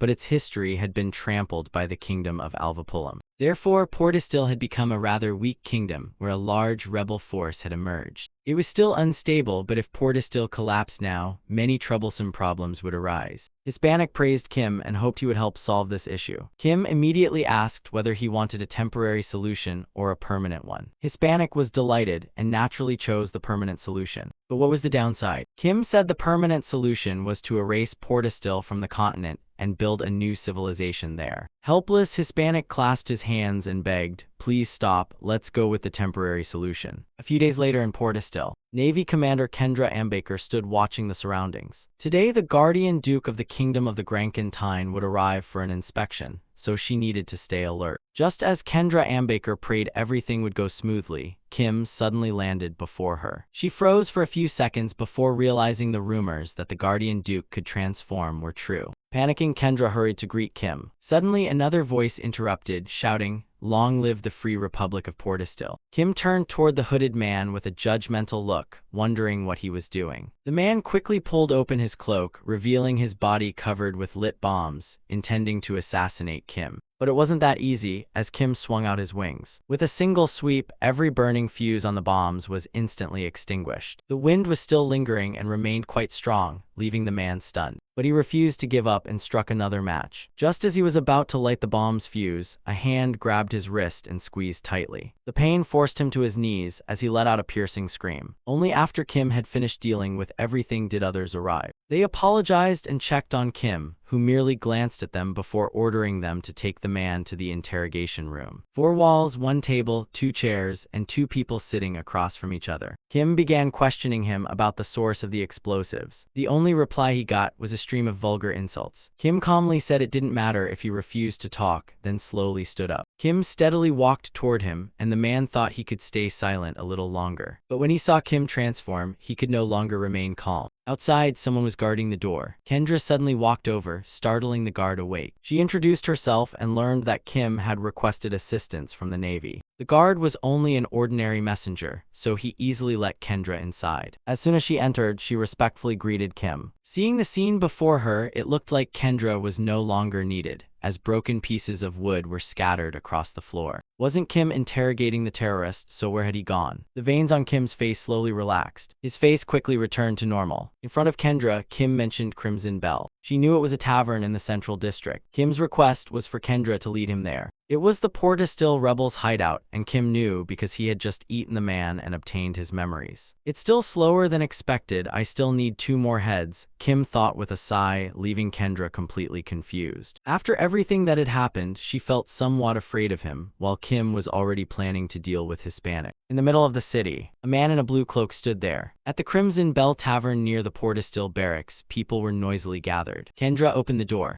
leading several others inside. The tavern owner was wiping plates, smiled warmly upon seeing her, and asked why she hadn't visited for so long. Kendra smiled and explained that the rebels had been unusually active lately, then turned to introduce Sir Kim. But at that moment, a red arm swept past her face and punched someone, sending blood spraying. Kendra stood frozen, unable to understand what had happened. When she finally reacted, she saw Kim crush a man's skull with his monstrous arm. Everyone in the tavern panicked, shouting that there was a murderer and fleeing in terror. The tavern owner looked utterly confused and asked Kim why he had suddenly done such a thing. Kim glared at him with murderous intent and demanded the location of the stolen supplies. The tavern owner immediately realized something was wrong. He instantly drew a gun and aimed it at the center of Kim's forehead. Without hesitation, he pulled the trigger. Witnessing this, Kendra couldn't believe it and cried out his name. Holding the gun with a cold, dangerous expression, the tavern owner said they would only know by blowing his head open. But he celebrated too soon because when the gun smoke cleared, Kim was still standing there after catching the bullet in his teeth. Without giving him a chance to react, Kim stretched out his transformed arm and grabbed the man's head. He slammed it into the wall hard enough to smash a huge hole through it. He discovered the space behind the wall was hollow. A staircase leading to a hidden basement was revealed, while the tavern owner had already lost consciousness. The royal assassin who had remained silent until now stepped forward and said he could have found this place more cleverly, but Kim's way was faster. Watching the two prepare to go inside, Kendra was still stunned that a tavern had a secret basement. Then all 3 of them went downstairs. Kendra suddenly noticed something. She walked over to a large crate and reached out to touch it. It bore the Navy's emblem, meaning these crates were military supplies. Looking at the opened explosives crate, she became suspicious that rebels had infiltrated the Navy. Remembering the soldiers who had died, Kendra clenched her trembling fists in furious disbelief. Having found the supplies, Kim prepared to leave and handed the remaining investigation over to Kendra. He slowly climbed the stairs. The unconscious tavern owner groaned as he woke up. Suddenly, drops of liquid fell onto his face. He opened his blurry eyes and saw a giant crimson serpent's mouth opening wide to swallow him. After a while, Kim finished dealing with the tavern owner and returned to his normal form. He was still chewing and swallowing. Suddenly, he realized something and spoke a name, John Founder. In a certain town, a man in a blue hooded cloak blended into the crowd. He walked through a deserted alley, then entered a place hidden behind a red curtain. Inside, 4 people sat around a table discussing how the tavern owner had been captured and that they should switch to Plan B. A pirate-like man with an eye patch opposed the plan, saying the one who captured the tavern owner was the guardian duke of the Grankentine, shocking everyone else. A man in a green hood grew worried after realizing it was Kim,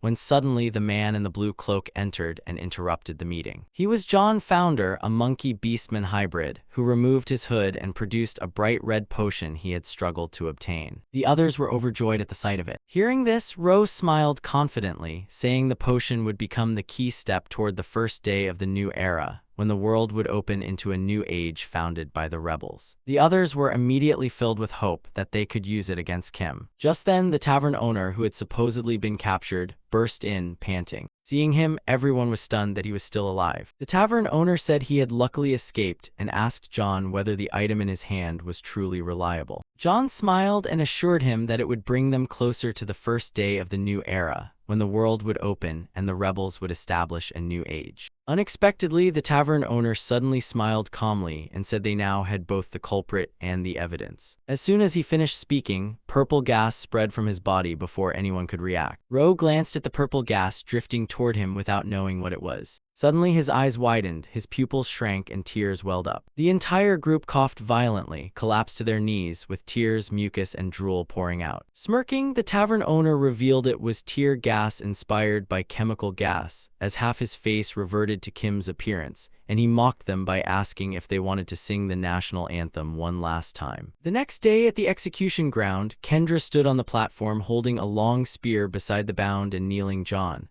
while his captured accomplices knelt behind him and crowds of citizens gathered below. Filled with fury, Kendra shouted that their leader had claimed to liberate Portistil in the name of the rebels while secretly pursuing sinister ambitions. The mastermind was the formed universal community, the Beastmen Federation. She then pointed her spear at John's face and declared he was the spy hiding there. Behind her stood trembling prisoners, all high-ranking Navy officers connected to them. Those men finally panicked and begged for mercy, asking to be forgiven since they hadn't been exposed before. But Kendra didn't care at all and took out the red potion. She told the crowd, "This is the evidence we recovered at the scene." Then she uncorked the bottle and turned to glance at a man behind her. Before he could ask, "Do you know who I am?" she shoved it straight into his mouth. The liquid overflowed from his mouth before he could swallow it. After finishing the bottle, he coughed violently in pain, regained his breath, and screamed at Kendra, demanding to know what she had made him drink. Kendra calmly glanced at him. She called him so foolish that he didn't even recognize the secret weapon of those he had been helping. As soon as she finished speaking, the veins on his face bulged violently, and in terror he began singing a song of loyalty to Kendra. Gray fur then sprouted across his face, shoulders, and thighs. His eyes turned blood red as darkness slowly consumed them. Finally, he transformed into a gray wolf with crimson eyes devoid of humanity, snapped the ropes binding him, opened his jaws, and roared. The people below were utterly shocked to see the wolf. The crowd below remained completely bewildered at the sight of the wolf. A hand tightly gripped a glass bottle as the dark red liquid was poured into the mouth of the bound man, whose eyes widened in agony and despair. Then they witnessed an ordinary man transform into a wild wolf with blood-red eyes, a gaping mouth full of fangs, and drooling saliva. The red potion was actually a mixture of dog blood and beastman blood. According to intelligence reports, humans who drank it would become werewolves. To some extent, this potion was connected to both the demon race and the beastmen. Furthermore, it was discovered that John Founder, the Beastmen Federation's spy, was a demon. Thus, it was exposed that several high-ranking officials within the Beastmen Federation were demon beasts. Inside the room, the royal assassin reported Kim's mission results to Hispanic. After listening, Hispanic said beastmen and demon beasts were naturally difficult to distinguish,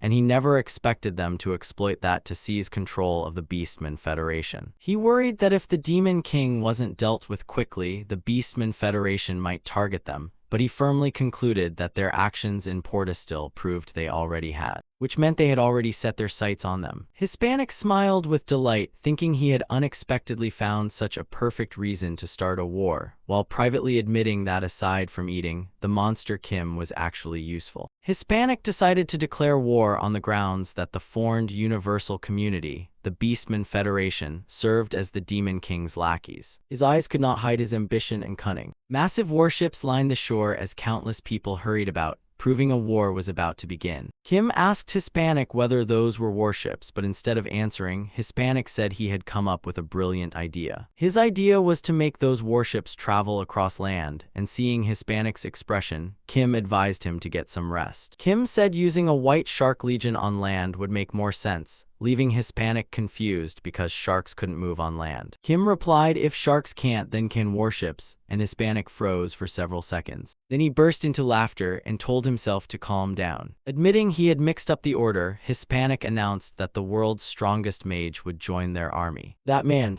In the Elf Kingdom, King Luxian of Pyrrhus announced to his ministers that Elf Pyrrhus would join the Petland War as an ally of the Grankentine. The ministers were stunned by Luxian's sudden decision. They tried to dissuade him, reminding him that the consequences of the previous war still remained, and that the kingdom should focus on rebuilding. The countless objections annoyed Luxian, who picked his ear and shouted, "Too noisy," to silence the opposition. Their objections meant nothing to him, and Luxian coldly replied that he had already made his decision. He was only announcing what would happen, not asking for debate but ordering them to prepare for war. Luxian gathered power in his hand, displayed his brutal strength, and challenged anyone dissatisfied to speak up. The ministers below trembled in fear yet still disagreed with him, while Luxian coldly declared with an evil gaze that a few loyal ministers were destined to die. The moment he finished speaking, Luxian suddenly unleashed his power at one of them, and in an instant the man's body dried up as death claimed him swiftly. The sight left everyone else too terrified to object, and they all knelt in submission. Satisfied, Luxian ordered everyone to return and prepare for war, and thus the elf kingdom of Pyrrhus joined the Petland War, though by force. At the naval superpower, the kingdom of Alvapullum, warships were launched from Naval Port No. 5. The Allied forces under the Grankentine consisted of Kim as commander representing the kingdom of the Grankentine. Grand Admiral Alphaplume served as commander representing the kingdom of Alvapullum. Luxian served as commander representing the kingdom of Elf Pyrrhus. Hispanic stood on the shore beside the king of Alvapullum. Hispanic said that everyone had arrived. Hispanic thanked them all for supporting this war. Lion remained silent with an unpleasant expression, secretly dissatisfied because if not for the debt from the merfolk attack, he would never have joined this war. But the Grankentine's power was too overwhelming to oppose. Lion wondered how they planned to attack the Beastmen Federation from here. Naval Port No. 5 and the Beastmen Federation were separated by part of Alvapullum's territory, so Lion thought sailing from another port would be much closer. But Hispanic replied that they would not travel by sea. Instead, they would march directly overland to the enemy capital. Lion was shocked that Hispanic intended to cross the mountains. But then what were all the warships for? And Hispanic smiled strangely as he explained they would cross the mountains aboard the warships. Lion thought Hispanic had taken the wrong medicine and was talking nonsense. Suddenly, towering columns of water erupted from the sea before him, and as Lion watched them rise like giant sea serpents, he couldn't comprehend what was happening. On one warship, Luxian cast a spell as glowing magic circles formed in both hands and manipulated the seawater. Luxian chanted, "Great wave." At his command, enormous waves kept rising higher. Then the water columns lifted the massive warships completely out of the sea. Alphaplume was stunned and couldn't believe his eyes. The water columns not only raised the warships but carried them from the sea onto land. Lion asked in disbelief whether water magic could really move warships. The miraculous water columns carried them over the towering trees and deep into the forest. Alphaplume was no longer shocked, calmly took a puff of his pipe and thought everything should be fine. The royal assassin approached from behind and asked whether something was troubling him. Alphaplume didn't answer and instead asked whether the guardian duke had any orders. The royal assassin remarked that it was truly a magnificent sight. Alphaplume agreed but worried that although these were the world's strongest allied forces, entrusting the entire fleet to one person might be risky. Watching Luxian control the warships with water magic, the royal assassin added that if he made one mistake, the entire fleet could be destroyed. It truly was a dangerous battle plan, but he then reassured Alphaplume not to worry because if the fleet was destroyed, the responsibility would not fall on him. The hidden meaning behind the royal assassin's words left Alphaplume puzzled, and he asked what he meant. Beneath his mask, the royal assassin revealed a deeply calculating smile. He explained that the people below were lives for which they did not have to take responsibility. Inside the soldiers' waiting room aboard the warship, the soldiers sitting there were no longer alive. They sat there like puppets. Their expressionless faces were covered with bulging veins as they sat perfectly still in the same posture. Their vacant eyes stared blankly, drool dripped from their mouths, and their brains had long since ceased to resemble those of humans. Kim told the royal assassin to take command. Seeing him stunned, Kim repeated, "I said command those people below. I'll be more comfortable acting alone." Startled, the assassin asked where he was going and Kim coldly replied, "Reconnaissance." The royal assassin asked in confusion, "Shouldn't that be the scout's job? Making me command from the start is a bit..." But before he could finish, Kim had already shot away. The assassin stood there speechless. His escape plan had just fallen apart because of that man. Meanwhile, Kim flew through the sky on reconnaissance. Suddenly, he spotted something. A fox-eared man was carrying a scroll while muttering, "So busy, so busy." Without hesitation, Kim swooped down and snatched the scroll from his hand. He sat on a tall tree branch to read it. A declaration of war from the kingdom of the Grankentine. Sent to Shafang, where is that again? Isn't Shafang the Beastman Federation's capital? While Kim was absorbed in reading the letter, the tree suddenly collapsed. It was the fox from before, who had cut through the trunk in one strike. The tree crashed to the ground. Kim quickly flew up, while the fox mistook him for an eagle. The fox flew into a rage. He shouted, "Bastard, who are you, and how dare you steal my letter?" The moment he finished speaking, Kim decisively cut off his head. Whatever had happened there, he had to see it with his own eyes. He soon arrived at the Beastman Federation's capital, Shafang, looked down at the shabby town below and sneered, "This slum is the capital. Interesting, and nobody knows because of the Beastman's isolation policy. There's even a church here, but those church fools probably never came." Kim's expression darkened as he realized, we've all been deceived, Shafang is fake. Back where the royal assassin was, he was sighing in frustration, wondering how everything had turned out like this. He sat there dreaming of retiring safely and spending 50 years fishing. He was grateful for reaching rank 2000, but the non-stop work was exhausting. His mood sank as he feared he would work until the day he died. Kim quickly returned with the letter and the royal assassin was startled, saying, "Sir Kim, you're back much sooner than I expected."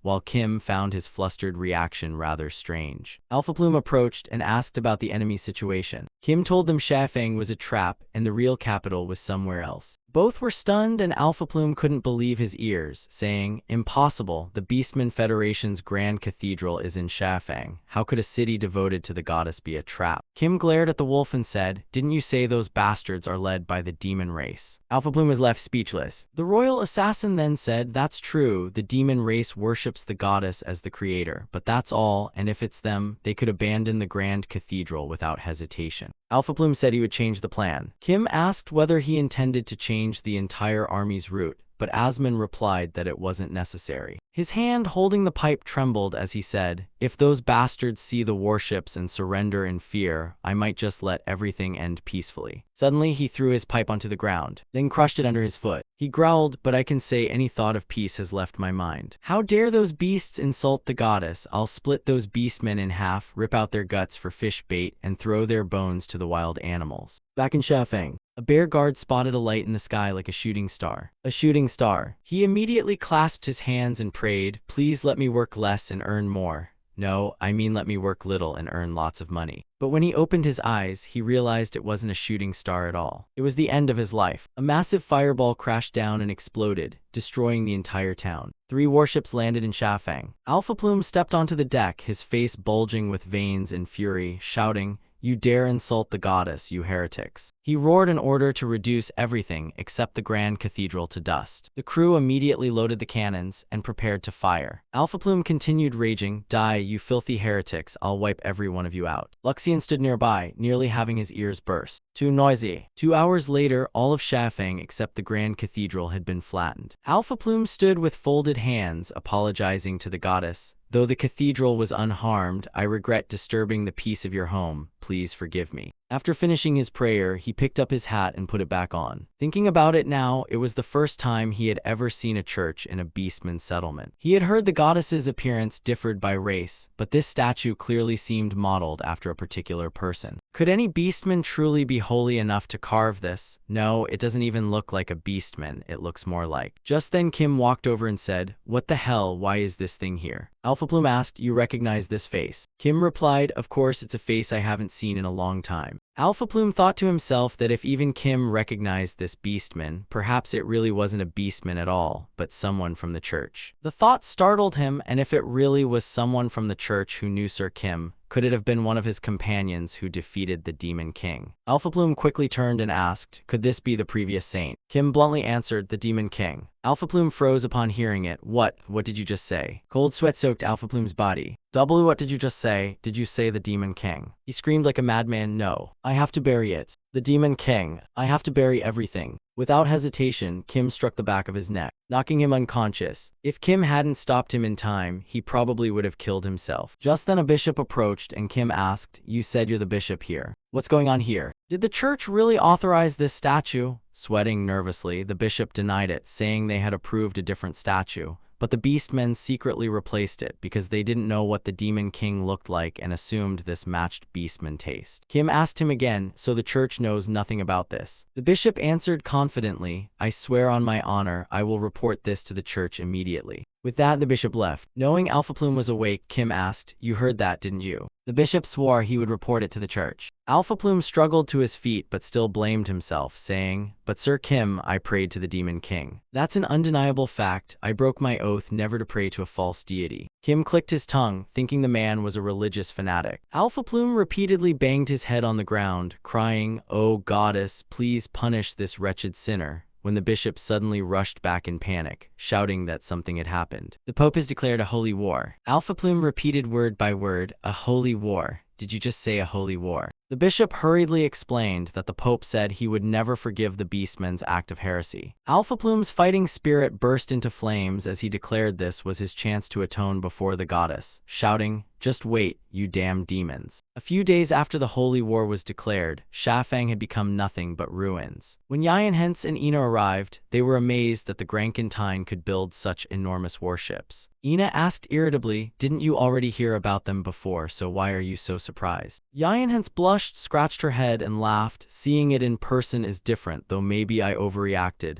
and Ina turned away, saying she didn't care. She secretly thought that even the holy knights within the church state were part of the conspiracy, so she couldn't trust them. Hens recognized Kim the moment she saw him, but she reminded herself not to call him master. Seeing Ina walk over, she quickly warned her aloud, "Saint candidate, please stay calm." But unexpectedly, Ina told Kim they had come to support the holy war. Hens was slightly surprised, didn't she remember? Kim stared at the two of them. "The church sent you here as reinforcements. One is a saint from the church. The other is a monster like me. Before this war ends, I must eliminate one of you." Ina asked Kim about the current state of the war. Just then the royal assassin stepped forward and said, "I'll explain. We tried to locate the Beastman Federation's true capital and found several cities that are the most likely candidates. We plan to split up our forces and attack those cities, hoping this strategy will narrow down the true capital." Hens immediately asked where those places were. The assassin handed them a document and said, "This is the plan and the location of the Beastman's commercial capital, Round Ear." Meanwhile, in the Beastman Federation of Furland, the commercial capital Round Ear was a highly developed and modern city. The lion slammed the table in anger, shouting that it was impossible for Shafang to have fallen in only a few days, and on top of that the church had declared a holy war, while the hippo said someone must have recognized the Demon King's statue. The lion furiously demanded why the hippo had carved the Demon King's face onto it,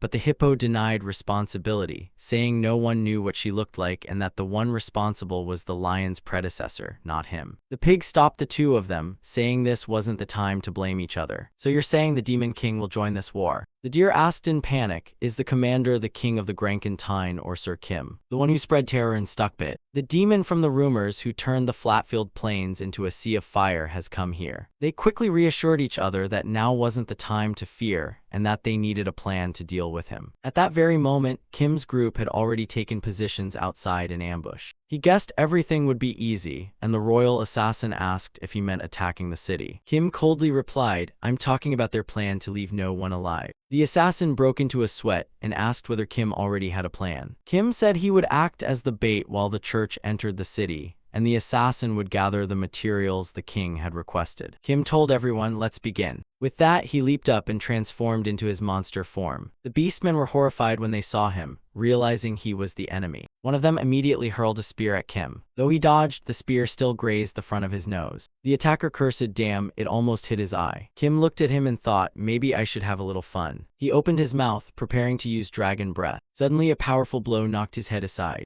Looking back, Kim saw that the attacker was Ina. He asked who she was. Ina shouted, "You think I've forgotten, you bastard who killed my brother's enemy." In his gigantic dragon form, Kim held the spear in his mouth. He slowly pulled it out. Blood dripped down as Kim's massive body towered over the battlefield, staring at the person standing above. The unexpected one was Ina, radiating intense hatred beside a massive spear-launching weapon. Her eyes were sharp and determined, ready to send Kim to his death. Ina decisively fired another spear from the machine. The spear pierced straight through Kim's shoulder. Just as he began regenerating the missing flesh, another spear flew in. It struck directly into his eye, knocking him backward. It wasn't just an ordinary spear, as it also carried another source of power. Standing atop the fortress, Ina activated all her magical power and detonated it. At that instant, the spear lodged in Kim's eye exploded with tremendous destructive force. Seeing her enemy lying motionless, Ina finally stopped. Tears of hatred and resentment streamed from the corners of her eyes. Ina believed she had finally avenged her brother and that he could now rest in peace, then turned away. But Kim was still standing. The flesh and bones around his neck regenerated piece by piece until they were completely restored. Then an entirely new head grew out. Kim spread his wings and rose into the sky, speaking in a terrifying voice that froze Ina in place. She looked back at Kim, unable to understand how he could still be alive after she had destroyed his head. Kim now looked even more terrifying and admitted her magic enhancement technique was very interesting. He even wanted Ina to show him more tricks. Elsewhere, a fierce battle was raging as Yinhence hid behind a corner wall. She noticed the defenses had become very lax. She wondered where the saint candidate was since they were supposed to meet there. Suddenly, an explosion echoed through the sky, and Yinhence looked up to see Kim. He and Ina were exchanging blows high in the sky. Their one-on-one battle was perfectly even, with neither willing to back down. Yinhence was shocked, wondering why her master and the saint candidate were fighting each other.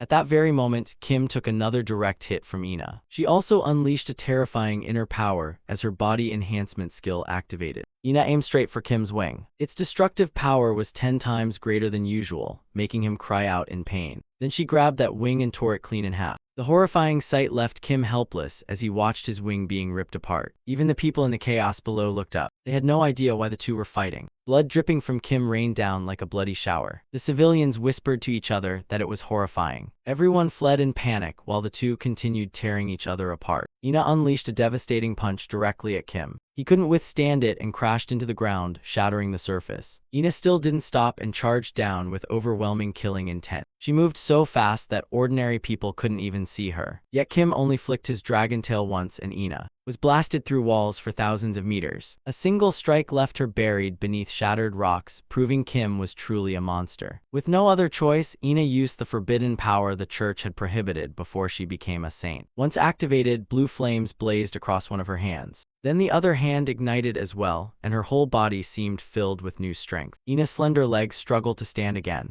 The power she had just activated was the saint's exclusive weapon. Kim showed no fear, saying that while she thought she was avenging that soldier, she was only entertaining him. With a terrifying gaze, Kim said he would surely repay Ina. Driven by rage once again, Ina charged at Kim, determined to kill him before he could act. She poured all her strength and skill into this attack. She poured every ounce of her power and technique into this strike. Kim's face transformed into that of a red-haired woman, and with one hand, he effortlessly blocked Ina's attack. Ina was stunned, thinking Kim had become a woman just to break her mentally. That meant Ina had never seen this face before. Kim clenched his fist, not for psychological warfare. Then he swung it upward. The area around them suddenly fell completely silent. After that swing, a massive explosion echoed throughout the entire area. Kim struck Ina's body. Amid the thick cloud of dust, he stood motionless without a trace of emotion. Yinhence witnessed everything from above. She froze because of Kim's current face. It was the face of the previous saint. Kim stood alone in the cloud of dust. His face showed absolutely no emotion. Seeing her master become Angela, Yinhence wondered whether a shapeshifter could really do such a thing. Calming herself, Yinhence refused to believe it and concluded that Kim only claimed to be a shapeshifter to deceive everyone. His true ability was to manifest the powers of the creatures he had consumed. That means Kim already ate the former saintess. Just the thought made Yinhence shudder. She trembled, thinking eating a saintess would make her end up like that too. Ina was now in terrible condition. Gravely wounded, she lay motionless among the rubble. She was probably still alive, and Kim looked at her, impressed by the church's technology. He reached out, intending to finish Ina off. Then Yinhence suddenly shouted, "Stop." Yinhence appeared before him, unwilling to let Kim approach because even as a holy knight, she would not stand by while he tried to eat this prey. Kim immediately denied what Yinhence said, but she found Kim's expression completely unconvincing. At the same time, Yinhence's face was no longer normal as two bright red horns grew from her head and veins bulged across her skin.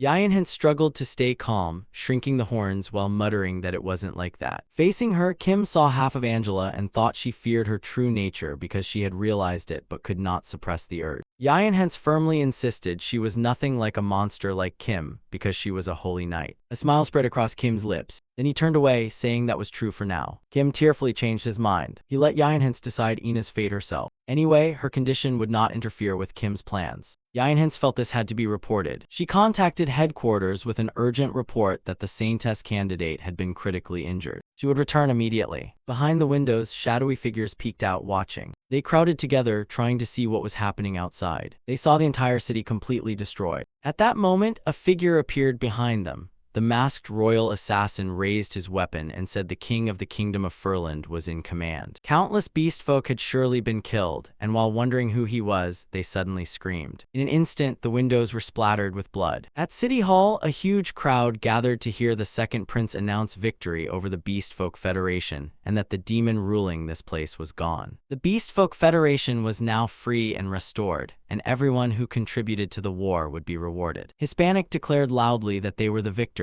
and the crowd erupted in cheers. Behind him, the royal assassin praised Hispanic's speech. Hispanic also took the chance to congratulate Joaquin Sicario. Joaquin Sicario wondered why his real name had been revealed, but Hispanic patted his shoulder and said Kim had told him everything, including how Joaquin had led the army. Then Hispanic lowered his voice and said Joaquin Sicario was no longer a loyal assassin because he knew too much. He then pulled down Joaquin's face covering. He publicly announced that Joaquin was now a major general of the kingdom of the Grankentine. Then Hispanic walked away, hopping for his future achievements, leaving him utterly confused. Kim also appeared, patted his shoulder, and acknowledged he had made it in life. Then he walked away just like Hispanic. Left alone, Joaquin's eyes welled up as he no longer knew what to do with his plans. Elsewhere in a dark place, Ina barely clung to life, bound to a table as her wounds worsened, and the recording began. An unexpected accident occurred during the creation of the Saintess. Risk level tripled, with a high possibility that top-secret information had been leaked. Therefore, production lines A and B must be combined to finish the work quickly with the approval of the relevant body. Ina slowly opened her eyes as an older man called her name, asked if she could hear him, said he had received the incident report, and made her a proposal. The man's expression turned sinister with a sly smile as he proposed turning Ina into a monster. Kim was sitting calmly inside the room. He thought about the dragons and other monsters in the great forest that gained immense power by combining the physical traits of what they had eaten. That was how he used his own ability, and he also wondered why he had reached his growth limit. Now Kim could not grow stronger unless he ate beings with extraordinary abilities. That was why he hesitated. Should he use it? The goddess's wish, because after becoming a saintess, Kim realized something. The ogre's physical strength was superior to the saintess's, but the saintess's self-healing was stronger and far more efficient.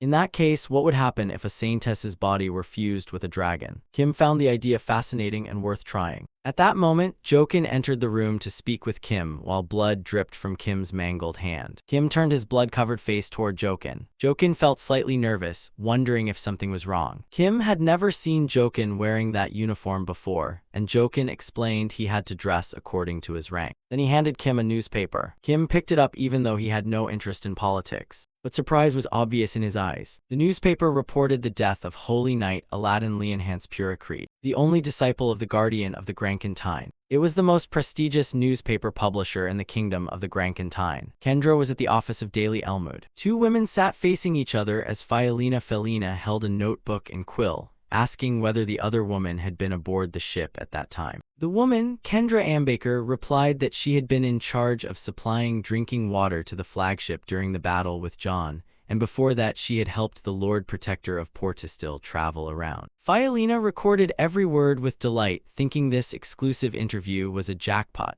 as she had abandoned poetry to become a reporter and was now known as a reliable and energetic journalist. Fialina then asked whether Kendra could explain further, since water supply officer was not a common position. But just then the door opened and a gaunt-faced man walked in. However, neither woman recognized him, so Fialina asked who he was because they were in the middle of an interview. The man said he was looking for someone named Fialina Greensmithy, surprising Fialina slightly before she admitted it was her. "That's good then," he said as cracks spread across his face and saliva dripped from his mouth onto the floor. The bizarre sight frightened Fialina and Kendra, but they immediately panicked when the face that appeared next was Kim's. They cried out in shock, "Lord Kim." Ignoring their expressions, Kim immediately said he wanted to ask about Holy Knight Puricreed's death and that Fialina had to cooperate. The flames of his anger unintentionally spread, making both Fialina and Kendra feel overwhelmed. Fiolina backed against the glass wall, her composure shattered as she helplessly wondered why she had run into this man again. The scene shifted elsewhere where Kim examined a pile of documents, including an official notice from the church state stating that Holy Knight Puricreed,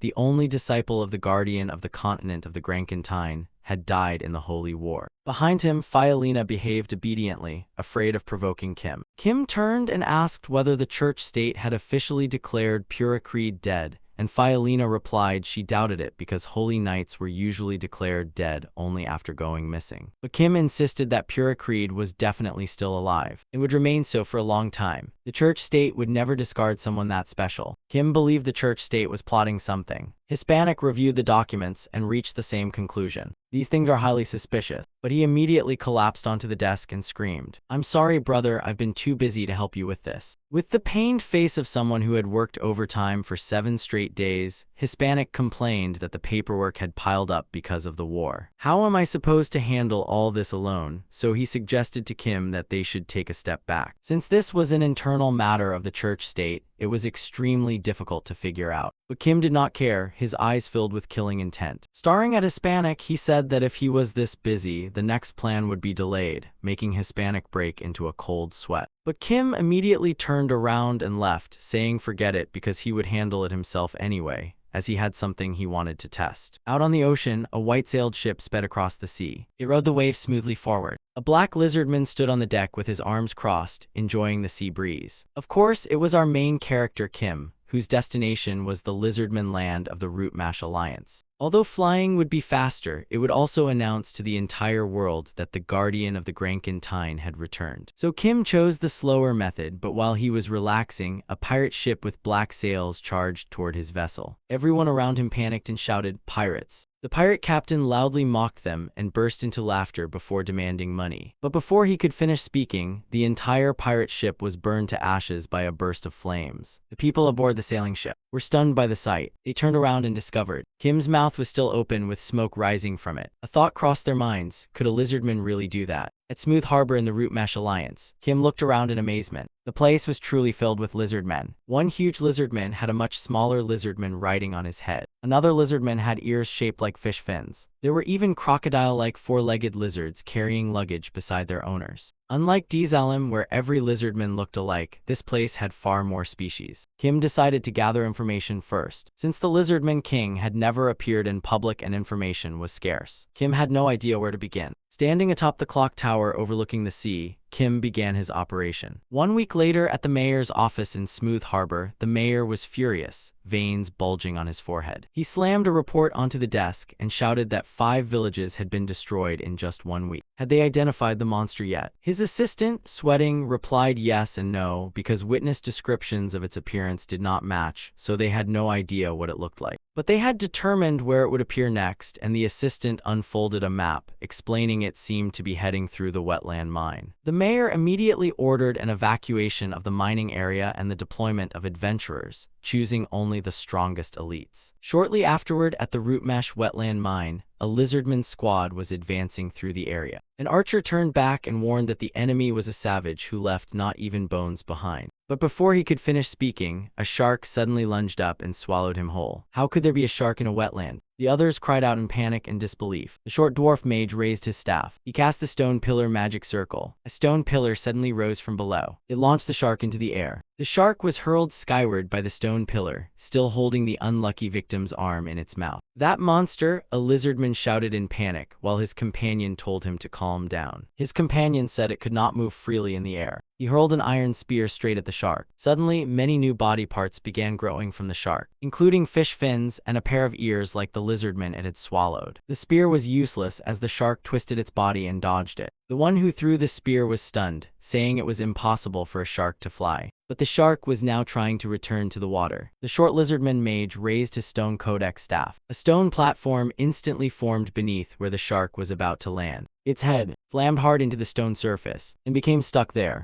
pinning it in place. 2 lizard men rushed forward with their weapons. Slash! The monster's body was split cleanly in half. "We did it," the lizardmen sighed in relief. But like a movie scene, 2 shark heads suddenly appeared and bit off the heads of the 2 attacking lizardmen. While the whole squad was frozen by the sight, a 2-headed shark burst out of the water. and swallowed them all whole. Blood splattered everywhere, and sometime later Kim appeared from nowhere, carrying the severed shark head to the mayor's office. Disguised as a lizardman, Kim handed the shark's head to the mayor, who asked what it was, and Kim lied that he had found it in the wetland and that it was the infamous monster there. Unfortunately, several adventurers' corpses were lying beside it. Kim continued speaking, and the mayor thanked him for saving the adventurers' honor because otherwise no one would have known they had slain the monster. The mayor asked if Kim wanted any reward, saying he would do whatever he could. Kim said he wanted the map on the table. The mayor gladly agreed. Atop the tower, Kim unfolded the map while recalling the events of the past few days. It turned out he himself had eaten lizardmen while attacking those villages. Even so, Kim still could not find any information about the lizardmen's leader. But Kim noticed that the lizardmen's population was evenly distributed among every village. This distribution was strange, yet even the lizardmen's memories held no explanation for it. Suddenly, Kim remembered the red lizardman he had met before. He had introduced himself as a member of the dragon tribe, but Kim had never seen that race here. Kim guessed the dragon tribe was connected to the lizardman king and decided to investigate. The mayor was reading documents when the door suddenly burst open. Who dares enter without knocking? But then Kim's figure stood right before him. Kim asked the mayor if he knew anything about the dragon tribe. The mayor's face turned pale as his body trembled and sweat dripped down. I don't know, I'm very busy, please leave. The mayor dodged the question. Kim leaned close and said that when people truly know nothing, they usually ask, "What's that?" The mayor kept acting and said, "That's right, what's the dragon tribe? I've never heard of it." The mayor continued pretending, saying, "That's right, what's the dragon tribe? I've never heard of it. Then I'll find the answer inside your head." At dusk, the mayor went home, changed into his nightclothes, lay on his bed, and sighed in relief. He complained that his head was about to explode from the recent monster attacks and the search for the dragon tribe. The mayor muttered that perhaps he should ask that person how to deal with this guy in his daily report. Enough, the mayor suddenly said to himself before wondering what he had just said. Then he screamed, "Who are you, and what happened to my body?" A moment later, the one lying on the bed in nightclothes was no longer the mayor but Kim. Kim thought about the person the mayor had mentioned, believing it might be the one he was searching for. At a sewer, using the mayor's body, Kim bent the barrier aside and entered. Before him was the device the mayor used to contact that person. In the pitch-black space, ordinary lizardmen could not see, but Kim had dragon eyes. "Why don't you stop hiding? Do you think you're the only one who can see everything?" As soon as Kim finished speaking, a massive shadow with horns and wings appeared, its eyes blazing in the darkness. Facing the enormous shadow, Kim showed no fear and demanded that it come out. First came its legs. Then the dragon's armored head emerged. Covered in sharp spikes, it stepped before Kim and glared at him with furious authority. Then Kim realized the wall was nothing more than a magical illusion. The dragon arrogantly told Kim to know his place, lowly mortal. It continued that the only reason it had restrained itself behind humanity's foolish seal was because of its diligence in carrying out its duty as the gatekeeper. Kim frowned, thinking it was that person again, as the mayor never revealed the truth, but this dragon might have the answers. Kim trembled slightly. His body transformed into a red lizardman. The dragon suspiciously asked who he was. How could someone outside the dragon bloodline have dragon blood flowing through his veins? Kim raised his claw. "Because I've eaten many like you." "What do you mean?" A mysterious voice suddenly came from the communication device. The dragon instantly knelt and reported, "My master, someone with mixed dragon blood has entered this place. He carries dragon blood within him.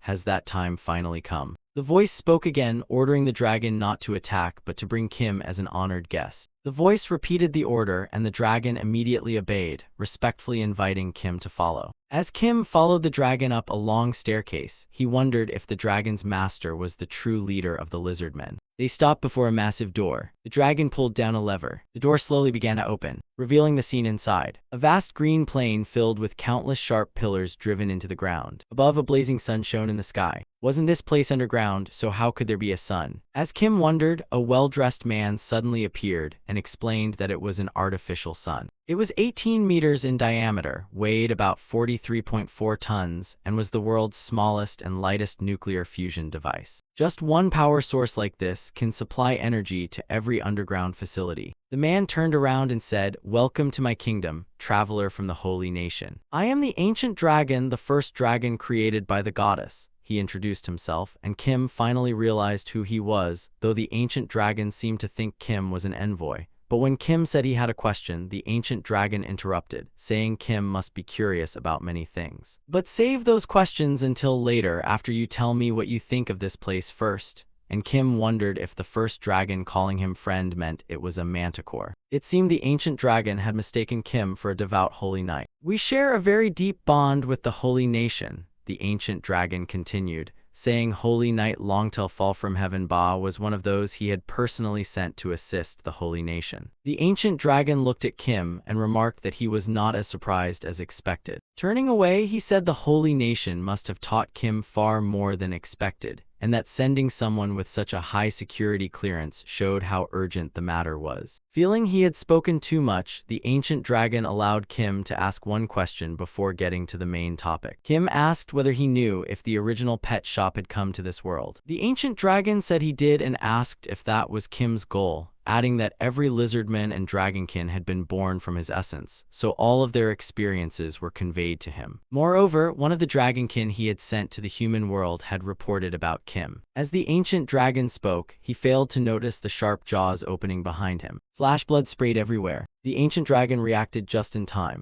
His arm transformed into a claw and lunged toward Kim, but Kim had already stepped back with the ancient dragon's right arm clenched in his mouth. "What are you doing?" the ancient dragon roared, his face twisted with rage. "Looks like you still don't understand the situation," Kim said while chewing the arm. "Are you betraying me, you greedy creature? Do you know how well I've treated the holy nation all this time?" The ancient dragon roared furiously. But Kim mocked him, saying the first dragon was surprisingly foolish. Kim gradually returned to his original form. "When did I ever say I came from the holy nation?" "Why you are?" the ancient dragon gasped upon seeing Kim's true appearance. He had seen Kim before through Vermiko's eyes. The ancient dragon recalled the first time he met Kim, remembering those glowing red eyes. Comparing then to now, the ancient dragon wondered if he was the original pet shop. Then Kim flashed forward and appeared right before him. With an arm identical to the ancient dragon's, he threw a punch straight at his face, startling him. The ancient dragon broke into a cold sweat. He shouted, "That's my arm." The ancient dragon was blasted back hundreds of meters. Though not seriously injured, he transformed into his dragon form and roared that he would never let Kim leave alive. Blue energy gathered in his mouth, causing tremors that shook the ground as he vowed Kim would die there no matter what. Elsewhere, a black-haired girl with pointed ears looked anxiously toward the ground, wondering if it was an earthquake. The ancient dragon opened his mouth and formed a blue magic circle, intending to destroy Kim. Standing there, Kim suddenly noticed the surrounding towers creating golden magic circles. The next moment, they all fired beams that exploded at Kim's location. When the smoke finally cleared, he appeared in his fire dragon form, his wings badly injured from shielding himself. Only then did he realize those towers had been built for combat, and since this was the ancient dragon's domain, he was at a disadvantage. Kim spread his rapidly healed wings, looked up at the sky, and saw a star. Then he shot upward with a powerful flap of his wings, ignoring the ancient dragon. Not understanding why, the ancient dragon roared for him not to escape. He poured more power into the towers, making them fire beams after Kim. Even so, Kim dodged every attack flawlessly. Seeing himself move so effortlessly, Kim realized he was probably using the Saintess's body structure. Since it perfectly matched his body, his speed had increased tremendously. Unable to stop him, the ancient dragon resorted to shouting that this was his home and Kim would never escape without his permission.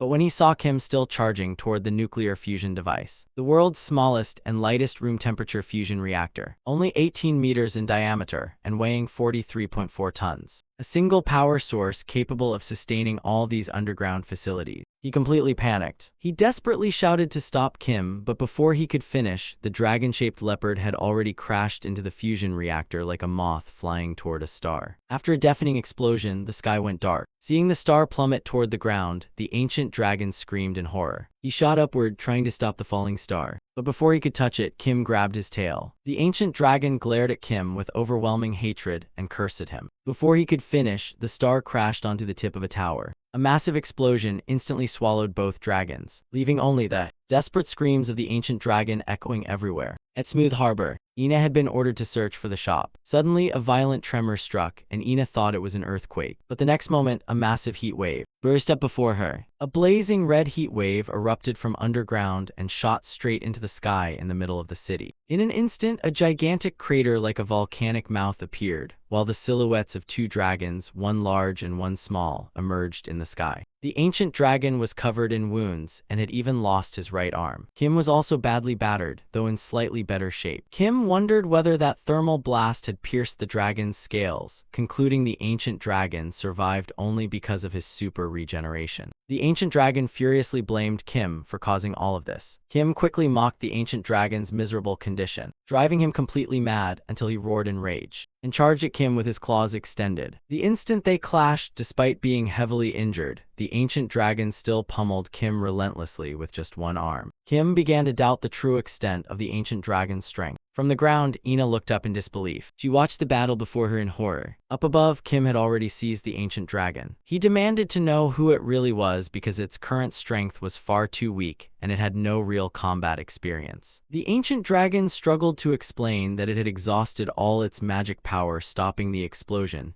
then threatened that if it still had its magic power, Before it could finish, it began gasping for air and pleading for mercy, but Kim had no reason to spare it. Hearing that, the ancient dragon hurriedly tried to intimidate Kim with its ancient knowledge, asking if he understood how valuable it was. It then hesitated and asked if Kim intended to devour its entire body in one meal. As expected, Kim's eyes flashed dangerously because he intended to take all that incredible knowledge. Hearing this, the ancient dragon recalled Manticore and panicked, believing Kim had inherited that late friend's memories. In the end, the ancient dragon gritted its teeth and made a decision. It summoned a purple magic circle and burst into mad laughter, leaving Kim confused. Determined to perish together, it chose to destroy that knowledge rather than let Kim take it. The next moment, the horn on the ancient dragon's head shattered, spraying blood everywhere. At the same time, Kim struck and finished it off. But it was probably too late, and Kim cursed under his breath as the ancient dragon's headless body crashed to the ground. Kim landed beside it, carrying the dragon's severed head. He had completed his objective, though it was a little embarrassing. Still, he had gathered every head he needed. Heads of every size filled the shelves. On the floor lay the ancient dragon's head, with brain matter spilled everywhere. Hispanic was speechless at the sight. Kim said they should have prepared a bigger display shelf. Hispanic stepped through the brain matter and said the head was simply too big. Kim replied that wasn't his fault. Hispanic said to set that aside because they had collected all the heads, and now it was time to confront the holy temple. You probably think so, but there's something we have to do first. I'm getting married.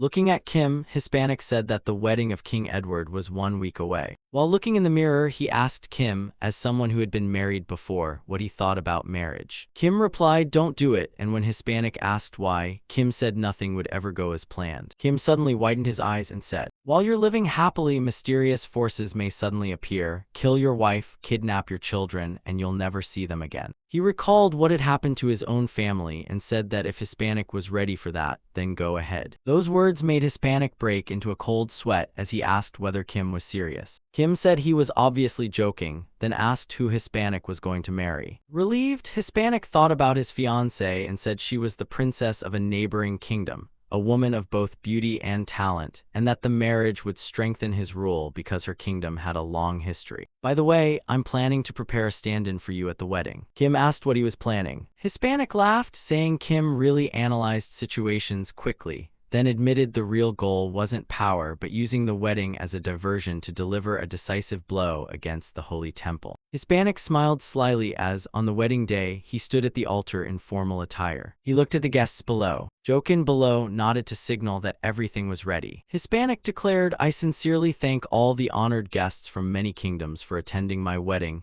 and there's a saying that everyone is the protagonist of their own story." Frankly, that's all complete nonsense. Hispanic forced a crooked smile as the guests below murmured, "What? Did I hear that right?" Hispanic continued, "You're probably thinking you're important figures of your empires, always deluded about your own power and importance while living off others like parasites. Sometimes I think the same way." The crowd fell into fearful silence, sweating as they heard him say that trash could be replaced without changing anything, and seeing them act like kings drove him insane. It was enough to drive anyone mad when someone suddenly drew a firearm. It was one of the soldiers created by Hispanic, while his voice continued, saying that was why he would change everything this time. Someone finally shouted, "What kind of blasphemy is this? You may be king, but you can't say such things." But before he finished, blood burst from his neck. He collapsed with his head and body separated as screams echoed everywhere. The soldiers created by Hispanic slaughtered everyone in the hall. Blood and brain matter were splattered everywhere. Cardinal Santo Almarouge cried out in fear, asking what was happening. Another cardinal shouted at King Edward, asking what he thought he was doing and whether he feared heaven's punishment. He bit down on the hidden mechanism in his mouth. His eyes flashed as he cursed that madman. "I'll show you heaven's punishment, the holy temple's secret weapon," as a beam shot from his eyes straight toward Hispanic's chest. At the same time, at the holy temple of Santo Almarouge, a magnificent white castle stood majestically. A guard yawned, saying that since everyone had gone to the king's wedding, the place was unusually quiet. Suddenly, something approached, and the guard saw something crawling toward him. The guards wondered if it was a dog. No, it's a monster, because before them stood a four-legged beast with a long mane, barring its fangs. A guard shouted that a monster had somehow reached the center of the city. "Don't panic, rookie, we can handle that kind of monster easily." Before he finished speaking, blood sprayed everywhere. Two guards instantly became 1.5 as the other screamed, "Enemy attack," before a rabbit-like tail wrapped around his neck.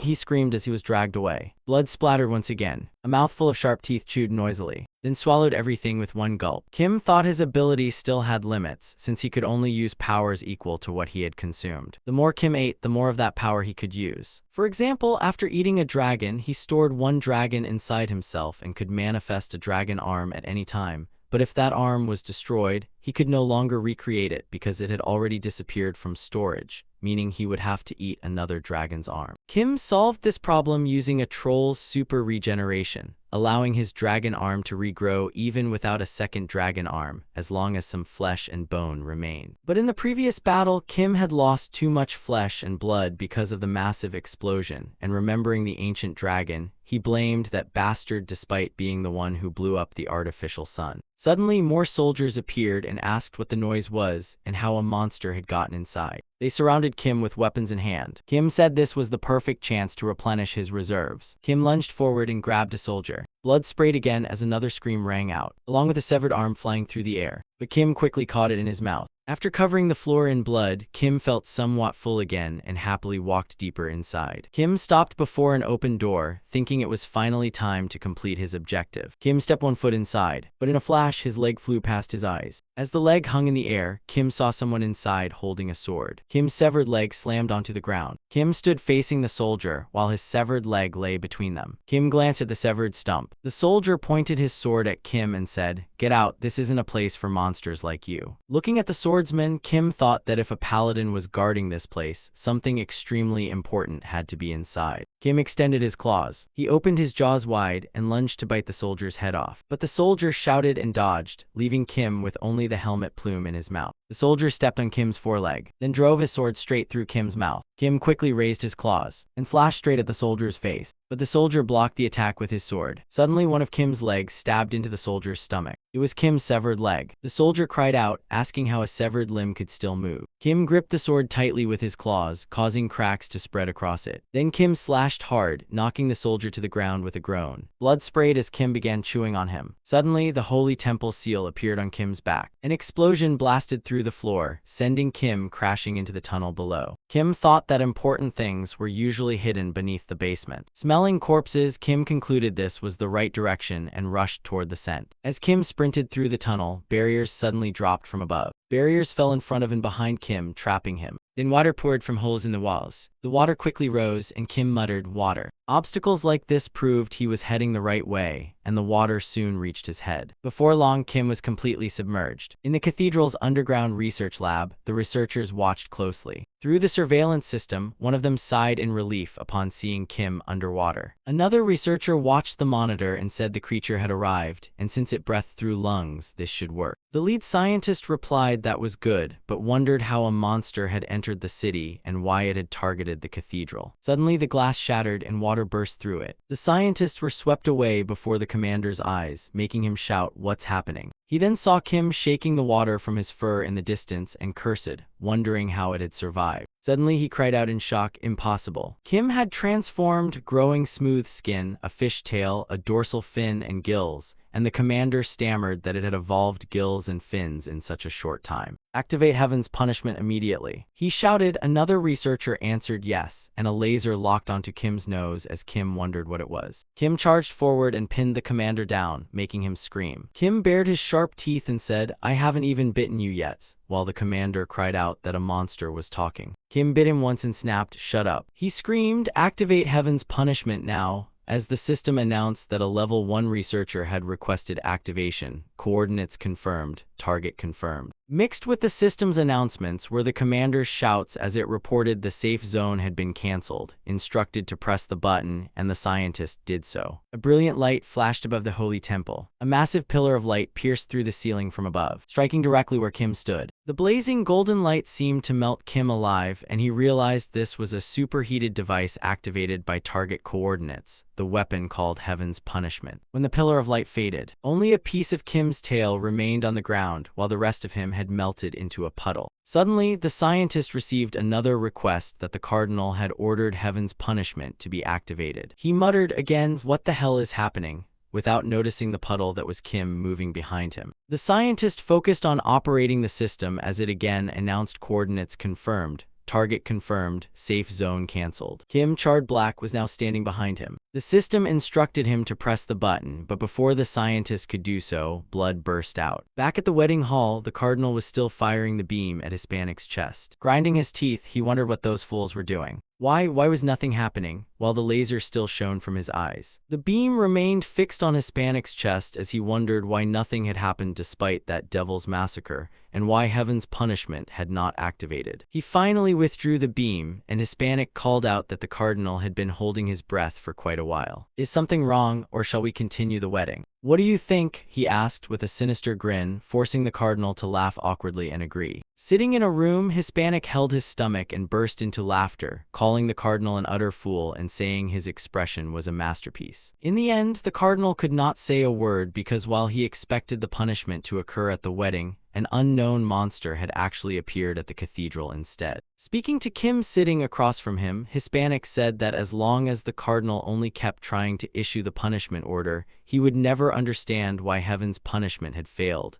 And of course they would never imagine the monster was Kim. "So what exactly is that Heaven's Punishment? I'm a little curious about that system." Kim replied that it was advanced scientific technology, and if he had not been hiding his identity and had used his dragon skin, it would not have affected him much, recalling how the pillar of light had melted him. Hispanic said scientific technology, so that's why we found no trace of magic during the investigation. Kim thought for a moment and said that according to the researchers' memories, the first pope came from another world and this technology originated there. "Well, I made a small mistake during the mission, which was unavoidable, but I think you should know about it." Hispanic asked what mistake, but then a loud voice outside called, "Protector Duke of the Kingdom of the Grankentine." The two exchanged glances, thinking they recognized that voice. Outside the palace, a group led by the cardinal called out, asking the Protector Duke of the Kingdom of the Grankentine to attend a religious tribunal. Inside the religious tribunal, Kim stood before the judges with his upper body bare, revealing the holy temple's mark on his back. He thought to himself, so this was how it all ended. He recalled Yayanhens saying that she had no intention of harming him, but if he killed them, the holy temple would know immediately. He also remembered devouring the holy temple soldier when the holy temple's mark had appeared on his back. Kim realized Yayanhens had meant the tracking spell placed on anyone who killed a holy knight. He thought he had done everything possible to leave no trace, but as expected, this had been unavoidable once he fought a holy knight, recalling that battle. The cardinal slammed his hand onto the table. He stood up and addressed the protector of the Grankentine. "Everyone is equal before the goddess's eyes, and whatever your reason, killing a holy knight is blasphemy against the divine. Don't think the goddess's judgment will differ just because you don't believe in her," he said while glancing around. "Even if you are the king's protector," he said, looking toward Hispanic. Hispanic thought the man had clearly been holding in this anger ever since being humiliated at his wedding. He asked the cardinal if he had just said everyone was equal before the goddess's eyes. The cardinal replied that was correct, "Your Grace, Protector Duke." Resting his chin on his hand, Hispanic said, In that case, does that also apply to someone from a world the goddess never created?" He asked that question before everyone, leaving the cardinal frozen. 5 seconds later, the crowd began whispering, asking what he meant by a world the goddess never created. What could that possibly mean? The cardinal thought it was utterly ridiculous. Why would he say that? Did he know something? Had he discovered the holy temple's secret? At that moment, Hispanic smiled at him. This information could deal a devastating blow to the holy temple because another world was only a rumor in the goddess's world,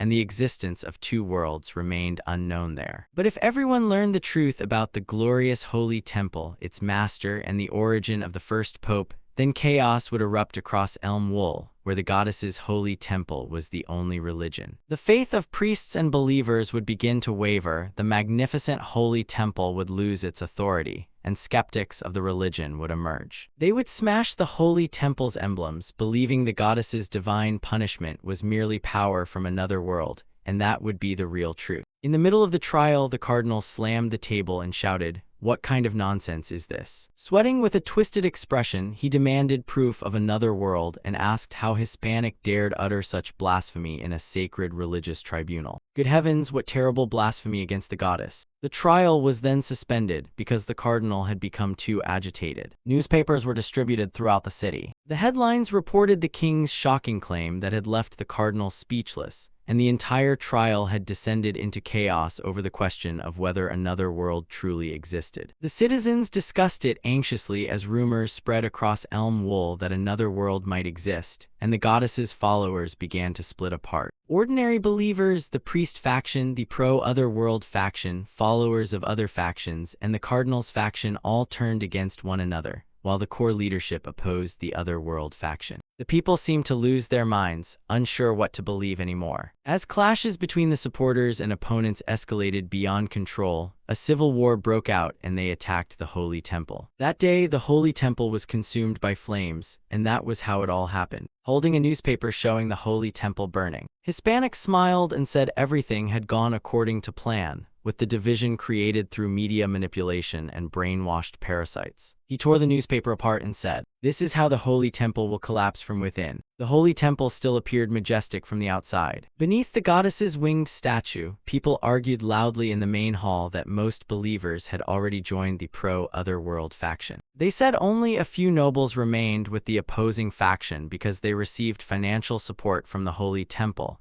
Yet even those nobles had suddenly disappeared. This could not be a coincidence, and the current pope of the goddess's holy temple listened with a grave expression. He declared this was undoubtedly the work of the empire of the Grankentine, that the situation was becoming extremely dangerous, but there was still a solution. A cardinal asked whether he had a plan, saying it must be carried out immediately before it was too late, and asked what the plan was. Grinding his teeth, the pope declared that they would assassinate the king. His words left the other cardinals stunned.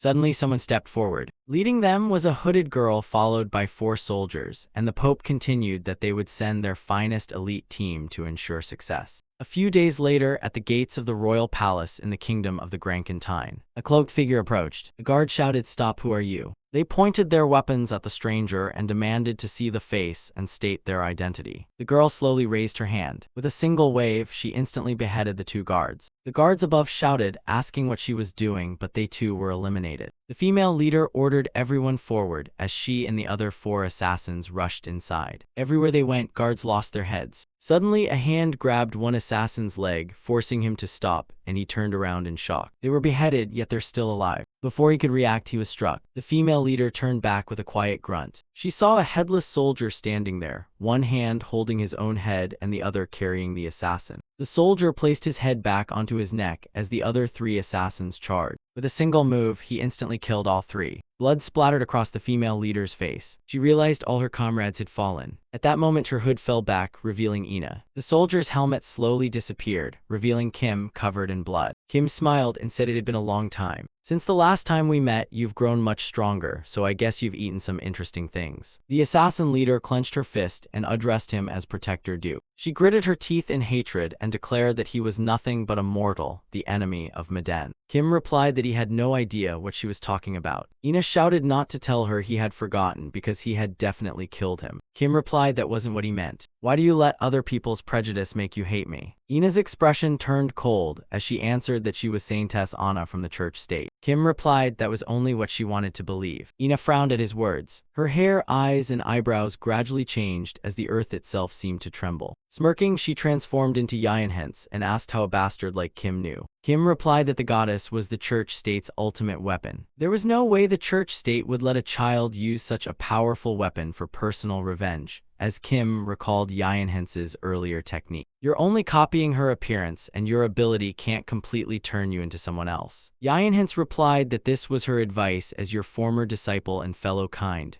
surrender. Kim answered that she was far too arrogant if she thought the two of them together could defeat him. Yinhence replied that she wasn't the main force but only a decoy. Standing before the palace, she said the temple knights had probably already reached the king. Yinhence smiled and said that without Kim, there was no way the soldiers could protect the king. Inside the palace, a figure sat upon the throne. Then 4 dark figures appeared. All 4 drew their swords as one declared this was the goddess's will. As soon as he finished speaking, they stabbed the one seated on the throne. Blood flowed across the floor. Outside, Kim calmly said it seemed that she didn't truly understand him because he wasn't powerful, yet there was a reason he had survived until now. If the church state wanted his head, she should have come herself, Kim said with a smile, pointing at Yinhence. 2 blood-red moons shone above his head. By the throne, the assassins stared at the seated figure. Then one suddenly changed expression and said, "This isn't the emperor," realizing the man on the throne was not Hispanic. Suddenly, a voice behind him said it was unbelievable they had dared invade his domain. He couldn't tell whether they were brave or simply foolish. Hispanic stepped forward as a magic circle appeared behind him, then stomped the floor, activating the laser trap. One assassin shouted that it was a trap. Countless beams instantly rained down around them as the 4 assassins screamed and tried to retreat, but the lasers flooded the hall with screams. Hispanic laughed and asked if they really thought he would be so easy to kill with Lord Kim by his side. Outside, Yinhence broke into a cold sweat, realizing the Saintess's mission had failed. Kim remarked that she didn't look so well and that his prediction had been correct. "So what will you do now?" Yinhence gritted her teeth, saying that if things had already come to this. Then with a sudden burst, she dashed straight toward Kim. Yinhence sped past Kim. Watching her silhouette, Kim said, running away. Inside the palace, Hispanic stared at the charred, smoking corpses before him. The next day's newspapers reported breaking news that the Emperor of the Grankentine had been assassinated as part of a plot by the anti-Otherworld faction against the pro-Otherworld faction. The report claimed the nighttime assassination had seriously threatened the Empire's safety, leaving readers saying the world had truly gone mad. Once the people learned the culprit was the church state, their shock turned to fury. They had not only targeted the emperor but also the priests of the pro-Otherworld faction being protected inside the palace, further escalating the conflict between the Holy Temple and the emperor. The people also attacked members of the Holy Temple, and the public's rage only grew stronger. Although it was an outright lie, the people completely turned against the cardinal. Because of this incident, the church state, which opposed the Otherworld, could no longer retain the believers' trust. The media began steering public opinion exactly as the emperor had planned, while furious speakers declared there was no way the assassination of those priests had been the goddess's will, and that the anti-Otherworld faction and the church state were the real heretics. A massive crowd gathered outside the palace gates. Everyone burned with rage as the kingdom of the Grankentine declared war on the heretics. Hispanic led the crowd, inciting the people and declaring war on the heretics. At the Holy Temple, the Pope roared, asking what had happened. The assassination had failed, they had lost their holy knights, and they had even handed that false king the perfect excuse to wage war, he shouted while slamming his fist onto his chair and addressing the 2 people before him. "We invested enormous effort into creating the Saintess, so how could the result be this disgraceful?" While the church state's paladin and the senior manager of the Saintess creation project, Manhattan, a young man with short hair and glasses, bowed and accepted responsibility. The Pope angrily shouted that all they had to do was kill that false king, yet they had failed and fled instead. Manhattan said that if they lost the Saintess as well, they would have no way to fight them, while Yinhence stood silently beside him. The Pope shouted furiously that if Kim was still alive. Before he could finish, Yinhence punched the pillar beside her, blowing part of it away, instantly silencing the Pope while Manhattan froze in shock. Grinding her teeth, Yinhence said that instead of wasting time complaining, they should prepare for war. The Pope was stunned into silence. At the border between the church state and the kingdom of the Grankentine, a fierce battle raged between the armies of both sides. The Holy Temple's forces attacked with fire magic, while the kingdom of the Grankentine's soldiers wore heavy armor and wielded long, razor-sharp swords. A soldier of the Grankentine shouted, "Destroy the Holy Temple's forces, those who have defied the goddess's will." But the moment he finished speaking, a sword sliced through his head, separating it from his body. The paladins had arrived. Seeing them, the soldiers of the Grankentine panicked and fled. They shouted, "Retreat, retreat immediately." Watching the chaotic retreat, a paladin asked in surprise if that was really the enemy's strength or merely a withdrawal. And indeed it was. As the soldiers retreated, another army advanced. They marched forward in perfect formation. The transformed army Prince Hispanic had long hidden beneath the underground chambers, with tens of thousands advancing. Overwhelmed by the vast forces of the kingdom of the Grankentine, the Holy Temple lost the border battle, and its final defensive barrier was established at the Holy Temple's center, where they also built a defensive line. One peaceful day at the Holy Temple's center, a tall, skinny man carrying a huge backpack slowly approached. He was a prisoner from the kingdom of the Grankentine, recalling the day Prince Hispanic met him and read aloud his crimes of robbery, extortion, rape, murder, and theft, saying he deserved execution. The prince looked over a document and asked if he was spared only because he belonged to the royal family, then said he was perfectly suited for this mission. The prince crumpled the paper and continued, "Listen carefully, you piece of trash. If you weren't royalty, you would have been executed long ago, but if you complete this mission, you'll receive a full pardon."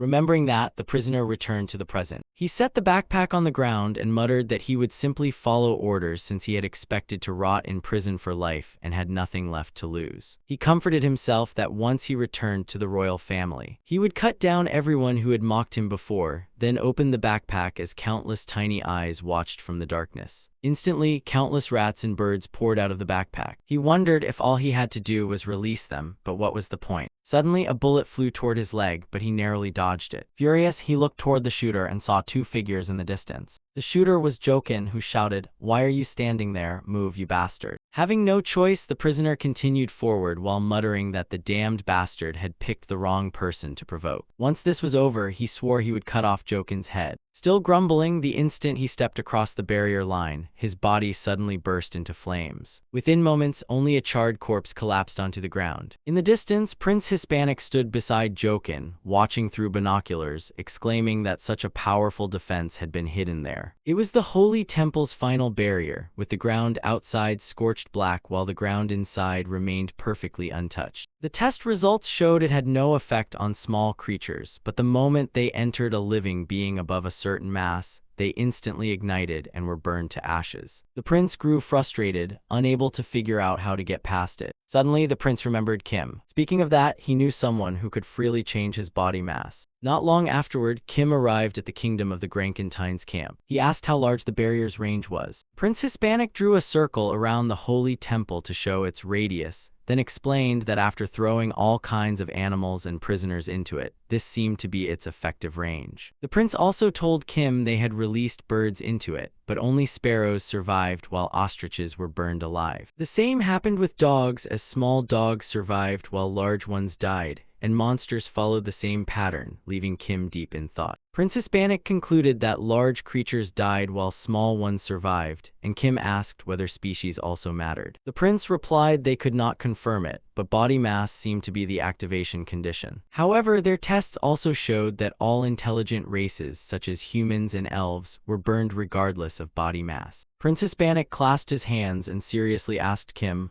"But what about you? You can transform into something other than a human, and you can also change your body mass. You're the only one who can change both species and mass, so what I'm trying to ask is whether you could help me, because I won't be the only one benefiting. You know that, right?" After saying that, he sat back down and explained the plan. Kim would transform into a tiny creature the barrier couldn't detect, then scout inside it, asking what Kim thought. In the end, the prince still needed Kim's help, though he added that the plan sounded pretty good, while secretly wondering if only he thought so. Kim coldly shook his head and refused. Prince Hispanic froze and asked why. Kim explained that if he transformed into a tiny creature, his brain would shrink too, reducing his intelligence. Moreover, if an unknown trigger activated the barrier, he might burn to death before regenerating. The plan was too risky for him, and the prince admitted they had no better alternative. Kim stood up and walked away, saying only that they should choose another method because he had recently acquired something huge. This made Prince Hispanic curious, asking whether he had gained some powerful new ability. Kim replied that he meant huge in the literal sense. "You've seen it before." Prince Hispanic still couldn't figure out what that huge thing was. He wondered if he had really seen it before. Kim walked out of the tent. Lightning crackled from his eyes. Then he shot into the sky and transformed. Prince Hispanic rushed out after him, shouting for him to wait and asking where he was going, only to be stunned by what he saw. High in the sky, Kim had transformed into an enormous dragon. Just its head alone was large enough to cover the prince's entire tent. In his majestic dragon form, a single flap of Kim's wings blasted everything away. Seeing this, Hispanic stood there with his mouth wide open, wondering what the hell was happening. Ignoring his shock, Kim soared into the sky, hovered high above, and looked toward the palace. His target. Without another thought, he dived straight toward it. At that very moment, something else flew toward him from the same place. Only then did he realize it was a person, as a blinding light suddenly appeared. 2 razor-sharp slashes sliced straight through both of his wings. That sent him crashing toward the ground, yet he was still wondering if his wings had really been cut off before realizing he had lost balance. He immediately screamed in panic. The one who had severed his wings was none other than Hens, who smiled slyly, called him master, and declared the battle had begun. Moments earlier, while Kim was still flying, a cannon inside the palace had been aimed directly at him. Inside the control room, someone stared in disbelief and asked if this was really the right thing to do. Richard admitted everyone was desperate, but he was still terrified by such a crazy plan. Manhattan grimly replied that sometimes sane people had to do things that seemed insane. He then explained that the Saintess herself had requested it from the start, and that plan was to fire a person out of the cannon. With no time left to hesitate, he passionately shouted for Richard to carry out the mission. Seeing his determination, Richard had no choice but to obey. He quickly pressed the fire button. The cannon immediately entered full charge mode. Then it fired. Hens was launched high into the sky with 2 swords in her hands. She faced Kim, a tiny human, against a colossal dragon. Without hesitation, she unleashed 2 swift slashes. Both strikes severed Kim's wings. At that instant, she used the momentum to leap forward. Then she used her twin swords to slide a long distance across his back. She became stuck on Kim's back while he fell uncontrollably through the air. Hens gritted her teeth and clung to Kim's back to avoid falling to the ground. Kim realized that if he stayed burned like this and failed to break through the barrier at once, even his regeneration would be useless. But what could he do? He was already in free fall.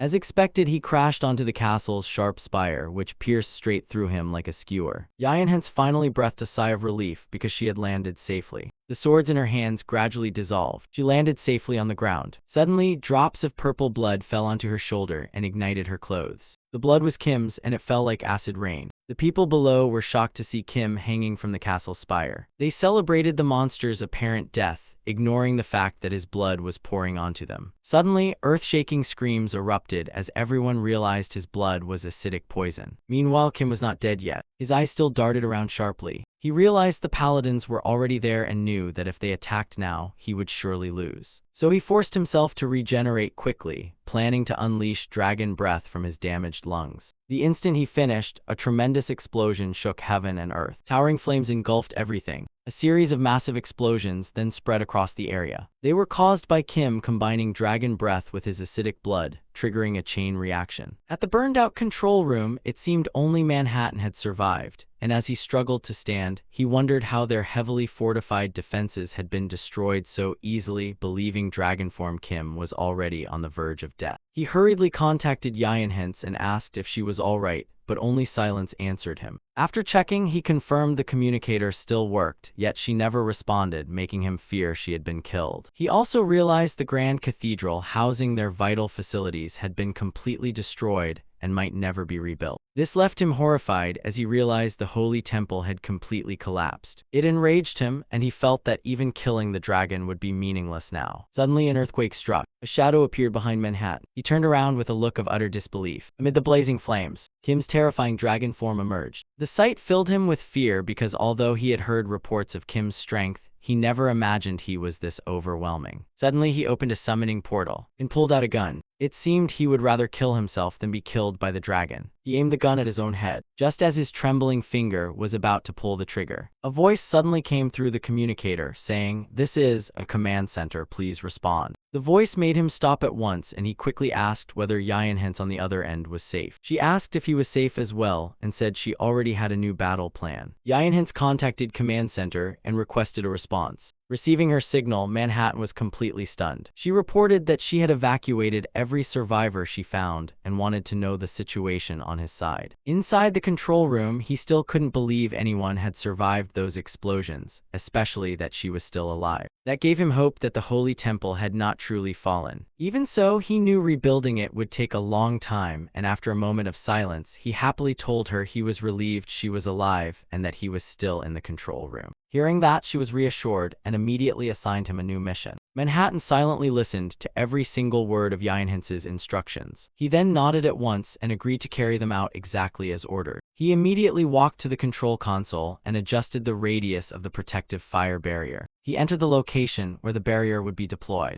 Meanwhile, Kim had almost fully recovered and could move again. But because he had consumed so much stored flesh to heal the wound in his abdomen, he knew he would have to replenish his reserves after this. Suddenly, someone appeared before him. Kim watched the newcomer cautiously. The one bold enough to block his path was none other than Yinhen, whom Kim addressed as a temple knight. But she rejected that title and declared herself the saintess, regardless of what others called her. Kim only wanted to know why she was now boldly blocking his path, and she declared that as the goddess church's saintess, her duty was to protect this place from monsters like him. However, Kim said that wasn't what he had asked. What he meant was why she suddenly had the courage to face him when not long ago she had fled after realizing she couldn't defeat him. Without the slightest fear, she admitted she couldn't beat him alone, but today she wasn't alone. At that moment, a strange slime began covering Yinhen's face, and her hands were also coated by it. Before long, the slime transformed into a suit of armor protecting her, and she confidently declared to Kim that no matter how ruined this place became,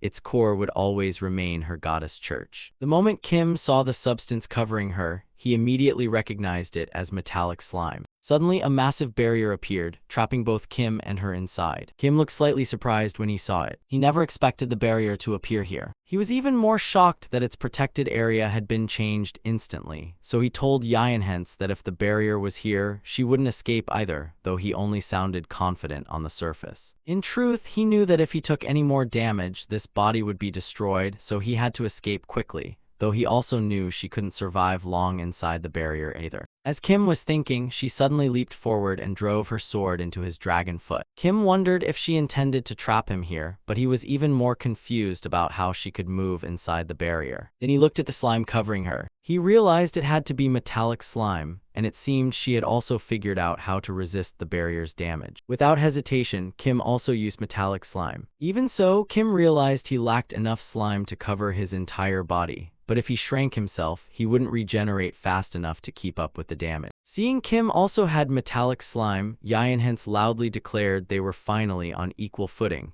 and she also knew his regeneration had its limits. She confidently declared this place would be his grave. Tired of listening to her, Kim casually swung his tail at her. The blow sent her flying a great distance. Kim calmly said he only needed to analyze how the barrier dealt damage to find a way out. He proudly added that he could sense another little rat hiding nearby besides her, and that rat was Manhattan, anxiously watching Yinhen crash into the control console. It seemed her metallic slime had worn out and their barrier device had also been destroyed, so she told Manhattan to pack up and run. But it was already too late because Kim appeared instantly. He walked toward her and declared everything was over because he knew her energy had reached its limit, and she no longer had enough metallic slime to protect herself. Even so, he admitted she had done well to survive this long, but proudly declared she was no longer his equal. As he transformed back into human form, he coldly declared that everything was hopeless for her now. Suddenly, she replied that he was right, this was indeed the limit. However, it was the limit for both of them, and as she spoke, her hand touched the barrier control panel. That immediately gave Kim a bad feeling. And he was right, because she reactivated the fire barrier. Kim instantly panicked as he sensed the barrier closing around him. He immediately transformed back into a dragon.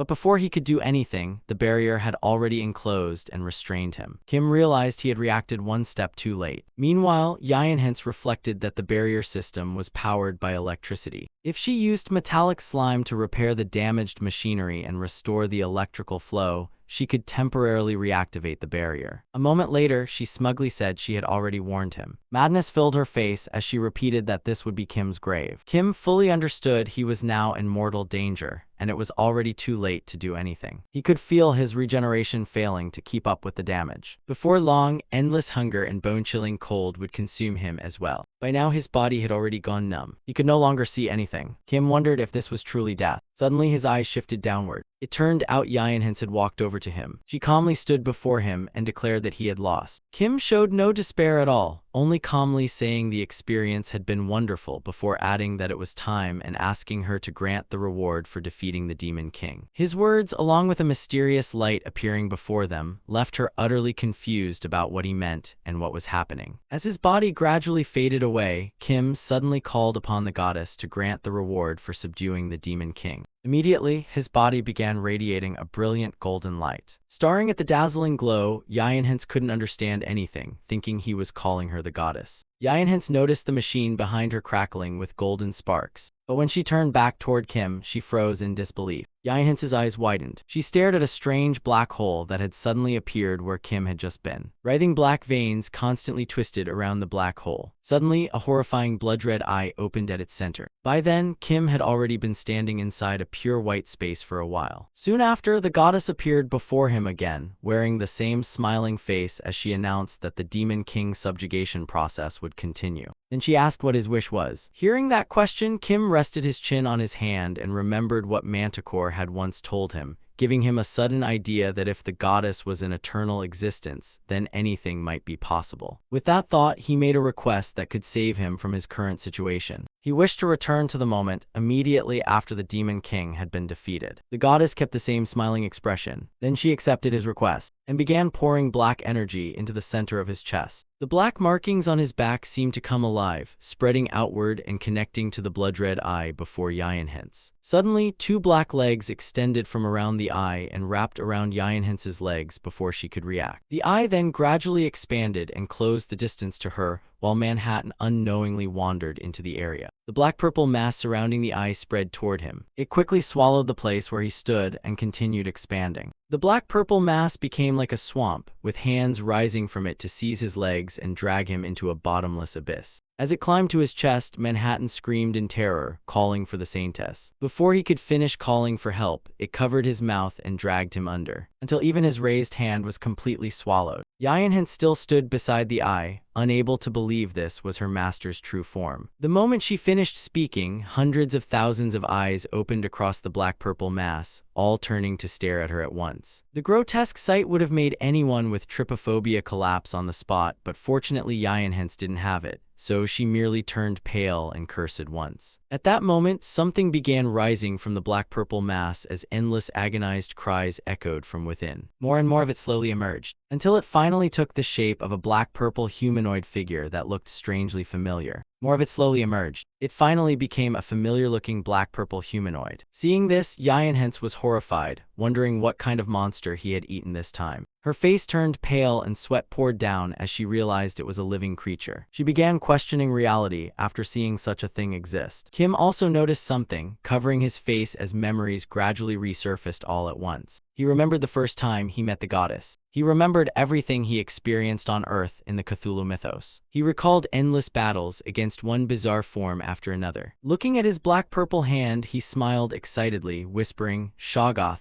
this alien power feels so familiar, as if I've used it countless times." Then he glared at Yayinhans with murderous intent and told her to say her last words. Seeing Kim like this, Yayinhans couldn't believe he could still remain calm. But Kim seemed like a different person, licking his lips as he asked if she meant his hunger, then advised her that enduring it would let her resist it. Yayinhans looked at him uneasily and asked if the outcome would be different if she couldn't suppress her instincts. Kim coldly declared, as if passing judgment, that she would likely end up in his place. Hearing that, Yayinhans laughed, saying she'd rather die as the Saintess than live as a monster. Before being swallowed, Yayinhans remembered everyone in the holy sanctuary and begged him not to harm them. But she only received an uncertain reply from him, though hope still lingered in her eyes. She believed her master would do it. In response, he opened his mouth full of sharp fangs and lunged at Yinhens, saying, "I'll make that request." The holy sanctuary had long become another world with only a single moon, completely blocking every path to Earth and hiding that planet's existence. Because the key to that gateway was held by the leaders of the 4 races ruling humanity: the elves, dwarves, beastfolk, and dragons. That meant only a conqueror who had crushed every race could reach that other world, including invading the sacred ground of a pope, or turning the continent born from the goddess's incarnation into a sea of flames. The goddess church's glory had been trampled beneath Kim's many-eyed monstrous feet. Filled with killing intent, he stepped forward one pace at a time.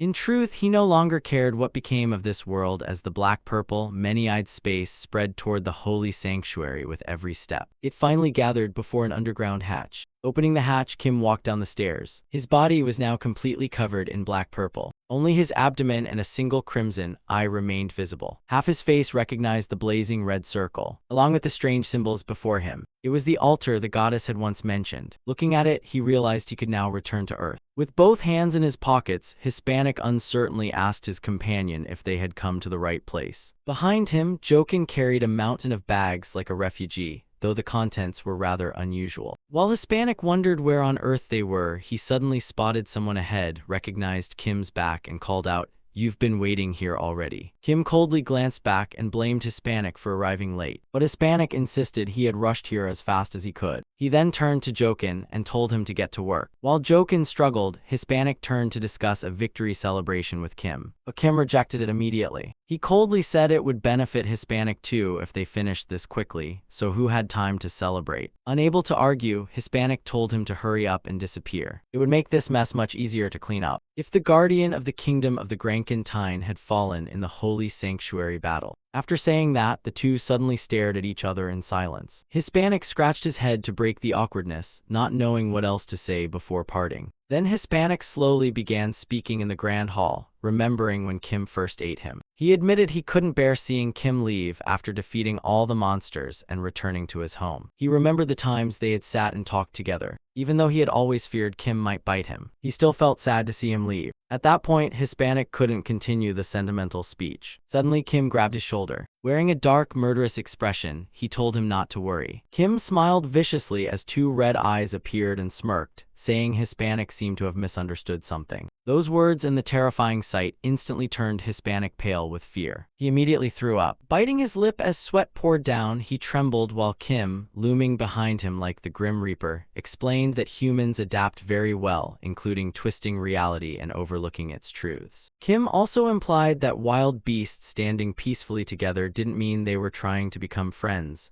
That was only his shallow assumption. Trembling, Hispanic glanced back at the figure swallowed by horrifying darkness while Kim's words echoed in his ears. "Once my appearance changes a little, you won't misunderstand anymore, so you'll still see me as your friend, right?" After witnessing such a horrifying sight and finally calming down, Hispanic sat on the ground gasping, cursing Kim as a bastard and a damned monster. Just then, Jokin finished his task and came over to report. The moment he said nothing had happened, a light suddenly shone behind them. They all turned in shock to see the items Jokin had piled onto the altar glowing brightly. The pile suddenly burst into flames and was quickly burned to ashes. A gust of wind swept across the altar as the skull inside the glass case slowly cracked with glowing green lines. The cracks spread wider and wider, until they became a green-dimensional gateway, successfully activating the barrier. It was finally time for Kim to leave. Hearing that, Hispanic shouted for him to get lost and never come back. Though terrified, Kim only smiled, waved goodbye, and thanked him for everything. Then he stepped into the gateway. When he emerged, he stood on a barren wasteland. He took a deep breath. That damp, moldy smell was definitely Earth's, but everything around him looked nothing like Earth. More precisely, Earth had already fallen. Everything lay in ruins with no sign of life. He looked around. He had disappeared from Central Africa, yet the Eiffel Tower stood here, so he was probably in France. He didn't know why he had arrived here, but after walking for a while, he remembered the vast forest bordering Central Africa and figured that coming back somewhere else made sense since he had returned from another world. Looking at the crimson sky and the scene before him, Kim couldn't understand how Earth had become like this after only a few years. Suddenly, a UAZ drove toward him with 2 people inside. Seeing them, he licked his lips excitedly, thinking there was no faster way to get the information he needed. Kim eagerly spread his arms, waiting for them to come closer. But suddenly, with a loud boom, the vehicle was blown apart by flames that came out of nowhere. Staring at the blazing fire, Kim stood there stunned and disappointed. He looked up and saw a dragon flying through the sky, the one that had burned the vehicle. The dragon swooped down and landed atop the Eiffel Tower. Seeing this, Kim wondered if this really was Earth, while the fire dragon also noticed something and caught a familiar scent. The scent of the one who killed its mother and stabbed it, the scent of a cowardly enemy. It instantly flew into a rage, roaring furiously because it could never forget that scent, the one it had searched for all this time. Hearing it speak, Kim realized it was using the language of the people of Elmer. Then the old memories of the first red dragon he had eaten in the other world resurfaced. He remembered the mother dragon lovingly caring for her child. This was that red dragon's offspring. He couldn't believe it had ended up on Earth. Though he wanted to know why, what mattered more was that this dragon possessed the same abilities as its ancestor. Two crimson eyes appeared again as drool poured from his mouth, his hunger growing even more frenzied at the sight of the dragon. The next moment, Kim transformed into a gigantic winged dragon-headed monster and shot into the sky before the red dragon atop the Eiffel Tower, realizing he no longer had to worry about food on Earth.